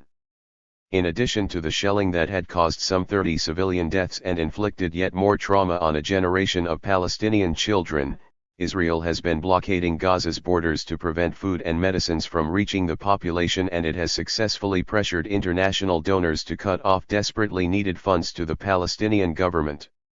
Then, of course, there was also the matter of the Israeli army's violation of Palestinian-controlled territory in Gaza the day before. None of this context surfaced to help audiences distinguish cause and effect, and assess for themselves who was doing the escalating and who the retaliating. That may have been because all of these explanations make sense only in the context of Israel's continuing occupation of Gaza. But that context conflicts with a guiding assumption in the 215 British media, that the occupation finished with Israel's disengagement from Gaza in August last year. With the occupation over, all grounds for Palestinian retaliation become redundant. The Guardian's diplomatic editor, Ewan McCaskill, certainly took the view that Israel should be able to expect quiet after its disengagement.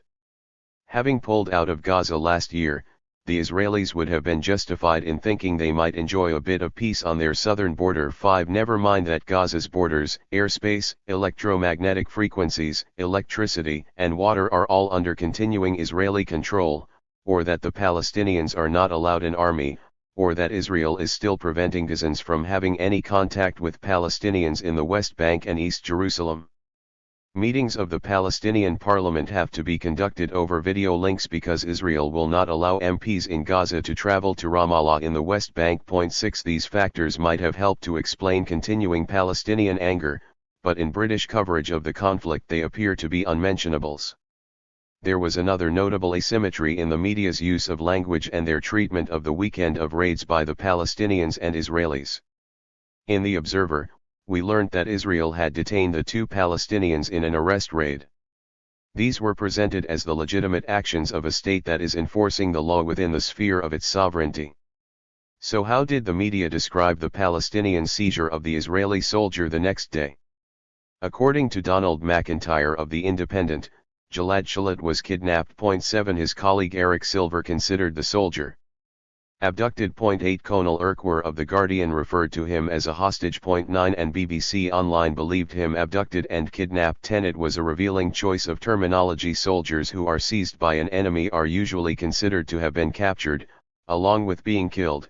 It's an occupational hazard for a soldier, but Britain's liberal media preferred to use words that misleadingly suggested Shalit was a victim, an innocent whose status as a soldier was not relevant to his fate. The Palestinians, as kidnappers and hostage-takers, were clearly not behaving in a legitimate manner. 216.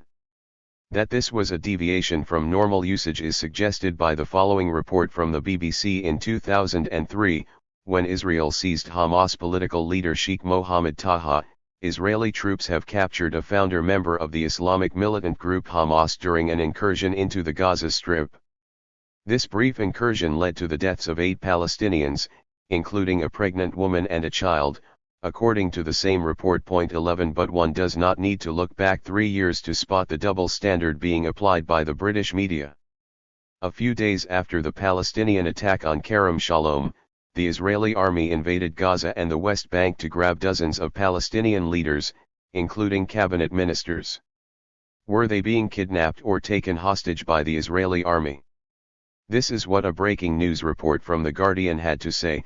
Israeli troops today arrested dozens of Hamas ministers and MPs as they stepped up attempts to free a soldier kidnapped by militants in Gaza at the weekend. The Israeli army said 64 Hamas officials, including 7 ministers and 20 other MPs, had been detained in a series of early morning arrests. 12. BBC World took the same view. In its late morning report, Lyse Doucet told viewers that in response to the attack in which an Israeli soldier had been kidnapped, the Israeli army have been detaining Palestinian cabinet ministers. In the same broadcast, another reporter, Wire Davies, referred to 30 Hamas politicians, including 8 ministers, detained in the West Bank, calling this an attempt by Israel at keeping up the pressure. Point 13. Arrested and detained? What exactly was the crime committed by these Palestinian politicians from the West Bank? Were they somehow accomplices to Shalits kidnapped by Palestinian militants in the separate territory of Gaza? And, if so, was Israel intending to prove it in a court of law? In any case, what was the jurisdiction of the Israeli army in arresting Palestinians in Palestinian-controlled territory? None of these questions needed addressing because in truth none of the media had any doubts about the answer.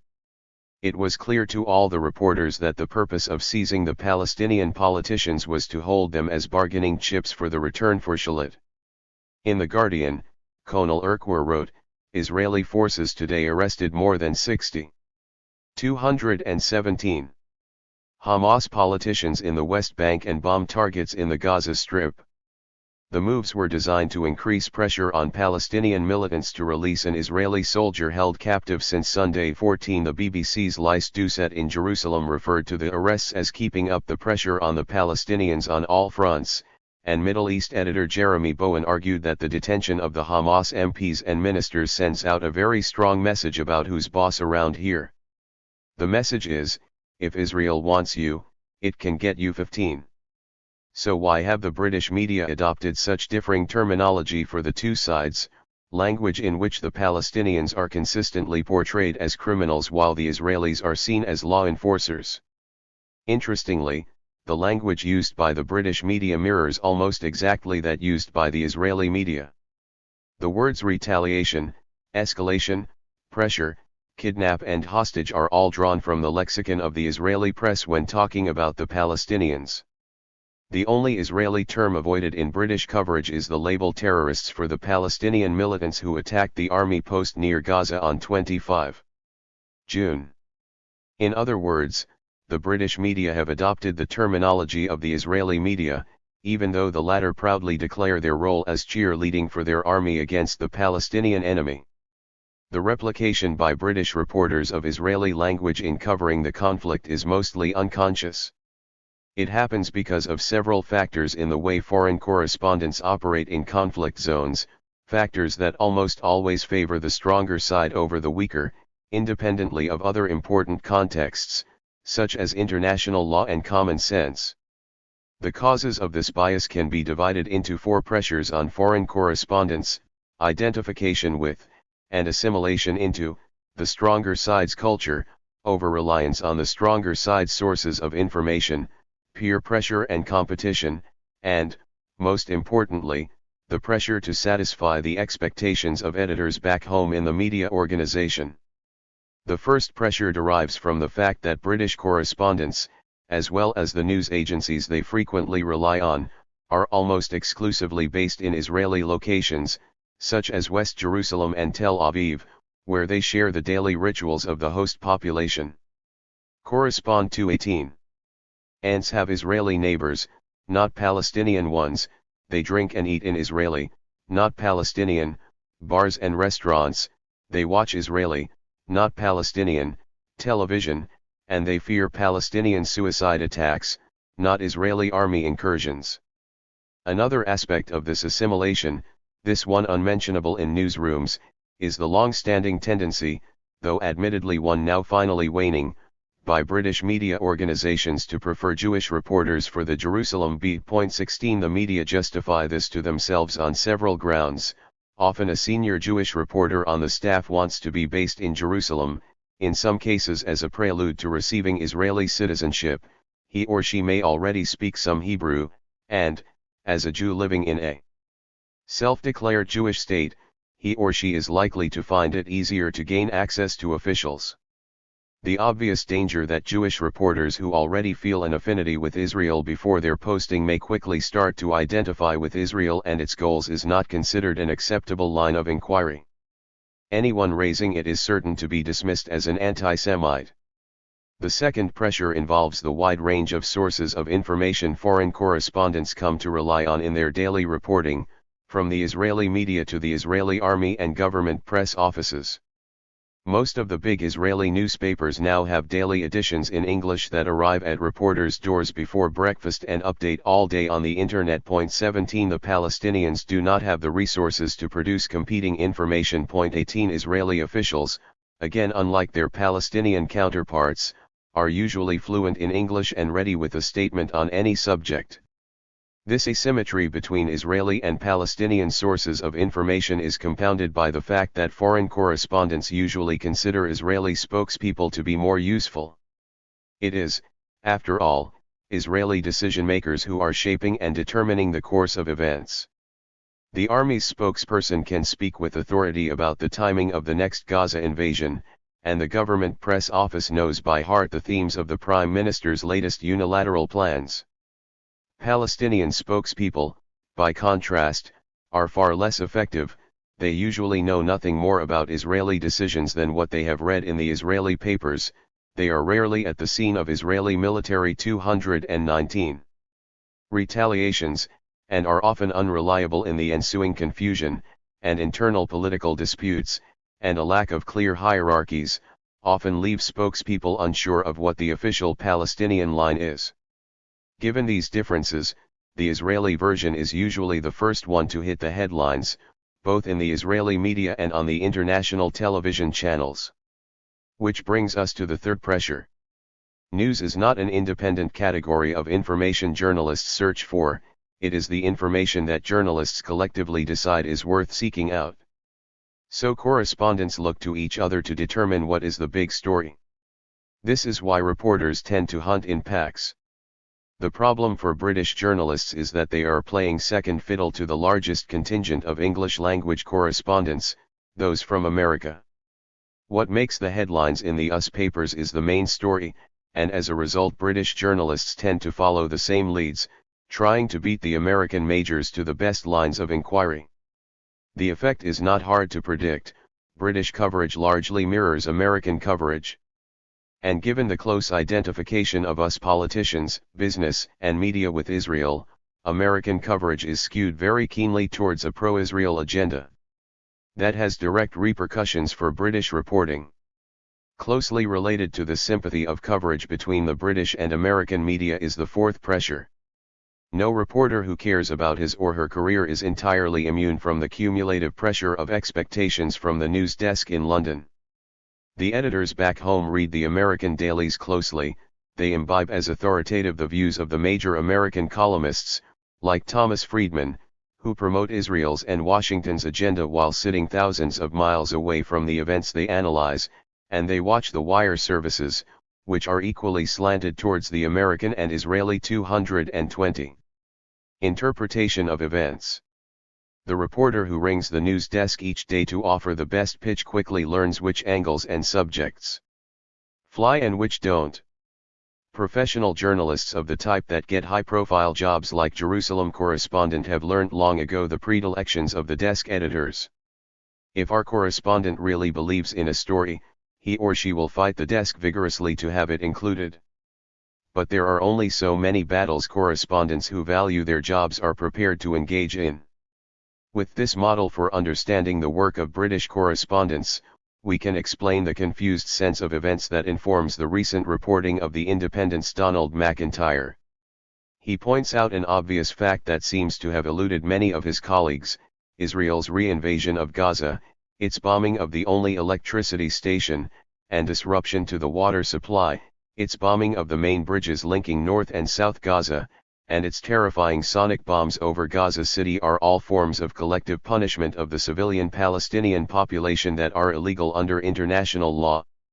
Dirar Abu Sassi, who runs the power station in Gaza, tells McIntyre it will take a minimum of 3 to 6 months to restore electricity supplies. 20 The same piece includes a warning that the petrol needed to run generators will soon run out, shutting off the power to hospitals and other vital services. This is more than The Guardian's coverage managed on the same day. Conal Urquhart writes simply, Israel reoccupied areas of southern Gaza yesterday and bombed bridges and an electricity plant to force Palestinian militants to free the abducted soldier blithely. Urquhart continues, in Gaza there was an uneasy calm as Israeli aircraft and forces operated without harming anyone. Missiles were fired at buildings, roads, and open fields, but ground forces made no attempt to enter built-up areas. 21. In McIntyre's article, despite his acknowledgement of Israel's collective punishment of Gaza, he also refers to a Hamas call for a prisoner swap to end the standoff as an escalation of the crisis, and he describes the seizure of a Hamas 221 politician by Israel as an arrest and a retaliation. In a similarly indulgent tone, The Guardian's Ewan MacAskill calls Israel's re-invasion of Gaza an understandable overreaction. Understandable because Israel has good cause for taking tough action against the Palestinians in Gaza, presumably a reference to the Palestinian escalation by firing Qassam rockets. MacAskill does, however, pause to criticize the invasion, pointing out that Israel has to allow the Palestinians a degree of sovereignty. 22 Not full sovereignty, note, just a degree of it. In MacAskill's view, invasions are out, but by implication targeted assassinations, airstrikes, and artillery fire, all of which have claimed dozens of Palestinian civilian lives over the past weeks, are allowed as they only partially violate Palestinian sovereignty. But MacAskill finds a small sliver of hope for the future from what has come to be known as the Prisoners' Document, an agreement between the various Palestinian factions that implicitly limits Palestinian territorial ambitions to the West Bank, Gaza, and East Jerusalem. The ambiguous document agreed between Hamas and Fatah yesterday does not recognize Israel's right to exist, but it is a step in the right direction, writes MacAskill. A step in which direction? Answer: Israel's direction. Israel has been demanding 3 concessions from the Palestinians before it says it will negotiate with them: a recognition of Israel's right to exist, a renunciation of violence, and a decision to abide by previous agreements. A Guardian editorial shares MacAskill's assessment: implicit recognition coupled with an end to violence would be a solid basis on which to proceed. 23. If the Palestinians are being faulted for their half-hearted commitment to these 3 yardsticks by which progress can be judged, how does Israel's own commitment compare? First, whereas the long-dominant Palestinian faction Fatah recognized Israel nearly 20 years ago, and Hamas appears ready to agree a similar recognition. 24. Israel has made no comparable concession. It has never recognized the Palestinians' right to exist as a people or as a state, from Golda Meir's infamous dictum that there are no such thing as Palestinians to Ehud Olmert's plans for stealing yet more Palestinian land in the West Bank. 222. To create a series of Palestinian ghettos there. Second, whereas the Palestinians have a right under international law to use violence to liberate themselves from Israel's continuing occupation, the various factions are now agreeing in the Prisoners' Document to limit that right to actions within the occupied territories. Israel, meanwhile, is employing violence on a daily basis against the general population of Gaza, harming civilians and militants alike, even though under international law it has a responsibility to look after the occupied population no different from its duties towards its own citizens. And third, whereas the Palestinians have been keen since the signing of the Oslo Accords to have their agreements with Israel honored, most assume that they are their only hope of winning statehood. Israel has flagrantly and consistently ignored its commitments.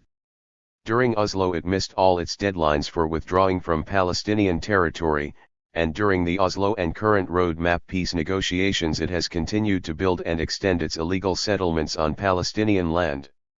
In other words, Israel has not recognized the Palestinians, it has refused to renounce its illegitimate use of violence against the population it occupies, and it has abrogated its recent international agreements. Will the media ever demand of Israel that it satisfies these three conditions before the Palestinians be expected to give up their right to resist the occupation?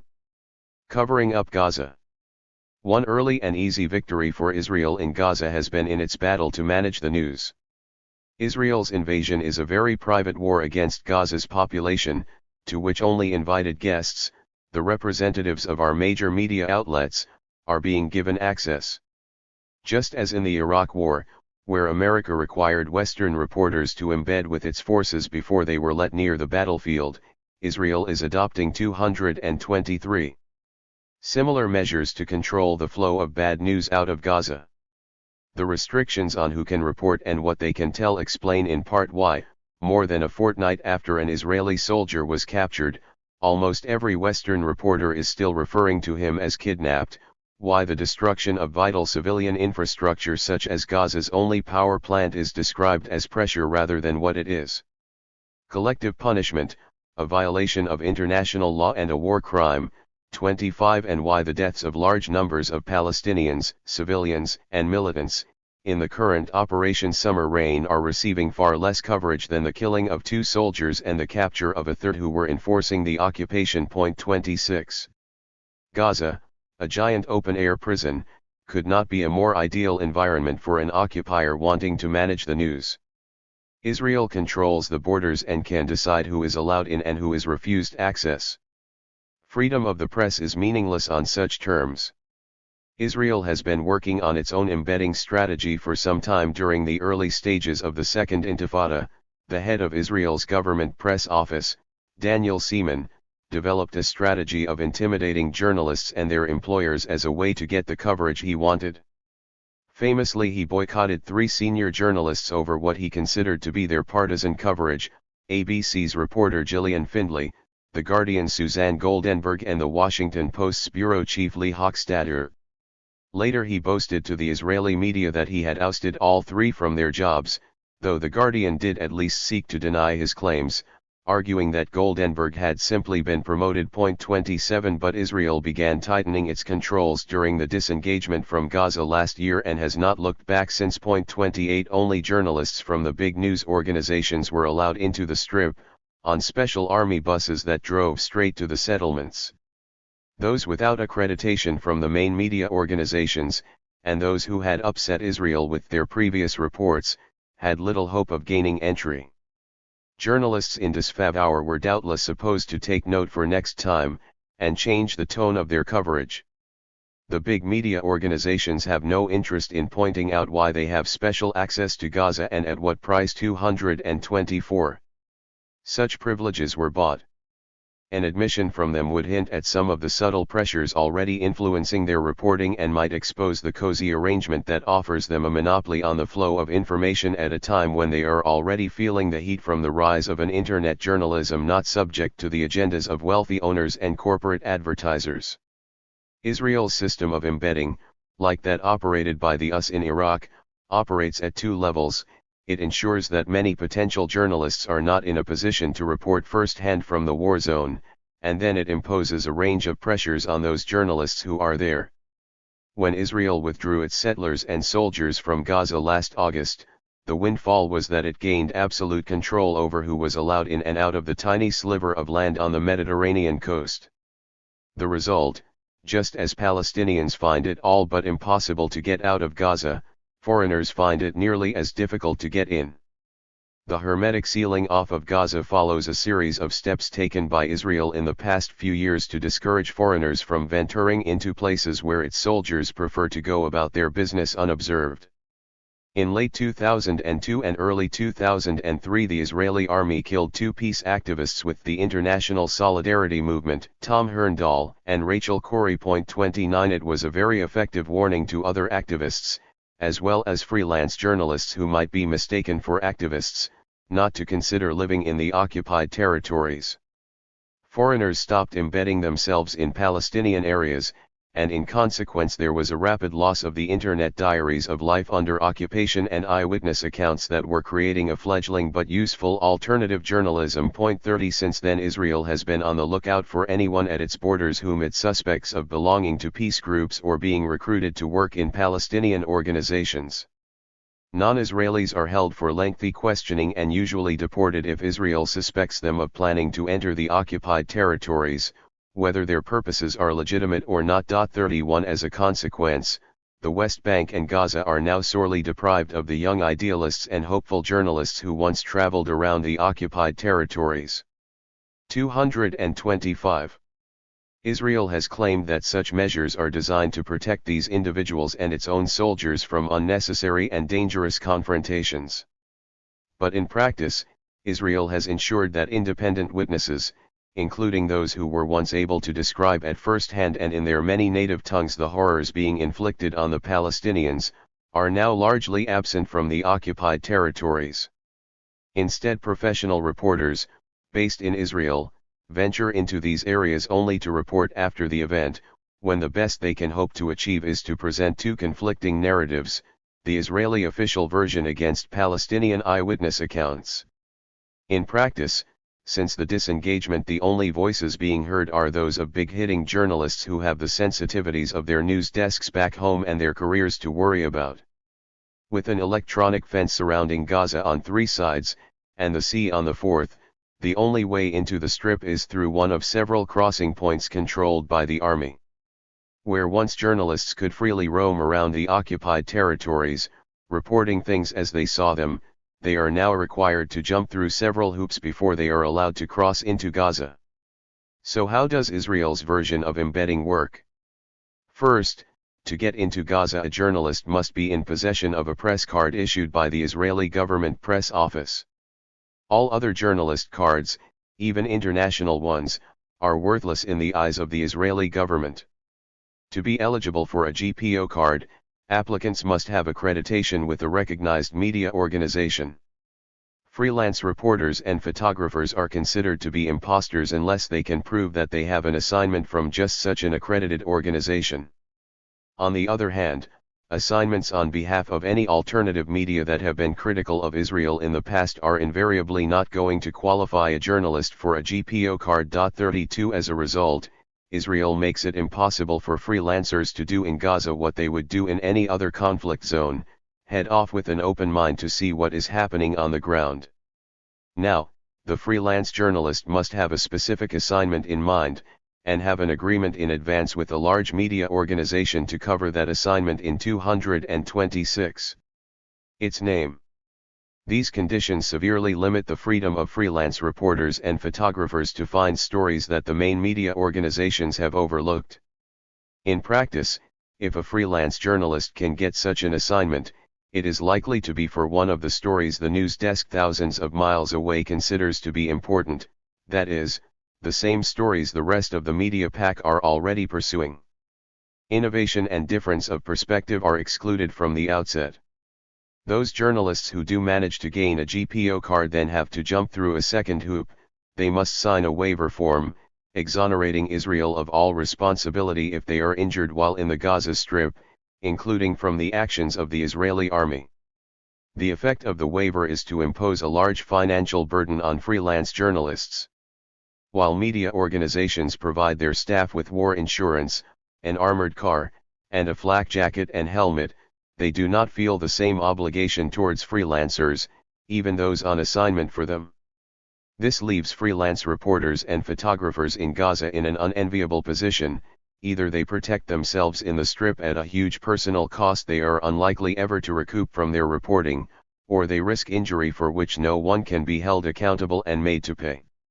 Even if it can be proven that an Israeli soldier took a malicious shot of the kind that in the past killed filmmaker James Miller and UN official Ian Hook and destroyed most of the face of activist Brian Avery, freelance journalists and their families will not be entitled to a penny of compensation. It can be assumed that this measure alone has seriously deterred many freelance journalists who might otherwise have considered making a name for themselves by reporting from the Gazan front line. And then there is the third and most problematic hoop of all. Reporters who receive a GPO card must agree to submit any reports that touch on defense and security matters to Israel's military censor. 33. Although in practice few Western reporters refer to the censor, the knowledge that they are breaking the terms of their agreement, and could have their privileges withdrawn, is intended to encourage self-restraint on their part. 34 As long as the journalists' reports do 227. Not attract the attention of the Israeli authorities, this term of their contract with the army is unlikely to be enforced. If they keep their heads down, and stay within the pack, there is no danger they will be picked off equally. If they go no further in their reporting than the largely loyal Israeli media, reproducing the same leads and angles, then they can be confident of not incurring the wrath of the GPO. By contrast, distinctiveness and daring from journalists is a recipe for upsetting the government press office and complaints to the reporters' editors. The most shocking aspect to this media embedding with the Israeli army is the silence from the journalists themselves, from their employers and from their professional federations. None has tried to challenge the restrictions imposed by Israel on those wishing to report from the occupied territories. The generally dismal standard of reporting during the recent invasion of Gaza has proven just how much a cozy club of well-paid journalists are being protected by these arrangements and what little incentive they have to rock the boat with either Israel or their news editors. As a result, Israel's language and agenda have come to dominate the coverage. Israel's invasion of Gaza, however, is not the end of the story of media complicity. As the West Bank wall nears completion, Israel's reach in managing the news will soon extend thereto. And with it, doubtless, we will have yet more craven reporting from our embedded media. 228. 9. Anti-Semitism has a long and sordid history, culminating in the horrors of the Nazi death camps of Europe. Paradoxically, Israel and its supporters today welcome the support of fanatical Christian evangelicals in the US and far-right politicians in Europe who might once have been expected to back the persecution of Jews rather than come to their aid. Instead, Israel prefers to play down historical anti-Semitism and concentrate on something it calls the new anti-Semitism. Unlike the traditional variety espoused by the far right, new anti-Semitism supposedly infects other groups, the Arab and Muslim populations of the Middle East, and left-wingers in the West. It also just so happens that these groups are at the forefront of criticism of Israel and its oppression of the Palestinians. In the following two essays, I look first at the uses to which the new anti-Semitism is being put, and then examine the part played in this drama by a community positioned at the heart of the conflict, the Palestinian Christians. In Hatred and Holocaust, I argue that Israel has exploited the new anti-Semitism not only to stifle criticism of its policies but 229. Also to suggest that Muslim immigration to Europe is poisoning intellectual life there, reawakening latent anti-Semitism and bringing nearer a clash of civilizations, against which Israel is the sole bulwark in the Middle East. According to the new anti-Semitism thesis, Europeans must choose between joining Israel and the US in the war on terror or succumbing to the barbarism of an Islam that will soon dominate their continent. Embarrassingly for Israel, the presence in the region of one community, the Palestinian Christians, confuses this comforting picture of a clash of civilizations, as I discuss in The Purging of Palestinian Christians. These indigenous Christians, unlike modern evangelicals, do not support Israel and have taken a notable lead in shaping Palestinian nationalism. Israel has therefore oppressed them, just as much as it has Palestinian Muslims, in an effort to persuade them to emigrate. While Israel seeks to blame the growing exodus of Palestinian Christians on the hostile climate being fomented in the Holy Land by its Muslims, it is in truth Israel and the ideology of Zionism that are creating a clash of civilizations that forces local Christians onto the wrong side of the divide. Hatred and Holocaust. The trajectory of a long-running campaign that gave birth this month to the preposterous all-party British parliamentary report into anti-Semitism can be traced back to intensive lobbying by the Israeli government that began more than 4 years ago, in early 2002. At that time, as Ariel Sharon was shredding the tattered remains of the Oslo Accords by re-invading West Bank towns handed over to the Palestinian Authority in his destructive rampage known as Operation Defensive Shield, he drafted the Israeli media into the fray. Local newspapers began endlessly highlighting concerns about the rise of a new anti-Semitism, a theme that was rapidly and enthusiastically taken up by the Zionist lobby in the US. 230. It was not the first time, of course, that Israel had called on American loyalists to help it out of trouble. In Beyond Chutzpah, Norman Finkelstein documents the advent of claims about a new anti-Semitism to Israel's lackluster performance in the 1973 Yom Kippur War. On that occasion, it was hoped, the charge of anti-Semitism could be deployed against critics to reduce pressure on Israel to return Sinai to Egypt and negotiate with the Palestinians. 2 Israel alerted the world to another wave of anti-Semitism in the early 1980s, just as it came under unprecedented criticism for its invasion and occupation of Lebanon. What distinguished the new anti-Semitism from traditional anti-Jewish racism of the kind that led to Germany's death camps, said its promoters, was that this time it embraced the progressive left rather than the far right. 3. The fresh claims about a new anti-Semitism began life in the spring of 2002, with the English-language website of Israel's respected liberal daily newspaper Haaretz flagging for many months a special online supplement of articles on the new anti-Semitism, warning that the age-old hatred was being revived in Europe and America. 4 The refrain was soon taken up. The Jerusalem Post, a right-wing English-language newspaper regularly used by the Israeli establishment to shore up support for its policies among diaspora Jews. 5 Like its precursors, argued Israel's apologists, the latest wave of the new anti-Semitism was the responsibility of Western progressive movements. Though, on this occasion, with a fresh twist. An ever-present but largely latent Western anti-Semitism was being stoked into frenzy by the growing political and intellectual influence of extremist Muslim immigrants. The implication was that an unholy alliance had been spawned between the left and militant Islam. Such views were first aired by senior members of Sharon's cabinet.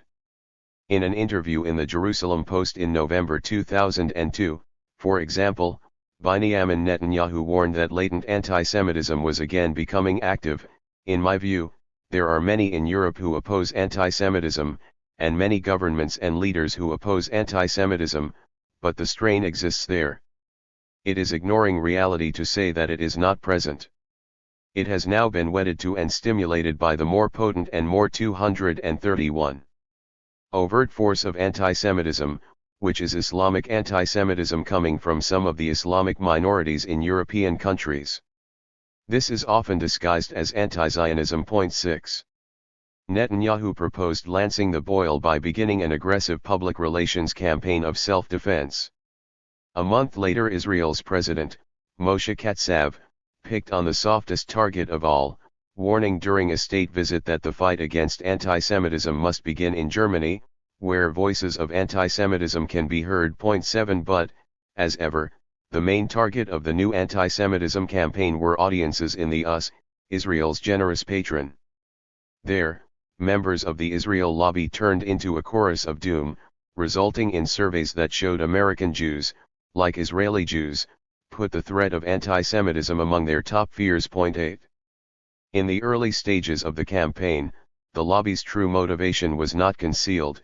It wanted to smother a fledgling debate by American civil society, particularly the churches and universities, to withdraw their substantial investments from Israel in response to Operation Defensive Shield.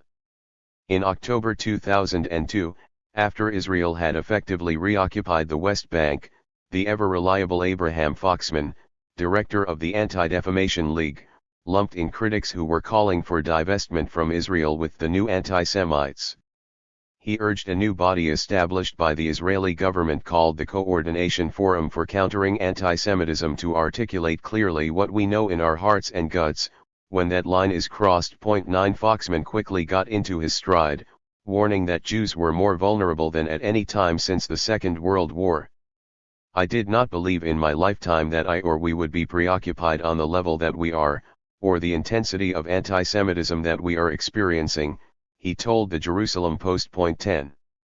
Echoing Netanyahu's warning, Foxman added that the rapid spread of the new anti-Semitism had been made possible by the communications revolution, mainly the Internet, which was allowing Muslims to relay their hate messages across the world within seconds, infecting people around the globe. 232. It is now clear that Israel and its loyalists had three main goals in mind as they began their campaign. Two were familiar motives from previous attempts at highlighting a new anti-Semitism. The third was new. The first aim, and possibly the best understood, was to stifle all criticism of Israel, particularly in the US. During the course of 2003 it became increasingly apparent to journalists like myself that the American media, and soon much of the European media, were growing shy of printing even the mild criticism of Israel they usually allowed. By the time Israel began stepping up the pace of construction of its monstrous wall across the West Bank in spring 2003, editors were reluctant to touch the story. As the Fourth Estate fell silent, so did many of the progressive voices in our universities and churches. Divestment was entirely removed from the agenda. McCarthyite organizations like Campus Watch helped enforce the reign of intimidation. Academics who stood their ground, like Columbia University's Joseph Massad, attracted the vindictive attention of new activist groups like the David Project. 11. A second, less noticed, goal was an urgent desire to prevent any slippage in the numbers of Jews living inside Israel that might benefit the Palestinians as the two ethnic groups approached demographic parity in the area known to Israelis as Greater Israel and to Palestinians as Historic Palestine.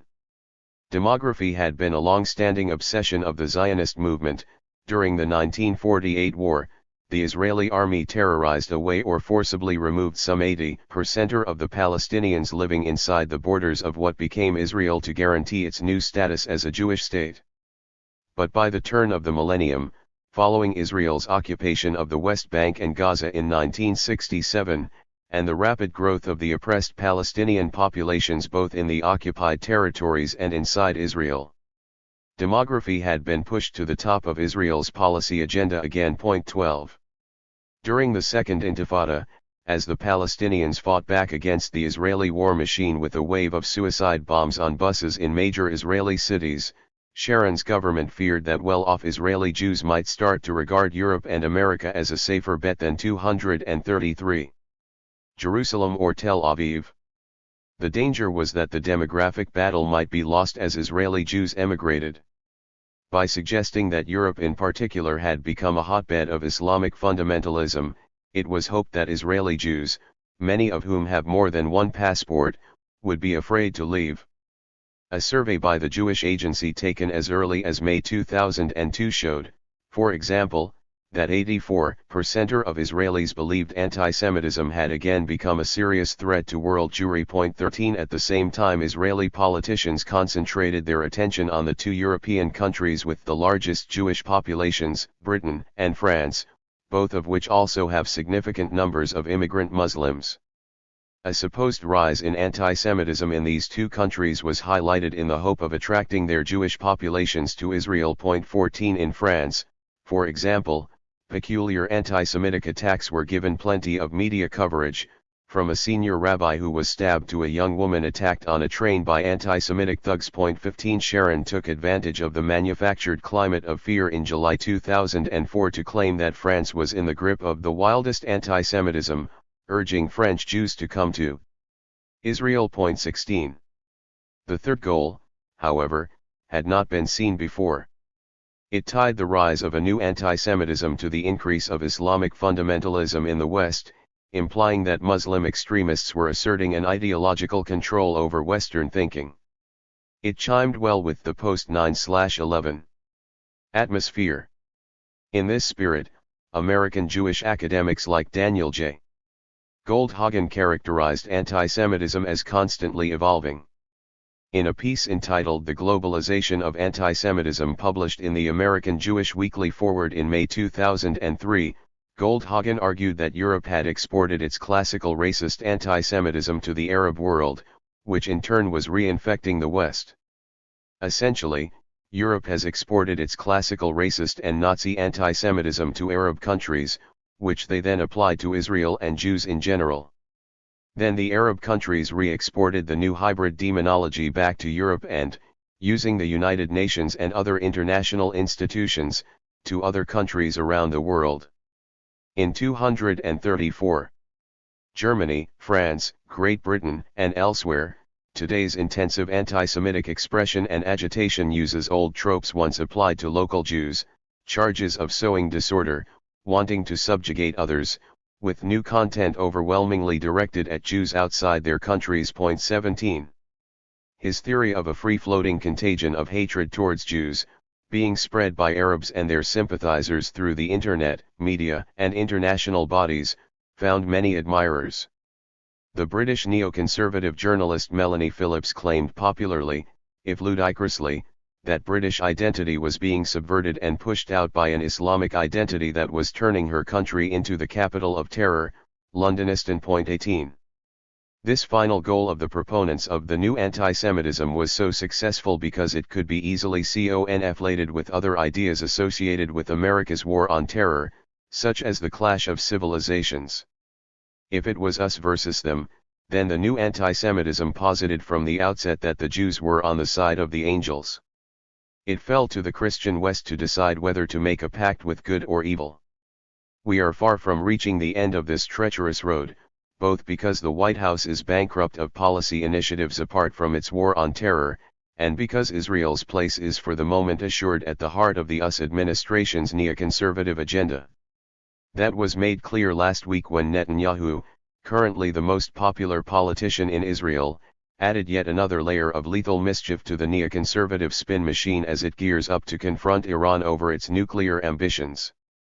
Netanyahu compared Iran and its president, Mahmoud Ahmadinejad, to Adolf Hitler. Hitler went out on a world campaign first, and then tried to get nuclear weapons, he told a meeting of Israel's anti-terrorism policymakers. Iran is trying to get nuclear arms first. Therefore, from that perspective, it is much more dangerous. 19. Netanyahu's implication was transparent.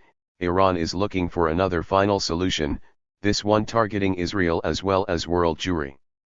Netanyahu is far from alone. Tzipi Livni, Israel's foreign minister, claimed recently against all the evidence that Iran is only months away from possessing nuclear weapons. 20. 235. International terrorism is a mistaken term not because it doesn't exist, but because the problem is international militant Islam. That is the movement that operates terror on the international level, and that is the movement that is preparing the ultimate terror, nuclear terrorism.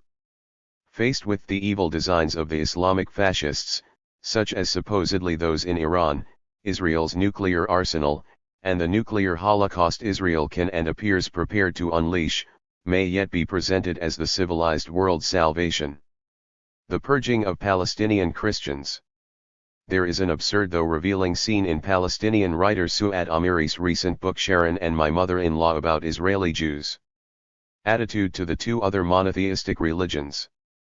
In 1992, long before Israel turned Amiri's home city of Ramallah into a permanent ghetto behind checkpoints and walls, it was still possible for West Bank Palestinians to drive to Jerusalem and even into Israel, at least if they had the right permit. On one occasion Amiri ventures out in her car to East Jerusalem, the half of the city that was Palestinian before the 1967 war and has since been engulfed by relentless illegal and state-organized Jewish settlement building. There she sees an elderly Jew collapsing out of his car and onto the side of the road. She pulls over, realizes he is having a heart attack and bundles him into the back of her own car. Not able to speak Hebrew, she reassures him in English that she is taking him to the nearest hospital. But as it starts to dawn on him that she is Palestinian, Amiri realizes the terrible problem her charitable act has created. His fear may prompt him to have another heart attack. What if he had a fatal heart attack in the back seat of my car? Would the Israeli police ever believe I was just trying to help? She wonders. 21. The Jewish man seeks to calm himself by asking Amiri if she is from Bethlehem, a Palestinian city known for being Christian. Unable to lie, She tells him she is from 236. Ramallah. You're Christian, he asks more directly. Muslim, she admits. To his utter horror, only when they finally make it to the hospital does he relax enough to mumble in thanks, there are good Palestinians after all. I was reminded of that story as I made the journey to Bethlehem on Christmas Day. The small city that Amiri's Jewish heart attack victim so hoped she hailed from is today as much of an isolated enclave in the West Bank as other Palestinian cities, or at least it is for its Palestinian inhabitants. For tourists and pilgrims, getting in or out of Bethlehem has been made reasonably straightforward, presumably to conceal from international visitors the realities of Palestinian life. Seemingly oblivious to the distressing historical parallels, however, Israel forces foreigners to pass through a border crossing, a gap in the menacing gray concrete wall, that recalls the stark black and white images of the entrance to Auschwitz. The gates of Auschwitz offered a duplicitous motto, Arbeit macht frei, and so does Israel's gateway to Bethlehem. Peace be with you, is written in English, Hebrew, and Arabic on a colorful large notice covering part of the gray concrete. The people of Bethlehem have scrawled their own, more realistic assessments of the wall across much of its length. Foreign visitors can leave, of course, while Bethlehem's Palestinians are now sealed into their ghetto. As long as these Palestinian cities are not turned into death camps, the West appears ready to turn a blind eye. Mere concentration camps, it seems, are acceptable. In July 2004, the West briefly indulged in a bout of soul-searching about the wall following the publication of the International Court of Justice's advisory opinion condemning its construction. 22 Today the only rebukes, mild at best, come from Christian leaders around Christmas time. Britain's Archbishop of Canterbury, Dr. Rowan Williams, was foremost among them this year. 23 Even those concerns, however, relate mainly to fears that the Holy Land's native Christians, once a significant proportion of the Palestinian population, are rapidly dwindling. There are no precise figures, but the Israeli media suggest that Christians, who once constituted as much as 15% or 237 of the occupied territories, Palestinians, are now just 2 or 3%. 24. Most are to be found in the West Bank close to Jerusalem, in Bethlehem, Ramallah, and neighboring villages. A similar pattern can be discerned inside Israel too, where Christians have come to comprise an ever smaller proportion of Palestinians with Israeli citizenship. In 1948 they were nearly a quarter of that minority, and today they are a mere 10%. 25. Most are located in Nazareth and nearby villages in the Galilee. Certainly, the continuing fall in the number of Christians in the Holy Land concerns Israel's leadership almost as keenly as it does the patriarchs and bishops who visit Bethlehem at Christmas, but for quite the opposite reason. Israel is happy to see Christians leave, at least of the indigenous Palestinian variety. Of course, that is not Israel's official story. Its leaders have been quick to blame the exodus of Christians on the wider Palestinian society from which they are drawn, arguing that a growing Islamic extremism, and the election of Hamas to lead the Palestinian Authority, have put Christians under physical threat. This explanation neatly avoids mentioning that the proportion of Christians has been falling for decades. According to Israel's argument, the decision by many Christians to leave the land where generations of their ancestors have been rooted is a reflection of the clash of civilizations, in which a fanatical Islam is facing down the Judeo-Christian West. Palestinian Christians, like Jews, have found themselves caught on the wrong side of the Middle East's confrontation lines. Here, for example, is how the Jerusalem Post portrayed the fate of the Holy Land's non-Muslims in a Christmas editorial: Muslim intolerance toward Christians and Jews is cut from exactly the same cloth. It is the same jihad. The Post concluded that only by confronting the jihadis would the plight of persecuted Christians, and of the persecuted Jewish state, be ameliorated. 27. 238. Similar sentiments were recently aired in an article by Aaron Klein of WorldNet Daily republished on Inet, Israel's most popular website, that preposterously characterized a procession of families through Nazareth on Eid al-Adha, the most important Muslim festival, as a show of strength by militant Islam designed to intimidate local Christians. Islam's green flags were brandished, according to Klein, whose reporting transformed a local troop of scouts and their marching band into young Muslim men in battle gear, beating drums. Nazareth's youngsters, meanwhile, were apparently the next generation of Qassam rocket engineers. Muslim children launched firecrackers into the sky, occasionally misfiring, with the small explosives landing dangerously close to the crowds. 28 Such sensationalist misrepresentations of Palestinian life are now a staple of the local and American media. Support for Hamas, for example, is presented as proof of jihadism run amok in Palestinian society rather than as evidence of either despair at Fatah's corruption and collaboration with Israel or a determination to find leaders prepared to counter Israel's terminal cynicism with proper resistance. The Clash of Civilizations thesis is usually ascribed to a clutch of American intellectuals, most notably Samuel Huntington, the title of whose book gave the idea popular currency, and the Orientalist academic Bernard Lewis. 29 But alongside them are the guiding lights of the neocon movement, a group of hawkish thinkers deeply embedded in the centers of American power who were recently described by Annette as mainly comprising Jews who share a love for Israel. 30 In fact, the idea of a clash of civilizations grew out of a worldview that was shaped by Israel's own interpretation of its experiences in the Middle East. An alliance between the neocons and Israeli leaders was cemented in the mid-1990s with the publication of a document titled A Clean Break, a new strategy for securing the realm. Authored by leading neocons, it presented to the Israeli Prime Minister of the day, Benjamin Netanyahu, a vision of a regional policy designed to suit Israeli and American interests in the Middle East. 31. When the neocons rose to power with George Bush's election to the White House, the birth of the bastard offspring of the Clash of 239 Civilizations, the War on Terror, was all but inevitable. Paradoxically, this vision of our future, set out by American and Israeli Jews, is steeped in fundamentalist Christian religious symbolism, from the promotion of a civilized West's crusade against the Muslim hordes to the implication that the final confrontation between these civilizations may be the end times itself, and thereby lead to the return of the Messiah. If this clash is to be realized, it must be convincing at its most necessary confrontation point, the Middle East and more specifically the Holy Land. The clash of civilizations must be embodied in Israel's experience as a civilized, democratic state fighting for its very survival against its barbarian Muslim neighbors. There is only one problem in selling this image to the West: the minority of Christian Palestinians who by and large have lived contentedly under Muslim rule in the Holy Land for centuries.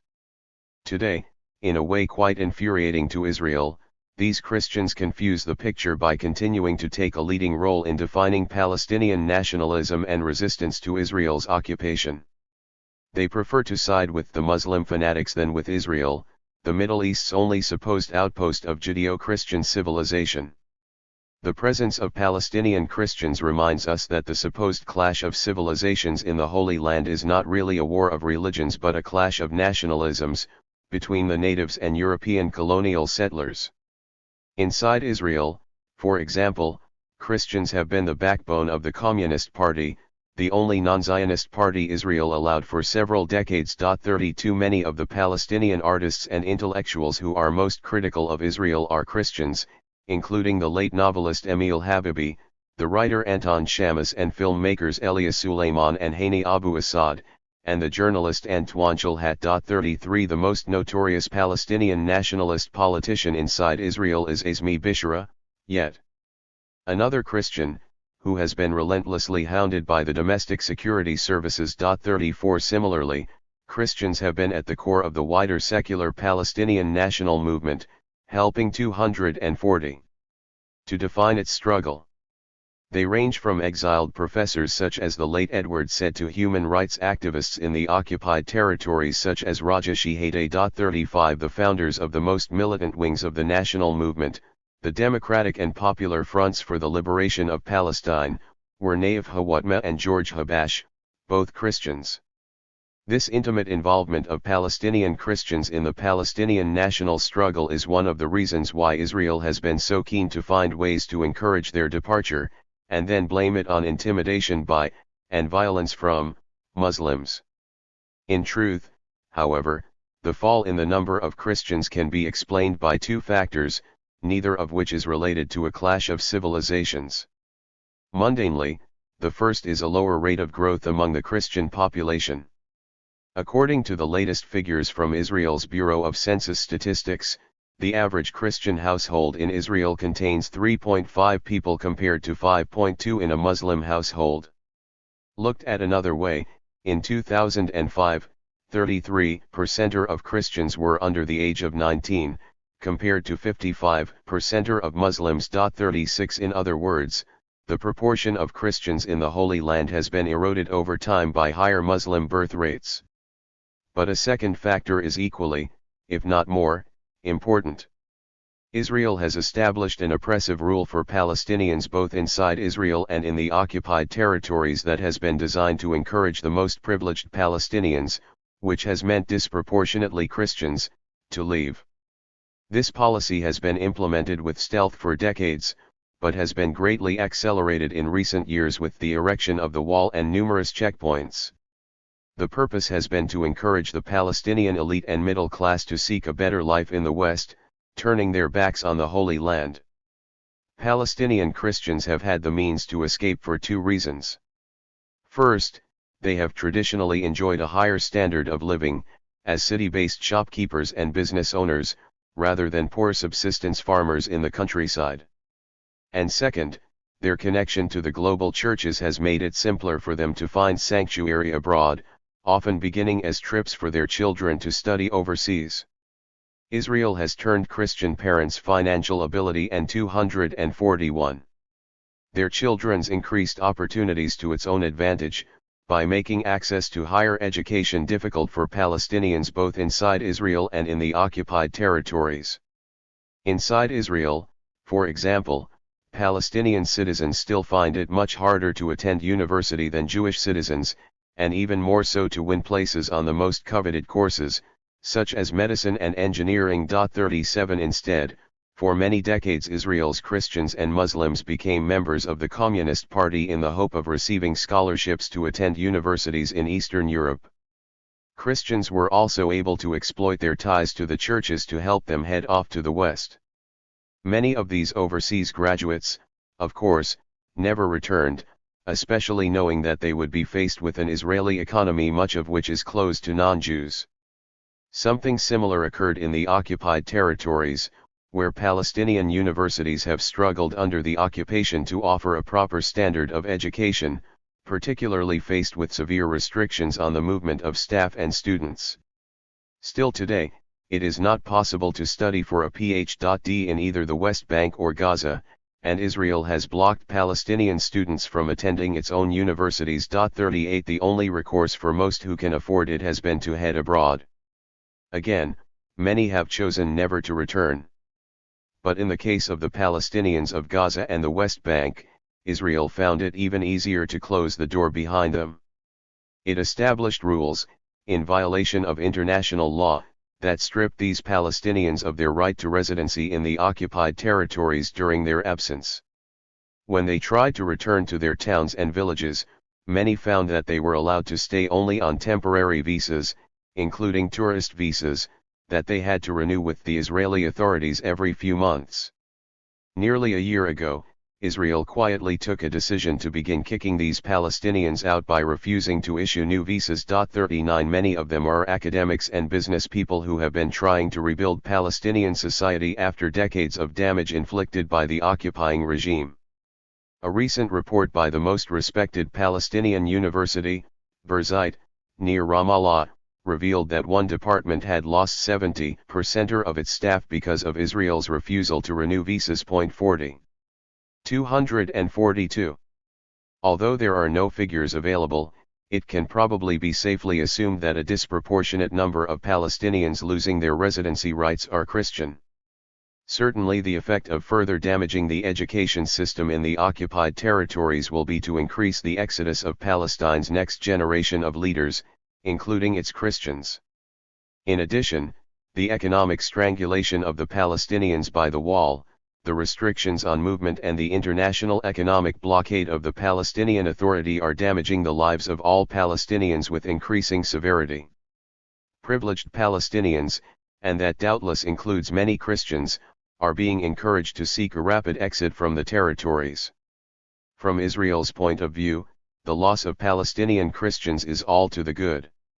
It will be happier still if all of them leave, and Bethlehem and Nazareth pass into the effective custodianship of the international churches. Without Palestinian Christians confusing the picture, it will be much easier for Israel to persuade the West that the Jewish state is facing a monolithic enemy, fanatical Islam, and that the Palestinian national struggle is really both a cover for jihad and a distraction from the clash of civilizations against which Israel is the ultimate bulwark. Israel's hands will be freed. Israelis, like Amiri's heart attack victim, may believe that Palestinian Christians are not really a threat to their or their state's existence, but be sure that Israel has every reason to continue persecuting and excluding Palestinian Christians as much as it does Palestinian Muslims. 243. AFTERORD. If the Israeli-Palestinian conflict is one of the world's most intractable, much the same can be said of the parallel debate about whether its resolution can best be achieved by a single state embracing the two peoples living there or by a division of the land into two separate states, one for Jews and the other for Palestinians. The central argument of the two-staters is that the one-state idea is impractical and therefore worthless of consideration. Their rallying cry is that it is at least possible to imagine a consensus emerging behind two states, whereas Israelis will never accept a single state. The one-state crowd are painted as inveterate dreamers and time-wasters. That is the argument advanced by Israel's only serious peace group, Gush Shalom. Here is the view of the group's indefatigable leader, Uri Avneri. After 120 years of conflict, after a fifth generation was born into this conflict on both sides, to move from total war to total peace in a single joint state, with a total renunciation of national independence. This is total illusion one given Avneri's high-profile opposition to a single state. Many in the international solidarity groups adopt the same position. They have been joined by an 244. Influential American intellectual, the philosopher Michael Newman, who wrote the no-holds-barred book The Case Against Israel. He appears to be waging a campaign to discredit the one-state idea too. Recently, in defense of two states, he wrote, that Israel would concede a single state is laughable. There is no chance at all we'll accept a single state that gives the Palestinians anything remotely like their rights too. Unlike the one-state solution, according to Newman and Avneri, the means to realizing two states are within our grasp: the removal of the 500,000 Jewish settlers living in the occupied Palestinian territories. Both believe that, were Israel to withdraw to the pre-1967 borders, it would be possible to create two real states. A two-state solution will, indeed, leave Palestinians with a sovereign state, because that's what a two-state solution means, argues Newman. It doesn't mean one state and another non-state, and no Palestinian proponent of a two-state solution will settle for less than sovereignty. There is something surprisingly naive about arguing that, just because something is called a two-state solution, it will necessarily result in two sovereign states. What are the minimum requirements for a state to qualify as sovereign, and who decides? True, the various two-state solutions proposed by Ariel Sharon, Ehud Olmert, and George Bush, and supported by most of the international community, would fail according to the two-staters' chief criterion: these divisions are not premised on the removal of all the settlers. But an alternative two-state solution requiring Israel's withdrawal to the pre-1967 borders might still not concede, for example, a Palestinian army, equipped and trained by Iran, to guard the borders of the West Bank and Gaza. Would that count? And how likely do the campaigners for two real states think it that Israel and the US would grant that kind of sovereignty to a Palestinian state? Importantly, Newman and Avneri remind us that those with power are the ones who dictate solutions. In which case we can be sure that, when the time is right, Israel and its sponsor, the United States, will impose their own version of the two-state solution, and that it will be far from the genuine article advocated by the two-state camp. 245. But let us return to the main argument, that the creation of two states is inherently more achievable and practical than the establishment of a single state. Strangely, however, from all the available evidence, this is not how it looks to Israel's current leaders. Prime Minister Ehud Olmert, for example, has expressed in several speeches the fear that, should the Palestinian population under Israeli rule, both in the occupied territories and inside Israel proper, reach the point where it outnumbers the Jewish population, as demographers expect in the next few years, Israel will be compared to apartheid South Africa. In his words, Israel is facing an imminent and powerful struggle for one man one vote along the lines of the anti-apartheid movement. Point 3. According to Olmert, without evasive action, political logic is drifting inexorably towards the creation of one state in Israel and Palestine. This was his sentiment as he addressed delegates to the recent Herzliya conference. Once we were afraid of the possibility that the reality in Israel would force a binational state on us. In 1948, the obstinate policy of all the Arabs, the anti-Israel fanaticism and our strength and the leadership of David Ben-Gurion saved us from such a state. For 60 years, we fought with unparalleled courage in order to avoid living in a reality of binationalism, and in order to ensure that Israel exists as a Jewish and democratic state with a solid Jewish majority. We must act to this end and understand that such a reality is being created, and in a very short while it will be beyond our control. Point 4.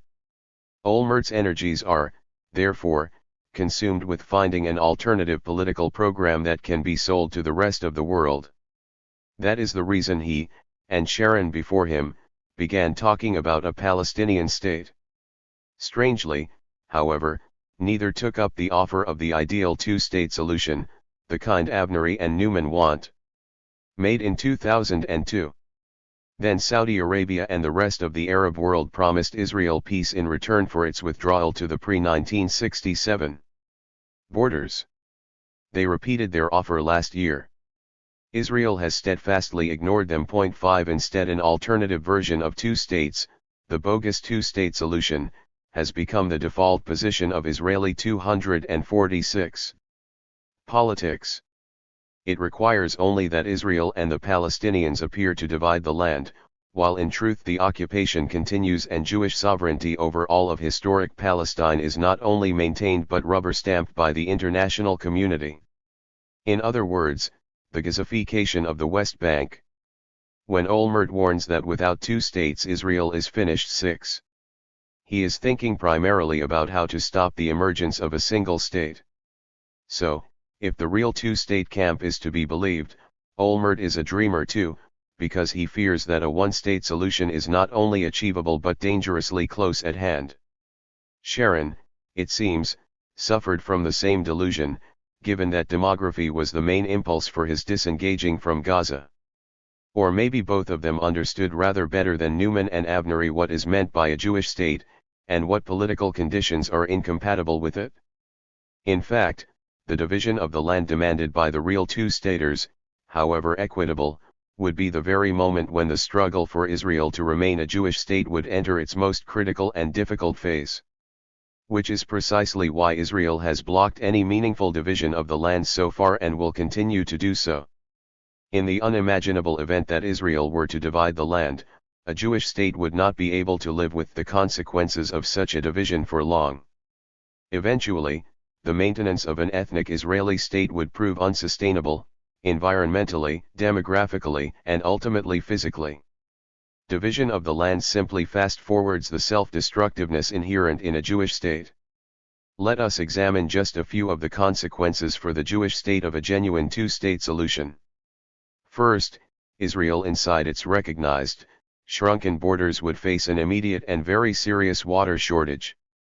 That is because, in returning the West Bank to the Palestinians, Israel would lose control of the large mountain aquifers that currently supply most of its water, not only to Israel proper but also to the Jewish settlers living illegally in the occupied territories. Israel would no longer be able to steal the water, but would be expected to negotiate for it on the open market. Given the politics of water in the Middle East, that would be number 247. Simple matter. However impoverished the new sovereign Palestinian state was, it would lose all legitimacy in the eyes of its own population were it to sell more than a trickle of water to the Israelis. We can understand why by examining the current water situation. At the moment, Israel drains off almost all of the water provided by the rivers and aquifers inside Israel and in the occupied territories for use by its own population, allowing each Palestinian far less than the minimum amount he or she requires each day. According to the World Health Organization. 7 In a stark warning last month, Israel's Water Authority reported that overdrilling has polluted with seawater most of the supply from the coastal aquifer, the main fresh water source inside Israel's recognized borders. 8 Were Palestinians to be allowed a proper water ration from their own mountain aquifer, as well as to build a modern economy, there would not be enough left over to satisfy Israel's first world thirst.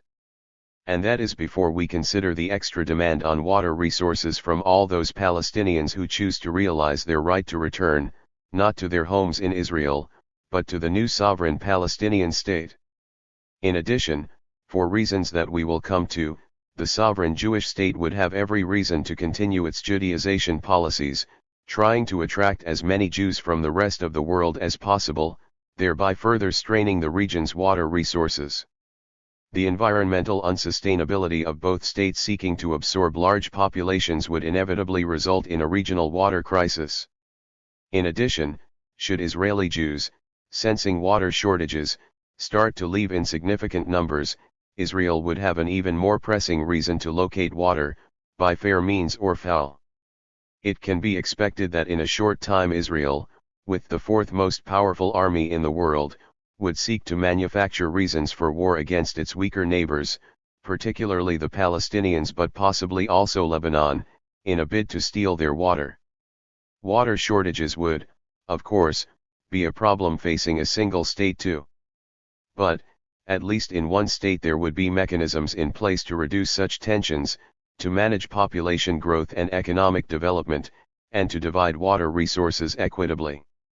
Second, with the labor-intensive occupation at an end, much of the Jewish state's huge citizen army would become surplus to defense requirements.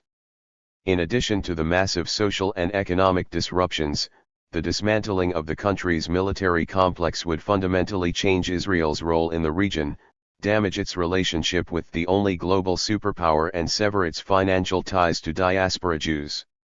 Israel would no longer have the laboratories of the occupied territories for testing its military hardware, its battlefield strategies and its booming surveillance and crowd control industries.